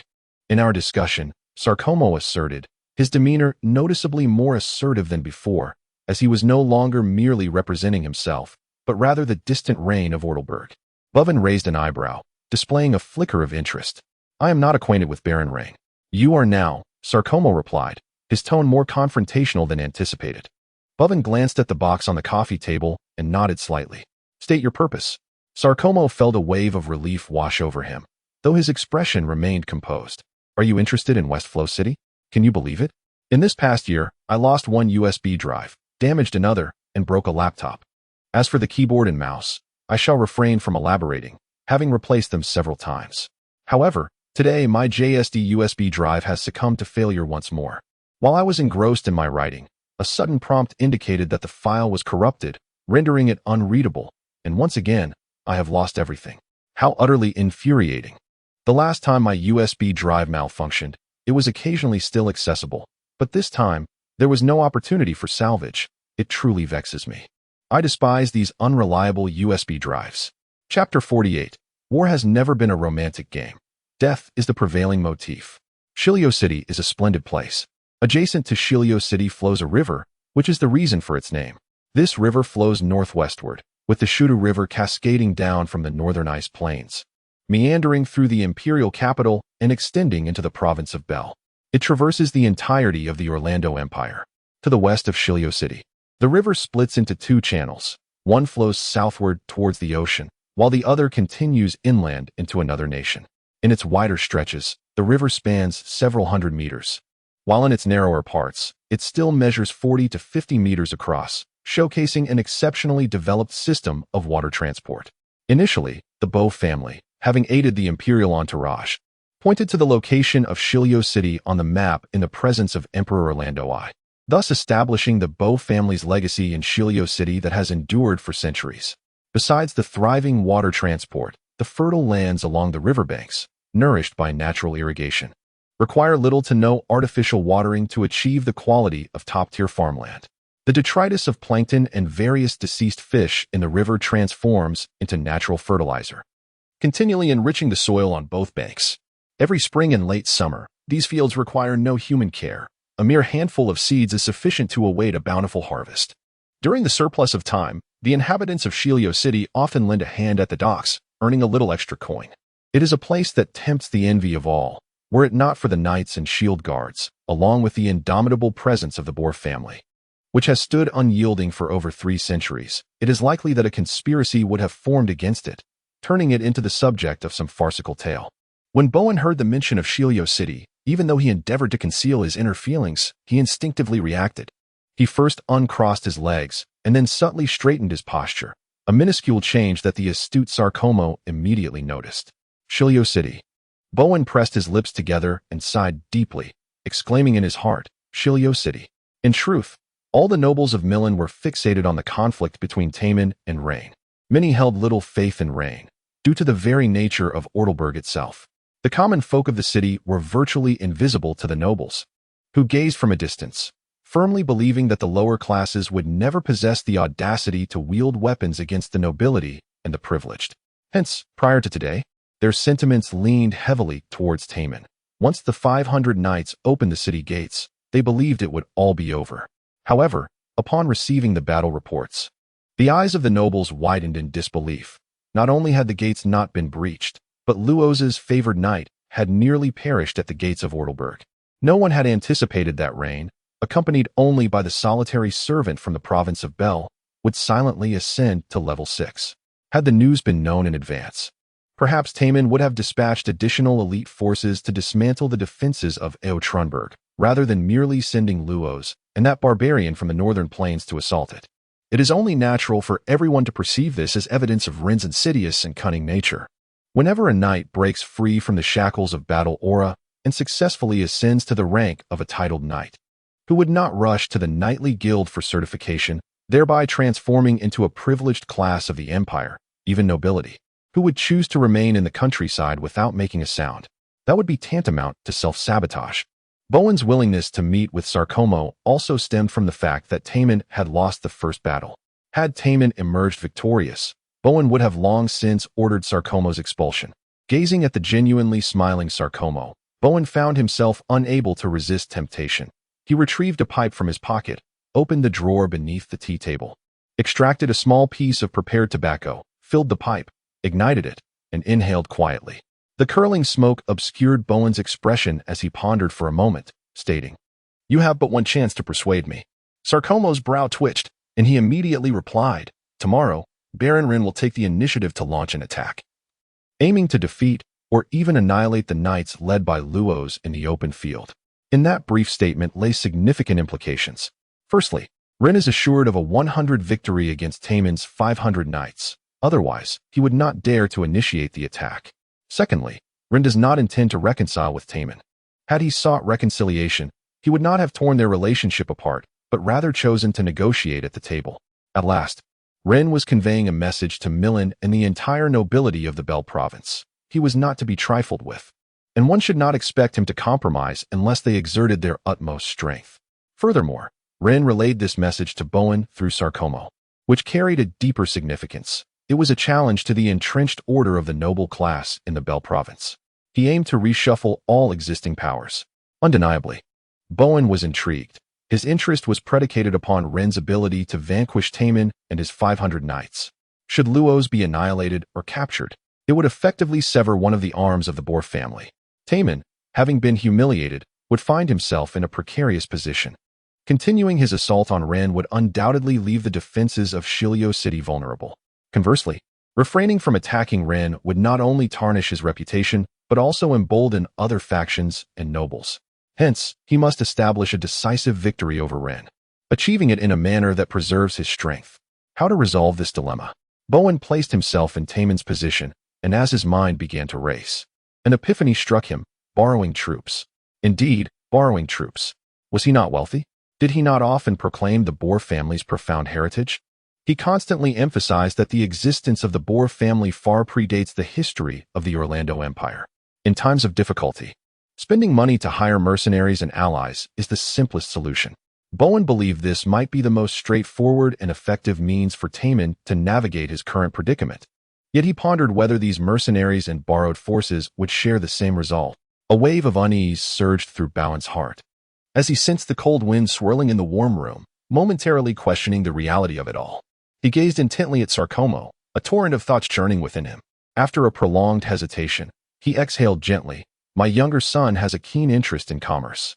Sarkomo's smile broadened. You know, we have recently organized 7 merchant groups specializing in 7 distinct products, and we are still in search of one more participant for the 7 varieties of Long Island tobacco bricks. Bowen nodded in satisfaction. I shall accept the items. You have many matters to attend to. We shall converse further when the opportunity arises. As he exited the Count's residence, the night in Milan deepened, enveloping the surroundings in an even greater tranquility. The once frenzied throngs had dispersed, leaving behind the desolate streets to wait for the dawn in solitude. Sarkomo wrapped his cloak tighter around him and hopped into the carriage, rubbing his hands together, to the estate of Viscount Shewan. In the serene embrace of the night, the clattering of the carriage wheels gradually faded into the distance. Bowen, standing behind the window on the 2nd floor of the Count's manor, watched as the carriage disappeared from view, and then he drew the curtains. The landscape of the Bel province was on the cusp of a monumental transformation. That night, many tossed and turned, unable to find slumber. As dawn approached, along the main thoroughfare of Oldenburg, 300 knights readied themselves for departure, accompanied by nearly 2,000 infantry exuding a formidable presence. The air turned increasingly frigid, with each breath released resembling sharp swords piercing through the icy atmosphere. Their eyes shone with determination, each warrior gripping their weapons tightly, gazing at Rein standing at the city gate. Today, many would remain forever beyond the city's confines. Rein did not speak of invincibility, nor did he employ fervent rhetoric to incite the crowd to embrace sacrifice without fear. His tone was unadorned as he recounted a stark reality. War exacts a toll on human life. The flames of determination hidden within countless eyes threatened to burst forth. Undeterred by trepidation, I shall not tell you of the glory that awaits after death or the paradise that lies beyond, he stated. Life is singular. Once extinguished, it cannot be reclaimed. Those glories and beliefs are forever severed from the departed. Some may ponder, if this is so, what significance does death hold? Rein's voice rose steadily, imbued with resolve as he proclaimed, it holds great significance. Your deaths will carry meaning. You will take despair with you, leaving behind hope and a future for the living. That is the essence of death. I shall not comment on how the potential demise of some among you might benefit this city. I can only convey that such possible sacrifices will bequeath considerable wealth to your families. Indeed, a substantial fortune. Rein grasped a handful of gold coins from a chest at his feet, their gleaming luster piercing the longing eyes of the onlookers. Behold, gold coins. To every fallen soldier, I shall bestow the utmost respect in life. A pension of 5 gold coins shall be granted, and during my tenure, the families of the fallen shall be exempt from taxes. And to those who remain, remember this. Without sacrifice, your lives bear no significance. He raised his right fist high. Beneath the city gate, weapons glimmered ominously. Rein cast a slight nod toward Blair, and with a wave of his hand, he commanded, "Forward." The heavy gate slowly ascended, and 300 knights surged forth, followed closely by 2,000 infantry. They were unburdened by concerns for their families left behind. The substantial sum of 5 gold coins promised a transformative change for their loved ones. Their hungry siblings would smile as they filled their bellies, while their impoverished parents would receive sufficient provisions to endure this winter, the next, and the winters to come. Those who had merely survived would also reap significant benefits. They possessed nothing, yet at the very least, they clung to hope. Cruel hope. Chapter 49. An unembellished battlefield bore little distinction from a slaughterhouse. As soon as the people of Raine emerged from the city, the sentinels dispatched by Luos sounded the alarm. The long blast of the horn provided ample time for the knights within the camp to arm themselves. It was only after a span of 40 to 50 minutes that both sides could discern the features of one another, even noting the moles upon their faces. Luos surveyed the disorganized rabble before him, and despite his cautious demeanor, he could not suppress a look of disdain. The farmers, lesser than even apprentices, rode upon a motley assembly of unarmored steeds haphazardly clustered together. Those commoners, lacking even metal armor, clutched makeshift weapons, binding rudimentary wooden planks to their chests as though they were shields, standing in chaotic formation. Faced with such an enemy, Luos truly believed that 500 knights were wholly unnecessary. 300 knights would suffice to annihilate them in the open field. Baron Rein was a fool. He had forsaken his greatest advantage, opting for the most ill-suited method of warfare to demonstrate his foolish valor. I respect his courage, yet I cannot help but mock his folly. The taut strings of Luos's heart relaxed entirely upon the sight of these individuals. Prior to this moment, he had been contemplating how to assault a military stronghold with a limited number of troops, a singular type of soldier, and a dire lack of logistical support. However, the lord named Raine had willingly alleviated this burden for him. Luos patted the shoulder of the diminutive knight beside him, urging him to prepare, for he was to deliver a decisive blow, instructing the envoy from the imperial capital that this was Bel, a place deserving of respect. In no time, over 400 knights, under the leadership of the small knight, formed a triangular formation, their long spears poised in readiness. Facing an opposing force exceeding 2,000, the diminutive knight revealed a cruel smile. He sought vengeance for his steed and aimed to cleanse the shame inflicted upon him with the blood of his enemies. Grasping his visor firmly, he pulled it down and, with his legs pressed tightly, urged his somewhat unfamiliar mount to accelerate. Lowering his form, he nearly lay flat against the horse's back as he pointed the spear slightly downward. A thunderous roar erupted from him, pierced through. The charge of over 400 knights created a palpable tension, causing the disorganized throng opposite to become slightly flustered. Behind the visor, the small knight wore a knowing smile. At that moment, he dismissed the notion of venting his pent-up rage with foul language, opting instead for a smile imbued with pity for his foes. For that is the demeanor befitting a true victor. Blair brandished his longsword, embodying the unwavering anchor amidst the knights behind him, who lacked experience in large-scale military engagements. In this moment, his presence was paramount. He inhaled deeply, tugged on the reins, and with a vigorous shake, his steed surged forth, closely pursued by the knights trailing behind. From an aerial perspective, a well-formed arrowhead collided violently with a mass of dark clouds, resulting in chaos and disarray on the ground. The knight's charge was far from the romanticized ideals one might envision. The notion of entering and exiting the fray was merely an artistic exaggeration. Consider the scene. Over 700 motorcycles, each exceeding 50 miles per hour, colliding with one another. What a spectacle that would be. Regardless, the possibility of a true breach was utterly implausible. In warfare, the influence of courage and morale far surpasses the art of military command, especially during the age of cold steel, when 2,000 men besiege a city and only 300 survive to scale the walls. Does that reflect any measure of strategic prowess? It rests solely upon the valor and fearlessness of individuals and the collective. As the two factions converged, Blair swiftly swept his lengthy spear aside. The steeds beneath him and that of the diminutive knight collided with tremendous force. Both horses let out a mournful cry as they collapsed, their necks shattered by the overwhelming impact. Neither Blair nor the knights of Altronburg flinched. The dynamics of the battle shifted unexpectedly in that instant. The knights of the Boar family failed to heed the counsel of the diminutive knight regarding the breach. They collided against an impenetrable wall of bronze and iron. In that fateful moment of contact, nearly 100 combatants from both sides were unseated from their mounts. Some, with robust physiques and quick reflexes, managed to evade the oncoming war horses, while others, disoriented and dazed from the impact, found themselves unable to rise, subsequently crushed beneath the weight of hooves. In that instant of engagement, the forces became entangled.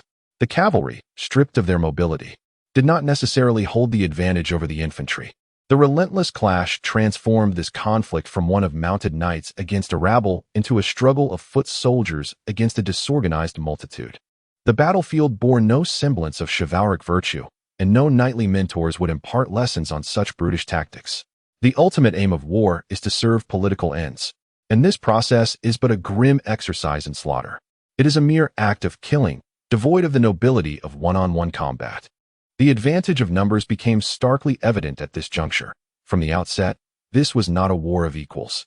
Luos underestimated the audacity and relentless yearning for victory possessed by these farmers and commoners. He overlooked the true combat effectiveness of his 500 knights. While they might best 2 or 3 adversaries individually, the battlefield is never a straightforward arithmetic problem. Luos glared fiercely. "Is this your first day on the battlefield?" As he spoke, he inhaled deeply, forcing himself to maintain composure. Retreating now would only delight those commoners trailing behind, allowing them to slay our valiant warriors. Since their fate was already sealed, it would serve to expend more of these commoners. Lord Taman would exact vengeance for them when I return to this place. Observing the dwindling resistance and struggles among the crowd, Luos turned his steed, striking its flank with vigor. The warhorse, stung by the whip, reared and galloped wildly. At that moment, Luos's singular thought was to depart from this place, only to return later with a greater number of allies and a more formidable mixed legion to exact revenge and cleanse his dishonor. On the battlefield, all opposition had been quelled, leaving only the diminutive knight standing alone. Clutching a broadsword as wide as a door, his body trembled incessantly. Each breath ignited a searing pain in his chest. His breastplate bore 3 gaping wounds, from which blood seeped, already beginning to oxidize and darken. His eyes resembled those of a wounded lone wolf, staring into the abyss of despair. Surrounding him, the people of Altronburg had formed a circle. They had already sacrificed over 10 lives against this exceptionally formidable knight. Reality dictated that, in the face of such prowess, they could only surrender him to Blair, unless they were willing to endure even greater losses. Blair was covered in dirt and grime, utterly disheveled, as the strength of the diminutive knight surpassed his calculations. In the skirmish at the city gate, there had been no significant exchanges, and this was their first true confrontation. "Surrender, and face reality like a true warrior," Blair declared, the flames dancing along his long sword intensifying, creating a stark contrast with the dim yellow aura surrounding the knight's broadsword. Blair cast a glance at the distant high ground, a contemptuous sneer escaping his lips. "Even Luos has fled. What are you still clinging to? You have perished, merely a trivial sum in the eyes of the Bull family. A paltry compensation. It is only in life that one can attain glory and harbor dreams. Your mouth, much like your sword, inspires disdain." The diminutive knight's helmet was effortlessly swept away by Blair's blade, and he spat contemptuously, creating a small crater in the ground. "The honor of the Bull family is not mine to tarnish. There are only the valiant dead of the West Flow, not the cowardly living who survive on their knees." Blair uttered no further words, delivering a decisive strike. As the small knight raised his sword in defense, several blades found their way through the gaps in his side armor, piercing him. The diminutive knight coughed up blood, summoning all his strength to thrust Blair's sword aside. He staggered a few steps, struggling to regain his balance, and forcefully drove his broad sword into the earth before him. Gripping the hilt tightly, he endeavored to stand tall, yet his fierce and piercing gaze gradually dimmed. Blair sheathed his sword, and a profound silence enveloped the battlefield. "Clear the field." The soldiers of Altron Castle finally awakened to the moment. Have we triumphed? Have we vanquished the knights of the Bull family? That deeply entrenched Bull family, held in high regard in Bel? Amidst the fallen bodies and the blood-soaked earth, cheers rose to the heavens. In the distance, Luos gazed darkly at the smiling female swordsman on the main road, her long sword adorned with a thick layer of frost. After indulging excessively in the evening, I find myself unable to bear it any longer. Currently, I am at the KTV for the second round, and it seems I shall be leaving horizontally tonight. Thus, I apologize for today. I shall make it up tomorrow and perhaps share a few grievances. For typing on my phone is utterly exasperating, especially amidst the cacophony of wailing voices. Chapter 50. The deceased have departed, yet the living must forge ahead. 631 lifeless bodies lay motionless in the square of Altronberg, the pallor of the onlookers ashen. The charm of a small town lies in its modest population. Even if one is not acquainted with another, the familiarity of shared streets creates a sense of kinship. The smaller the town, the more profound this familial atmosphere becomes. Though one may not perceive it in everyday life, the sight of over 600 corpses arranged together shatters the rationality of the populace, obliterating any sense of estrangement among them. Some women began to weep softly, while men clenched their fists tightly, their eyes blazing with fury. A mournful cloud of despair loomed over Altronberg. Crows circled above, drawn by the scent of death, their beady eyes glinting with avarice. Raine stood at the center of the square, atop a recently renovated fountain. Many gazed upon him, the Lord who had brought forth death, anticipating his words. Ideals and passions, after all, cannot endure. Reality invariably shatters these ephemeral dreams. 631 souls. The tone of Rein was gravely solemn as he pointed to those on the ground who would never rise again, who would never speak. They had bestowed all the beauty of their lives upon the living. As I have previously stated, dignity, glory, and wealth are not the paramount concerns for them at this moment. I do not believe in a heavenly realm. That is merely a deception of the God of light. Yet, I hold faith that the souls of individuals find a resting place, and that resting place is here. In their lifetimes, I could offer them little, but in death, I shall do my utmost to grant them dignity. At the heart of this city, I will erect a monument upon which their names and deeds shall be inscribed. Whether it be 10 years, 100 years, or 1,000,000 years hence, as long as this monument stands, the flames ignited by their lives shall never extinguish. Today, they have departed from us, yet their spirit shall walk alongside us, no matter the trials we encounter on our path forward. Reflecting upon their sacrifices will render those obstacles surmountable. Their fiery gazes were fixed upon the figure standing by the fountain, filled with a profound sense of recognition. Indeed, their loved ones perished for this city, for its Lord, for the hopes and dreams of the living. It is only right that the living honor them, eternally remembering their glory and legacy. Rein inspired all the people of Altronberg through his actions. Fresh garments, shoes, gloves, and towels were distributed to each bereaved family. They safeguarded this city with their lives, and thus they deserved to depart with dignity. Sentimental women shed tears as they stitched up the wounds of their loved ones, cleansing their bodies and adorning them in new attire, clothes they had never worn in life. Each household received 5 gold coins, though the amount was modest. It possessed the potential to transform their lives. The war was far from over. They sought to crush our dreams and obliterate our aspirations. Do you agree? Are you willing to exchange the opportunity earned through their sacrifice for a meager peace? A colossal stone was cast into the tranquil lake, instantly stirring monstrous waves.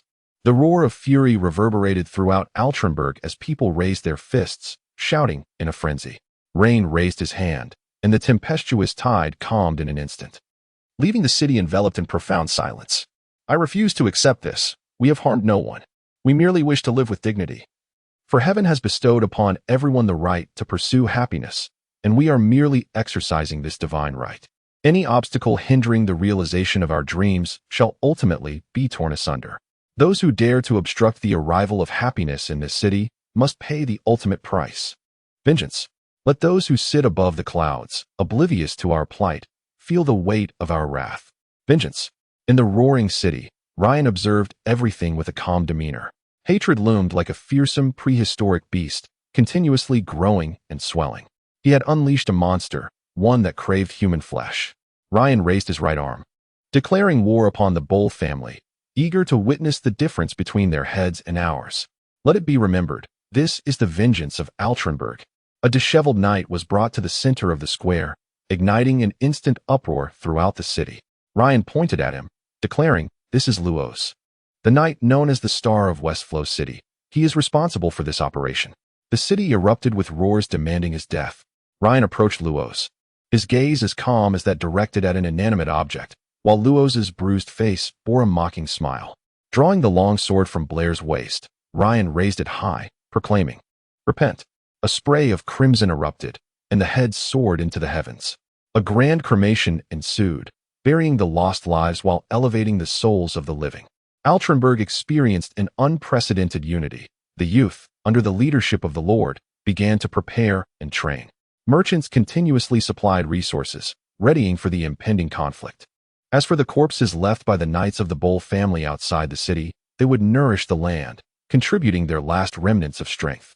Far away in West Flow City, Taman held his beloved crystal vial high, his fury akin to a venomous serpent devouring his reason, yearning to quell his anger through destruction. With trembling hands, he gripped tightly before ultimately placing the crystal vial down. His entire body was quaking, so much so that he could scarcely steady the wine glass. The principal members of the Boar family encircled him, each bearing a distinct expression. Some were filled with rage, perceiving this as a provocation from a band of commoners against the Boar family, and they felt justified in their anger. Others wore sardonic smiles, blaming Taman for disregarding counsel and precipitating this calamity, thus earning him the title of the true architect of their misfortune. Some remained silent. The annihilation of 500 knights paled in comparison to the shock of Luos' demise, casting an eerie pall over the entirety of West Flow City. A few even smiled, as Taman's actions had laid bare his folly, revealing him unfit for the role of patriarch. Their gazes were fixated upon this arrogant, obstinate, and conceited individual, eager to discern what stratagem he would devise in the wake of this disaster. The exclusive commodity sales initiative orchestrated by Ortelberg had repercussions that extended beyond just the Boar family. It had ramifications for numerous clans and the elite, affecting the entire province of Bel and even the southeastern expanse of the empire. Why could others remain passive observers while Taman chose to be the scapegoat? If victorious, he might have inscribed a less illustrious achievement in the annals of the Boar family's accolades. However, in his failure, he tarnished the family's dignity and sullied its esteemed reputation. As the leader, he ought to take decisive action to mitigate the fallout from Luos' defeat. The world of nobility has never been a realm of dreams. It is rife with conflicts of interest and disputes. When one is strong, smiles abound, and flattery is freely bestowed. When one is weak, they will brandish their knives and forks, scheming to carve up the spoils. The realm of nobility resembles a primitive jungle, where the law of the jungle prevails. Only the strong survive, and reason holds no sway. Taman closed his eyes, slowed his breathing, and sought to regain his composure. Moments later, he opened his eyes, his gaze sharp once more. Rubbing his face, he declared, "We shall seek vengeance. I shall lay siege to Altrenberg and cleanse that foul city with blood. I will capture Raine and bring him to West Flow City, where I shall whip him before all, making him pay for his transgressions." Marcus, Taman's youngest brother, scoffed, "Dear brother, have you forgotten? Luos' head still hangs at the gates of Altrenberg, pecked by crows. What do you intend to use to attack Altrenberg? After depleting all the knights and shield-bearers, West Flow City will be left vulnerable, a banquet for other nobles to feast upon. They possess no overflowing sympathy. They will devour this city without hesitation and drive the Bull family out." Taman cast a glance at Marcus, who perpetually sought to undermine him, dreaming of the day he might overthrow him and inherit the lordship of West Flow City.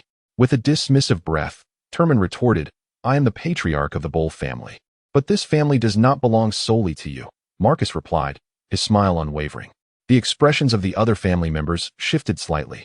Taman felt a twinge of indignation. Yet his upbringing compelled him to maintain his composure. He struck the table twice, producing a dull thud, and commanded the mobilization of 1,000 shield guards and 500 knights. "I shall also hire additional mercenaries and unite with other families to forge a formidable military advantage." Intending to obliterate the stronghold of Oltenburg, he cast a glance at Marcus and remarked, "As for your suggestion, I shall contemplate it." Marcus smiled and responded, "I shall anticipate your actions. However, my dear brother, what if you fail again?" At the mention of failure, a heavy silence enveloped the room. Chapter 51. Some individuals are destined to ride the currents of their era. The goddess of fate, akin to a capricious mistress, often places one in uncomfortable predicaments. Taman faced defeat, losing 500 knights, luos, and his own dignity. The tranquil city of Milan resembled a stagnant pool where the lives of the nobility, far removed from the political heart of the imperial capital, were monotonously drab. Days passed with the same unchanging meals, breeding a weariness that provoked a nauseating desire to recoil at the sight of food. Yet, in the pursuit of survival, one must resolutely consume these despair-inducing provisions. There were no captivating entertainments, no thrilling rumors. Each day was consumed by the mundane cycle of procreation and more procreation, waiting from dawn until nightfall. However, today, a piece of news thundered through Milan, a startling revelation that Luos, known as the Star of West Stream City, had met his demise at Oltenburg, his head severed from his body. Perhaps to the nobility, Luos was merely an inconsequential figure, a mere name. Yet, behind this name stood the ancient noble family of the Boer clan from West Stream City, the most venerable lineage in the province of Bel. Since his ascension, the golden noble of Oltenburg has never been a man of tranquility. There was an unspoken anticipation among the populace that this nobleman hailing from the imperial capital would inevitably clash with the local aristocratic powers. However, none expected the confrontation to arise so swiftly. The monopolization of goods, the rights to enslave, and the authority to plunder struck the elite of the Bel province like three heavy blows, leaving them dazed and disoriented. While they deliberated on gains and the prospects of collaboration, the Taman of the Bull family stepped forth, igniting the first round of warfare. All nobles eagerly awaited the outcome of this dispute. Regardless of who emerged victorious or vanquished, their dominion would remain unshaken. Yet it promised to inject a modicum of excitement into their monotonous lives.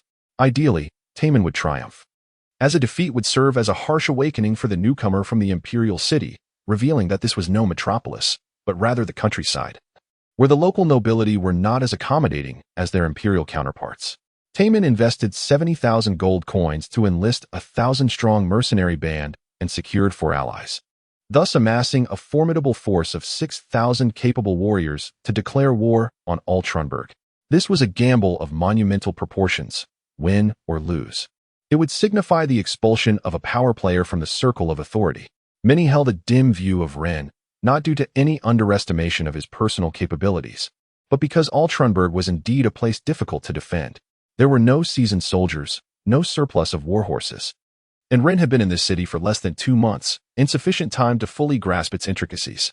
On this day, akin to a long hibernating slumber, the nobleman, who had remained dormant, finally awakened to confront the entangled web of immense interests, revealing their predatory fangs. Had this conflict arisen 3 years hence, the likelihood of Rein's victory would have significantly increased, for 3 years would suffice to muster an army of 5,000 for battle. However, in the span of merely 2 months, even if the commoners trained tirelessly from dawn till dusk, they would still remain commoners, not warriors. Each worthy soldier is forged from a wealth of gold, supplemented with ample time and nurturing. While the outlaws may appear formidable, cast into the crucible of war, they might prove inferior to even newly qualified soldiers. War is never a solitary endeavor. It is a collective undertaking. Joburg may well be the happiest individual in the entirety of Milan City, having instigated this discord, igniting the flames of conflict. Most importantly, regardless of the outcome, he remains the victor. This realization fills him with pride and self-satisfaction, as he revels in celebration away from the public eye. 3 of Joburg's confidants, who are also the lords of 3 other cities, indulge in hedonistic revelry within the manor outside Milan City. The expansive room hosts only a grand bed capable of accommodating a dozen, attended by technicians clad in nothing but their bare skin. The 4 men, like sovereigns, luxuriate in the most exquisite services rendered by the throng of technicians. "Governor, do you believe Taman can prevail?" inquired the lord of Mingyue City, a man of modest stature, standing at barely 160 centimeters, with a slightly portly frame and a hint of baldness. He lay there, his body pale and plump, the soft white flesh pressed together. Beside him were 5 youthful and beautiful attendants, their tongues playfully roaming over his skin, causing him to squint in pleasure. Joburg's breathing quickened slightly. With his eyes closed, his chest rose and fell rapidly. Suddenly, he let out a muffled groan, his brow furrowing as he shivered a couple of times before gradually relaxing his features. One of the attendants, with a flirtatious glint in her eyes, half squatted between his legs. After swallowing a mouthful of a potent glucose mixture, She wrapped a steaming hot towel around Joburg's intimate area, while two other attendants applied equally warm towels on either side of his waist. Joburg was on the verge of moaning in delight. He nodded gently, of course. Hiss, 2,000 knights and 4,000 infantry, including 1,000 shield-bearers, were more than capable of flattening any city in the province of Bel. Ortelburg was not a place known for its warriors. What was there? Technicians? Scoundrels? Thieves? Murderers? But certainly no warriors, rendering it akin to an empty city. Taman would undoubtedly prevail. This was beyond question. Joburg spoke with conviction, asserting that Ortelburg had yet to produce any warriors, remaining a hollow shell. Those ruffians could never triumph on the battlefield against true warriors, for one existed for the purpose of warfare and slaughter, while the other merely sought to oppress the innocent. There was simply no comparison in their combat prowess. The other three men nodded in agreement. And the Lord of Moonlight City remarked, "According to your assertion, shall we then prepare for matters concerning the exclusive trade?" Joburg cast a sidelong glance at him, his gaze imbued with a certain ominous intensity. "Temporarily set aside your foolish notions, my brother-in-law. A letter has arrived from the imperial prince, expressing the royal family's keen interest in the exclusive rights. They may send representatives to Bel, and the future of these rights remains to be negotiated. For the time being, it would be prudent to refrain from entangling yourself in such matters, lest the royal family remember your name." He paused, taking a bite of a fruit delicately prepared by a technician, its juices splattering across his lips and cascading onto his chest, only to be licked away by the technician. With a dismissive wave of his hand, Joburg continued, "Rest assured, once he meets his demise, the merchant guild will swiftly approach us. The matter of exclusivity is entirely in their purview. They possess a clearer understanding of the situation than we do. Our only task now is to await Taman's conquest of Altrenburg, after which they will escort Raine to Milan." All eyes were fixated on the coalition of the Boer family, while privately, several gambling houses had opened betting pools, wagering on the duration of the war, with options ranging from 1 to 15 days. Naturally, there were also odds on Raine achieving victory, with astonishing odds of 15 to 1. It was rumored that on the very first day the major casinos in Milan began accepting bets, a staggering wager of 35,000 gold coins was placed on Raine. Many regarded this occurrence as a source of amusement, scoffing at the notion that Raine could emerge victorious. "What a joke!" they exclaimed. The coalition also brought with it siege machinery, ample provisions, and various equipment. Had it not been for the imperial edict forbidding the transport of crossbows, it is likely that Taman would have dismantled the 3 crossbows atop Shilio City and sent them to the front lines. Amidst the prevailing pessimism surrounding Raine, there surged a clandestine current of fervent interest. Not only were the inhabitants of the Bel province fixated on this war, but neighboring provinces and even the imperial capital were equally captivated. The reason was singular and straightforward: Raine's identity and background. This matter involved the golden nobility, naturally attracting considerable attention. In this atmosphere of intense scrutiny, the Boer coalition, after 10 days of arduous march, had drawn near to Ortelburg. With the ominous clouds of war beginning to gather, conflict was on the verge of eruption. The people of Shilio City were well aware that there were 2 great generals among them. Their prowess may not have been formidable, yet their strategic acumen in commanding troops was exceptional. One was Luos, the star of Shilio City, decisive and ruthless, though tragically, before he could prove his mettle. He lost his head. Underestimating one's adversary invariably comes at a cost, particularly in warfare, where the price is often death. The other was celebrated as the Shining One of Shilio City, Montreal. It is said that these 2 individuals have upheld the dignity of Shilio City for 60 years, their presence serving to intimidate those nefarious figures lurking in the shadows. At this moment, Montreal stands on a high ground outside the city of Altrenburg, where a foul stench emanates from the nearby grass, and a vast area is steeped in a dark crimson hue. His golden shoulder-length hair sways gently in the breeze, and the gallantry in his brow seems on the verge of bursting forth. He is a strikingly handsome man, standing over 6 feet tall, his appearance easily making him a household name among the aristocracy of the Bel province. Ironically, his fame has little to do with the art of command. Rather, the public is more intrigued by the scandalous tales surrounding his affairs, with whom he has shared a bed today, and into whose chamber he has ventured tomorrow. He operates as a veritable generator of sensational news, continuously providing fodder for idle gossip. In this moment, however, he reveals another facet of himself. I have heard that Baron Rein has dug numerous pits for ensnaring horses in this wilderness, and I must say, it is an exceptionally astute tactic, capable of delaying adversaries for several days, whether one is aware of it or not. At Montreal's behest, the conscripted laborers are meticulously searching for the hidden pits concealed beneath the withered grass. The matter of Rein's excavations is hardly a secret, moreover, for the Boer family. As long as there exists a desire, they are willing to meet the price required to satisfy the lowly denizens of Altrenburg who provide them with information. As Rein consolidated nearly all powers, he inevitably offended a small number of individuals, who, like a wounded coyote, would lie in wait and strike when the moment was opportune.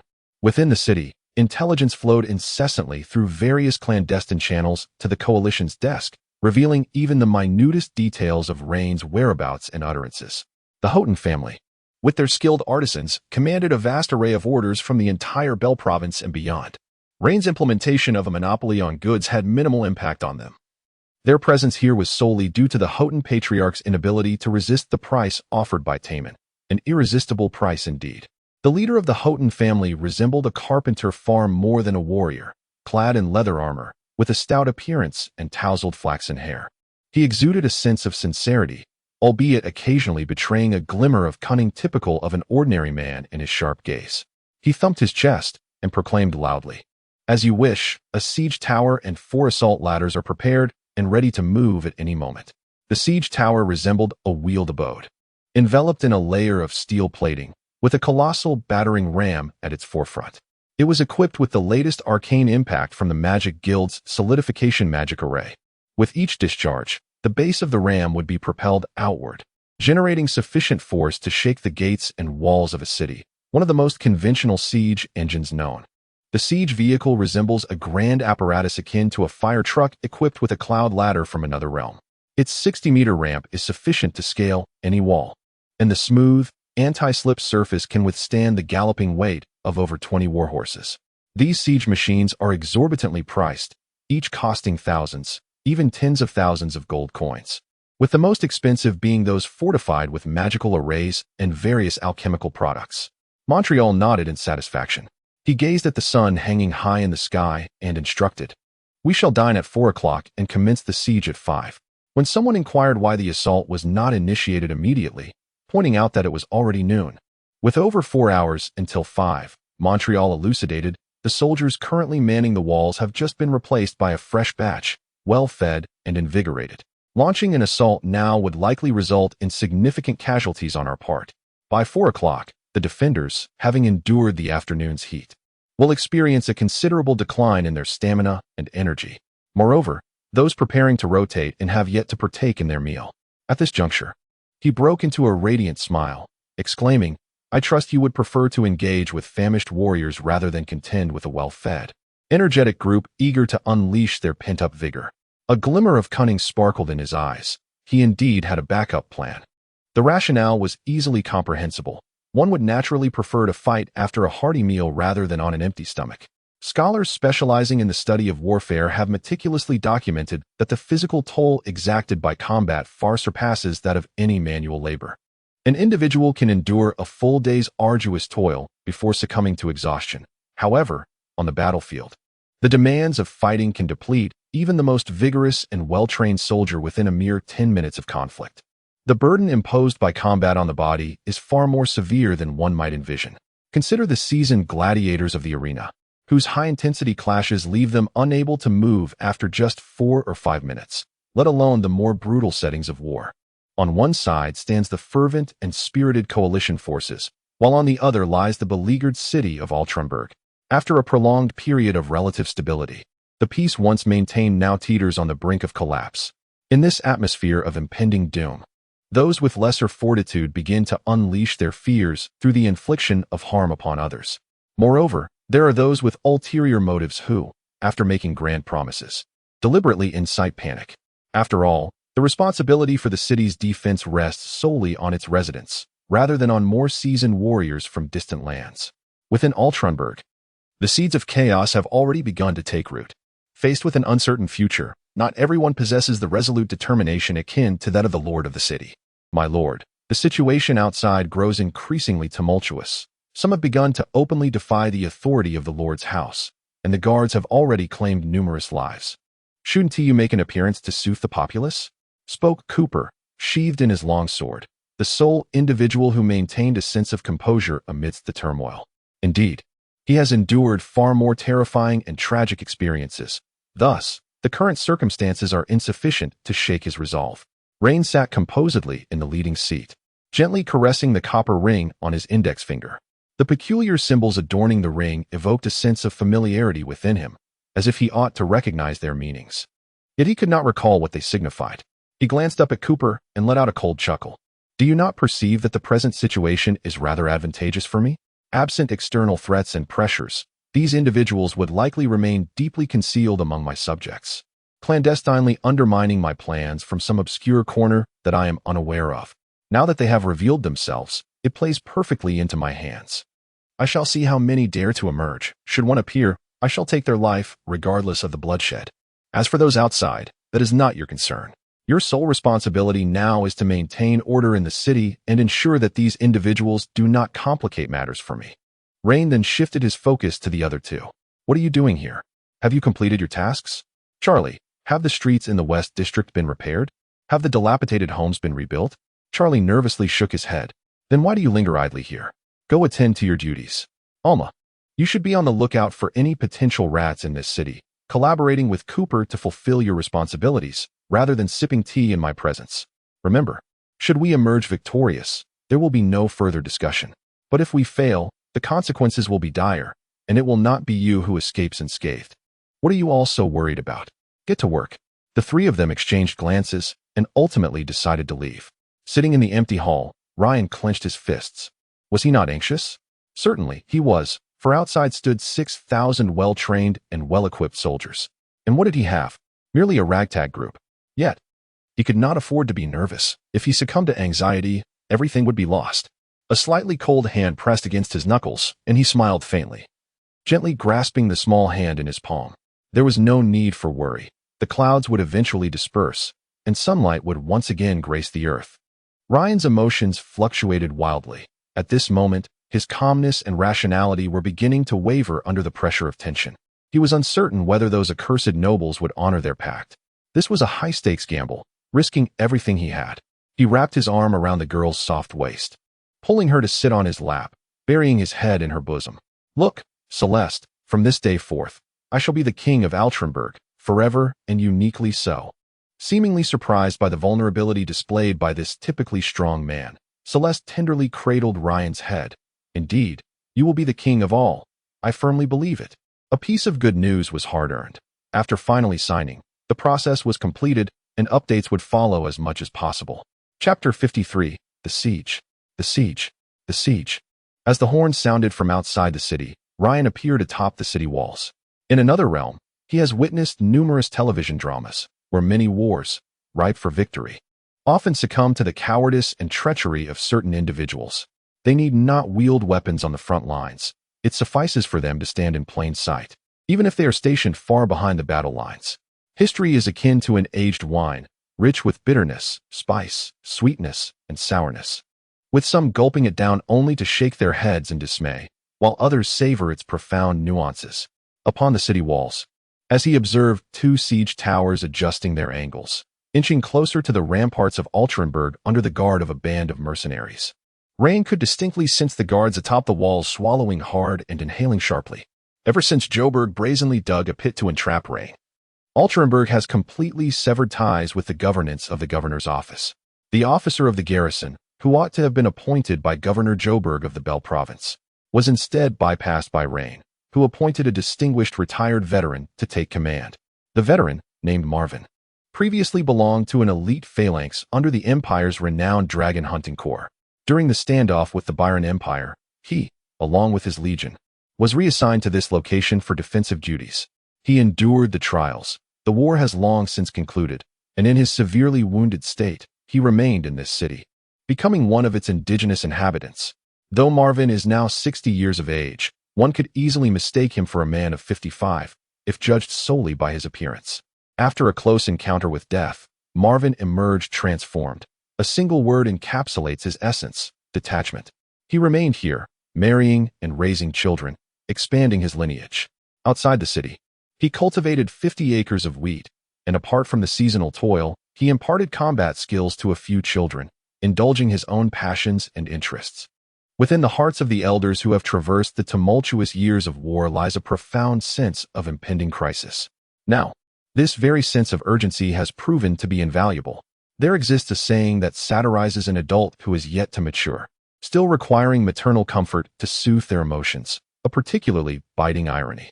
However, at times, for those lacking in education, who have recently transitioned from being refugees, outcasts, commoners, or even slaves to warriors, lofty ideals bear little significance. It is only such coarse invective that holds any weight. His voice resonated without restraint. Audible to all in the vicinity, I entrust my safety and the future of Altrumber to you. I stand here, watching intently as you vanquish these encroaching foes. Should you wish to spare me harm, then prevail over them. With a gesture, he indicated the throngs of 1,000 men and the siege towers at the city's base, displaying no hint of trepidation. A glimmer of amusement danced in Marvin's eyes. Having served in the Empire's most elite legions, he understood the paramount importance of morale. The presence of Raine altered the very fabric of the situation, transforming it into a juxtaposition of possibility. In a broader sense, Raine's existence could directly influence the outcome of this conflict. He did not harbor blind optimism. He was acutely aware that this would be a fierce battle. Striking his fist against his breastplate, he declared, "Please, bear witness." After he finished speaking, he cast a sidelong glance at the encroaching siege tower with the corner of his eye. Donning his helmet, he turned and began to walk away. Under his command, barrels of incendiary oil and round stones, as thick as a thumb, were hoisted onto the city wall. In the age of cold weapons, flames remained one of the pivotal strategies capable of swaying the battlefield. Mastering this formidable tool meant securing half the victory even before the war commenced. As the siege engines drew ever closer, the mercenaries surrounding the siege tower made way, while the knights, lined up in formation, stood ready to charge the moment the bridge of the siege tower made contact with the wall. The soldiers on the wall clustered in groups of 3 to 5, brandishing thick logs to prevent the bridge from advancing. Outside the walls, the knights began to accelerate slowly, the tension in the air mounting. As one bridge slowly approached the wall and latched onto a battlement, the warhorses below surged forward, leaping onto the bridge like a gust of wind. The anti-slip measures placed every foot along the bridge ensured that the horses did not lose much speed while ascending, also safeguarding them from falling. Mawin, watching the charging knights, raised his hand decisively. Barrels of ignited oil burst open, unleashing amber liquid, while several flaming arrows struck the oil's surface, igniting a fierce blaze. All living beings possess an intrinsic fear of fire, whether lowly creatures like ants or higher beings like humans. The sight of flames induces an instinctual dread. If humans feel such trepidation, the effect on the warhorses is even more pronounced. Instantly, some horses neighed in panic, attempting to evade the flames, only to stumble and fall, leaving their riders in disarray. Some warhorses underwent rigorous training, acclimating to the presence of flames. One such steed plunged into the fiery abyss, only to emerge moments later from the inferno. Confronted by the fierce knight whose visage bore a menacing scowl, Mawin calmly unsheathed his long sword and thrust it forward. This strike was unremarkable, devoid of any aesthetic power or the grace of martial skill. It was an ordinary sword raised and thrust with simplicity. The knight, just emerging from the flames, stared blankly at the long sword obstructing his path. He watched, wide-eyed, as the utterly unremarkable blade pierced through his form, embedding itself within him. This all transpired in the blink of an eye. A warhorse leapt across the fiery divide, and the knight met his demise upon Mawin's sword. Akin to a fool rushing to his own death, evoking a sense of absurdity. The knight tumbled to the ground, and in that instant, the warhorse, now bereft of its master, became engulfed in panic, instinctively reverting to its primal nature in the absence of comforting guidance. Amidst the encirclement of soldiers, the warhorse leapt from the battlements without hesitation, crashing to the ground in a heap of mangled flesh, convulsing into rigidity. Knights continued to ascend the walls, only to be cast down by the vigilant defenders. The day had been long, filled with toil, and as night fell, the sight of the standing guard prompted a flurry of activity to print contracts, leaving no respite since 4 in the morning. Now, I shall retire to replenish my strength. Chapter 54. To obtain something, one must first give something. This is the truth of equivalent exchange. After observing the siege on the city walls for a while, Raine was struck by a perplexing thought. Why were there no chevaux de frise placed atop the walls? Wouldn't that effectively hinder the cavalry from charging directly onto the battlements? The impact of cavalry surging onto the walls far surpasses that of infantry, regardless of whether the knights ultimately survive. The sheer force of their steeds leaping from the bridge would be sufficient to repeatedly scatter the defenders stationed near the parapets. Thus, why not position the chevaux de frise at the bridge's edge? In the presence of such obstacles, the knights would be unable to exert the pressure of their charge, significantly alleviating the burden on the soldiers defending the city and facilitating the fortifications atop the walls. Unable to contain his curiosity, he posed the question aloud. Blair, who had remained steadfastly by his side, was clearly a highly competent sixth-level knight, having undergone systematic training. My lord, your inquiry is indeed intriguing, Blair replied nonchalantly. The chevaux de frise are quite large. If placed on the walls, there would be no space for anyone to stand. The knights would struggle to leverage their advantages against such barriers, yet they could dismount. Furthermore, siege towers can maneuver in all directions. If their bridge interfaces are obstructed, they can simply shift slightly to the side. If the walls were filled with chevaux de frise, we would actually find ourselves unable to defend the city effectively. Blair spoke with a casual demeanor, for he was not merely a servant, but a loyal vassal whose bond with Raine transcended the mere confines of family. In aristocratic families, if one were to rank the degree of recognition and trust bestowed by the patriarch, the vassals would merely occupy positions following the first and second heirs, their reliability falling short even compared to that of the patriarch's wife. Raine nodded, etching this observation into his memory. The knight's charge remained unabated, as grappling hooks were hurled from below the battlements. Some of these hooks failed to secure any foothold and were subsequently yanked down, while others latched onto the right angles between the wall's parapets, tautening the child-sized ropes as they were pulled forcefully by those below. Gazing down from the ramparts, mercenaries clutched daggers, nimbly scaling the ropes with astonishing swiftness, outpacing even the most seasoned warriors. As the first mercenary reached the battlement only to be pierced like a hedgehog, the fiercest melee ensued atop the walls. Knights, infantry, and the occasional volley of arrows converged against these mercenaries, who proved far more formidable than anticipated. Their combat experience was richer and more intricate than that of conventional soldiers. Cities, forests, rivers, lakes, mountains, deserts, solitary journeys and group skirmishes, large-scale assaults on fortresses, strongholds, defensive operations in the wild, night raids, and assassinations, these mercenaries were well versed in nearly every method of warfare. They exhibited greater agility and cunning than soldiers, continually enduring injuries from long spears and swords as the battle raged on. War is never a stage for individual heroism, nor does it unfold as depicted in films where hundreds encircle a lone adversary. One moment of carelessness can result in a weapon striking from an angle one could not foresee. The stalemate persisted for nearly 40 to 50 minutes, with the forces of Altrenberg deploying over 2,000 men to utterly dismantle the mercenaries' offensive. Just as the remaining mercenaries prepared to retreat, Raine unexpectedly tapped Blair on the shoulder and gestured to destroy their siege engine. He raised his long sword aloft, enveloped in a faint crimson glow, and forcefully struck the bridge plank, which shattered with a resounding crack. Upon landing, he executed a roll and lunged forward, instantly cleaving the 7 or 8 encroaching mercenaries in twain with his razor-sharp blade. Blair's sudden emergence incited chaos among the retreating mercenaries, and a flicker of concern crossed Montreal's face in the distance. It was evident that everyone understood his intent. Stop him at once. Alas, these mercenaries, primarily composed of second- and third-tier professionals, were utterly incapable of halting a sixth-tier knight. After dispatching over 20 foes, Blair wiped the blood from his visage and charged straight to the siege engine, thrusting his long sword into the core mechanism beneath its base with great force, twisting it fiercely. The elevated bridge plank came crashing down with a thunderous roar. The essence of the siege engine lay within its base's core, where intricate components crafted by master-level alchemists fit seamlessly together, resembling exquisite works of art. Once these gears and levers are shattered, they can no longer uphold the drawbridge. One by one, the damaged components cannot withstand the weight of the bridge, flying apart from the broken sections, emitting an unpleasant, distorted sound from beneath the vehicle. Even the solidified magic circle is disrupted, releasing wisps of blue smoke.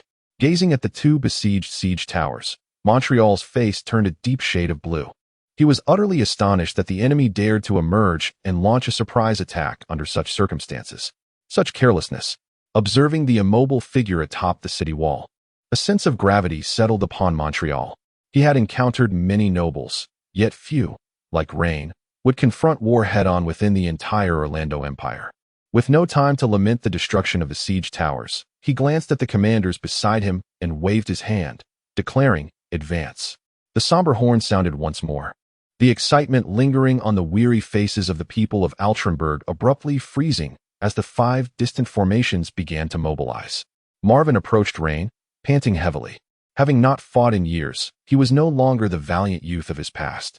Time had bestowed wisdom upon him, but had also taken away his youth. He pulled back his veil, gasping for breath. "My lord, the children are utterly exhausted. They cannot cope with the ensuing battle. I suggest we abandon the walls and engage them in urban warfare. We are familiar with every corner of this city, every window. They cannot prevail here." Raine shook his head. Marvin, eager to persuade him further, was interrupted by Raine's response. "They lack strength now. Let us instead summon those who are still capable. I do not require you to vanquish these individuals. I merely wish for them to perceive that Altenburg is not easily subdued. I have arranged for contingencies, so rest assured." Marvin hesitated, for it was evident that Rainer had already reached a decision. His counsel would bear little significance. He could very well cast aside his sword and depart. Yet the fates of those youthful lives might be irrevocably sealed in the ensuing siege. He stamped his foot, the clanking of his armor resonating loudly, and declared, "Very well. I shall trust you this once. I hope you do not disappoint me." News from the battlements spread throughout the city, compelling every individual to abandon their tasks and remain ever vigilant regarding the conflict. Upon learning that the enemy's initial assault had been repelled, jubilant cheers erupted across the town. Yet, when the adversary launched a second offensive, an oppressive silence enveloped the populace. As the call for reinforcements reached their ears, the young son stood tall beside his parents. Resolutely brandishing a scythe, and with unwavering determination, advanced toward the walls. One person, 10, 100, an ever-growing throng coalesced in the streets, devoid of conversation, absent of stirring declarations. Their eyes brimmed with reluctance, a palpable heaviness that could not be dispelled. However, they understood that at times, certain individuals must rise to fulfill a noble purpose. An increasing number of souls gravitated toward the fortifications, a silent, humble, and seemingly insignificant multitude that suddenly exuded an overwhelming force, momentarily stunning those atop the walls. Yet, swiftly following was a surge of exhilaration, of fervor, a resounding sense of honor. We are neither refuse nor detritus. We are merely ordinary inhabitants of Altenburg, yearning for a life of happiness, desiring tranquility and peace. Yet, we also understand that without sacrifice, one cannot attain such aspirations. The heavens are just. To gain, one must inevitably give. With our blood and indomitable spirit, we strive to forge a brighter future, providing our families and children with a normal environment. For this cause, there is nothing that cannot be sacrificed, even life itself. Upon the city walls, Rein grew threefold more somber, his slightly trembling fist betraying the tumult within his heart. He believed himself sufficiently composed, unfazed even by the most cataclysmic events. Yet, in this very moment, the power of human emotion revealed his hubris and made him acutely aware of the strength of this force. This instant would be indelibly etched into Rein's soul, a memory he would carry until his last breath. It embodies a spirit that shall endure eternally. Chapter 55. The ever-changing situation. This is a war devoid of suspense. With 5,000 warriors, including 1,000 shield guards, Montreal harbors no concerns regarding the outcome of this conflict. It is not arrogance. The disparity between the two sides is so vast that it renders any tactical errors he may commit inconsequential, and it is significant enough to disregard the adversary's schemes. As long as they can breach the walls once more and establish a foothold, these elite shield guards will demonstrate to the common folk of Altenburg what it truly means to be a warrior through their well-honed professionalism. The ultimate outcome of this war will significantly influence the political landscape of the province of Bel.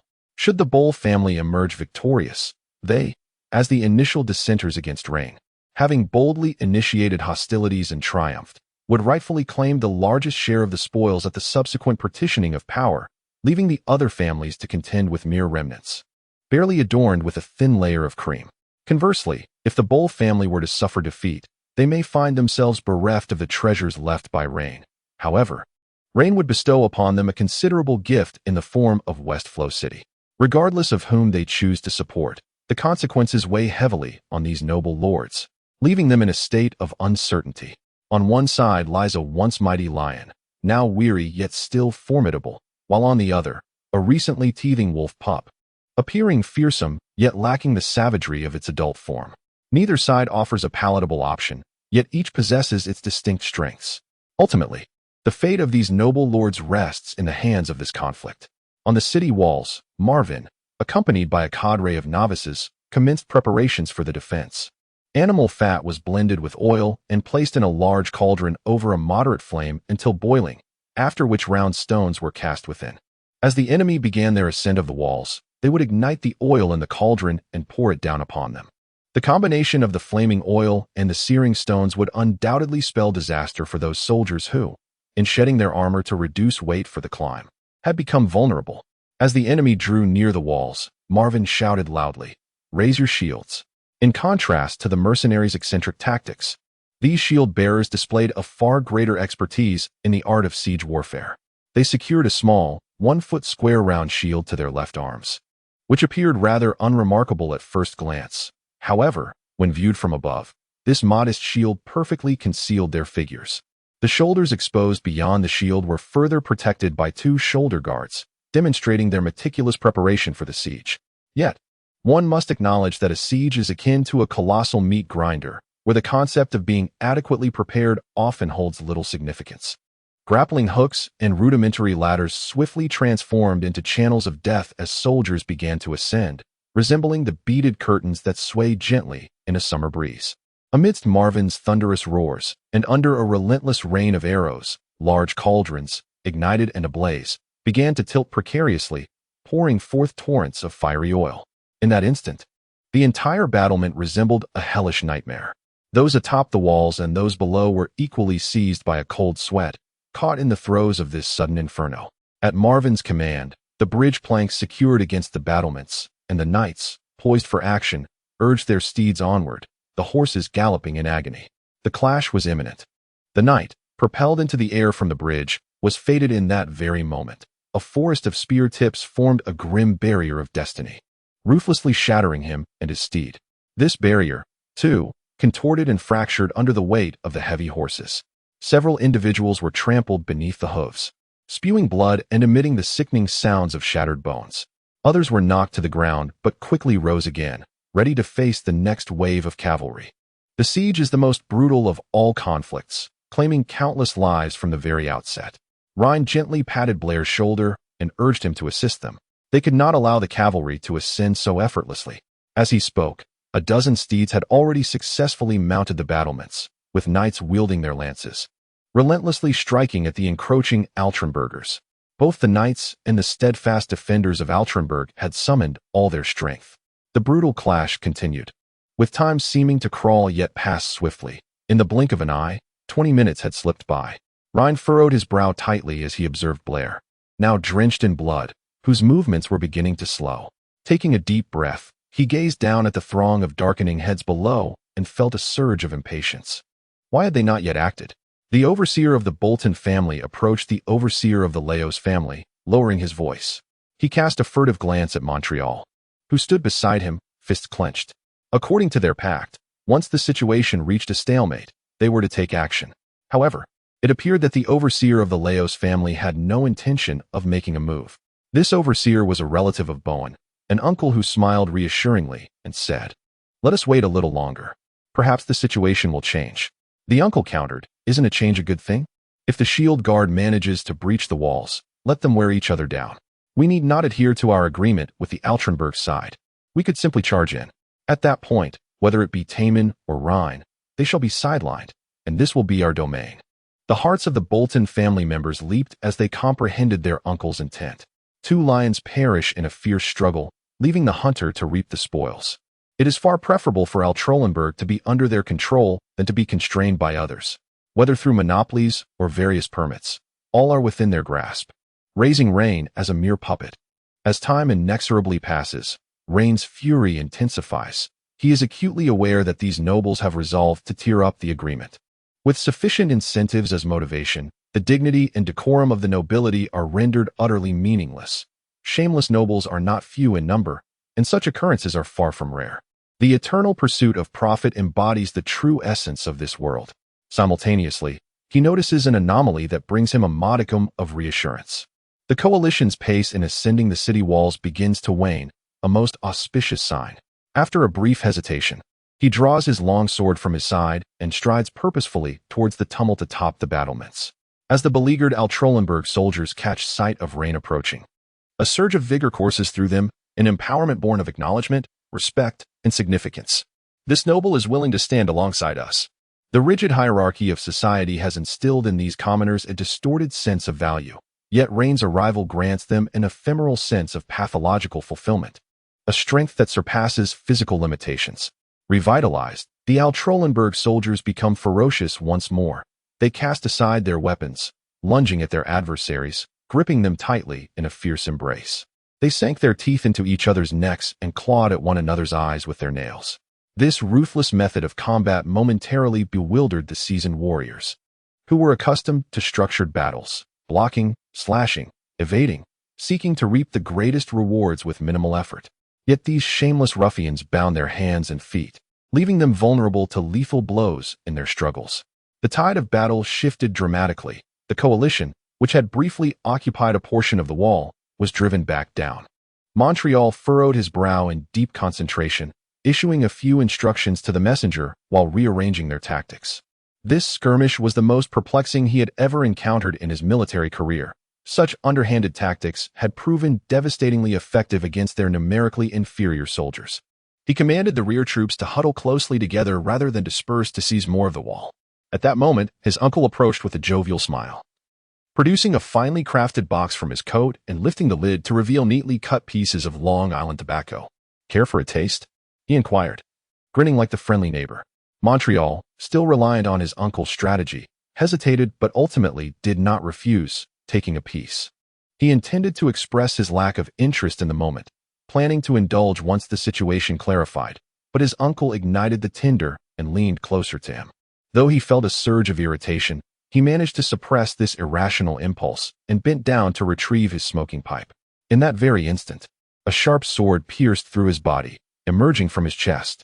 Chapter 56. It is power, not emotion, that determines the course of events. The previous hesitance to act stemmed from the possibility that patience might yield greater profits and far-reaching potential.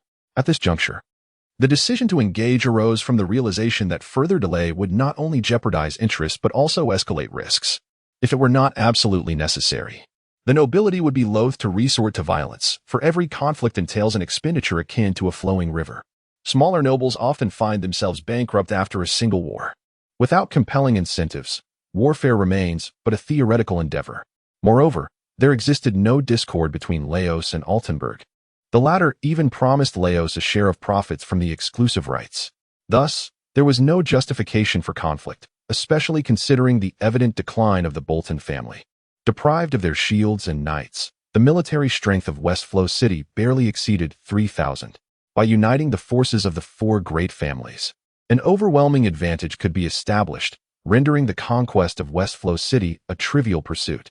Rather than engaging in a futile battle against a horde of fearless commoners, it would be far more prudent to seize Westflow City. My cousin, clutching his collapsed nasal bridge, felt blood seeping through his fingers, his eyes filled with an inextinguishable hatred. He bent down to retrieve the crossbow hanging from the saddle, blinking away tears as he aimed at the retreating Montreal, and without a moment's hesitation, he pulled the trigger. With a dull thud, Montreal, already pierced by a short sword in his back, exhibited a distinct backward lean as the bolt struck directly into his right chest. Bleeding profusely and suffering grave injuries, Montreal could no longer maintain his balance, teetering on the back of the frenzied steed before toppling off in an instant. His cousin gave a slight tug on the reins, and the warhorse, with an elegant and lively gait, trotted over to Montreal. From his vantage point atop the horse, he looked down at Montreal, who was gasping for breath, struggling to survive. He took a pristine white handkerchief from his pocket, wiped the blood from his face, and pressed it firmly against his nostrils. Pain shot through his skewed nose, causing his eyes to redden. Gripping the crossbow's handle, he stepped down on the mechanism to draw the string back with force. The bolt was propelled into the groove with a decisive click. Montreal's gaze had begun to fade. He exerted every ounce of strength to rise, but after several futile attempts, he fell heavily to the ground. Faced with the indistinct shapes before him, he managed a grim smile, blood pouring from his gaping mouth. He pointed weakly at the blurred figure ahead, fully aware of who it was. His cousin, with a cold demeanor, disdainfully raised the crossbow and pulled the trigger. A resounding thud echoed as the bolt pierced Montreal's throat, pinning him firmly to the ground. Instinctively, Montreal grasped the bolt lodged in his neck, and in his struggles, his short sword was dislodged, sliding aside as his chest was brutally torn open, releasing a foul stench. After a couple of convulsions, this illustrious young general, known as the shining beacon of Shilio City, met his demise at the hands of the Allied forces, a poignant irony indeed. From the rear, the resonant sound of horns echoed, one after another, as the battlefield underwent a startling transformation in an instant. The allies surrounding the shield-bearers swiftly turned their weapons against one another, thrusting their arms into the bodies of their foes. In this unguarded moment, nearly 1,000 shield-bearers and over 400 knights were mercilessly torn apart. Those atop the walls of Ortelburg stared in disbelief, their eyes wide as they grappled with the sudden shift in reality. Had they turned against each other? Marvin cast a contemplative glance at Rein, who, at that moment, finally exhaled a sigh of relief, revealing a somewhat unsightly smile. Rein patted Blair, who casually wiped the blood from his face with his arm, as they rode out together from the city gate. "Esteemed Baron Rein, I extend to you the most sincere greetings on behalf of the Leos family," spoke his uncle, bowing slightly from atop his horse, his voice resonant yet affected by the handkerchief. Rein glanced at his uncle's crooked nose and nodded slightly. "I accept your greetings," he replied, pausing before adding, "But why the delay in your actions? This has cost me many of my subjects. My plans with Count Bowen were not intended to unfold in this manner." His uncle, far from feeling shame or panic at Rein's inquiry, endeavored to present himself with composure. "Please understand, you know how swiftly circumstances can change on the battlefield. I must prioritize the interests of our family warriors and make choices for the sake of our family's welfare. Regardless of the process, the outcome remains unchanged, does it not?" He lifted his head and cast a glance at the men of Ortelburg peering over the city wall, mocking as he spoke. Merely a bunch of commoners. Rein burst into laughter, wholeheartedly agreeing with his cousin's words. Indeed, just a group of commoners. Yet, deep within his gaze, a sharp glimmer of coldness flickered momentarily. "Baron Rein, may I inquire when you intend to deploy troops for the assault on Westflow City? The clan leader eagerly anticipates your presence." There was a palpable sense of relief as his cousin uttered these words, despite his crooked nose. He believed that Bowen would not only absolve him of blame, but would also bestow upon him substantial rewards. Originally, the plan had been to initiate a betrayal ahead of time to ensure the fighting strength of Rein's faction, amassing the forces of the 5 families to crush the defenses of Westflow City and divide the spoils. However, he had postponed the onset, resulting in greater losses for Ortelburg, which meant Rein could not dispatch additional soldiers. As Rein had anticipated, he relinquished the opportunity for battle. It is essential to recognize that nobles are far from paragons of virtue. To indulge in abundance, one must exert considerable effort. The notion of reaping rewards without laboring is a fundamentally impossible endeavor within the aristocratic circles. Rein shook his head slightly. "I regret to inform you that I need more time to recuperate. Therefore, I shall forfeit my participation in the upcoming battle at Westflow City. Please convey to Count Bowen that I am relinquishing all claims to the bounty of Westflow City. Uncle is a qualified nobleman at the most opportune moments. He makes the most appropriate choices, whether it is his desire to truly conquer Ortelburg or, ultimately, to ensure that both Ortelburg and the Bull families suffer mutual destruction, thereby depriving Rein of the opportunity to reap the benefits of this division of spoils. He skillfully navigates the circumstances. He does not exhibit any impatience, nor does he appear overly aloof. Rather, he deftly orchestrates his political maneuvers to their zenith within a mere few hours. How unfortunate. Uncle appropriately displays a semblance of regret, embodying the humility and grace befitting a noble. The strategic position of Shilio City is of paramount importance, endowed with unparalleled advantages in transportation. I hope that in the near future, Laos can become the closest partner to Oltonberg, fostering mutual development. This is also the patriarch's desire. Rein nodded, unwilling to engage further with this scoundrel. He tugged on the reins, causing the warhorse to tilt its head to one side. This creature, which only moves forward, took hesitant steps under the gentle pull of the reins, slowly turning. Uncle maintained a facade of respect, yet the innate superiority and pride within him were impossible to conceal. He was aware of the enmity that had developed between him and Rein, but who truly cares? His animosity towards Rein is not for personal gain, but for the sake of the entire Laos family. Even if Rein harbors grievances, Bowen would not allow him to suffer any disgrace. Rather, he would be favored and entrusted with greater responsibilities. The internal strife within noble families is indeed brutal. Those deemed useful are elevated to high positions, enjoying wealth and splendor, while the ineffectual are treated no differently than servants, and sometimes even less favorably than certain servants who have captured the master's affection. This scoundrel I shall ultimately bring to his demise, Rein said to Blair. This battle, lasting several hours, resulted in nearly 3,000 casualties for Altenburg. While many might regard the loss of 3,000 commoners as a remarkable feat in withstanding the coalition's assault, Rein held a different perspective. The essence of supremacy in warfare is invariably rooted in population. Akin to the Three Kingdoms, the eventual unification was not due to the individual prowess of Wei, but rather the depletion of forces across the board, leaving them unable to endure further conflict. Truth remains constant, irrespective of its location. To evolve, to flourish, and to wield greater influence, one must possess a larger populace. Why did the Golden Lions ascend to the throne of the empire? Simply because their numbers proved plentiful and formidable. In the distance, the coalition finally dispersed, leaving behind a sea of bodies. The victorious Altenburg citizens did not revel in their triumph. The battle had delivered them too much shock and sorrow.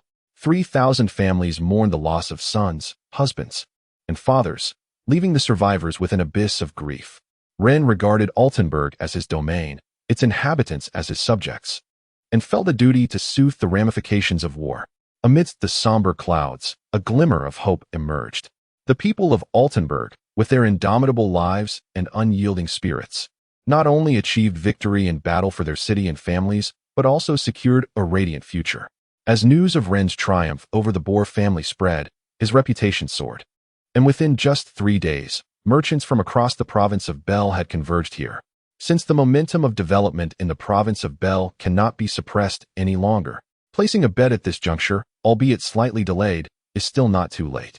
With myriad enterprises awaiting revival, opportunities abound. Meanwhile, another matter has captivated the attention of the entire province. The 4 prominent families are poised to wage war against Shilio City. Intent on devouring this city that has not changed its rulers for nearly 5 centuries and ousting its original sovereigns. To this end, the 4 families have deployed an army of 10,000, completely encircling Shilio City. Chapter 57. The vanquished, like withered leaves in autumn, nourish the soil and enrich the fields. Confronted with an army of 10,000, Taman wisely refrained from considering resistance. Unlike cities such as Altrenburg, Shilio City is affluent and prosperous. The proportion of wealthy individuals among its inhabitants is significantly higher than in other cities. They are not destitute, struggling to make ends meet. They possess wealth, status, and power, rendering it impossible for them to risk everything and fight relentlessly for victory as the people of Altrenburg might. Given this reality, why struggle further? Rather than being dragged out of the city in disgrace, it is far preferable to depart with dignity. Leaving does not signify a permanent farewell. One may yet find an opportunity to transform from a mere subject into a pivotal figure, returning with renewed strength. Nobles with fiefs can exercise all privileges except tax collection within their domains. Within the realm of the aristocracy, they are akin to deities. Such a statement may not be entirely respectful to the god of light, yet it inadvertently reflects a certain truth. As the rulers of their fiefs, the nobles wielded immense power, their words akin to divine edicts. Should they find a commoner displeasing, they could easily concoct an excuse, such as the incongruity of one's hair color with their chosen footwear or the notion that another's breath had disturbed their mood. Regardless of how absurd the justification, it sufficed to justify the lawful execution of a commoner. As for the lives of the lower classes and slaves, no rationale was even necessary. The societal hierarchy classified individuals into citizens, commoners, freemen, and slaves, with nobles perceiving all but themselves as the latter.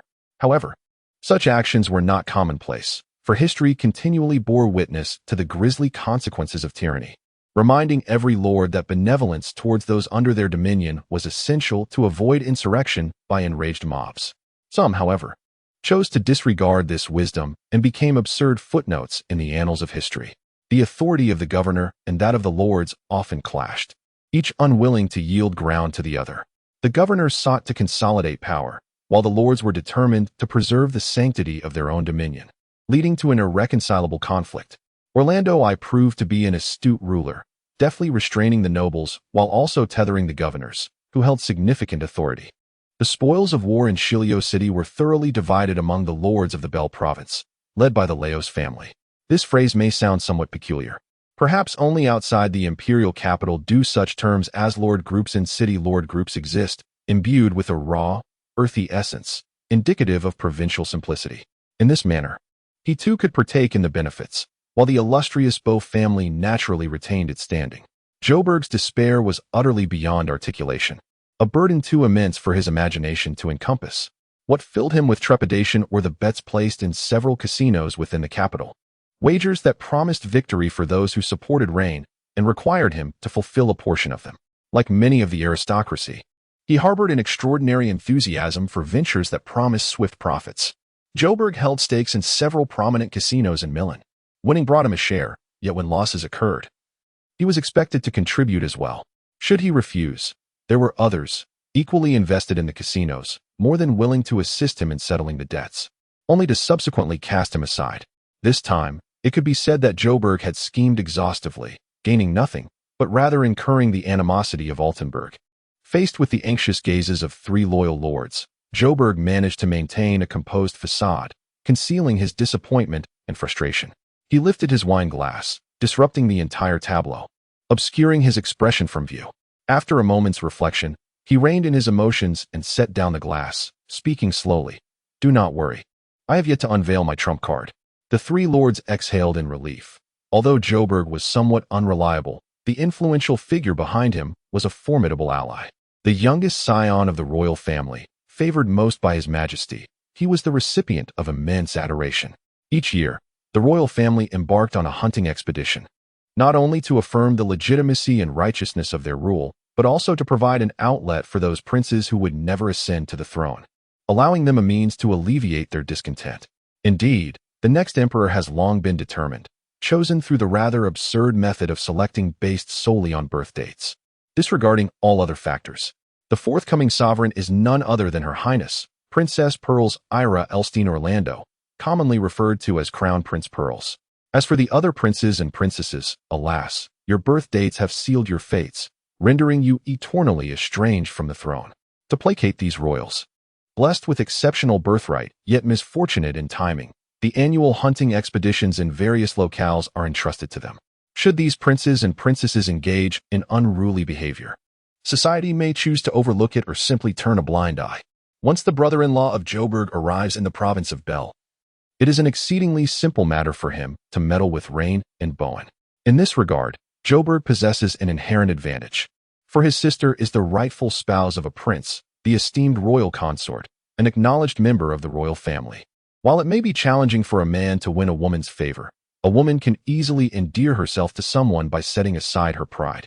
As Joburg contemplates the advantages and benefits that lie ahead, Altrenberg bears the pain and continues to implement the urban development plans laid out by Rein. The fervor of the workers is ignited by the grim toll of death. Their ability to survive and create a brighter tomorrow stems from the sacrifices made by others. Thus, what reason remains to refrain from striving to transform this city, to actively invest their energies into production and construction? At this moment, within the Lord's manor, Rein gazed at the lengthy list in his hand, tranquil as a still spring, concealing the tempest of emotions swirling within him. Beside him, Cooper exhibited his upbringing through his demeanor, having bowed his head for over half an hour, the angle of his neck and collar remaining unaltered. Marvin, the seasoned veteran, occasionally fidgeted, shaking his legs, gesturing with his hands, and retracting his neck.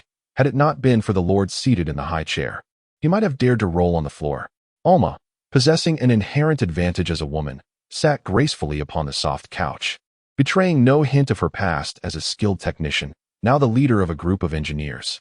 Power is a curious entity, subtly transforming everyone, whether they are basking in fortune or grappling with misfortune. After a prolonged silence, Ryan closed the list and cast it onto the ground. Cooper bent to retrieve it, holding it in his hands. After a brief contemplation, a glint of determination flashed in Ryan's eyes. Those who err must face the consequences, a truth known even to children.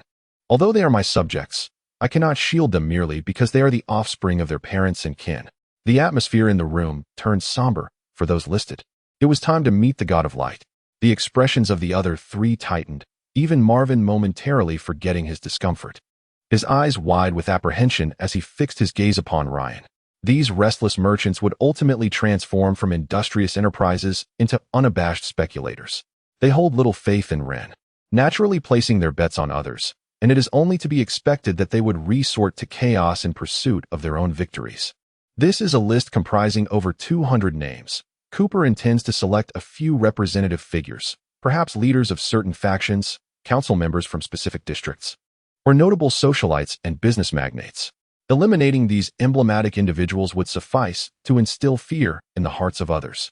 However, he did not anticipate that this seemingly youthful lord, younger than himself, harbored such a fierce desire for bloodshed, going so far as to decree the execution of everyone on the list. Cooper hesitated, contemplating whether to offer counsel, yet ultimately swallowed his thoughts. He understood that, at this juncture, killing was more appropriate than allowing things to unfold unchecked. He may not grasp the intricacies of the situation, but Rein was acutely aware that this was a quintessential demonstration of patriotic fervor. The people of Altrenberg had defended the dignity of their city with their lives, while this band of miscreants plotted to subvert everything. What an opportune moment. This could further kindle the spirit of unity among the citizens of Altrenberg, rallying them against a common enemy, while simultaneously elevating Rein's stature in the eyes of the populace. A veritable windfall. After bowing in farewell, Cooper departed. Rein cast a glance at Marvin, exasperated yet amused, and waved his hand dismissively. Leave quickly. Your presence irks me as much as it does you. Marvin's smile blossomed instantly, his features contorting, wrinkles merging, reminiscent of an unfortunate visage. He hopped and skipped away, prompting Rein to turn his attention to Alma. How effectively had the eyes and ears infiltrated Millen City? Upon hearing this, Rein appeared contemplative, nodding non-committally as he intensified his efforts, hoping to uncover even the color of the undergarments he wore at that very moment. I shall allocate an additional 10,000 gold coins. Do not betray the trust one have placed in you. After Alma departed to fulfill her duties, Rein relaxed his erect posture, slumping into his chair without a trace of noble dignity. He picked up a nearby bell and gave it a gentle shake, prompting the head maid to swiftly enter the room. What is your command? Rein gazed at the head maid, unsure whether to feel joy or sorrow. I have a question to ask you. Please, go ahead, she replied, bowing her head slightly. The head maid clenched her teeth, her complexion shifting, and her body began to tremble gradually. Rein continued, that woman was also arranged by you, was she not? The timing of the castle's guard change was information you divulged. It was you who alerted others when I left the castle for the estate outside. Now, even my daily activities, conversations, and acquaintances within Millen City are all reported by you. He scrutinized the head maid, who appeared to be in her 40s. Perhaps due to her esteemed position in the castle, she had maintained her appearance well, looking no older than 33 or 34, exuding the charm of youthful femininity. Clad in a butler-esque attire, she radiated an air of competence. Although not exceptionally beautiful, her poise set her apart from the village women outside. You have a daughter, a son, and a husband, he remarked. Your daughter has chosen a suitor, the illegitimate son of a wealthy merchant, and they are set to wed in the spring. Your son, merely 9 years of age, is rumored to be sent to Millen City for his studies. He is bright and vivacious. Your husband, a kind-hearted man, continues to engage in menial tasks within the merchant caravan, despite your ample financial means. The tone of Rein is elusive, difficult to decipher. What a harmonious family it is. Yet why do you refuse to believe me? He remains motionless, his gaze askew, casting a sidelong glance at the trembling head maid. You say such a blissful household, shattered in an instant. How cruel is that? The head maid can no longer bear the pressure. With a thud, she collapses to her knees, shaking her legs fervently as she crawls before Rein, bowing deeply. The Lord's manor has always been adorned with remarkable opulence, being the residence of the city's highest authority. A symbol of noble prestige. The floors, a seamless blend of pure white and deep crimson stones, are as smooth as a mirror, reflecting a myriad of lights, so translucent that one can discern shadows upon them. Each time the headmaid bows her head, a sound akin to a splatter echoes, blood bursting forth and splattering several meters away. Darkness clouds her vision, the world spins around her, her body swaying precariously. She steels herself against the impending collapse, persistently striking her head against the ground, the thuds resonating like a drum. Previously, when she betrayed Raine's predecessor, she had cast aside any thoughts of morality or professional ethics. Each day, merely relaying a few pieces of information would yield her coins ranging from a handful to dozens. Occasionally, a crucial piece of information could yield as much as 2 gold coins. Her family had entirely transformed due to her actions. Her daughter was no longer compelled to wear patched garments and endure the disdainful glares and scornful words of wealthy mistresses while washing clothes by hand in the biting cold for meager wages. Her son could now don respectable attire, his face no longer gaunt and pallid, free to frolic joyously in the streets, laughing and playing without a care. Her husband was spared the indignity of reprimands from employers, no longer relegated to performing menial tasks that no one else wished to undertake, earning a living with dignity and self-respect. Had she erred? No, she had not. She did not squander her earnings on gold or silver trinkets, nor did she indulge in opulent jewelry or even a single vibrant dress. Every coin she possessed was devoted to her family and loved ones. She was selfless, wholly devoted to her household and kin.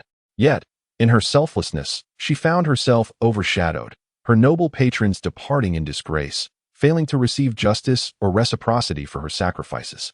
To satisfy certain desires inevitably necessitates the relinquishment of others. Line sighed. Had it not been for the Merchant Guild uncovering this lead, had he not instructed Alma to observe the families of all employees within the Lord's manor, he might have remained oblivious. Within this castle, which ought to provide him solace, there thrived a chilling, lethal malice.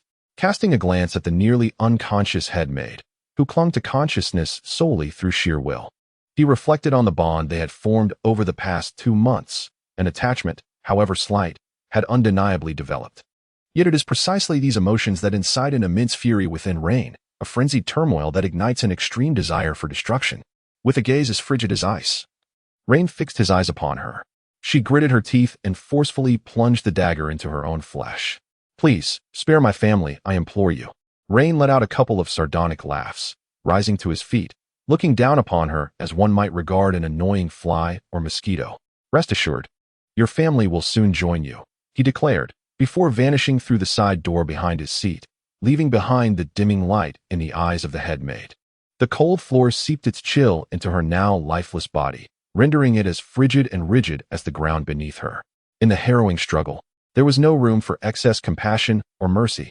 The victors naturally bask in endless applause and accolades, while the vanquished are eternally consigned to decay in realms beyond the reach of human gaze. I am on leave. My son has a fever of 39.2 degrees Celsius. We have been at the hospital since shortly after 8 o'clock, and it remains uncertain when we will be able to leave. He suffers from a cold, tonsillitis, fever, and vomiting. The frailty of a child's immune system is truly distressing. I have just witnessed the incompetence of the emergency physician, who, instead of attending to patients, chose to engage in idle conversation with a mother. I shall file a complaint against him first thing in the morning. Chapter 58, Brother Raine. I shall undoubtedly become your cherished treasure. Most of the servants within the Lord's manor vanished overnight, leaving even the cook and the stableman, along with their families, among the ranks of the missing. In all Trunberg, the significance of the missing often signifies death, becoming a relic of the past. Within the Lord's manor, an atmosphere of trepidation envelopes all. Many remain oblivious to the unfolding events, while some are aware yet dare not speak. Unlike the ineffectual lords of yore, Rein has assumed a position of prominence, exhibiting an almost spectral presence both within and outside the manor, seemingly powerless against the entirety of the city. Presently, Rein commands immense respect and boasts a multitude of supporters. At the mere utterance of his command, the entire city would mobilize without hesitation. To outsiders, Rein appears as a decisive figure, ruthless and unyielding, yet Celeste knows this to be merely a facade. After enduring the ravages of war and bloodshed, Rein's taut nerves have finally begun to relax, leaving him utterly fatigued. Yet, it is not the physical exhaustion that weighs heavily upon him, but the burden of the heart. Who could fathom that nearly 80% of the staff within the Lord's manor have been compromised? These individuals have woven a meticulous network of surveillance, broadcasting every movement and utterance of Rein, what he has done, whom he has met, and what conversations he has engaged in. Even the minutiae of his meals, breakfast, lunch, and dinner, his culinary preferences, habits, and aversions, everything, whether deemed significant or trivial, has transformed into a glaringly apparent secret. Should a determined adversary acquire this information, they could orchestrate an assassination with absolute precision. If Rein favors black tea, then poison could easily be introduced therein.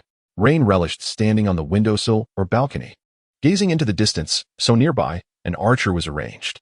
In such circumstances, it was akin to placing one's life in the hands of others. The influence wielded by these hired hands varied.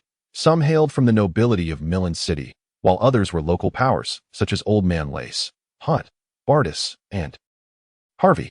Sylvester, grasping Rein's 2 fingers, gazed at him with concern, feeling the pressure and warmth radiating from his touch. Tilting his head slightly, Rein offered a faint smile to Sylvester. His complexion was somewhat pale, the dark circles under his eyes accentuated, and a delicate fissure marred the corner of his mouth. Brother Rein was Sylvester's affectionate appellation for him, a term that transcended the formalities of Lord and Brother Lord. She lifted Rein's hand, rubbing her fair, smooth cheek against the back of his hand. Brother, do not be sad. I am not sad, Rein firmly countered Sylvester's assertion. In truth, there was a tinge of sorrow. Those who had been purged had shared his company for over 2 months. If one overlooked their betrayal, they had been quite responsible and competent servants. Take the headmate, for instance, who attended to his daily needs with utmost care, yet beneath that meticulousness lay a chilling and ruthless heart. Rein endeavored to appear unaffected by negative emotions, donning a radiant smile. Rest assured, I am fine. He withdrew his hand, parting his fingers to gently weave through the silky, flaxen hair of Celeste, tenderly pressing his fingertips against her scalp. The little girl squinted her eyes in comfort, resembling a cat basking lazily in the sun. Taking good care of yourself is the greatest assistance you can offer me. Suddenly, the girl's eyes widened, sparkling like precious gems, radiating an intoxicating brilliance. She fixed her gaze on Rein and innocently inquired, "Are you suggesting that I am a burden? That I must look after myself to avoid being a hindrance to you?" Rein was momentarily taken aback, then lightly tapped her forehead, causing Celeste to cover her brow, her eyes misting over, on the verge of tears. At that moment, Rein burst into hearty laughter and exclaimed, "Of course not. You are a treasure of the Arcania family, and thus you must care for yourself, so that I may always behold the most perfect Celeste." The mist in Celeste's eyes dissipated instantly as she sniffled, her nose twitching slightly, a rosy hue blooming on her cheeks. Though she felt a tinge of shyness, she bravely stood up. Dressed in a pink princess gown paired with knee-high white stockings and charming brown round-toed shoes adorned with delicate trinkets, she appeared utterly enchanting. With a quivering voice, she declared, "I will certainly take good care of myself, as Rein's precious gem." With that, she suddenly leaped forward and bestowed a soft, fleeting kiss on Rein's cheek. Her tender lips akin to the warm sun of spring, melting away the chill of winter's sternness. Suddenly, with a gasp, the young girl, preoccupied with concealing her flushed cheeks, failed to notice the ground beneath her and stumbled. Yet, displaying remarkable resilience, she swiftly rose, casting a sidelong glance at the uproariously laughing Rein, and, in a mix of embarrassment and annoyance, declared, "It doesn't hurt at all."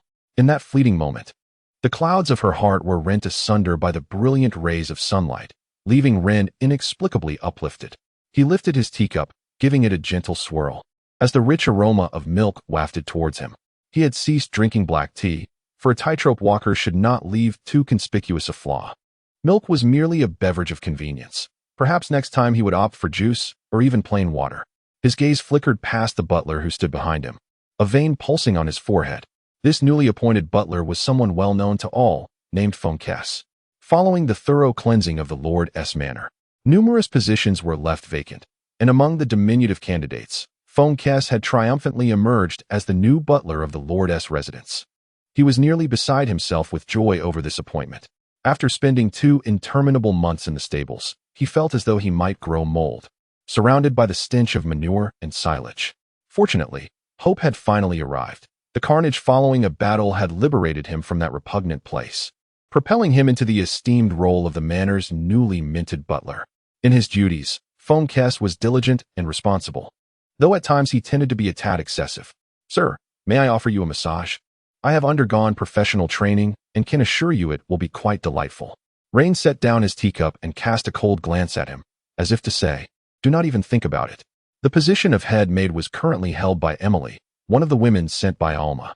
At the tender age of 16, she possessed a perfectly developed figure, striking a balance that was neither too youthful nor overly mature, always evoking the imagination. As for the other two girls, Raine had ensured their peaceful departure from this world without any suffering. These two were actually sent by a noble from the city of Milan, acting as spies, flitting about like swallows, gathering intelligence on romantic affairs. Whether there was any impropriety between Emily and Von Kos remained uncertain, but thus far, Raine had not caught them in any compromising situation. As Raine had stated, everyone possesses the power of choice. One may opt for the status quo or venture forth to forge an entirely new path. The opportunity to choose lies in your hands. How you decide is of no concern to me. However, the outcome shall be executed by my decree, either bestowing you with wealth and grandeur or delivering a swift and decisive blow. In the afternoon, Richard approached Raine, his belly swaying side to side. Mid-month and the end of the month were designated for financial settlements. Raine was not a naive individual. He would not abandon auditing simply because he professed trust. Such an approach would only foster betrayal, not nurture trust. Bills were laid out on the table, and Von Kos was sweating profusely, constantly fiddling with a square-foot magical calculator to account for every transaction. As the lord of the castle, Raine sat beside Richard, engaging in casual conversation. "My lord of the city, have you not noticed that the fervor of the people's labor has been ignited to its fullest extent? The progress of our engineering projects has once again witnessed an extraordinary enhancement." Richard, with a radiant countenance, reflects on his years as a tax officer, a position that rendered him meek and easily trampled upon. Yet now, he stands as a prominent figure before the esteemed lord of the city, wielding significant authority over the treasury of the lord's residence. Anyone who encounters him is compelled to doff their hat in respect. This situation immensely gratifies the vanity of this corpulent man, leading him to believe that aligning himself with Rein has been the wisest decision of his life. Rein, nonchalantly tapping his fingers upon the table, acknowledges that speed is commendable, but emphasizes the necessity of safety in our methods. We must strive to minimize the risk of injury. Should any unfortunate incidents occur, immediate medical attention must be rendered to ensure the safety of the afflicted. Richard's expression shifts to one of astonished admiration as he exclaims, "You are truly the most benevolent and wise lord I have ever encountered, unmatched even in the annals of history. All nobles ought to take you as their exemplar." Richard has become something of a vassal to Rein, and his use of such honorifics is not entirely surprising, although the term lord feels somewhat formal and excessively flattering. Rein merely nods, acknowledging the excessive flattery. Richard, however, remains undeterred, his sincerity apparent as he speaks from the heart. "How are the arrangements with the church progressing?" Rein inquires about another matter. Prior to the impending conflict, he had instructed Richard to send a missive to the church in the name of the Lord, inviting them to send missionaries and to restore the church. It is akin to a simulation game, where the church possesses unique attributes of its own. The presence of a church necessitates the existence of a resident pastor, beyond the role of guiding the faithful and encouraging the populace to embrace divinity. The pastor is also responsible for securing funds for the church's development. From where do these funds originate? A portion is derived from donations from affluent merchants, while another segment comes from the fees charged for medical treatments. Each procedure, each sacred utterance meant to expel illness, and each miraculous recovery is meticulously listed with clear pricing within the church. Regardless of one's identity, as long as one can afford the cost, they shall be met with the pastor's proclamation of divine love, all the while discreetly pocketing the money as they perform their various sacred rites. With the assistance of these pastors, the mortality rate in all Trunberg due to incurable wounds or ailments can be significantly minimized. Chapter 59. It is a game of heartbeats, breaking old barriers and creating new glories. Thanks to Xiaoyao, Faith Ma Qingming, the tango dancing pig, Qingming, and the supporters of the court's lively endeavors, as well as heartfelt gratitude to all those who have voted and favorited this book. To the Forsaken Land? The young bishop exclaimed, raising his voice. That is impossible. Indeed, it is inconceivable. Everyone is aware of the terrors that dwell in the Forsaken Land, a veritable black hole of faith, where even the divine light cannot pierce the enveloping darkness. The church had once contemplated incorporating the uniquely significant city of Altrunnburg into its dominion. By traversing eastward through the Weimar corridor, one could enter the Byron Empire. However, the Byron Empire does not adhere to the teachings of the Church of the God of Light. Rather, they revere the God of Nature, a deity of negligible standing within the pantheon. The Church believes that as long as it can extend its influence into the Byron Empire, its territory will soon double in size, rendering the small sect of naturalism utterly incapable of resisting the encroachment of the Church of Light. However, a prerequisite for achieving this ambition is to establish the Church's authority in the province of Bel. Missionary work is not merely the act of sending a few zealots to proclaim doctrines. It necessitates dismantling the old system and erecting a new one, inevitably leading to a series of religious conflicts. One must not assume that believers are inherently benevolent and peace-loving. When faith is at stake, all adherents can become frenzied butchers. Thus, to vanquish the naturalist church, a stable stronghold is imperative.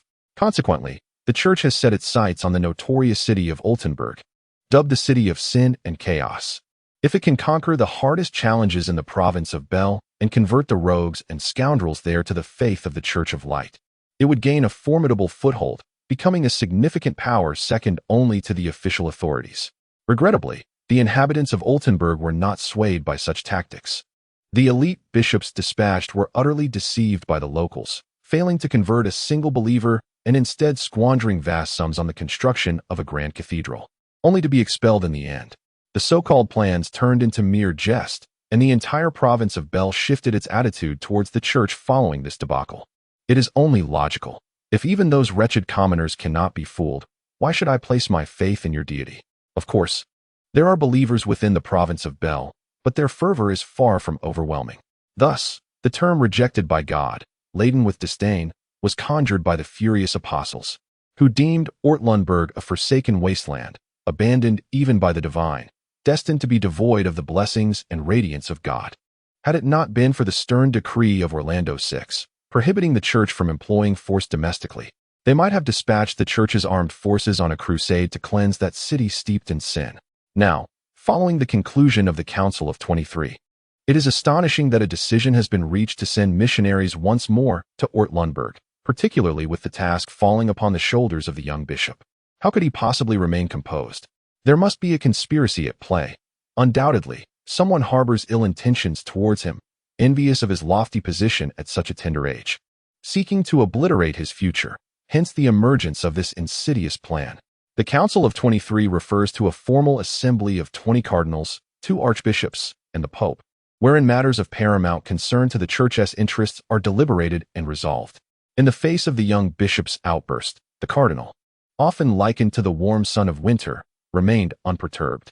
Once the young bishop's fury subsided, the cardinal casually remarked, "Very well, if you wish not to go, then do not." The young bishop was momentarily taken aback, a smile and a tinge of embarrassment gracing his features, only for the subsequent words to shatter his composure entirely, leaving his expressions awry and his countenance in disarray. "Then you shall venture to the Arctic tundra, for we have just erected the first church upon the icy expanse of Winter Fortress, a place that is in dire need of your presence. Were it not for the esteemed dignitary before us, a cardinal of significant stature within the church, and considering his advanced age and other such contemplations, he would be inclined to unleash a fist upon the elder's visage, rendering that aged countenance to a mere pulp. How absurd, the Arctic tundra! It is remarkable that you even entertain such a notion. That desolate expanse is often likened to the lost lands, perhaps even surpassing it in its despair. The savages who consume raw flesh and don animal hides revere totems and brute strength. Persuading them to alter their beliefs is not insurmountable. Overpowering them would suffice. Yet, the crux lies in the fact that in such a harsh environment, where even the act of relieving oneself requires a stick for assistance, neither he nor even a seasoned professional of the 7th or 8th tier could wield half of their combat prowess. How then is a mere cleric to survive? It is likely he would have been carried off by the barbarians to be roasted as a meal. After a prolonged silence, the young bishop ultimately made his decision. Gritting his teeth as he declared, "Very well, I shall acquiesce to the council's decree. I will go to Altrenberg." The Winter Sun, which is the official title bestowed upon this cardinal, nodded with a smile, exclaiming, "Splendid. Let us proceed with the signing." Thus, a document of obligation compelled 5 priests and 1 bishop, like mere automatons, to embark upon the despairing journey to Altrenberg. Curse this bureaucratic madness. Far away in Altenburg, Rein could hardly anticipate the church's remarkable cooperation. He had even contemplated extending another invitation to the church under the guise of the golden nobility, should they refuse. In truth, his understanding of religious matters was rather limited. The Church of the Radiant God had indeed garnered a significant following within the Orlando Empire. Yet its influence was scant in other realms. Moreover, domestic development had nearly reached a critical threshold. Orlando 6 would never permit any religion to overshadow the ruling class. Thus, the church resolved to turn its gaze abroad, to territories where Orlando VI's reach was limited. Should they manage to establish a stable mission, all would be well. If not, they would resort to conquest as the foundation of their evangelism. Orlando 6 was quite satisfied with this choice and, in certain domains, even encouraged local ruling classes to facilitate the church's endeavors. Unbeknownst to him, Raine, upon learning that the church's advance team was en route, penned a letter expressing his gratitude for the church's magnanimity, thus temporarily setting the matter aside. His next objective was to establish a comprehensive county academy in Altenburg. The academy would be divided into a college of arts and a college of arms, with the former progressively selecting candidates who would ultimately gain admission to the Imperial Academy. Graduates from this institution often ascended to the ranks of the privileged elite, namely personnel within the administrative apparatus. With a stroke of fortune, it would take only a few years or perhaps a decade for some to attain noble status, rendering this the most reliable pathway for commoners to ascend to the ranks of the privileged and ruling classes. Regrettably, the prestigious Imperial Academy, which admits only 100 students annually, is not easily accessible. Each year, over 200,000 scholars linger outside its gates, beseeching entry. In contrast, the Martial Academy presents a somewhat more lenient pathway, possessing a modicum of talent suffices. And graduating from the esteemed academies in provincial capitals marks the culmination of one's academic journey. The subsequent steps involve either enlisting in the military or forging one's own path.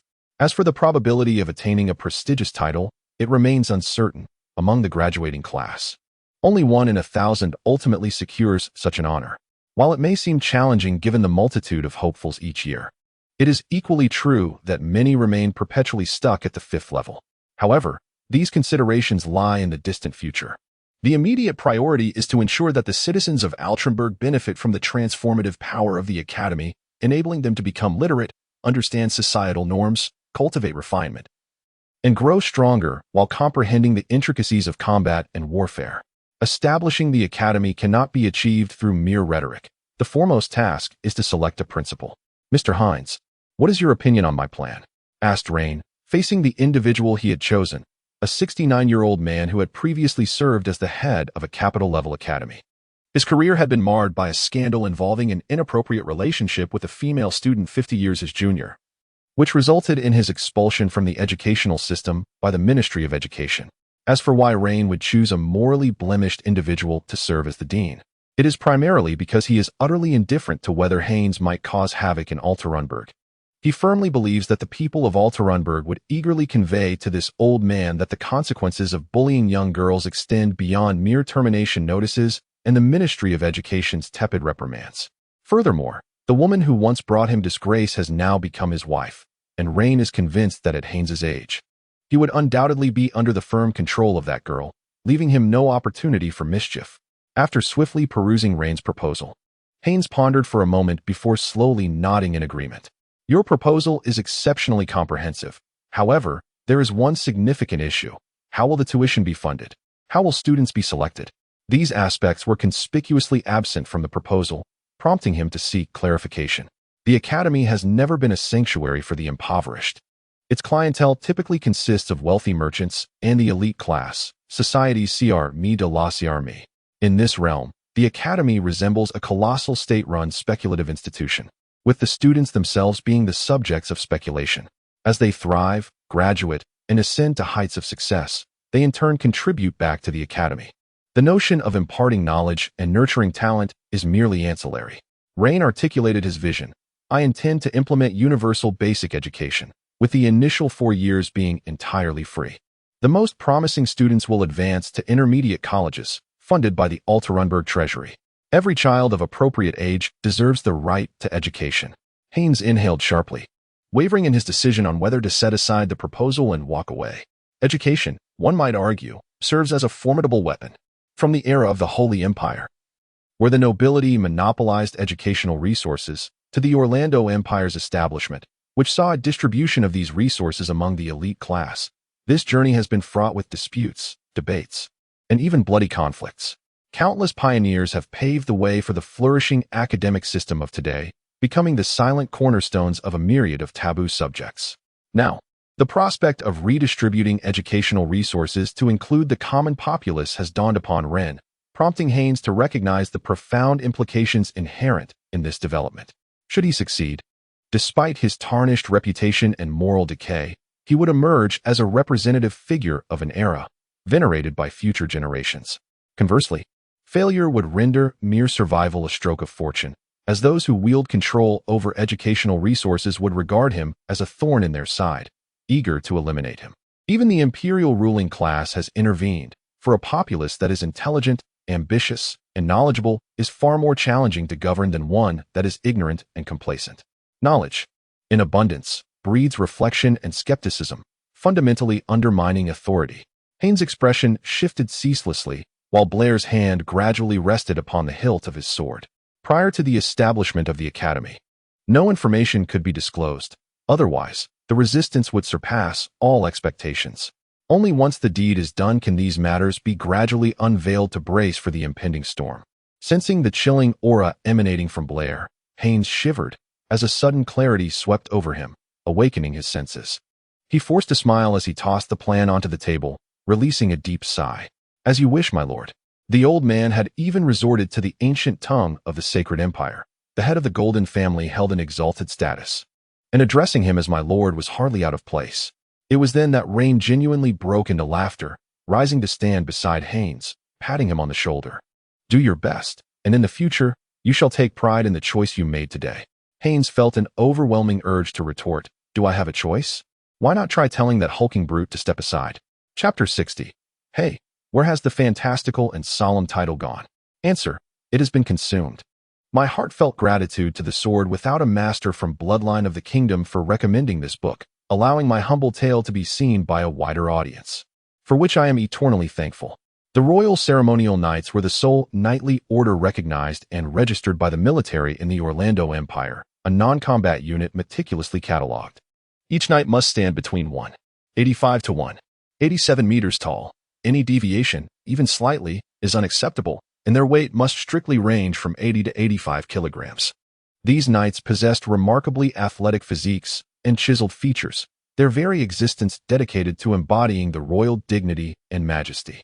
The residents of the dense forest town, squeezed along both sides of the official road, held their breaths, fearing that even the slightest sound of their inhalation might disturb these imposing knights or startle the steeds towering above them. Most thrilling yet terrifying for them was the prospect of disrupting the prince, who was guarded in the center by the ceremonial knights. Your esteemed highness, Governor Joburg Melkin of the Bell Province, welcomes your presence. He stood 5 meters in front of the carriage, bowing deeply in a gesture of respect. Afterward, he accepted the reins from the coachman, assuming the latter's position. It was no disgrace to lead the royal horses. Many coveted this honor, but could not attain it. A corner of the beaded curtain hanging at the carriage door was drawn aside, revealing the profile of a youth no older than 17 or 18. A smile gradually emerged on his otherwise indifferent face. It was Joburg. You rose quite early today. It seems you retired early last night, did you not? The speaker was none other than Orlando's most cherished young prince. 3 years prior, when the young prince first arrived, Joburg had miscalculated the date, sleeping until noon and incurring the prince's youthful ire. Had it not been for the queen's favor, Joburg would have surely faced repercussions. One should not underestimate the destructive potential of the young prince merely because of his age. Orlando 6. In contrast to the ruthlessly cold Orlando 2 and the iron-fisted Orlando V, exhibited a more impulsive, emotional nature, particularly when it came to defending his own. Therefore, even if these princes and princesses engaged in indiscreet behavior, as long as the consequences were not excessively severe, such matters were of little concern in the eyes of Orlando VI. The entire empire was his. What did it matter if his son committed a trivial indiscretion? Joburg beamed with joy, his features contorting into a smile. He never considered himself merely the brother-in-law of the prince due to his sister's marriage, but rather endeavored to present himself as an elder. In his interactions with the prince, he was always eager to please, treading carefully. He understood all too well how audacious these princes and princesses, who bore no hope of the throne, could be. In recent years, a local secretary boldly accused a prince of misusing resources and committing heinous acts during his hunting excursions, leading to the unfortunate fate of being imprisoned and brutally beaten to death by the very prince he denounced. Subsequently, His Majesty the Emperor offered only a cursory commendation for the secretary's courage, while the prince, one of the implicated parties, faced merely a token punishment of a month's labor in the royal gardens. The prince, with a smirk that blurred the lines between amusement and disdain, was well aware that the secretary's claims were fabrications. However, flattering words are universally adored, and at his age, he relished the praise, choosing not to expose the deception. Casting a glance at the coachman standing by the carriage, he curled his lip and instructed him to drive, while he took his place inside. The carriage housed an incense burner, exuding a uniquely delicate fragrance that might easily be overlooked if one did not pay it due attention. He settled into a seat, lowering his head and avoiding any sidelong glances. As the carriage resumed its journey, he refrained from speaking the truth. Orlando VI was already ailing. Days had passed without his presence in court before the winter hunt commenced, leaving the crown prince to manage state affairs in his stead. The Pope had visited the palace multiple times, but the specifics remained shrouded in mystery. Yet, all were acutely aware that the old emperor's health could no longer support his reign. How much longer he could endure was uncertain, but it certainly would not be for long. The thoughts of the princes and princesses were far removed from the winter hunt. They had no hope of claiming the throne and were unwilling to risk their lives challenging the rules set forth by the 6 emperors. What they desired was to secure for themselves a sufficiently prosperous fiefdom before the old emperor's demise. Joburg carefully dissected and interpreted the words spoken by His Highness, ultimately weighing them with deliberation before responding cautiously. No matter how long your Highness stays in Milan City, I shall extend every courtesy, ensuring you dine and revel to your heart's content. The prince chuckled, clapping his hands with a beaming smile. This is precisely what I like about you, which is why I did not bring the princess. Pausing, his eyes narrowed into crescent shapes, he continued. I have heard that the artisans in Milan City are the finest in the southeastern part of the empire. I intend to indulge myself thoroughly during this visit, so be sure to prepare everything for me. Joburg felt a mixture of amusement and a subtle sense of humiliation, realizing he was to act as a procurer for his brother-in-law behind his sister's back. What a predicament! The news of the prince's arrival in Milan City spread like wildfire throughout the entire Bel province, eliciting both joy and concern among the populace. The local situation was intricate yet straightforward, essentially revolving around the imperial elite, led by the Golden family, supporting a select group of individuals to counter the indigenous lords. The royal family had been diligently regulating the balance of local powers, striving to prevent any single faction from becoming overly dominant. Having endured 2 civil wars, the Orlando royal family, having learned from their missteps, gradually uncovered the secrets of governance and actively implemented them with notable success. The winter hunt served as a means to demarcate territory, akin to a puppy marking its domain around tree roots, reinforcing their authority and signaling to the common folk and the indigenous lords alike that the empire remained under the aegis of the Orlando family. This approach was more temperate than others, avoiding the provocation of local resistance. The banquet commenced as scheduled, drawing the nobles from Milan City, as well as lords and city masters from other realms. Their attendance was not due to any fondness for the prince, nor was it a genuine desire to foster intimacy with him. After all, what utility does a prince destined not to inherit the throne possess? Their motivations were merely to maintain appearances, to acknowledge the royal authority, and to engage in mutual flattery, thereby creating an atmosphere of harmonious rule.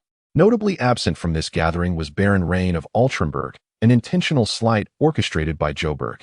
Amidst the revelry, the prince basked in the limelight, his laughter echoing as compliments inundated him, intoxicating him with delight. Though he appeared a figure of significance here, in the imperial capital, he was but a mere speck. Setting aside the 7 illustrious golden families, the power wielded by dukes and marquises eclipsed his own. One could scarcely predict whose acquaintance they might inadvertently collide with outside. Such is the stark contrast to the liberating enjoyment found here. Every city master, lord, and prominent figure within the entire province of Bel was orbiting around him, granting him an indescribable pleasure, allowing him to revel in the euphoria brought forth by power. After several rounds of wine, the guests were already inebriated when, suddenly, someone broke the revelry with a loud inquiry. "Why has Baron Rein not graced us with his presence today?" A palpable silence enveloped the banquet, and Joburg, reveling in his satisfaction, took a sip of the remaining wine in his cup, pondering, "Surely, it cannot be so. I ensured Baron Rein was informed. Could something have detained him?" At the behest of Joburg, a lord with a crimson visage, reeking of alcohol, staggered out from the crowd, inebriated and swaying. What could be of greater significance than the arrival of His Highness the Prince? In his eyes, the prince was hardly worthy of his regard. To be raised so high only to be cast down with such force was akin to a resounding slap delivered across the prince's face. Just a moment prior, he believed himself to be the sovereign of the world, but in the next instant, that slap brought him back to reality. In this remote countryside, far removed from the imperial capital, the audacity of someone daring to disregard his arrival incited a tempest of rage within the already intoxicated prince. He half raised his goblet, his countenance shifting from pale to a deep crimson hue. Sensing the tension, Joburg swiftly intervened, rallying the crowd to lift their cups in a toast to their prince. "Cheers for His Highness." The assembly erupted once more in jubilant revelry, laughter and song filling the air, smiles illuminating every face. The prince gradually emptied his cup, his eyes glinting with a sharp brilliance. He let out a cold chuckle before slamming the goblet onto the table. A child nearby was persistently coughing, a sight that was truly distressing, for children possess such fragile constitutions. Chapter 61. Our city is a garden, where the flowers bloom radiantly the following day. Has Baron Rein ceased to heed your words? The prince, having suffered the throes of a hangover, bore slight dark circles under his eyes as he gestured with a shaky finger, prompting a maid to remove the steaming towel from his flushed face. The moment his skin, warmed by a hot towel, came into contact with the cool air, it instantly contracted, the fine hairs standing on end, invigorating him. He exhaled deeply, reflecting on the excesses of the previous night. His indulgence had been excessive, spurred on by the enthusiastic revelry of those around him and the intoxicating allure of power. While he had regained his clarity, the events of the previous evening remained vividly etched in his memory. Deep down, he felt that the absence of Rein was a personal affront. His maturity had yet to reach the level of cunning, experienced individuals. The passions of youth were easily read upon his countenance, more transparent than he would have liked. He was no fool. When someone brought this matter to light, it was undoubtedly directed at him, or more precisely, at his status. This much he could ascertain. Yet, there are occasions when, despite knowing something to be wrong or inappropriate, one is compelled to tread a misguided path. Had it not been for the orchestrated banter of those two individuals, even the knowledge of Rein's absence would have passed unnoticed. However, they had brought the issue to the forefront, making it common knowledge. As a prince of the empire, he was obliged to present a stance and declare his position. Joburg offered a rueful smile, saying, "Your Highness, you may not be aware, but Baron Rein, relying on his status as a golden aristocrat and scion of a sacred lineage, holds me, the governor, in utter contempt. Do you comprehend the extent of his actions? He has monopolized several highly sought-after commodities, exploiting the unique geographical advantages of Altarunberg. Disregarding the imperial laws, he has arbitrarily appointed officers of the city defense forces. I have also heard that he has provided evidence for bandits and issued armed permits." Joburg exclaimed in one breath, panting several times, his expression filled with distress. By the grace of the divine, he is almost entirely in opposition to the imperial code. The prince was momentarily taken aback. He had no claim to the throne, and the seat of power would never belong to him. Thus, his sensitivity and attentiveness to political matters were rather limited. However, this did not imply that he was entirely ignorant of politics. Born into a royal family, even a mere dog would comprehend that the dignity of the monarchy is founded upon stringent codes. The so-called imperial code is, in essence, the set of rules established by the royal family. Regardless of who one may be, adherence to these royal regulations is mandatory, failure to comply equates to rebellion. The gravity of the situation suddenly soared to unprecedented heights. As a prince, it was his duty to uphold the dignity of the royal family. He glanced at Joburg, his mind racing, constantly weighing the veracity of his uncle's statements against their possible fabrications. After a brief moment, he inquired, "Have these matters been reported to the Chancellor and the Imperial Court?" Observing the prince beginning to grasp the nuances of the situation, Joburg's lips curled into a subtle smirk. Not a single word he spoke was false. All that he relayed was indeed the truth. However, he had employed a certain art of language, leading the unsuspecting prince down a misguided path of understanding, a path he had meticulously designed in advance. After a prolonged silence, the prince inhaled deeply, tugging at his collar. "I must go to Altrenburg." Joburg's heart soared with delight, yet his face displayed a semblance of hesitation. "Are you truly resolved to take such a course of action? He is nothing short of a brute, a butcher, a harbinger of death. For your safety, it would be prudent to summon Rein here." The prince halted momentarily, casting a sidelong glance at Joburg. "Are you certain he will come?" "Fool." He waved his hand dismissively. "Go, make the arrangements. I shall depart today." Indeed, Rein's actions are rather shocking, yet there lies a deeper truth. Joburg has concealed certain matters, and the prince has been misled.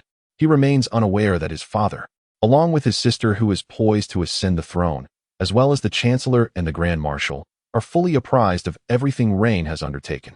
They have not impeded Rein's endeavors. Aside from delivering some trivial admonishments, they have expressed not a single word of discontent regarding his actions.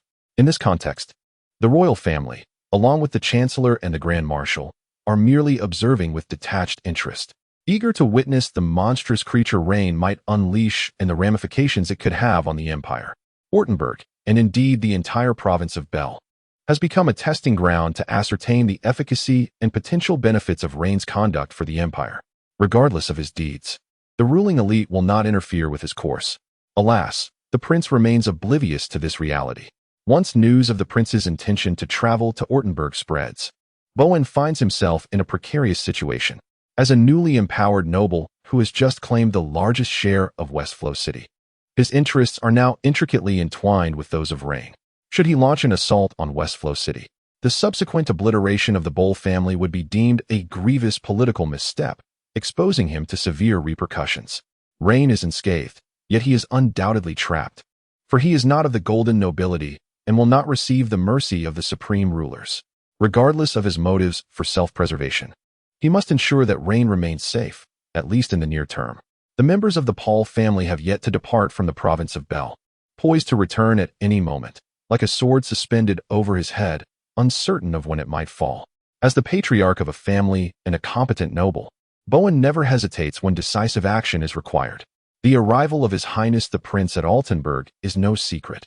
In contrast to the trepidation of others, Rein remains remarkably composed. He possesses a vast reservoir of knowledge and a clearer understanding of what the ruling class most desires. These advantages guarantee his safety. Not only must the Chancellor protect him, but even His Majesty the Emperor must do so. Haynes, through cunning and deception, has successfully recruited numerous distinguished scholars from other provinces.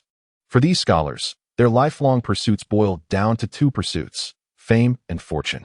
Fame is already well within their grasp. Now it is time to pursue wealth.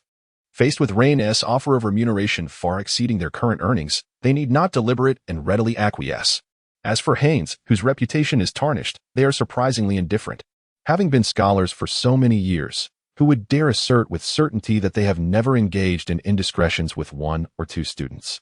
It is merely that Haynes was discovered, while they have managed to remain more discreet. He has chosen the wrong moment, the wrong place, and the wrong target. A cascade of good news continuously converged, causing the spirits of the people of Altenburg to soar to unprecedented heights.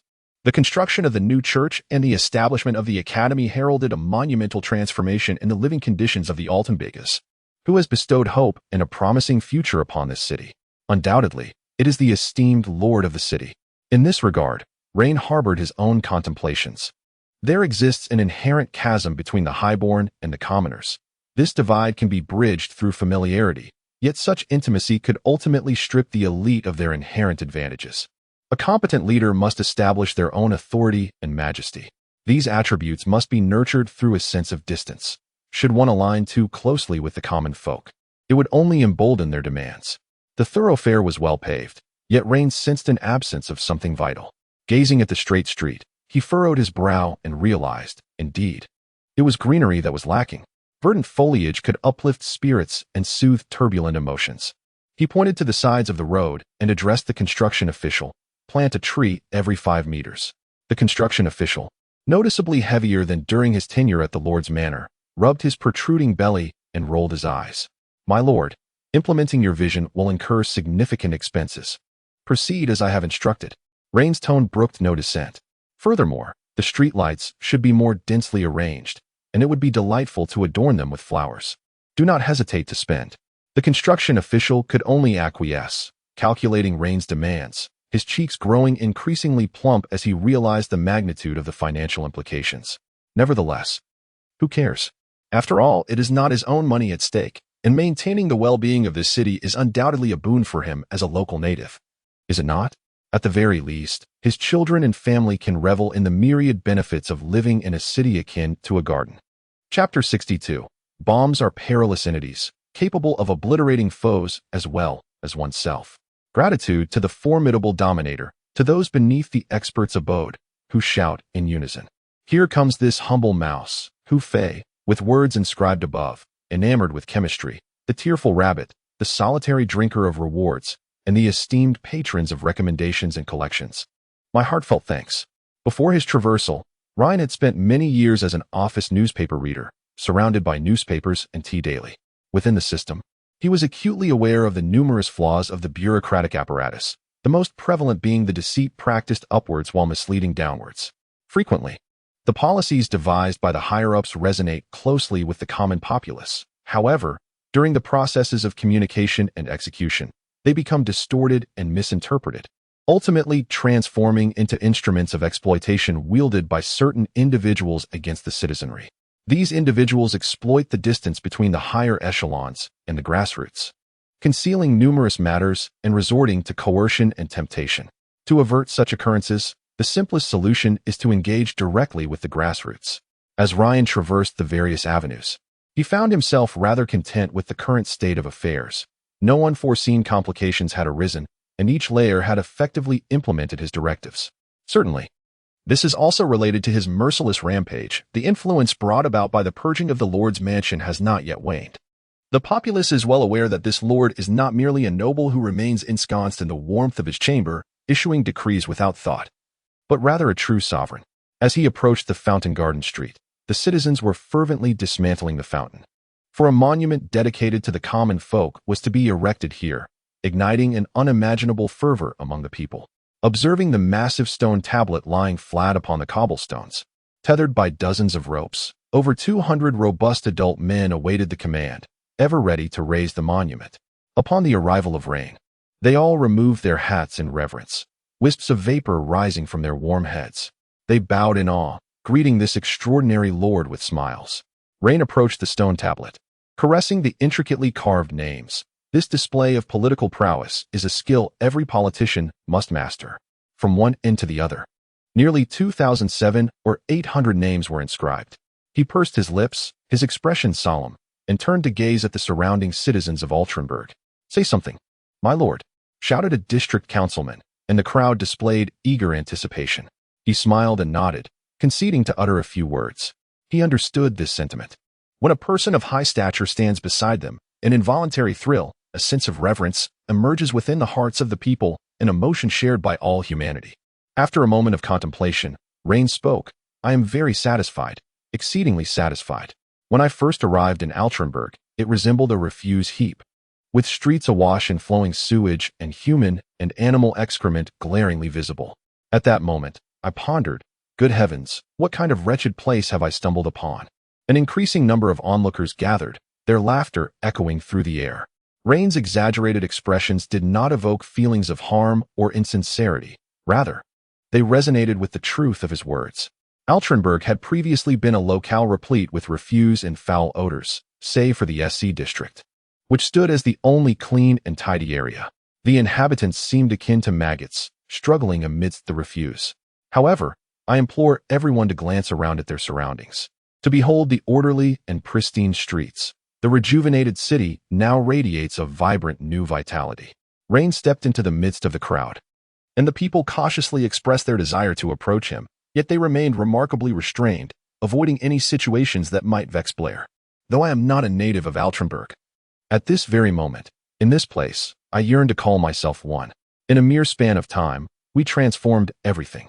We triumphed over numerous challenges, including external malice and the ravages of war. Indeed, when we resolved to rise anew, we encountered myriad obstacles and tribulations, yet we persevered, undaunted by suffering. From that point onward, nothing could impede our ascent. Poverty, hunger, and disease shall eventually fade. We shall embrace a life anew. I cannot assure that everyone will bask in wealth, yet I can promise that no one shall fret over how to satisfy their hunger, nor despair over afflictions of illness.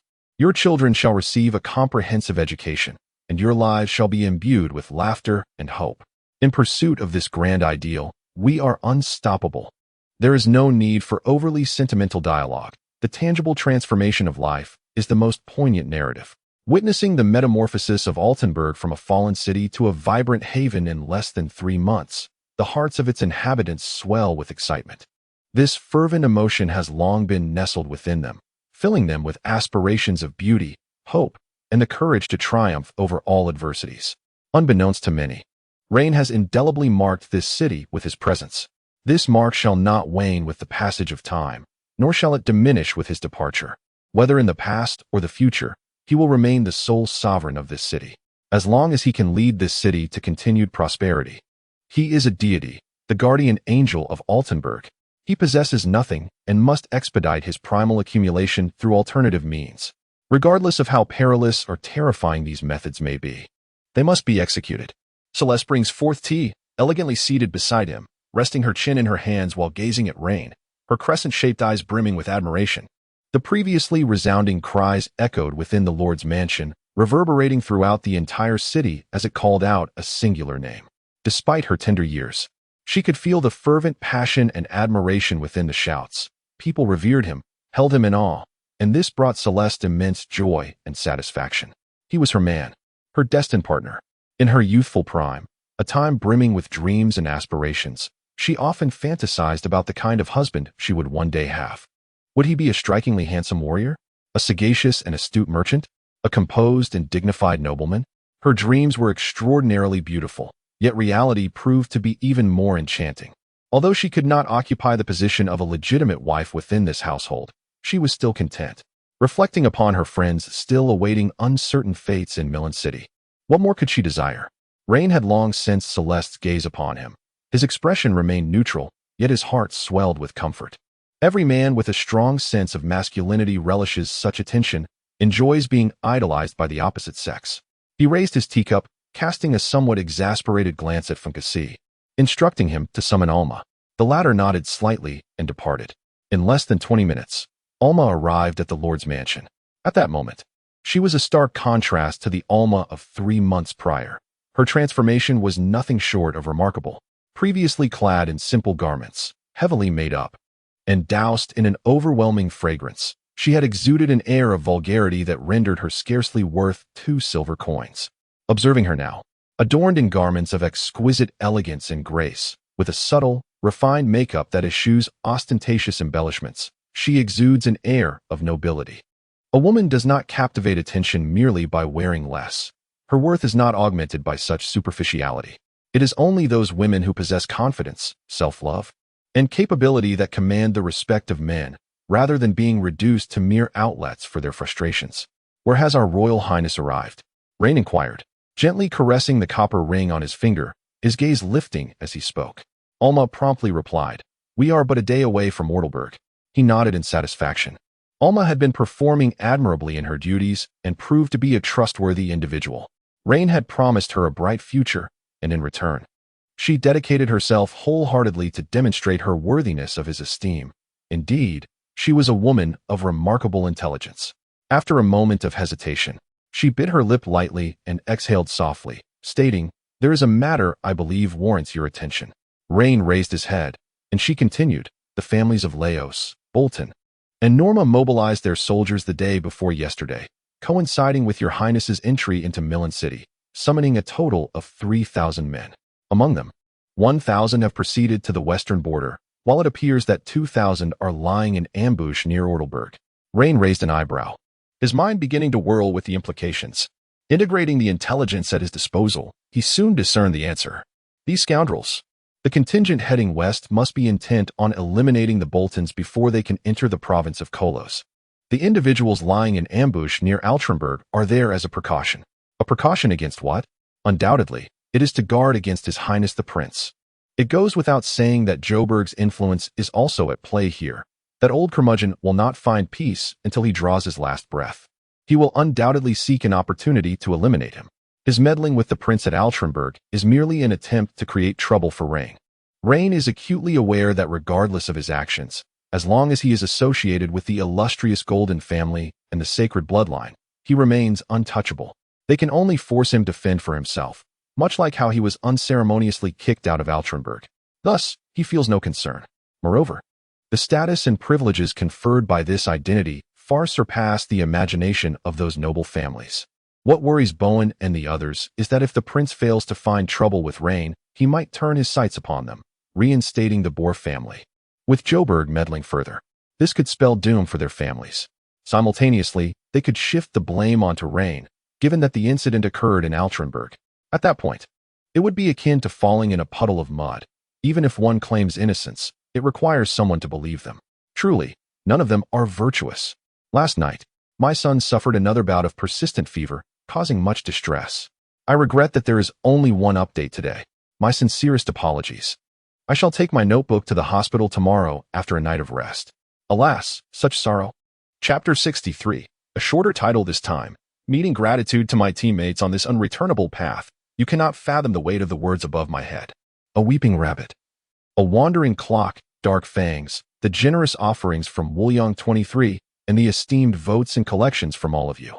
Winter has arrived. Snowflakes dance through the somber sky, swirling in the biting wind, blanketing the world below. There has been no opportunity to contest. From the very beginning, it was never present.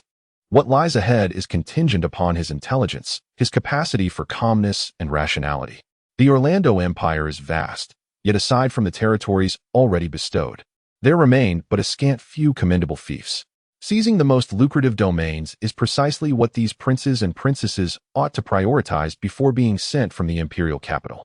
The struggles involved far exceed the imagination of outsiders. The seemingly harmonious relationships among siblings are tainted with as much intrigue as the political arena itself. His Highness the Prince is no fool. On the contrary, those born into royal lineage are inherently astute, their intellect surpassing that of ordinary individuals. Many perceive only the nobility of royalty, blind to the heartlessness that resides within. The truly foolish have long since been eliminated. Joburg instilled in him the notion that Raine is an arrogant, contemptuous scoundrel, a villain of reckless audacity, yet he remains unconvinced. He is acutely aware of what Altenburg represents and the nature of its inhabitants. He places himself in Raine's shoes, believing that he cannot surpass what Raine has accomplished. In the face of Rein swiftly seizing control of Altrenberg, he could only express admiration and astonishment. Presenting a fine wine in the balmy summer pales in comparison to offering a cup of warm water in the bitter winter. While this world lacks idioms like offering timely assistance and adding flowers to a brocade, it is nonetheless enriched with age-old wisdom that radiates with remarkable insight. Altrenberg has begun to reveal a menacing specter, and it won't be long before this terrifying interest group fully manifests. Merchants, who typically refrain from political entanglements, have started to actively collude with Altrenberg, issuing privateering licenses to armed factions, thereby granting Rein an army entirely devoted to him. The monopoly on the slave trade promises to provide him with a vast pool of manpower and combat strength. Once Rein consolidates all his enterprises, this formidable entity will pose a threat to his governorship. Most intolerable of all is the realization that he has no share in this grand affair.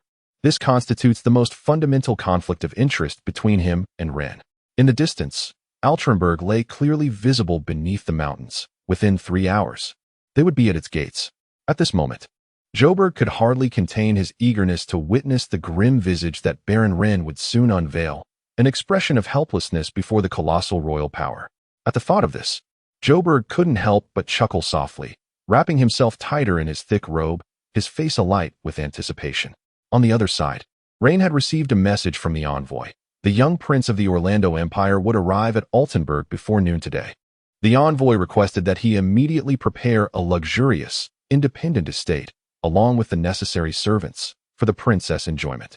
Furthermore, Raine was instructed to gather the wealthy merchants, nobles, district councilors, and esteemed citizens of the city to warmly welcome the prince upon his arrival. After dismissing the envoy, Raine's mind began to race. Undoubtedly, in political spectacles such as the winter hunt, royal members dispatched are primarily there for mere appearances, no longer meeting with commoners as they once did.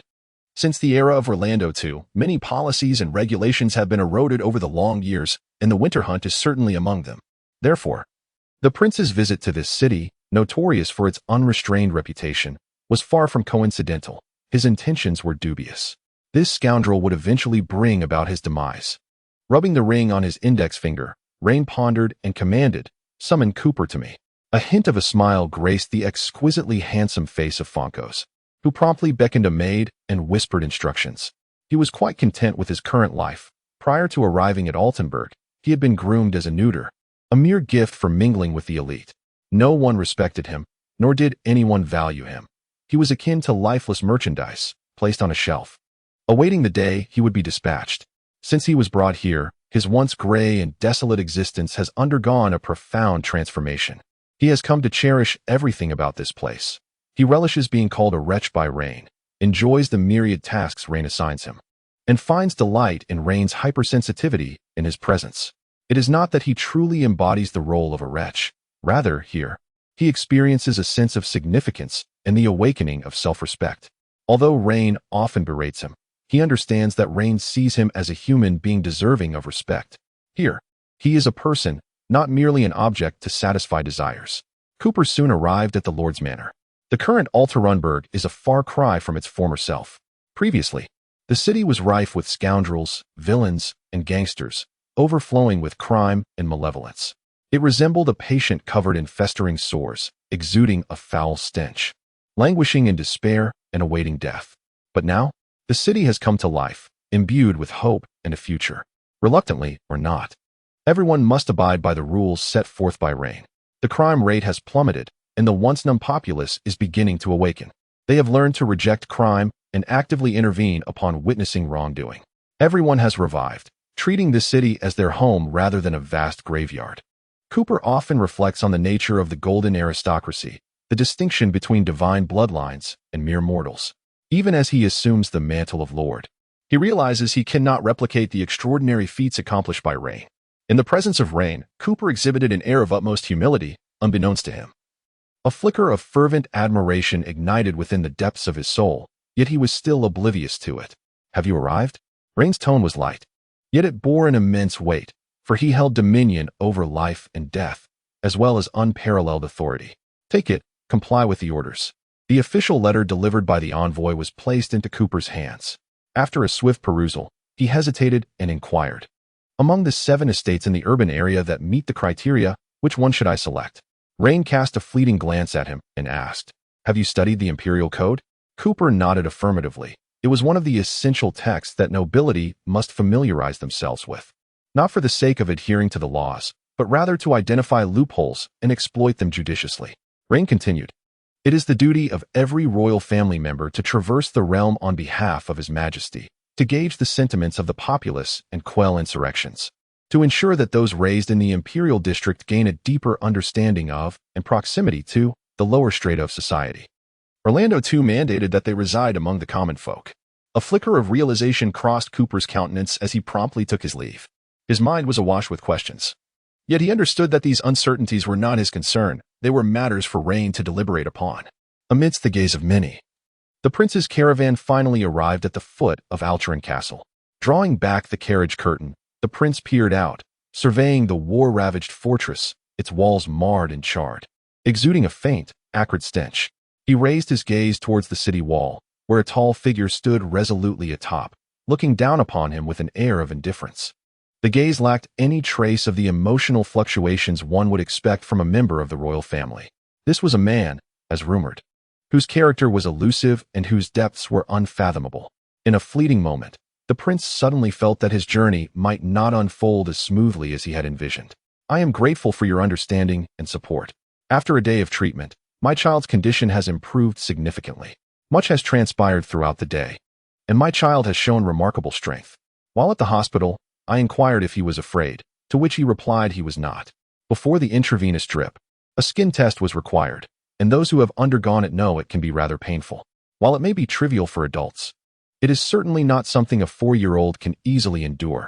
Many children were crying, yet my child remained composed. When I asked if it hurt, he asserted it did not, claiming that a real man does not fear pain. Later, he was to receive several bottles of fluids, though fortunately, they were not large, totaling only 450 milliliters. He did not cry during the needle insertion, and the nurse remarked on his bravery, noting that many older children had succumbed to tears at the sight of the 1-inch needle. Overall, everything will be revealed the day after tomorrow, when he is scheduled for an electrocardiogram and an enhanced MRI. Chapter 64. The inept ally delivers the best assist at a critical moment as the carriage passed through the city gate and entered the town. The enthusiasm of the citizens lining the streets was not as fervent as the prince had anticipated. Their faces were adorned with feigned smiles, and the cheers carried a sense of lethargy. In their gaze, there was little respect to be found. Rather, it was tinged more with skepticism. This situation left him somewhat disheartened.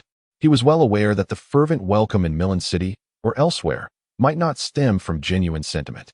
Nevertheless, a modicum of decorum and respect should at least be expected. However, the utter lack of even a smile from these commoners was rather excessive. The prince drew the curtains, preferring to shield his eyes from the scene, while his impression of the city deteriorated even further.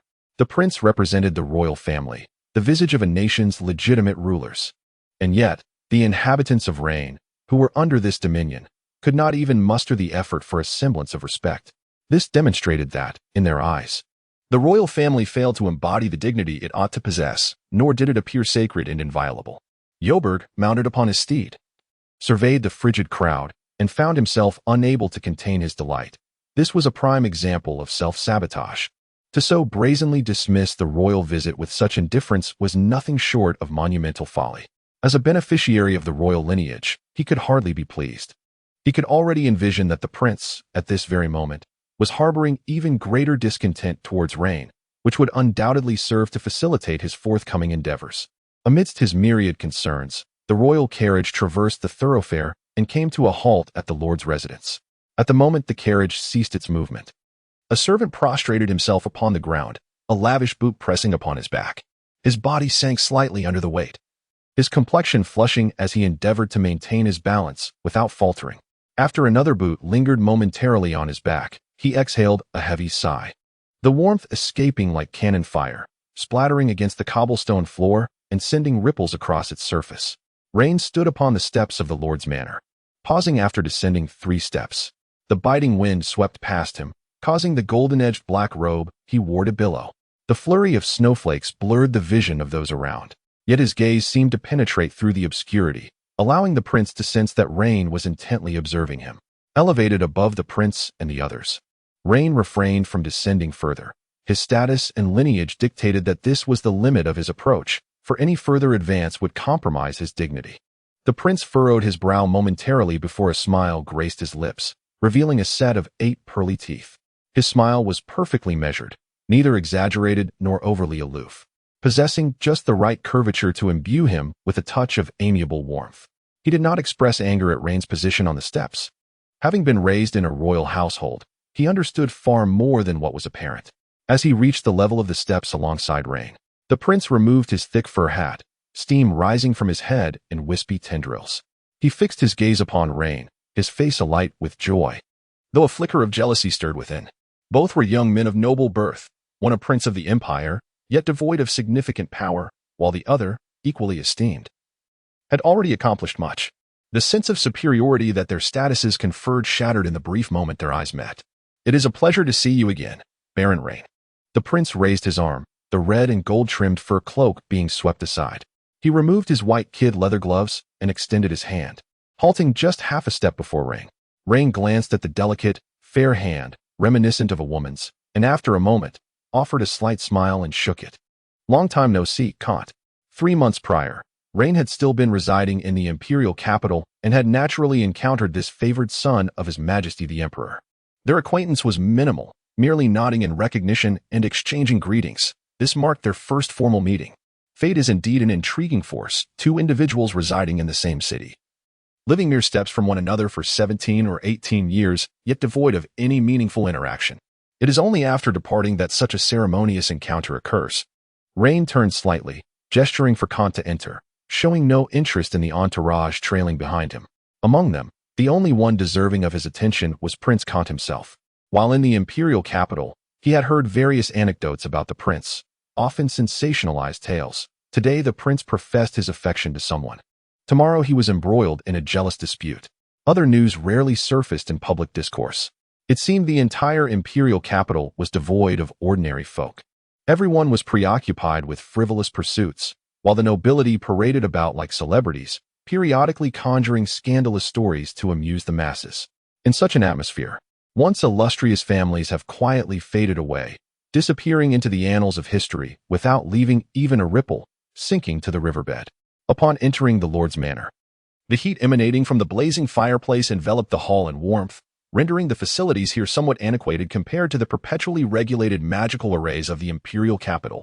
The two removed their cloaks, and at Raine's invitation, they took their respective seats, one at the head and the other at the secondary position. Accompanying person L gradually entered the hall. The blinding whiteness of the outside world momentarily disoriented their eyes as they adjusted to the dimness of the room, their vision clouded by the brain's instinctive compensation for color disparity. After a brief pause, they turned their gaze to Raine, seated at the head, and Prince Kanda, occupying the secondary position, falling into a profound silence. As attendants of the royal haunt, they possessed a morbid sense of pride, as if they too were members of the royalty. They had grown accustomed to witnessing the governors, lords, and dignitaries display their ridiculous behaviors, relegating themselves beneath Prince Kanda in an effort to curry favor with His Highness.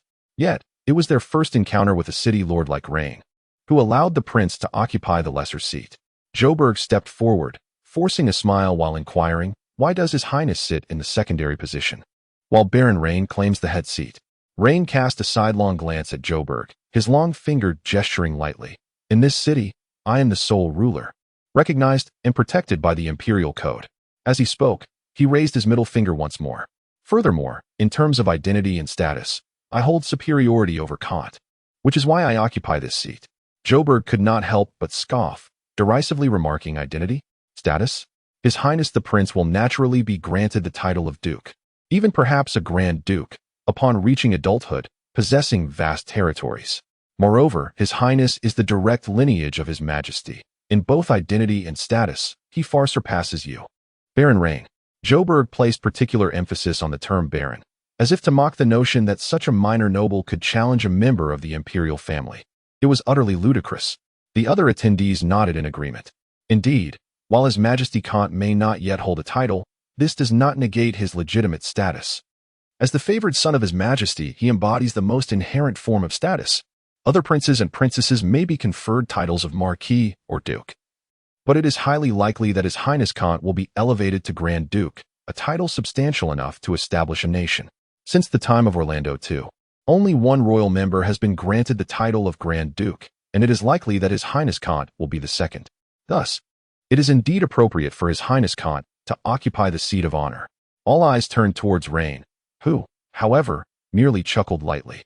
Seemingly indifferent to those present in the hall, he directed his gaze towards Kant and inquired, "What do you think?" Kant's lips moved slightly, and as Raine posed the question to him, he found himself at a loss for words. If he were to assert that Rein should grant him the seat of honor, it would undoubtedly circulate, and simultaneously, it would become a means for Kant to leverage his royal connections to oppress local rulers, generating further discontent among the nobility. Conversely, if he were to argue that the current arrangement is indeed reasonable, it would imply a self-deprecating acknowledgement of his inferior status compared to Rein, which would not only tarnish his reputation but also undermine the dignity of the royal family once word spread. His smile gradually faded, and from the corner of his eye, he cast a sidelong glance at Joburg, his heart seething with anger. Clearly, Joburg's intent was to sow discord between him and Rein. Undoubtedly, this fool had succeeded, placing him in an exceedingly awkward position. To elaborate, Rein had effectively seized control of the pass, resulting in shortages of various goods, with only those merchant groups he sanctioned permitted to trade in these monopolized items.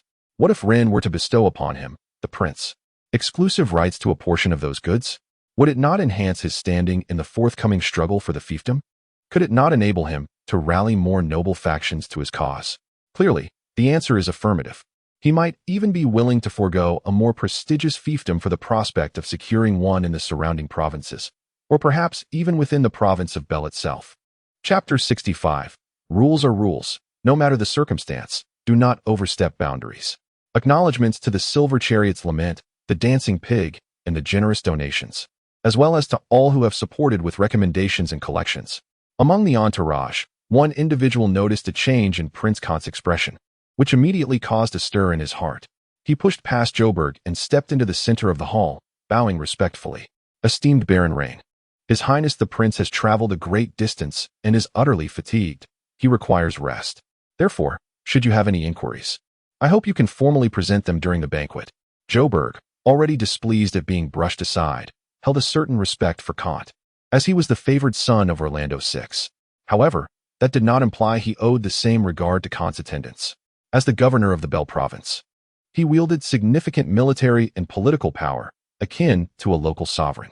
How dare a mere attendant disrupt my plans and speak so freely? Such arrogance is intolerable. He narrowed his eyes, refraining from acting impulsively, and instead turned his gaze toward His Highness Kant. Baron Rein did not insist on staying longer and rose to his feet. Then I shall see you at the banquet. I eagerly await it. I harbor no ulterior motives. As you know, our fates are intertwined. We rise and fall together. Kant scoffed, his voice laced with derision. You are utterly foolish. Have you never read the Sacred Covenant? Joburg was taken aback. He was aware of the Sacred Covenant, but he had merely heard of it, never truly delving into its contents. The Sacred Covenant is an agreement forged by 12 noble families possessing divine bloodlines, united to overthrow the Holy Empire and establish a new world. It is said to contain numerous statutes regarding the distribution of mutual interests, restricting each other's power, and delineating obligations, bearing no relevance to ordinary nobles. Many aristocrats show little interest in the Sacred Covenant, as it does not pertain to their lives. In a moment of vexation, he unexpectedly caught sight of Rein's calm and wise gaze, which instantly quelled the flames of his anger, reminding him that every prince and princess must study the Sacred Covenant upon reaching maturity. He recalled one particular tenet. The supreme rulers of the 12 divine bloodlines are equal in status, regardless of rank or stature. Now, with Uncle Rein requesting him to take a subordinate seat, how could he dare to refuse? Should he disrupt the hierarchy, not only Rein, but even his father, the Emperor of the Empire, would not spare him. After all, the Sacred Covenant is bound by the oaths of their ancient ancestors, and its rules cannot be undermined by a mere junior. In Kant's mind, Joburg's standing diminished with each passing moment. Initially, he had hoped this governor would become a significant ally, granting him an advantage in the struggle for his fiefdom. To his dismay, this fool seemed only capable of sowing discord and harboring ill intentions, demonstrating a complete lack of understanding, which was profoundly disappointing. In the blink of an eye, the group arrived in the Eastern District, which was neither as opulent as the SC District nor as impoverished as the XC District. The streets are remarkably clean and tidy, with houses standing as individual entities. However, they bear little resemblance to villas or manors, merely qualifying as luxurious residences. Yet, in the eyes of those in this profession, such opulence is no different from a hovel in the slums. Are we truly to reside here? The sharp voice of Kant's attendant nearly shattered the air as he widened his eyes, his expression comical and absurd. Pointing at 3 freshly renovated houses by the roadside, he exclaimed incredulously, "Good heavens, has he lost his mind? Or have you, bringing His Highness to such a place? Do you not comprehend the desecration of royal dignity? You will be hanged outside the city, your bones devoured by those wretched jackals." The guard's lips twitched slightly as he coldly regarded the capering fool before him, replying with disdain, "This is the command of the lord of the city. I am merely an executor. Should you have any inquiries, you may address them to his lordship." With that, he turned and walked away, only to suddenly spit on the ground and grind it with his foot a dozen paces later. The jester beside Kant attempted to utter further protest, but was silenced by a glance from Kant. "I find this quite agreeable. It adheres to protocol." This was the show of authority, And in that moment, Kant truly grasped the formidable nature of Rein's influence. It was not solely his strength that was palpable. Under his leadership, the entirety of Lundberg had transformed, distinctly setting itself apart from other cities. They bore no fear of royal power, nor did they cower before the elite. It appeared that as long as Rein remained in this city, they would be utterly unafraid. Prior to this, Joburg had inundated him with a plethora of disparaging remarks about Rein, and his arrogance, when compared to other opinions, could be considered a form of praise. At that time, he deemed Joburg's warnings to be exaggerated. However, he now comprehended that Joburg had not overstated the situation. The audacity of delivering such an ignominious rebuke to the royal offspring was indeed unparalleled in the nation. Contemplating something, Kant chuckled softly, shaking his head as he proceeded directly into the more opulent of the two houses. The residence, spanning 2 stories and covering over 200 square meters, was not particularly large for the sparsely populated town of Altrenburg. Nevertheless, the interior was tastefully furnished. It possessed an elegance that reflected a certain level of sophistication. Prior to their arrival, Cooper had arranged for ample hot water to be prepared, and under the indifferent service of a rather uninspiring maid, Kant managed to cleanse himself with unprecedented swiftness. He snatched the towel from the maid's hands, wrapped it around himself, and collapsed onto the soft bed, quickly succumbing to slumber amidst the fatigue of his long journey. Meanwhile, the lord's manor was bustling with activity. The grand hall was being set up for a banquet. While in the study, Rein cradled a pure black cat, attentively absorbing the news brought by Harvey. This feline had been discovered by Celeste, who was instantly captivated by its unblemished ebony coat, which gleamed with a lustrous sheen, and its golden eyes that radiated an enchanting brilliance. The black cat named Kid was instantly enamored with Rein's legs. Whenever Rein found a moment of leisure, Kid would leap onto his lap, curling up and squinting contentedly, basking in the warmth radiating from Rein's limbs. At this juncture, Harvey commanded a slave-capturing force exceeding 700 men and had established control over the slave trade routes spanning the surrounding 4 provinces. This was indeed the moment he was ascending to the pinnacle of his life. His current caution stemmed from the purges within the Lord's manor, where the maidens and servants he had bribed had met their untimely demise, leaving him in a state of perpetual anxiety, fearful that Rein would seek retribution. He was acutely aware that nobles could turn against him with alarming swiftness, a lesson he had learned well. However, he remained somewhat unfamiliar with the lord of the city. As long as he remained obedient, Rein would not hesitate to support him, unless he were to bring about his own downfall. In other words, "You currently possess approximately 2,000 slaves?" Rein glanced at him, then directed 300 uncastrated males to join the privateering crew of Altrenburg. Beyond issuing privateering licenses, Rein also organized the other factions within the city that had not benefited from the spoils, distributing profits according to their respective investments, thus establishing a privateering force representative of the entire city. During moments of leisure in another world, he had also watched various recordings of so-called successful mentors. One renowned master had left a profound impression with his adage, "Money gathers people, while people scatter money." To unite greater strength, one must refrain from selfishly hoarding resources. Historically, rulers revered as sagacious sovereigns were often not those who solely prioritized their own interests, but rather those who embraced a broader vision. The reason the people of Oltenburg can unite as one is not due to his charismatic personality, nor is it out of fear of his power, but rather because Leon can genuinely provide them with tangible benefits that are both visible and accessible. These individuals follow him for the promise of wealth, authority, and influence, leading to a life that surpasses their previous existence, with a future that lies tantalizingly within reach. What more could they desire? Simultaneously, Leon is mindful of balance and does not engage in indiscriminate charity. He understands the principle of a grain of rice fosters gratitude, while it breeds resentment. On one hand, he aims to instill greater aspirations in them. On the other hand, he seeks to foster a competitive internal mechanism. When it comes to mastering this approach, perhaps no one in this world is as adept as he, the office's news curator. Chapter 66. Everyone has their own objectives and strives relentlessly for them.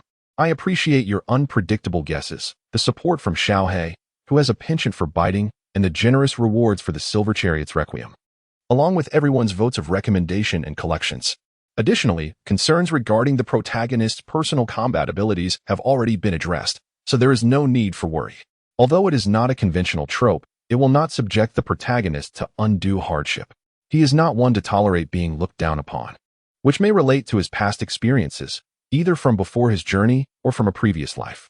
He is straightforward and prefers not to engage in corruption rather than being incapable of it. He firmly believes that true worth will eventually shine through. He rejects the petty and the unscrupulous, driven solely by the last remnants of integrity that reside within him. He is not a gentleman in the truest sense, yet he is certainly not a base individual who would abandon all principles for the sake of currying favor with the powerful. He respects authority and holds truth in reverence. But what is the reward for such convictions? For over a decade, he remained steadfastly seated, witnessing his status rise while power eluded his grasp. Aspirations and lofty ideals transformed into mere outbursts of resentment during the stillness of night.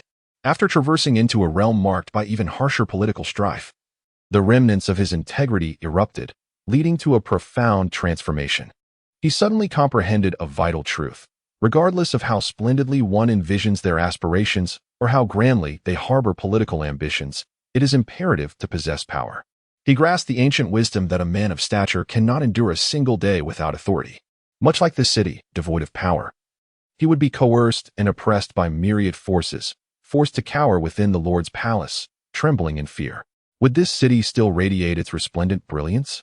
The sudden cacophony jolted him, causing his dilating pupils to constrict, yet a spark ignited within his previously dimmed gaze. He rose slowly, directing his attention towards the main entrance.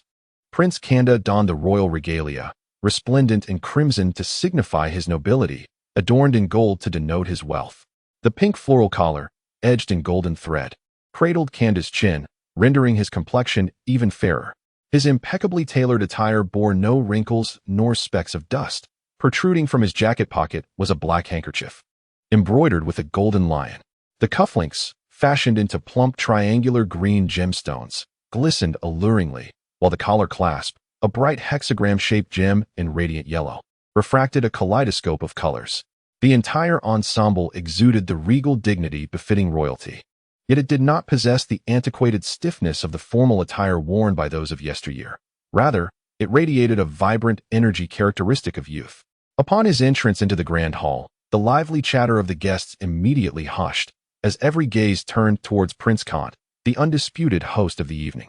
Undeterred by the multitude of eyes upon him, Prince Kant, having been born into royalty, had long been accustomed to the scrutiny of onlookers since his childhood. He moved with an elegant grace, each step seemingly measured with precision, neither excessive nor lacking. The smile gracing his lips was warm, yet retained an air of distance, striking the perfect balance of approachability. He continually cast benevolent glances towards the assembly, nodding slightly to convey his affable nature. Many perceived him as a well-mannered prince, prompting some to retreat into the crowd, seeking refuge from the dazzling aura that surrounded him. Raine approached him. This was not a formal meeting, for the essence of a banquet bore little connection to formality. He grasped Kant's hand, raising his glass, as the deep crimson wine swirled gently within the chalice, leaving trails of red upon the glass and exuding an intoxicating bouquet. On behalf of Altrenberg, I extend a warm welcome to Prince Kant. To the prince. The guests echoed Raine's toast, lifting their glasses in unison, and the sound of crystal clinking together resonated like the gentle chime of precious pearls upon a fine plate. Prince Kant accepted a glass of red wine from a servant's tray, reciprocating the gesture. To Altrenberg, the scene unfolded harmoniously, devoid of any disturbances or unforeseen events. To preclude any issues, Prince Kant ensured that Joburg was closely monitored and did not bring him to the banquet. Joburg, uncertain of his standing, engaged in actions detrimental to himself, which, for a figure like Prince Kant, who had been immersed in the political maelstrom since birth, was tantamount to losing his worth. Humanity is driven by self-interest. Every individual possesses their own value, and when one's value approaches insignificance, they become vulnerable to being discarded by the societal framework. The dancers summoned by Alma donned simple attire and began to sing and dance in the ballroom, their distinctive performances captivating the prince from the imperial capital. It was not that the prince had been devoid of experience, but rather that the unique character of this place was unfamiliar to him.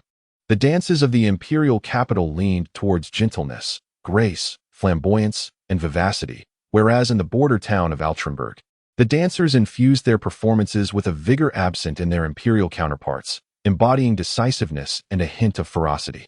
Tired of the frail and delicate, This robust femininity bore an intriguing charm. Sarcomo gazed eagerly at the prince, constantly signaling to Raine. He had hurried over from a neighboring city after receiving concrete news at noon, hoping to catch a glimpse of the prince and perhaps secure an audience. Through collaboration with Raine, the development of the Bell Trading Company had accelerated into a high-speed trajectory, with Monopoly not only yielding substantial profits, but also providing vital channels and an extensive network of relationships. This has led Sarcomo to deeply reflect on the failures of the past. The reluctance of the merchant guilds to engage with the nobility stemmed from a fear of being exploited or even harmed by them. If these nobles were truly determined to seize the wealth of merchants, there would be little recourse to thwart their ambitions. The existence of the death ransom granted them near limitless power. If a mere 100,000 gold coins could absolve them of the grave sins of greed and murder, they would undoubtedly raise their blades without hesitation. The previous coexistence and relative peace between the two factions can be attributed to the nobles' disdain for merchants, a prejudice that allowed many merchants to evade trouble. Additionally, merchants banded together to form large guilds, while the strength of an individual may be limited. The collective power of a guild could certainly garner the attention of the nobility. The black clerics and shadow dancers never concerned themselves with whether their clients are nobles or commoners, as long as one can afford their price. Even the assassination of an emperor is not beyond consideration. Moreover, the death ransom is not a concern for these assassins. They do not contemplate paying for their lives, and their professional integrity is commendable. Now, with Sarcomo at the helm, the merchant guilds are willing to engage with the nobility, for the benefits of monopoly within just a month have equaled those of their previous 3 months' earnings, and this is merely in the province of Bell. Imagine if the trade expanded further. The profits would certainly multiply. However, there is one prerequisite to continue this strategy in a broader context. Relying solely on Raine is absolutely insufficient. It is imperative to find another influential figure to serve as a bulwark. In the Empire of Orlando, whose thighs are the stoutest, undoubtedly, it is the royal family. Ignoring the myriad of meaningful glances from Sarcomo, Raine discreetly stepped aside with His Highness the Prince to a secluded corner, initiating their first formal dialogue. I sincerely apologize for the events of February and March. At that time, I was unable to intervene. Prince Kant subtly raised an eyebrow, his expression betraying a palpable sense of frustration. You see, although I am a prince, I wield no real power. February and March marked the zenith of a political tempest engulfing the imperial capital, affecting not only Raine but also another sacred bloodline heir who was similarly overwhelmed by the upheaval. However, this individual possessed greater fortitude, having avoided the pitfalls that ensnared Raine, remaining within the capital's embrace rather than being cast out as he was. Furthermore, dozens of noble families were stripped of their titles, some perished in the resettlement zones, while others were exiled to border cities, their fates uncertain. It was indeed a calamity, as Prince Kant articulated, in a political struggle that nearly enveloped the entire imperial elite. For a prince to refrain from intervening was one thing. However, should he choose to act, exile could very well be his fate. This strategic approach to conversation was quite astute, as it evaded inciting disdain from others. A subtle smile curled at the corner of Raine's lips, signifying his acceptance of the prince's goodwill. Prince Kant chuckled softly a few times, lifted his cup, and took a sip. The rich, sweet wine awakened his dormant taste buds.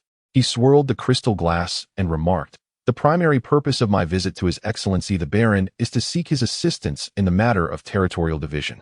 Chapter 67. The night will eventually pass, and dawn will surely arrive. To be candid, it took me quite some time to locate the recommendation amidst the brief mentions, as this game of finding faults is truly sophisticated. The decision for Rein to speak was a result of Prince Kant's careful deliberation. While others may believe that Rein, having been exiled to Altrenburg, had severed all ties with the political sphere of the imperial capital, thereby losing his relevance. These mundane individuals fail to comprehend that regardless of where Rein is banished, his political influence within the upper echelons of the capital remains undiminished. His sacred lineage and noble status as a golden aristocrat ensure that his words are taken seriously by other top nobles who share the same bloodline and rank. This innate advantage is something ordinary nobles could never fathom. Each year, the empire exiles dozens of nobles. Yet who among them can garner the attention of the true elite of the capital from such distant borders as Rein does? Should Rein boldly choose to lend his support, he would significantly enhance his chances of securing a highly advantageous territory in the forthcoming division. thereby laying a stronger foundation for himself. To be unable to ascend to the rank of a duke signifies, after several generations, an inevitable demise. The scope of inheritance reduction encompasses these princes and princesses, and the phrase perishing in 4 generations speaks of the fallen nobility. Upon hearing Prince Kant articulate his intentions, Rein was evidently taken aback, as this diverged entirely from his initial conjectures. He had originally presumed that Prince Kant's visit to Altenburg was indeed influenced by Joburg, seeking to create turmoil for him. Moreover, after synthesizing the intelligence received, Rein deemed this possibility quite plausible. However, it soon dawned on him that to infer Prince Kant's objectives solely based on superficial information was rather presumptuous.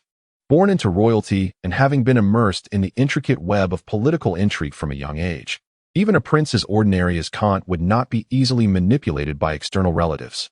This directly pertained to his own interests and personal safety. So, what could Prince Kant's true purpose be? Shifting his focus to eliminate the dazzling distractions. And considering that the actions of all political figures revolve fundamentally around the core of self-interest, Rein surmised that Kant intended to carve out a share of the burgeoning power in Altenburg, seeking to gain some advantage. The monopolistic ventures inevitably breed formidable interest groups. Thus, it would be quite natural for Kant to wish to intervene in such matters. To put it starkly, had Rein not been a golden noble, with sacred blood coursing through his veins, his refusal to compromise might well have led to his own obliteration. The highest echelons of nobility would never permit such a monstrous entity to thrive unchecked. If he could not be harnessed for their own ends, he would certainly face annihilation. It is precisely for this reason that Rein openly issued a stern warning to Prince Kant, making it clear that should he harbor any illusions of extracting benefits beyond what Rein deemed permissible, he would not hesitate to sever ties. However, this shift in dynamics transpired too swiftly, leading Rein to reconsider his stance. In the fleeting moments of contemplation, he unraveled the intricacies of the situation, gazing at Prince Kant and weighing his options. What advantages might accrue to him by aligning with the emperor's favored son? Clearly, there would be no tangible benefits. Although Prince Kant appeared to wield considerable power following his fiefdom's grant, it bore no relevance to Rein. The fief was not bestowed upon him, and the taxes would not enrich him. Rather, he risked alienating other princes, princesses, and a faction of nobles who might support them. The decline of the Golden Thorns stemmed from previous clan leaders consistently making misguided investments, positioning themselves errantly, and gradually leading to their current plight. After pondering this, Rein remarked, "This matter requires my careful consideration before I can provide you with a response." Prince Kant nodded in acknowledgement, not pressing for an immediate answer. He paused briefly before continuing. "Additionally, I am quite interested in the development of Altenburg. We may have potential for collaboration." Rein tilted his head slightly, feigning interest as he eagerly anticipated the conditions Prince Kant would propose, while the last remnants of his doubts dissipated. "I have some funds that I could invest in your endeavors, and I can facilitate connections within various departments. For instance, I have acquaintances in the military, the Ministry of Civil Affairs, the Senate, and the Imperial Parliament." He cast a sidelong glance at the individuals in the Grand Hall, engaged in their revelries, and remarked with a smile, "The assistance these people offer pales in comparison to the aid I provide you. Our paths diverge, and thus the outcomes will inevitably differ." His words were not without merit. Who were the inhabitants of this hall? Commoners, leaders of mercenary bands, slave traders, proprietors of skilled craftsmen, and bandit chieftains, all pursuing grassroots endeavors, in stark contrast to the elevated pursuits of Prince Kant. After a moment of contemplation, Rein articulated with precision, "I welcome anyone who believes in the potential of Altenburg to invest and develop here, provided they adhere to the rules I have established. Since your Highness harbors such intentions, I trust there will be no significant obstacles." Upon concluding his statement, Rein beckoned to Sarkomo, who stood a short distance away. The latter adjusted his attire, which was far from disheveled, and approached with a glass in hand. Sarkomo is one of the presidents of the Beller Province Chamber of Commerce. Overseeing commercial affairs in Altenburg, you may negotiate with him. After Sarkomo bowed in greeting, Rein patted him on the arm, saying, "Remember, principles must remain unyielding. I shall not intervene in other matters." With that, he smiled at the prince, adding, "You may converse. I shall take my leave to that side." Far removed from the vibrant allure and intoxicating pleasures, a contingent of over 100 individuals camped overnight in the wilderness. A dozen shabby carts formed a circle, and the people huddled around several bonfires, striving to absorb warmth amidst the biting winter. The sizzling lamb, spitting and crackling over the flames, released an enticing aroma that was utterly mouth-watering. T-Man wrapped himself in his thick leather coat, nearly forgetting how to endure a night in the wilderness during the frigid winter. Despite donning 5 layers of clothing, an unrelenting chill seeped into his bones. He shifted his body and rose to his feet, stamping his nearly numb toes as he gazed toward the direction from which he had come, his eyes filled with an abyss of hatred. What he had perceived as a mere skirmish had inexplicably devolved into this dire predicament, instilling within him a deep loathing for Rein, and an even greater disdain for Joburg and several other families. He understood all too well that he had been betrayed, and the architect of his betrayal was none other than his own arrogance. While others refrained from stepping forward, he foolishly placed his trust in Joburg's deceitful words. His hubris clouded his judgment, leading him into a trap. As the vanquished, he had been compelled to exhaust his family's fortune to secure his life through the Redemption Act, a grim realization that good times had come to an end. Now, he was bound for the imperial capital, seeking refuge under the protection of the Elder Council, clinging desperately to a thread of hope in the unseen. Just days ago, he had reveled in boundless wealth, yet now he found himself in the desolate wilderness, enduring a lengthy night beset by biting winds, and sorrow overwhelmed him, threatening to bring him to tears. As he beheld the pallid faces of his kin, a wave of profound self-reproach washed over him. "Chief, the lamb is roasted. Please, have a taste." A clansman approached with a wooden platter bearing torn lamb, nodding heavily, filled with a flicker of hope. After all, being a courtier meant nothing more than groveling at the feet of the powerful, a mere lapdog. Such a fate was preferable to languishing in the shadows of past glories, awaiting a slow demise. He bore the weight of responsibility and obligation to resurrect his family's fortunes, and for that, he must safeguard his own health. The long winter nights stretched endlessly, shrouded in darkness. After a brief lull, the snowflakes resumed their descent. Apart from a dozen or so vigilant guards, the others huddled together in the drafty carriage, shivering as they succumbed to sleep. The night passed gradually. Dawn appeared to be on the horizon. The campfire had extinguished, its flickering embers radiating the last vestiges of warmth. Suddenly, faint hoofbeats echoed from afar. The weary guards, having gone without sleep, were ensnared in deep slumber, oblivious to the ominous sounds. Over 1,000 knights approached, their horses' hooves muffled in cloth, their mouths restrained with bits, advancing through the darkness. With a swift flash, a blade glinted, and warm blood erupted into the frigid air. This was a massacre devoid of mercy, steeped in endless indifference. As the first piercing scream shattered the stillness, chaos erupted within the modest encampment. People scrambled to don their clothes amidst the confined space of the carriage, but before they could fully escape, long spears pierced the fragile walls, impaling them with brutal efficiency. It was an utterly lopsided slaughter, calculated yet ruthless, executed with chilling precision. The aged Taman found his slumber to be far from restful. At the first piercing scream, he donned his cloak and emerged from the carriage, peering into the surrounding darkness where knights relentlessly harvested lives. In an instant, a chill enveloped him, and he sank to his knees, powerless, with a gaze filled with anguish. He watched as those knights relentlessly thrust their lances into the carriage. In that moment, despair thickened around him, suffocating all hope. As the wind howled past his ears, he turned his head only to be met by a chilling glint that pierced through the night. Even before the cold light reached him, he felt sharp stings across his face. With a deafening buzz, a knight brushed past him, and he raised a trembling hand to touch his neck, where a gash began to widen. In a sudden thud, a headless corpse fell before his eyes. Was this his fate? In less than 5 minutes, the slaughter ceased. The knights sheathed their weapons, methodically dragging the riddled bodies from the carriage, arranging them neatly upon the ground. 2 trembling servants, under the threat of long swords, identified the corpses one by one.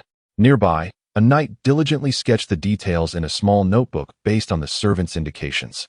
It wasn't long before over 100 bodies were accounted for. Unfortunately, the 2 servants did not escape their grim fate. 2 daggers pierced their hearts almost simultaneously. Not a single soul remained. They were all there. The leading knight exhibited no discernible emotion, seemingly accustomed to such carnage. His hoarse voice, akin to an ancient stone mill, commanded, "Clean it all up, burn everything, leave no trace behind." Moments later, a great fire tore through the darkness, heralding the dawn of a new day. Chapter 68. The plans of a year are made in the winter of the previous year. Richard held the ledger. The burning pine in the hearth exuding the fragrant essence of resin, casting a rosy hue upon his face. The temperature in the study was pleasantly inviting, forming a stark contrast to the white expanse of the world outside. Kid was curled around Raine's ankle, eyes half closed as if already in slumber, with each breath. Rein felt the scarf around his ankle tighten slightly, only to loosen again swiftly.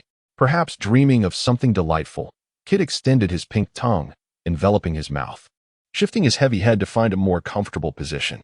In the brief span of 3 months since arriving in Altrenberg, Rein had subdued various unruly factions within the city and amassed a considerable fortune, approximately 300,000 coins. While this sum appeared substantial, it was, in reality, rather meager. Nearly 100,000 coins would be allocated for the renovation and transformation of the city, which might still fall short. The remaining funds would constitute the sole legitimate income of the Lord's Manor over the next 2 years, averaging merely 100,000 coins per annum. Altrenberg, with a population of around 270 to 80,000, would experience a population surge once the city's security stabilized and the living standards improved, alleviating the plight of hunger and cold. As families expanded, the demand for resources would escalate, intensifying the desire for wealth and precipitating a series of undercurrents, hidden beneath the surface, ready to erupt. The desire to bind Altrenberg to oneself, aside from personal adulation, fundamentally hinges on the intertwining of interests. Humanity is inherently a selfish creature. The ideals of selflessness and integrity appear detached from reality, merely reflecting the divergent aspirations of individuals. Some seek the simplicity of wealth, while others pursue power. In the eyes of society, these individuals are often deemed self-serving. What, then, does one like Guangweising aspire to? Renown. At critical junctures, fame can metamorphose into other forms, be it wealth or authority. History has repeatedly validated this immutable truth, as exemplified by figures like Wang Mang. How can one engender gratitude and satisfaction among the people of Altrenberg while simultaneously manifesting economic value and generating profit? This has been a matter of considerable contemplation for Rein. The heavy industries of this world parallel those of another realm, both reliant on cutting-edge technology, with an indispensable component being magic. The extensive application of solidified magical arrays has addressed the challenges of power generation, rendering feasible many endeavors that necessitate a technological foundation. However, within Altrenberg, one cannot even find a solitary mage skilled in the permanence of magical arrays, let alone an apprentice. With heavy industry ruled out, what remains are labor-intensive light industrial factories, which rely on inexpensive labor and repetition to create wealth. A survey of the historical trajectory of many powerful nations reveals that their inception often stemmed from a focus on light industry. Light industry does not demand advanced technology nor highly skilled personnel. It merely requires inexpensive labor that can be trained through simple instruction to commence their duties. This aspect presents an unparalleled advantage for Oltenburg over other cities. The labor force here is arguably the most affordable in the entire eastern region of the empire. What form of light industry can stimulate the economy? This objective must be rooted in the essential commodities of daily life, seeking answers within the realms of clothing, food, shelter, and transportation, with the evident answer being apparel. Just as discussions regarding the financial issues of the Lord's Manor were underway, the topic abruptly shifted to flowers. The swiftness of this transition leaving the other 4 individuals momentarily perplexed. After approximately 2 minutes, Cooper exhaled a sigh of relief, his eyes slightly raised, eyebrows arched. And with a beaming smile he proclaimed, "My lord, I am aware." Rein gently lifted his chin and continued, "My late mother was a devotee of the god of light. I once accompanied her on a pilgrimage to Sunsetting City, where the surroundings were adorned with the very plants you mentioned. They refer to this flower as the holy blossom, and due to its bloom resembling the dense stars in the sky, it is also called starry bloom, a unique ornamental flower of the Church of Light."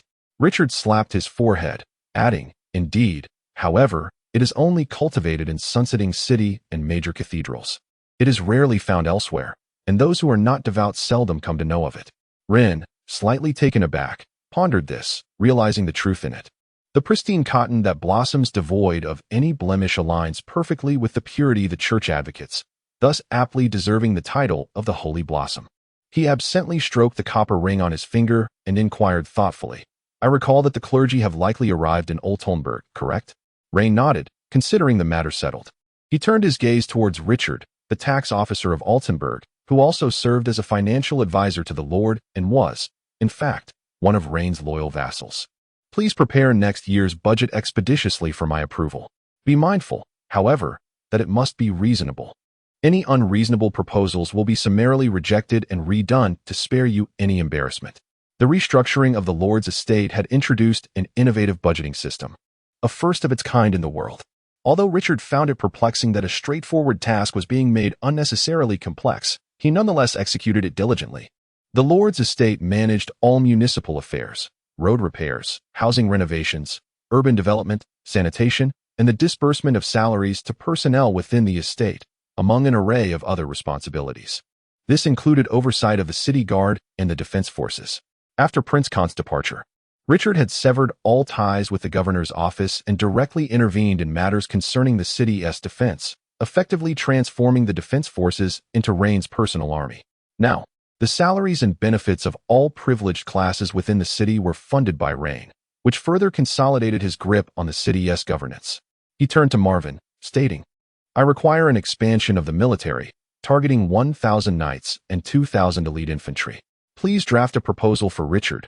Once approved, funding will be allocated immediately. Marvin paused, rubbing his calloused hands, a sheepish smile on his face. I'm not quite sure how to proceed with that. He can certainly lead troops into battle, and he is also capable of training the younger generation. However, when it comes to matters of documentation, a rugged individual, a bloodstained soldier, truly lacks the necessary expertise. He understands that the lord of the city has many ideas, coupled with an overwhelming desire for control. One may question his assertions, but refusal to execute them is not an option. The thought of managing the logistics for a 3,000-strong army next year renders him unable to maintain his FAAD any longer. Raine smiled and said, I will arrange for several clerks to assist your city defense forces. When the time comes, you can instruct them, and they will write. The old man beamed like a blooming chrysanthemum, feeling he had struck a remarkable deal. The literate population in Altenburg was already pitifully small, and now to have a few clerks assigned was indeed a significant advantage.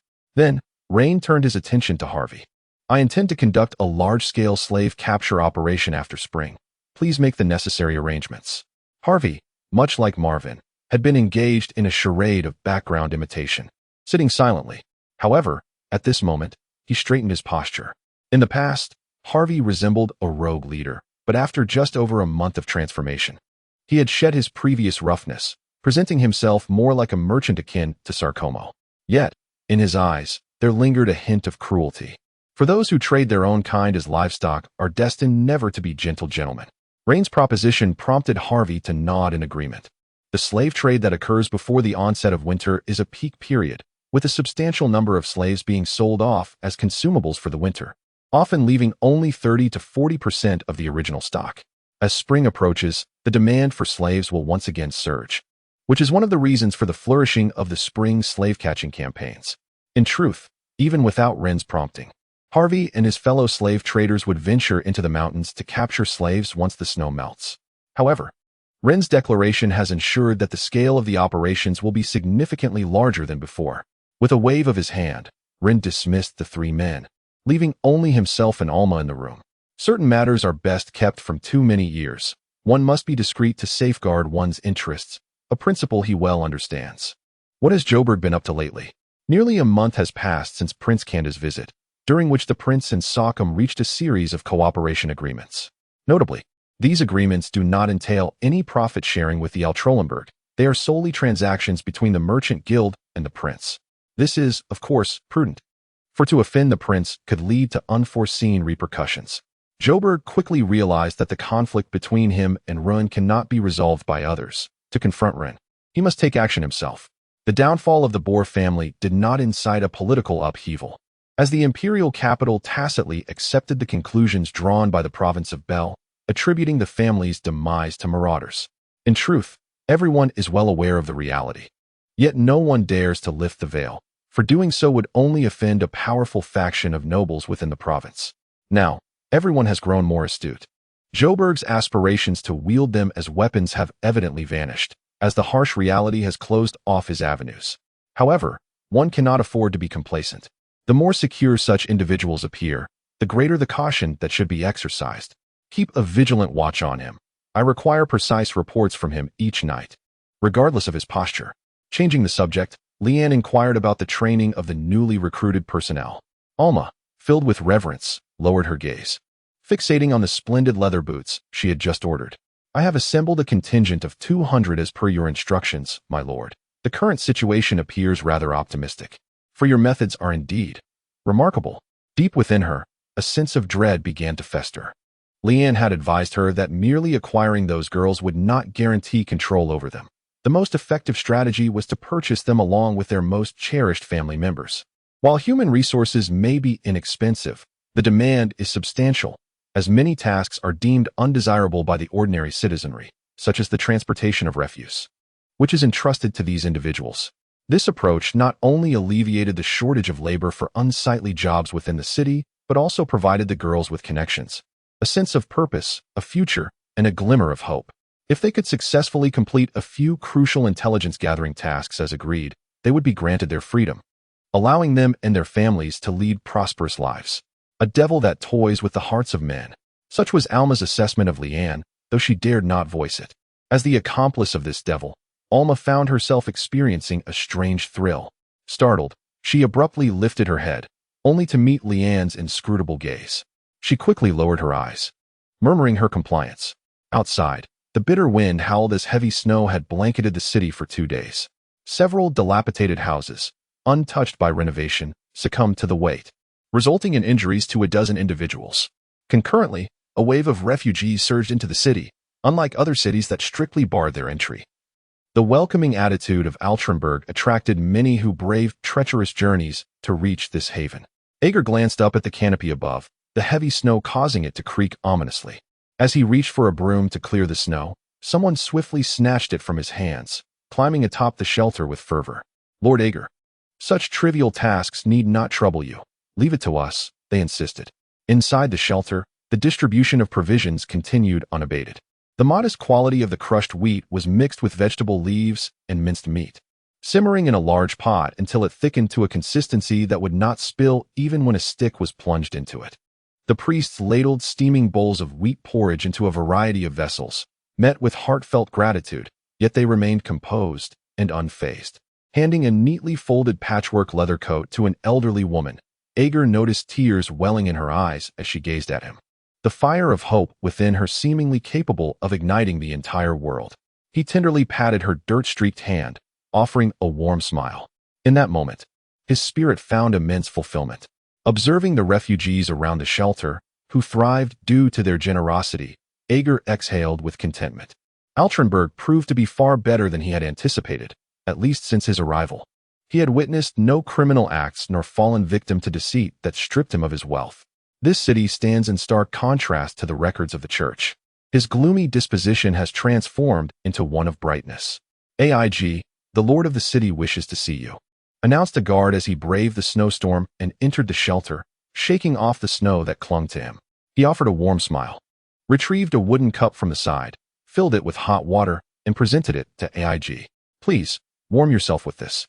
The guard's kind expression shone through as AIG accepted the cup, feeling the warmth seep through its thin walls, dispelling the chill. AIG inquired, "Do you know the purpose of this meeting?" "I would like to prepare." The guard shook his head. "I'm not certain. It was a directive from the captain." Having spent 4 days in Altrenberg without an audience with the Lord, AIG felt a growing anxiety. His visit was not for leisure or mere acts of goodwill. The establishment of the church and the allocation of personnel required his collaboration with the Lord. Only through such negotiations could the construction proceed. After trudging through the snow for over half an hour, warmth began to envelop his body, and he finally beheld the Lord's residence. Clad in a silvery robe of snow, a sight both solemn and noble. Before entering, he watched the guard depart, brushed off the snow from his attire, and stepped into the anteroom. There, a remarkable young man greeted him with a smile, saying, "The Lord awaits you in his study. Please follow me." This chapter concludes with AIG's first impression of the Lord, Rein, being singular. He is remarkably youthful. He is astonishingly youthful, to the point of incredulity. Viewed from the perspective of an observer, One might regard the events as overly theatrical, with each step resembling a meticulously crafted script, and every character performing in accordance with the absurd vision of the playwright. Yet, paradoxically, all of this is genuine, occurring with a humorously absurd quality. His dexterity, his resolve, and his intellect are rarely found in individuals of his tender years. Some young people exhibit remarkable execution but lack overarching control, while others possess authority yet fall short in action. Only the passage of time, enriched by accumulated experiences and insights, can render such a script flawlessly performed. These phenomena typically unfold among the cunning and seasoned nobles, those over 40. Thus, Raine is indeed astonishingly young, shockingly so. Forgive my curiosity. I have heard that bishops within the church possess their own surnames. Raine appropriately displayed a look of bewilderment, which was, of course, an external manifestation of his inner thoughts. Surnames are a privilege reserved for the aristocracy. Their emergence and usage signify the birth and continuity of a family lineage. For the common folk, the concept of family is a distant notion, as the constraints of poverty render them incapable of nurturing numerous descendants due to the prohibitive costs of raising children. It is a common phenomenon for a household to have only one or two offspring, and with such scant familial members, the necessity for familial management structures becomes moot. Furthermore, both surnames and family legacies are privileges exclusive to the nobility. Age nodded and remarked, "Indeed, as servants devoted to the divine, we are bestowed surnames in accordance with the deities we honor. There is nothing to conceal regarding this matter. The ruling class of the empire has long accepted this. For instance, my surname is Suya, and my full name within the church is Age Leia Suya. Age is my given name. Leia is the name of my godfather, and Suya is the surname of the deity I serve." This response led to another inquiry. "Aren't you a follower of the god of light?" I was unaware that the god of light bore the surname Suya. Age hesitated briefly, but decided to enlighten Raine on some ecclesiastical knowledge. He explained, "The god of light is indeed the supreme deity, yet beneath the supreme god, there exist many other divine beings. The term god does not refer to a singular entity, but encompasses numerous deities, akin to a family or a nation. Beneath the supreme deity, there are various gods, including the god of war, the god of agriculture, and the seasonal deities governing the weather. The Suya I serve is a formidable deity presiding over matters of combat." Understanding dawned upon Raine, and he instinctively touched the copper ring on his finger. He slightly shifted the topic, saying, "People from the outside world claim that Altrenburg is a city oozing with corruption. Having been here for several days, what is your perspective on this city?" "Rumors are unreliable." Age firmly asserted his stance. "This is a city of miracles, entirely distinct from the tales spun by outsiders. Here, I have witnessed a vibrant and uplifting force, one potent enough to create wonders that astound the world." As he spoke, a smile broke upon his lips, which was precisely what I had hoped for. "I yearn to erect the grand cathedral swiftly, providing a sanctuary for the souls of the people. To believe in the divine does not signify a detachment from reality, but rather embodies a richness of spirit. Only when the spirit is fulfilled can we conjure greater miracles." Rein nodded vigorously, affirming your words resonate profoundly with him. "Which is also the reason I have written to the Pope." He paused momentarily to gather his thoughts, stating that he would expedite arrangements regarding the church. In the Eastern District, he would designate a parcel of land for the church's use, with the construction costs shared equally between the church and himself. However, he had a modest request to make. "Pray proceed." Rein extended 2 fingers, indicating that at least 20 priests should be stationed here, and more would certainly be preferable. "The people of Altrenburg have endured the torment of illness and suffering. It is my hope that under my rule, my subjects may liberate themselves from this heavy burden." "Certainly." Egil responded earnestly, readily acquiescing. Now it was his turn to propose conditions regarding missionary work. The empire has maintained a semi-regulated stance towards evangelism, vehemently opposing the church's unrestricted propagation of faith. It is said that one of the catalysts for the eventual collapse of the Holy Empire was indeed the unchecked proliferation of belief, which incited a collective uprising among the ruling class. The royal family, having lost its grip on power, resorted to violence, leading to a protracted crisis of faith, ultimately resulting in the overthrow of the dynasty by 12 noble families of divine lineage, who then established a new realm. Excessive faith can lead the populace to lose their rationality, immersing themselves wholly in the realm of the spiritual while neglecting the material aspects of existence. This may cause Raine to lose his grip on the city. However, Surprisingly, Raine exhibits little reservation regarding this issue, one may preach, provided it does not contravene the agreements laid out in the Imperial Codex. Egerton, invigorated by this notion, rose and bowed respectfully to Raine, his excitement palpable. Your generosity and foresight are unparalleled. I have never witnessed such qualities before.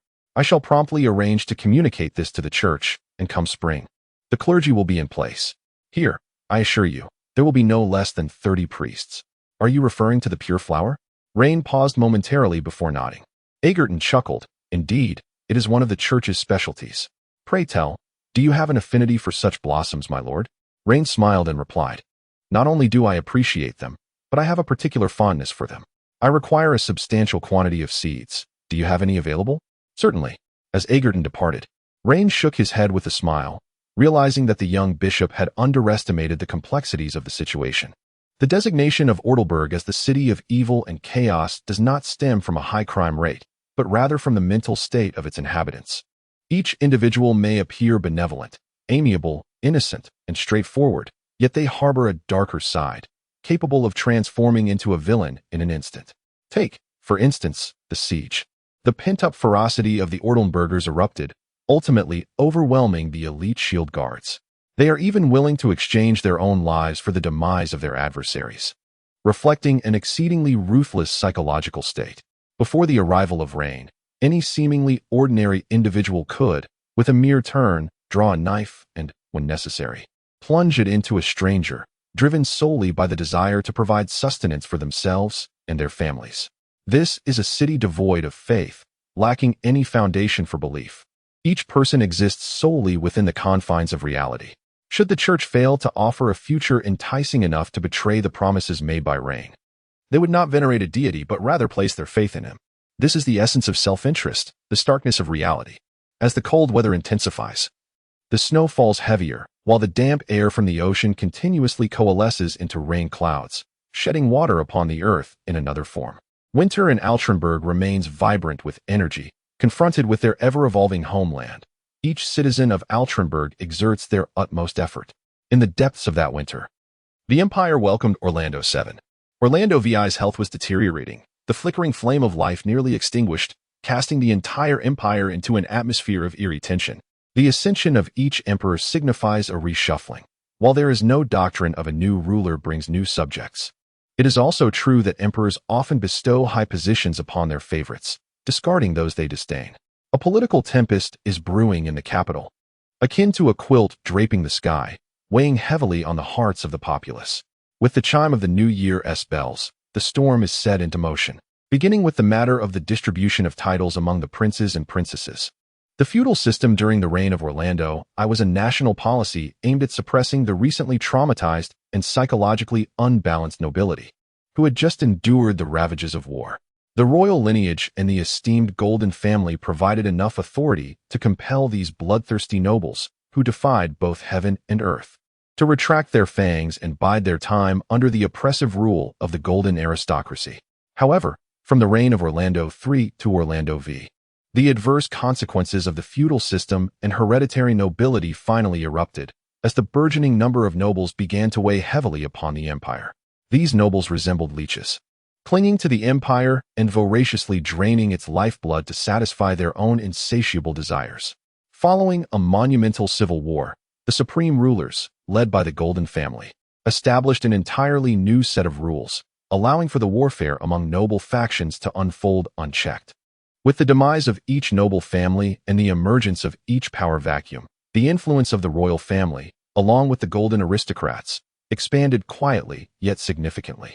Some astute nobles discerned the ultimate ambitions of the royal family but found themselves powerless to act. Not every noble possessed such sagacity, nor could they all set aside their prejudices and animosities to unite against the crown. This included former royal members who had been granted fiefs, as well as various branches of the golden aristocracy.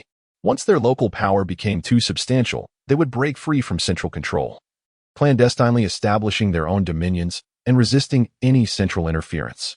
This explains the increasing tensions between the official city lords and the local lords, which occasionally erupt into conflict.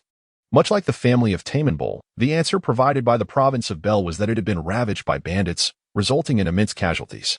This tale, scarcely credible even to the common folk, was nonetheless sanctioned by the empire. Why? Because the standing of the Bowl family aligned with the provincial lords, a faction the empire was all too eager to see eradicated. Had an official city lord met an inexplicable demise, the central authority would likely dispatch an investigative team post-haste, employing force to quell any local unrest. The remaining princes and princesses, subdued by the formidable influence of their sister or brother, quietly retreated from the imperial capital. Furthermore, the imperial chancellor secured unanimous approval in the imperial assembly for the amendment to the non-war military garrison statute. In simpler terms, the system transitioned from a fixed garrison to a rotational one.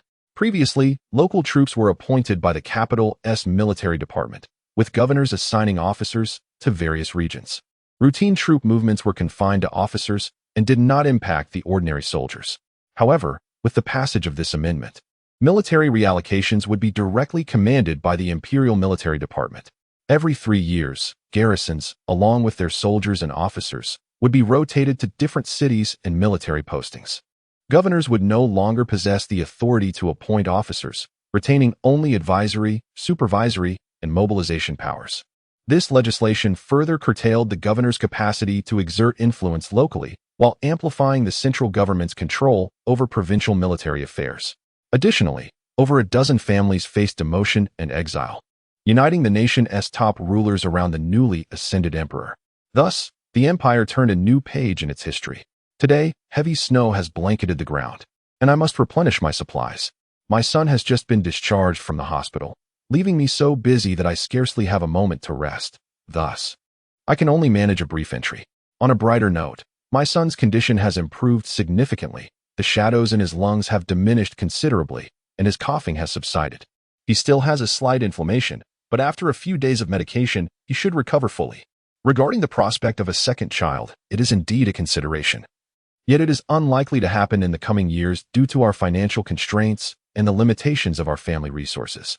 We shall reassess our situation in a few years, and if circumstances permit, we may welcome another little one, preferably a darling princess. Chapter 70. Humanity is a rather cruel species, exhibiting ruthlessness not only towards other species, but also towards its own kind. Sylvester frolics joyfully in the snow, darting left and right, while Raine follows leisurely behind, occasionally hefting a snowball that emanates an air of intimidation. After languishing in the Lord's manor for over a month, the weather has finally begun to warm. The sun hangs high in the sky, awakening all that had slumbered through the winter. Although the temperature has risen considerably compared to before, the biting cold wind still stings the face like 1,000 tiny daggers. Unable to withstand Sylvester's eager pleas, Raine ultimately consents to accompany her into the snowy expanse. They begin by crafting 2 snowmen, one large and one small. Their lambskin gloves become soaked, and without any protection for their hands. They continue until their fingers grow so cold they begin to feel the burn. At some point, Sylvester seizes a snowball and unexpectedly hurls it at Raine, striking him on the forehead with a suddenness that leaves him momentarily stunned. Shards of snow cling to his forehead, hair, and coat, leaving him in a rather disheveled state. In an effort to teach the young girl the importance of politeness, Rein deliberately grasped a large snowball and chased after Celeste, who was running ahead while screaming in delight. The winter's gloom dissipated with their laughter, much like the ice and snow under the sun gradually melting away. Perhaps exhausted from the exertion, Celeste bent over, hands resting on her knees, gasping for breath, her face adorably flushed in the wintry landscape. With a pleading expression, she implored, "Rein, please spare me. I truly did not mean it." Her cheeks, rosy and vibrant against the vast expanse of white, sparkled with a mischievous glint in her eyes, while the corners of her mouth curled slightly upwards, evidently concocting a scheme. Rein had long noticed that Celeste would occasionally scoop up handfuls of snow while running, yet he pretended to be oblivious to her antics. After all, if one is to shed their burdens and relax, why be overly clever? Joy was the essence of the moment. He hummed a tune and drew closer to Celeste, tilting his head, fully aware that it was too late for remorse. "I am the fearsome lord of the dark castle. Little girl, you must accept your fate," he declared, as he feigned an attempt to thrust the snowball towards her. Celeste deftly sidestepped him, simultaneously pressing a hefty chunk of snow right into Rein's face.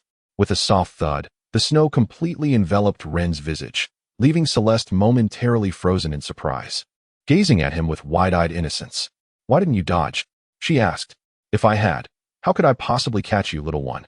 he replied, the snow quivering as it revealed a mouth. At that moment, she realized that she was embraced by Rein, who maliciously raised a large snowball and pressed it onto Celeste's head, not forgetting to rub it vigorously. The crumbling snowflakes slowly slid into her collar, cascading down her smooth flaxen hair, causing Celeste to shiver and tremble, which elicited hearty laughter from Rein. As he laughed, brushing away the snowflakes from his face, the young girl gazed at him and joined in the laughter. Their mirth was devoid of deceit and treachery, free from ulterior motives.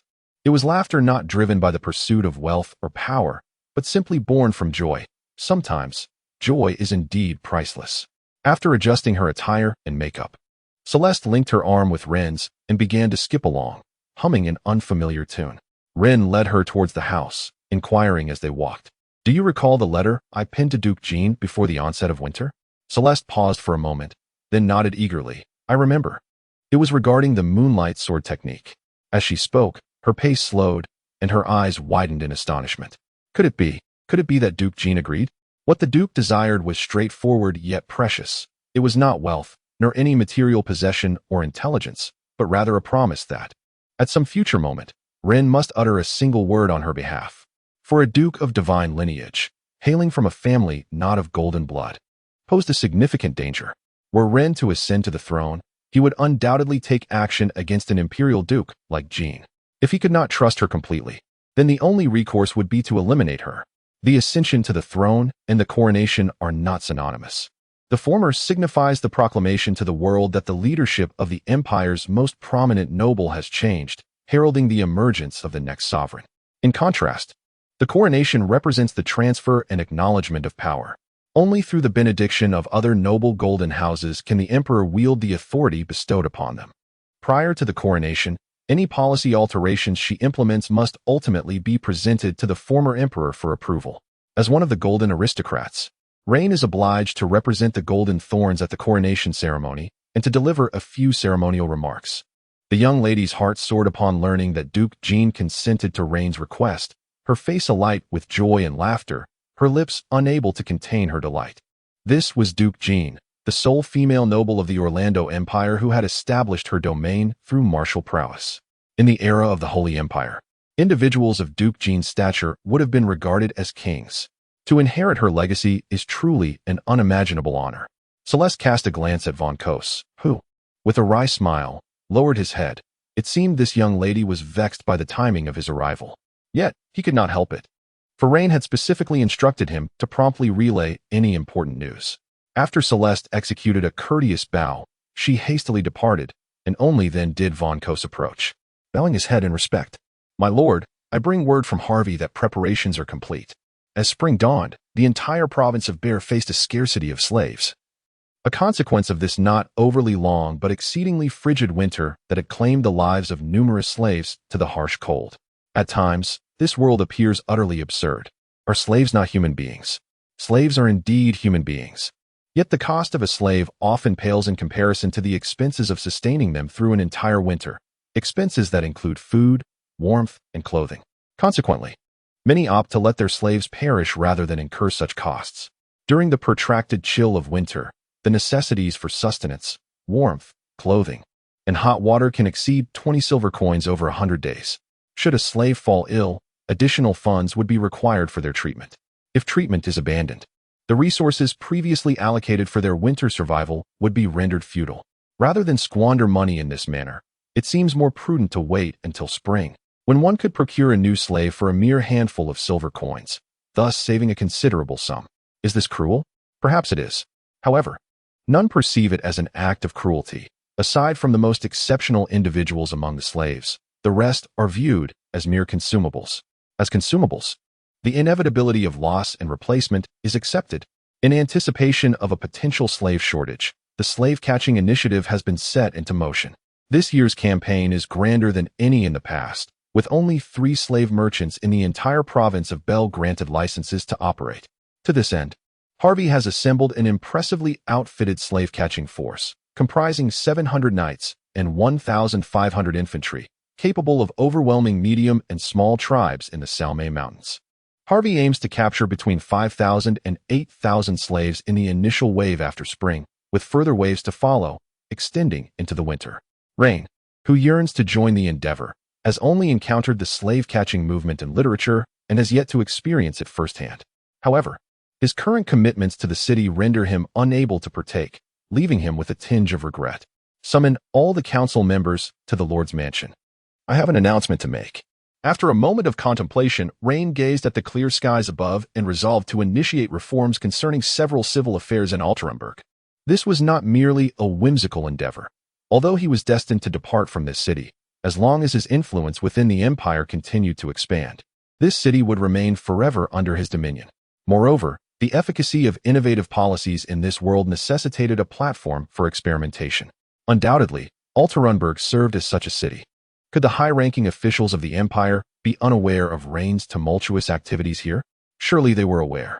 The reason they feigned ignorance or even allowed him to proceed with what appeared to others as reckless behavior was that the top rulers of the empire shared Raine's current mindset. They, too, were eager to observe the trajectory of the city under Raine's disruptive influence. Using the city as a model, they aimed to adopt beneficial policies while discarding those that were ineffective or detrimental. This encapsulates the true attitude of a multitude of imperial rulers, including Raine. Ultimately, they were merely a collection of commoners, perpetually yearning for more, yet constrained by their duties. Chapter 71. The barbarians draped in the cloak of civilization possess greater destructive power than ordinary savages. The Salme Mountains stretch over 2,000 kilometers. With countless towering peaks piercing the clouds, and the lush, dense vegetation transforms this region into a veritable paradise. If you find yourself unable to adapt to the humid air of the mountains, along with the overwhelming sense of various flora, fauna, and the pungent odor of decaying excrement, this place may indeed feel like hell, where even a single second of existence is a torment. However, should you acclimate to the surrounding environment, it is unlikely that this locale could ever transform into a paradise. Everywhere, there are carnivorous plants, predatory animals, and even cannibalistic humans. The inhabitants known as the Black Barbarians are not the uncivilized savages devoid of moral understanding, driven solely by primal instincts. In truth, the Black Barbarians are not fundamentally different from the civilized folk beyond the mountains, aside from variations in skin color, hair, and eye hues, as well as differences in language. They are inherently human. The laws of the forest, however, manifest more brutally in daily life. Here, in this realm governed by the principle of survival of the fittest, cannibalism is starkly evident.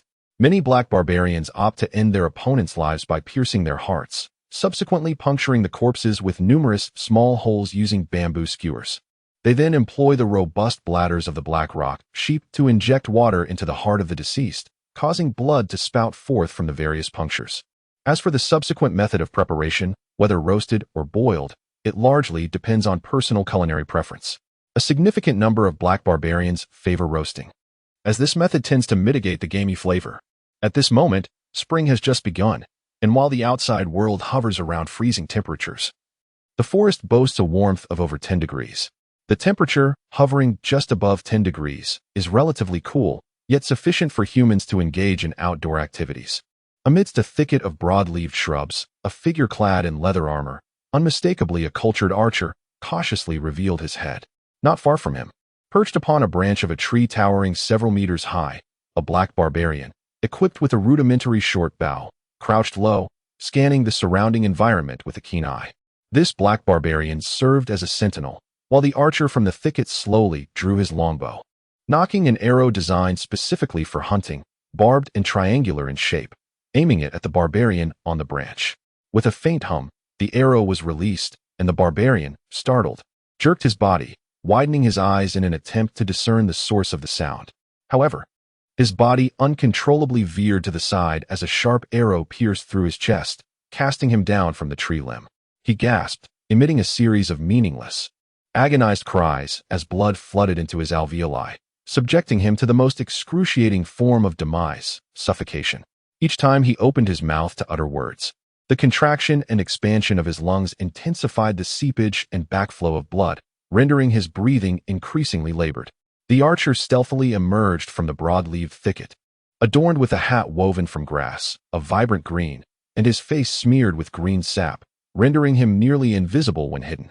He crouched beside the fallen barbarian, casting a cold glance, reminiscent of a butcher who had just thrust a knife into livestock, devoid of any trace of remorse or compassion. His gaze as indifferent as that of an observer watching mere animals. Drawing a dagger from his leg, he acknowledged the inevitable fate of the barbarian. There was no saving him now, and thus, he would be sent on his final journey.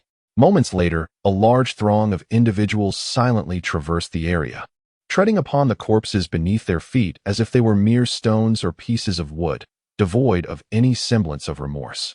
Approximately a kilometer away, nestled within the forest, lay a small tribe, its 20-odd thatched huts perched upon sturdy wooden frames, encircling a massive fire pit where flames danced merrily. Surrounding branches bore an assortment of meats and some vegetables. The women of the tribe huddled together, engaged in hushed murmurs, while the men busied themselves on the opposite side, tending to their weapons. Suddenly, the tranquil existence of the tribe was shattered as a formidable circle of outsiders encircled their modest settlement, with voices calling out "Kabu! Kabuse!" A native tongue translating to kneel down to escape death. Approximately 40 to 50 adult male tribesmen, pressed together, seized their weapons and stood resolutely, forming a defensive circle as they cast fierce and hostile glares at the encroaching intruders. The clash between savagery and civilization was forever fraught with conflict and contradiction.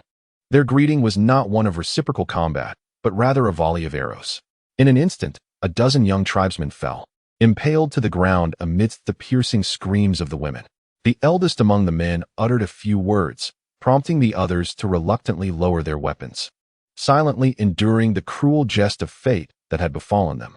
The male tribesmen were bound, their hands secured and their feet tethered with a wooden pipe, a foot in length, fitted with nooses on either end. Soon, barbers swiftly sheared them all bald, binding them to a cart afterward. A middle-aged man, in his 40s, cruelly thrust a searing iron into their shoulders, releasing a noxious stench of burnt flesh intertwined with the acrid smoke of protein subjected to extreme heat, accompanied by the harrowing cries of the victims. The emblem of the Harvey Trading Company was branded onto the shoulder of one unfortunate soul. This skilled craftsman, specializing in branding, was among the highest paid in the slave-catching brigade. The intricacies of this craft were far more complex than one might presume.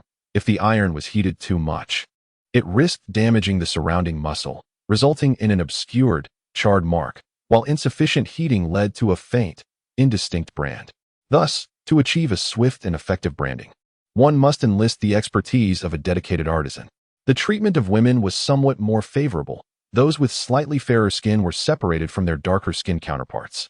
The latter group would become the lowest-priced slaves, destined for the warehouse district to be auctioned off, primarily to unmarried laborers. Their roles extended beyond household chores to providing companionship at an exceedingly low cost, merely a few silver coins. Conversely, those with fairer skin underwent rigorous scrutiny, categorized into 4 grades: premium, high, medium, and low, for sale in the slave market.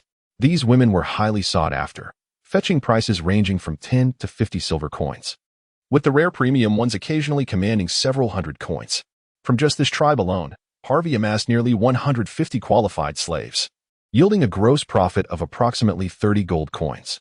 Many proclaim that slave traders are the most profitable, incurring almost no costs while amassing inexhaustible wealth. As for the elderly and frail, they often become the very sustenance of this forest, just as the people raise their blades to rid themselves of these burdens.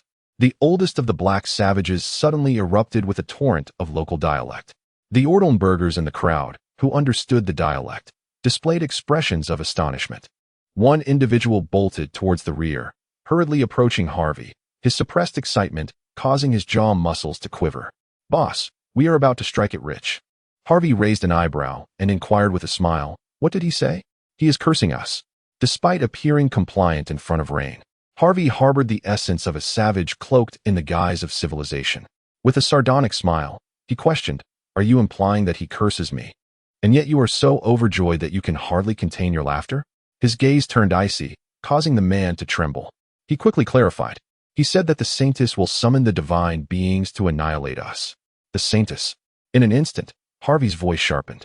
In the primitive worship of the Black Savage Society, the Saintess held a position of paramount importance. Unlike all other black savages, a saintess is born pure and immaculate, her entire being as pristine as fresh snow, with hair and body hair devoid of any color. These white beings, born of black parents, were endowed with supreme divine authority in the black savage society, believed to be messengers of the deities, here to guide the black savages towards glory. In simpler terms, it is a matter of albinism. The black barbarians are filled with fear towards the unknown, and this fear breeds a sense of reverence. To them, the saint signifies authority and sanctity. However, in the civilized world beyond, the saint represents wealth. The nobility eternally pursues that which is rare, be it treasures or women. This reminds me of a curious little persona I possess. Chapter 72. Do not speak to me of ideals. What even are ideals? Can they be consumed? People drape a veil of mystery over all that they cannot comprehend, such as the albino black barbarians or the two-headed turtle. Harvey's thoughts are straightforward. Relationships can only be maintained in the ordinary course of life, particularly between individuals of disparate social classes. To foster a deeper connection, one must seek alternative methods. He cannot reach the formidable figures, and besides, who in the entire province of Bel could rival Rein? He is merely a slave trader, to put it bluntly. When Rein no longer desires him, he can simply be exchanged, for in this era, slave traders are more readily available than saints. The paramount concern for Harvey at present is to firmly attach himself to Rein's chariot. The society of the black barbarians is in a state of awakening from a primitive tribal structure to a feudal system. Larger tribes continually assimilate smaller ones, and when a tribe expands to a certain scale, the social structure will inevitably transform. The superstructure invariably dictates the form of the substructure. Once a tribe, due to its burgeoning population, begins large-scale urban development, the feudal societal structure will emerge. This time, the saintess appeared in a prominent tribe known as Ejo, which translates to the colorful sunshine in the local dialect. This tribe is home to over 1,000 valiant black barbarian warriors and boasts a population of 7,000 to 8,000. Within a radius of 200 to 300 miles, it stands as one of the most formidable tribes. The congregation of such a multitude is largely attributable to the saintess. She has bestowed upon the tribal chief a divine authority, effortlessly garnering the understanding and recognition of smaller tribes. This recognition is a formidable force, signifying an unwillingness to reject assimilation. With a larger population compared to other tribes and an abundance of warriors, coupled with the halo effect bestowed by the saintess, Ejo swiftly transformed from a minor tribe into a major one. The reason why Harvey remained oblivious to this development during his years of slave capture is primarily due to the fact that previous slave hunting expeditions did not penetrate as deeply into the Salmain Mountains as this year's efforts. Last year, his slave-catching team consisted of just over 130 individuals. They would not have dared to engage with a tribe of such scale as today's. Most of the time, they merely captured scattered slaves along the periphery of the Salmain Mountains. However, this time, the prize is undeniably substantial. The thousands of black barbarian warriors, enhanced by the unique terrain of the mountains and forests, are equivalent to 3,000 or even more warriors. The complex and ever-changing landscape restricts the effectiveness of knights, while these agile black barbarians, akin to monkeys, often conceal themselves within the dense canopy. They wait until those below feel secure before launching a sudden assault. After achieving clarity of thought, he struck the tree trunk with a fierce punch, the pain causing his fingers to cramp. He proceeded to contact the leaders of the other two factions. We must unite our forces. A large-scale, targeted extermination campaign, the most significant in a century, was quietly unfolding. Not far from the Somme Mountains in Ulta-Lundberg, a momentous event was about to transpire. Lord Rein decided to implement universal education. The monopoly on educational resources inevitably rendered many less affluent families unable to support a child in the pursuit of knowledge. In this world, advanced paper-making techniques and movable-type printing had already emerged, while alchemists continually produced astonishing items unrelated to gold. A laborer dedicating time to study would only increase the family's burden, a burden that could be prolonged indefinitely, depending on the learner's intellect. When basic sustenance was a struggle, how could one afford to support a child in full-time education? Rein summoned numerous district councilors, esteemed individuals within their respective neighborhoods. While they may not have been wealthy, their social standing was commendably upright, allowing them to represent the residents' opinions to some extent. Upon hearing Rein's proposal for educational reform, the councilors' immediate reaction was one of disbelief. Ulta Lundberg had approximately 60 to 70,000 school-aged children among its 27 or 28,000 inhabitants. If all were to receive an education, Rein might not be able to bear this tremendous burden. The second reaction was one of astonishment. Rein had been in this place for nearly half a year, and throughout that time, he had never uttered a single empty word. His impeccable reputation led the townsfolk to believe in the integrity of their lord. In an instant, the entire hall erupted with excitement. The ignorant have always yearned for the mysterious and noble pursuit of knowledge. These elderly individuals may possess little education themselves, yet they are acutely aware of the value that knowledge can bestow. My lord, is what you say truly the case? Is it really possible to gain admission and receive an education free of charge? A man in his 60s tugged at his graying beard, his loose skin contorting severely with the motion. He was so engrossed in his inquiry that he hardly noticed the sharp pangs of discomfort tugging at his chin. His eyes sparkled with hope as they fixed upon Rein, silently pleading for an affirmative response. With a smile, Rein nodded in acknowledgement, indeed. But it is not entirely without cost.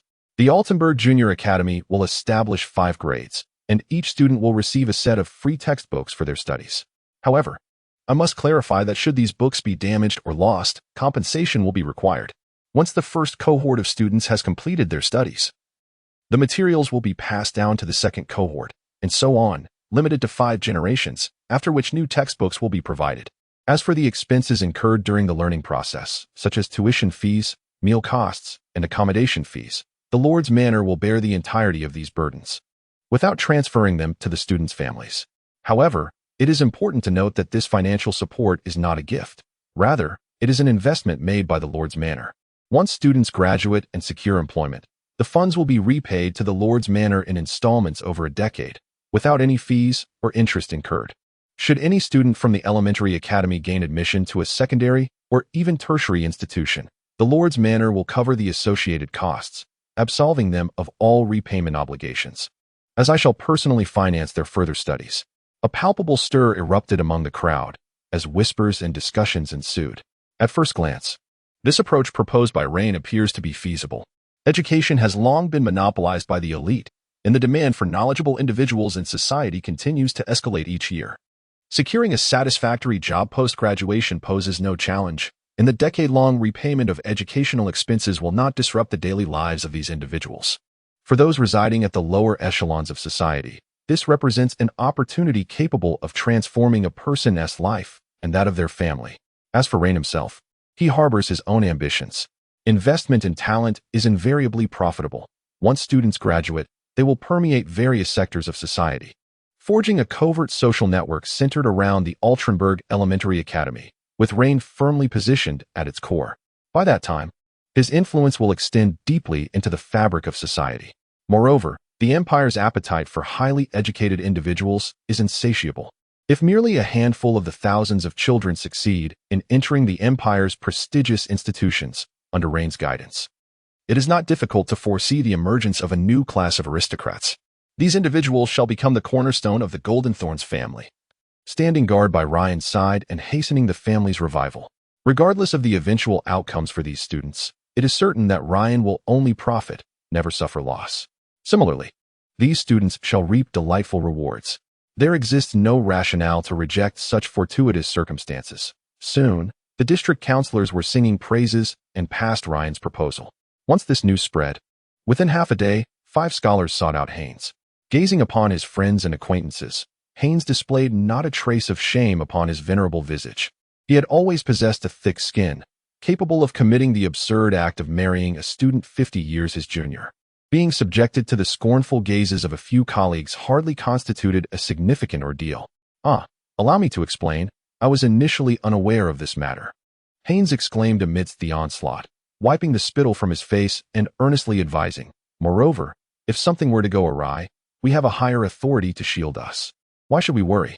If any grave incident were to transpire, we could simply claim that we were coerced by Rein, forced to acquiesce to his ludicrous demands to safeguard our own interests.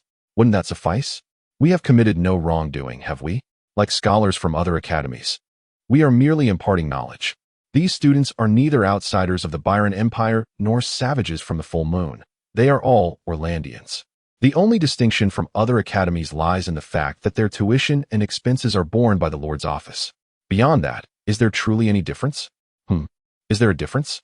Heinrich, now the esteemed director, was skillfully maneuvering his way through the intricacies of power. Rein had not only promised him a substantial salary and a respectable social standing, but also assured him a position within the Lord's Advisory Council as an educational officer, which he valued above all else. After a lifetime devoted to academia, he had long since abandoned the youthful impulses and ideals of his earlier years. As he approached the twilight of his life, his greatest desire was to secure a reliable patron for his soon-to-be-born son. Having suffered the consequences of a life devoid of power, he reflected on how he had been cast aside and disgraced for marrying a student. Observing the nobles, who in their old age still pursued young girls without facing public condemnation, he recognized the harsh truth. In these times, power was paramount. Heinrich had come to terms with this reality, whether it meant deceiving his former colleagues into embracing public education or, as Rein suggested, compelling them to impart knowledge under duress. He would not hesitate for a moment. Chapter 73. In the autumn of life, one should seek tranquility and perspective. Never allowing anger to distract as the day of the coronation drew near, the atmosphere in the imperial capital became increasingly vibrant. Visitors from all corners of the nation nearly overwhelmed this bustling metropolis, filling the streets with a cacophony of regional dialects that created an illusion of entering a grand marketplace. Shopkeepers and vendors, reveling in their newfound prosperity, went to bed each night with smiles that stretched from ear to ear, while artisans found themselves overwhelmed with demand. The surge in foot traffic brought forth immense purchasing power, enabling many establishments to amass a year's worth of profits within just a single month. A luxurious carriage sped along the official road, its wheels thundering against the undulating cobblestone surface, startling passers-by into a flurry of evasive maneuvers. Those who have never ventured to the imperial capital cannot fathom the insignificance of local officials. In the provinces, the tax collectors who flaunt their authority may be regarded as significant figures. Yet, in the capital, an unassuming individual approaching could very well be a high-ranking official from some department, or perhaps a bored nobleman out to indulge in the sights. Peering through the crystalline window at the bustling metropolis beyond, Rein let out a heavy sigh. Clinging tightly to his arm was a soft body, reminiscent of a warm embrace. He gently shifted his head, swapping positions with Celeste. "How is it? Much more interesting than Milan, isn't it?" The young girl nodded vigorously, her eyes fixed on the scene outside. Indeed, it was bustling, and the city was impressively vast. They had yet to reach its end. Rein could not help but chuckle. Of course, it was immense.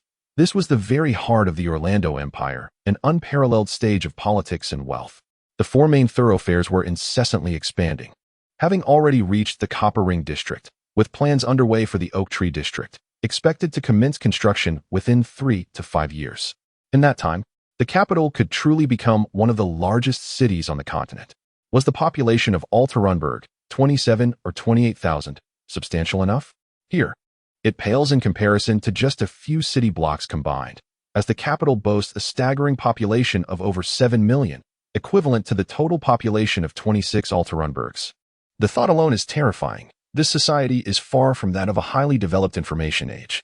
Managing such a populace, which nearly exceeds 10,000, resembles the numbers found in some small towns. The carriage swiftly passed through yet another city gate, entering the Golden Ring district. This area, the original imperial capital, is inhabited predominantly by the affluent. Over 60% are nobles, with an additional 30% belonging to the privileged class, alongside a small number of wealthy merchants. Prior to the reign of Orlando V, many commoners resided here, but following the victory in the Civil War and the royal family's decisive shift toward centralization, these commoners sold their homes at exorbitant prices and relocated to the Silver Ring district. The carriage moved unhindered along the path, and although soldiers attempted to intercept the swiftly traveling vehicle, they fell silent upon recognizing the family crest emblazoned upon it, stepping aside to salute as the carriage passed. Only 8 houses within the entire empire can boast a black and gold emblem, regardless of their standing, be it the esteemed royal family or the less fortunate Raines. These mere soldiers understood their place.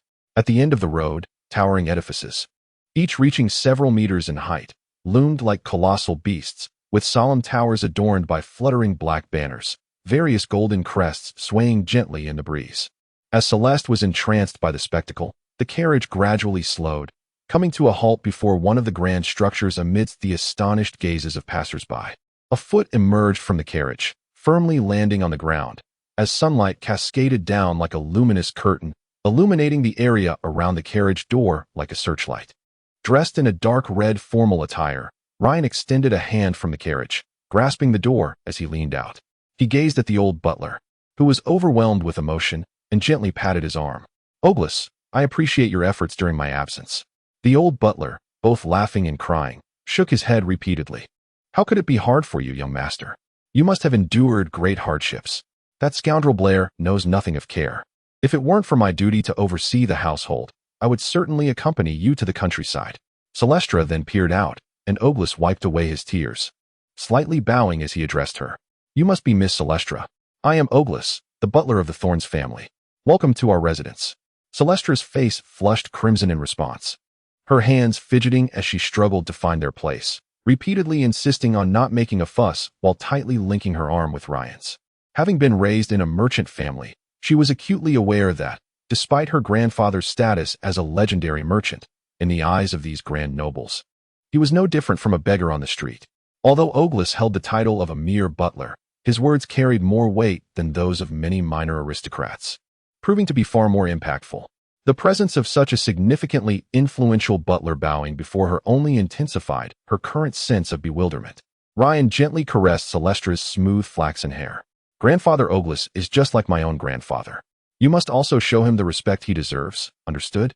Celeste nodded repeatedly as Ryan adjusted his attire, stepping forward with an aura that instantly transformed his presence. "Tell me what has transpired recently. Ortelberg is exceedingly remote. I can scarcely procure a few Tiberian crystals." Seemingly attuned to the surging energy emanating from Ryan, Ogres displayed both shock and relief. After all, he was of the sacred bloodline. The child who once appeared eternally youthful in Ogre's eyes had finally matured, exuding the gravitas of a clan leader. The elder glanced around, and several noble onlookers gasped in astonishment, instinctively lowering their heads and retreating from the overwhelming intensity of the elder's sudden outburst. Before the onset of winter, King Orlando VI had collapsed due to a royal scandal, awakening to find half his body devoid of sensation, his countenance askew. He was rendered incapable of ruling, leaving the crown prince to assume power. This unforeseen incident led to the clandestine execution of a prince and a princess, their bodies discarded in the wilderness. At this juncture, Ryan comprehended the nature of the scandal that could cause the aging emperor, who had governed for over 30 years, to suffer a stroke. It was none other than the scandal of infidelity, a situation so grave that it could plunge even the most stoic of royal families into disarray. It was no surprise that the emperor, who had appeared vigorous upon his departure, succumbed to incapacitation within mere months. Such scandals, if they were to occur among common folk, would surely be catastrophic. How much more so for a royal family, under the watchful eyes of the entire nation? The silence surrounding the matter was not due to the royal family's adeptness at secrecy, but rather because the number of individuals eliminated was sufficient to ensure that the knowledge circulated only among a select few, while the rest who were privy to the information had been sent to meet the light of the divine. Chapter 74. A group of individuals ascends a mountain, yet only a select few stand atop, while the rest are cast down. The concept of incestuous relationships is indeed challenging to define. Since the era of the Holy Empire, such affairs have long ceased to be rare occurrences. Among the aristocracy of the Holy Empire, marriages between second cousins were commonplace, all in the name of preserving the purity of bloodlines. Even on a highly civilized Earth, in a nation referred to as the United States, a country known for its international policing, such relationships are rather prevalent, albeit viewed through the lens of earthly moral standards. The United States boasts the world's wealthiest conglomerates, most of which are formed by tightly knit families. Take, for instance, a family of a non-renewable natural resources tycoon. It is almost customary for cousins to marry or for brothers to have intimate relations with their sisters. The elders of the family often encourage such unions. It may surprise many to learn that these arrangements are actively promoted by the elders. The reasoning is straightforward: to prevent the dissipation of wealth. Within these vast families, each member holds a portion of power and benefit. Should a marriage take place outside the family, upon the death of a female member, her rights and assets would be inherited by the next generation according to legal stipulations. Since that next generation would not bear the family name or bloodline, the family's power and interests would fall into the hands of outsiders, a calamity for such extensive clans. In order to prevent the loss of power and wealth, or to enhance their authority and status within the family, male members willingly assumed the responsibility of elevating their kin to positions of prominence, even at the peril of lives. This phenomenon is echoed in the broader world, where the purity of lineage serves as the foundation for the continuation of noble bloodlines. However, this foundation is established on the basis of intermarriage, rather than unions among close relatives within a single generation. The practice of consanguinity can lead to uncontrollable alterations in the purity of bloodlines, potentially resulting in the defilement of a lineage. Such actions threaten the very roots of the noble families. And it is remarkable that the old emperor did not succumb on the spot. The distinction between harmful and harmless unions hinges upon their alignment with mainstream values and the intricate web of interconnected interests. As the three individuals entered the expansive dwelling, they were greeted by a floor adorned with vibrant stone tiles sourced from the full moon, renowned as one of the most exquisite exports of that region. Scholars assert that these tiles emerge under rare and irreplicable circumstances in the mountains, signifying that their availability will dwindle with the exhaustion of resources.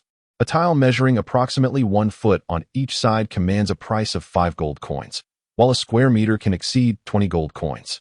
The entire foyer, spanning over 400 square meters, is laid with these tiles, incurring a staggering cost nearing 10,000 gold coins.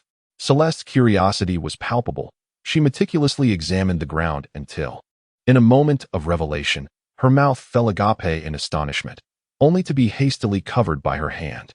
She harbored a certain apprehension towards the elderly butler, for in him, Celeste discerned the shadow of her grandfather, perhaps even more formidable than the man himself, standing upon a stone tile that reflected her silhouette.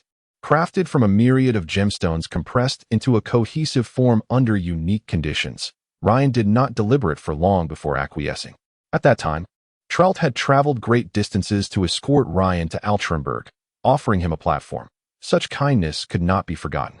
While many delight in adding embellishments to success, they often overlook that true value lies in providing support during times of adversity. Trelt's assistance in alleviating many of Rein's troubles, coupled with their sustained connection even during Rein's exile, indicated that Trelt was indeed a worthy companion. Rein was aware that this was a form of political opportunism, yet he remained indifferent. At that moment, he could not afford to ponder too deeply.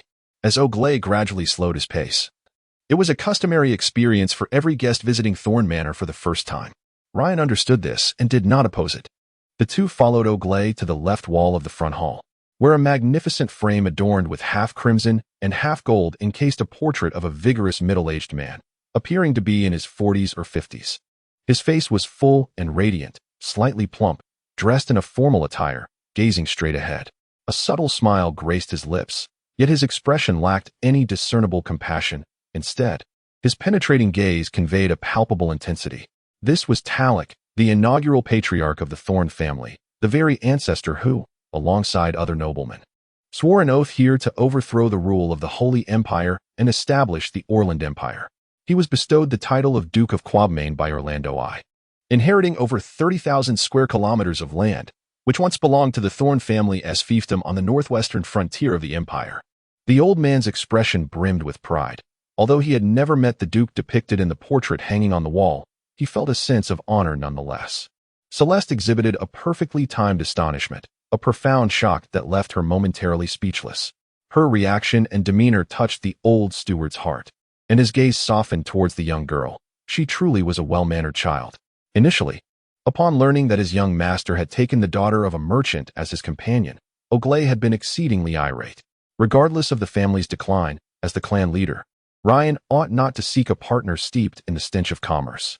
Fortunately, no news of an impending marriage had surfaced, or else the old steward might have found himself weeping at every step toward Altron Castle, beseeching the Lord on the steps with a heavy heart. From their brief acquaintance, this girl seemed quite suitable as a lover. She possessed a charming exterior and a pure gaze, unlike those noble maidens of the imperial capital, whose eyes were tainted. The trio strolled a few paces to the next frame, which bore the likeness of Karl, the second clan leader of the Thorn family. Known as the Wolf of the Frontier during the twilight of Orlando I's reign, who expanded Quabmain's territory by 11 kilometers and stood, as the family, most illustrious leader. This one is. As the introductions continued, a total of 8 clan leaders were presented, the last being Rein's father. And the old steward found himself momentarily at a loss for words. The current lack of glory surrounding the Thorn family can be attributed to the capriciousness of its patriarch, coupled with his unfortunate fate. Aligning oneself is akin to gambling. Each individual possesses a 50% chance of standing with the victors. However, this patriarch has erred thrice in succession, ultimately squandering the last vestiges of the family's strength. He has taken the easy way out, departing this world to join his ancestors, leaving the remnants of the family's disarray to reign. Fortunately for Raine, the family's misfortunes appear to be dissipating, with the entire clan's circumstances rebounding from the depths and beginning to trend towards prosperity. As Celeste stepped through the door from the foyer into the main hall, she instinctively inhaled sharply. It was no wonder that 90% of the empire's wealth is held by the nobility, with 90% of that wealth concentrated among the golden aristocrats. Merely the 2 halls she beheld, particularly the Grand Hall, must have cost no less than 100,000 gold coins. Expanses of gemstones, meticulously cut into bricks, adorned the floor, their seams filled with molten gold, reflecting an ethereal array of colors under the light.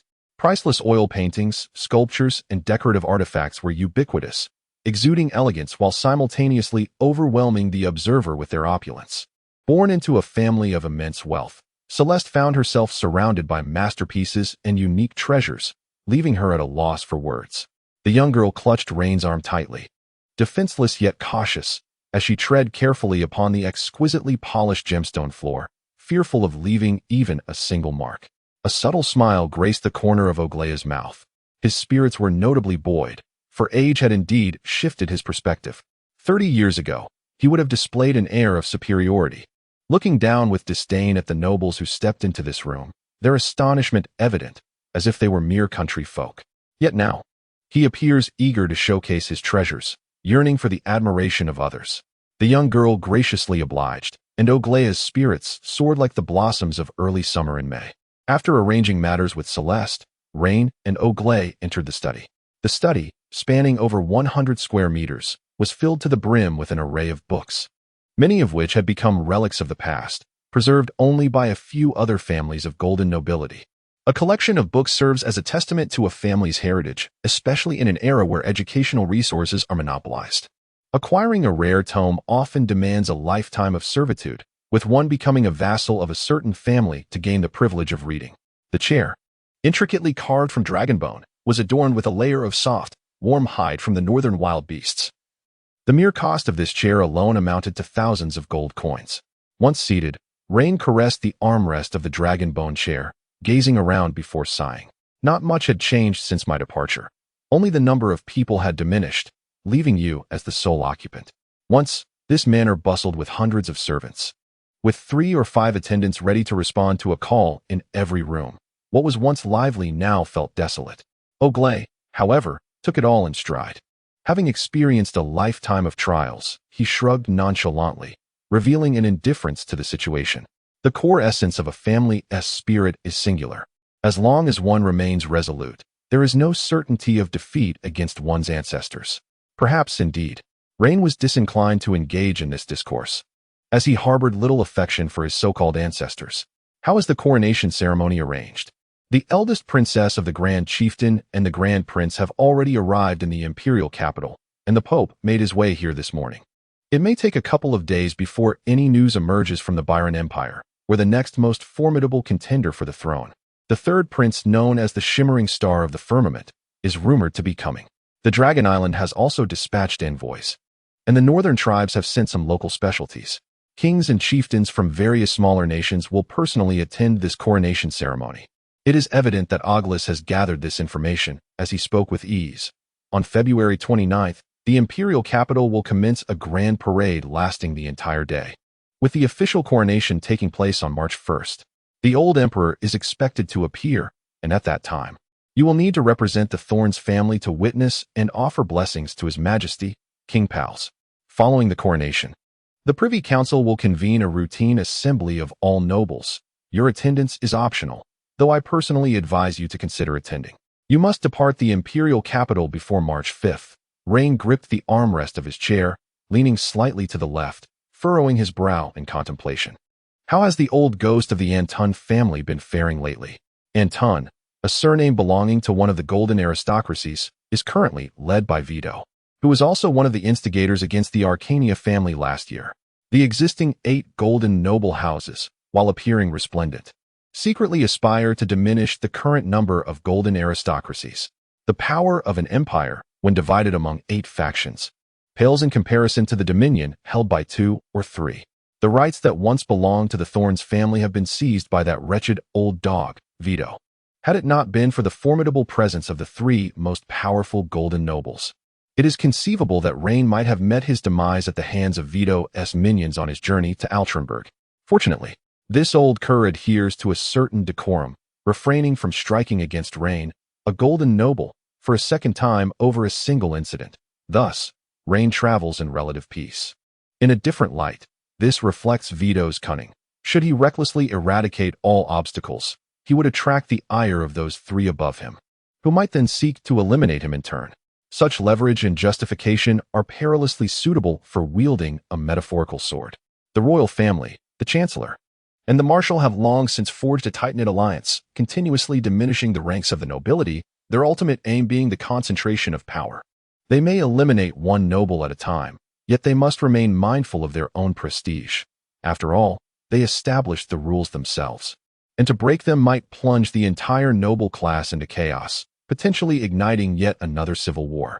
Marquis Vito maintains a robust constitution, at least for the time being, free from calamity or illness, suggesting he may yet endure for several more years. While Augus's language is steeped in respect, the hatred in his eyes betrays him, illustrating the noble's demeanor, harboring deep animosity towards another, yet refraining from indulging in venomous rhetoric to satiate their own tongue. There are still 4 remaining, 2 barons, 1 viscount, and 1 earl. The privilege of vassalage is among the rights of the golden nobles, a benefit bestowed upon other families by the founding royal lineage. After all, the imperial royal family can only bear a singular surname.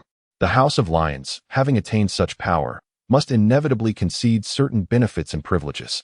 The qualification of vassal is one such benefit. Once recognized by the golden nobility, one may be granted the title of vassal, ranging from baron to earl. These titles are limited in number, and under ordinary circumstances, no one wishes to relinquish them. Nobles elevated in this manner possess no real authority, only a title, yet this is sufficient to attract many. Rein contemplated how best to allocate these titles, requiring meticulous consideration. Next week, I plan to exert myself, starting tomorrow, to see how far I can push myself.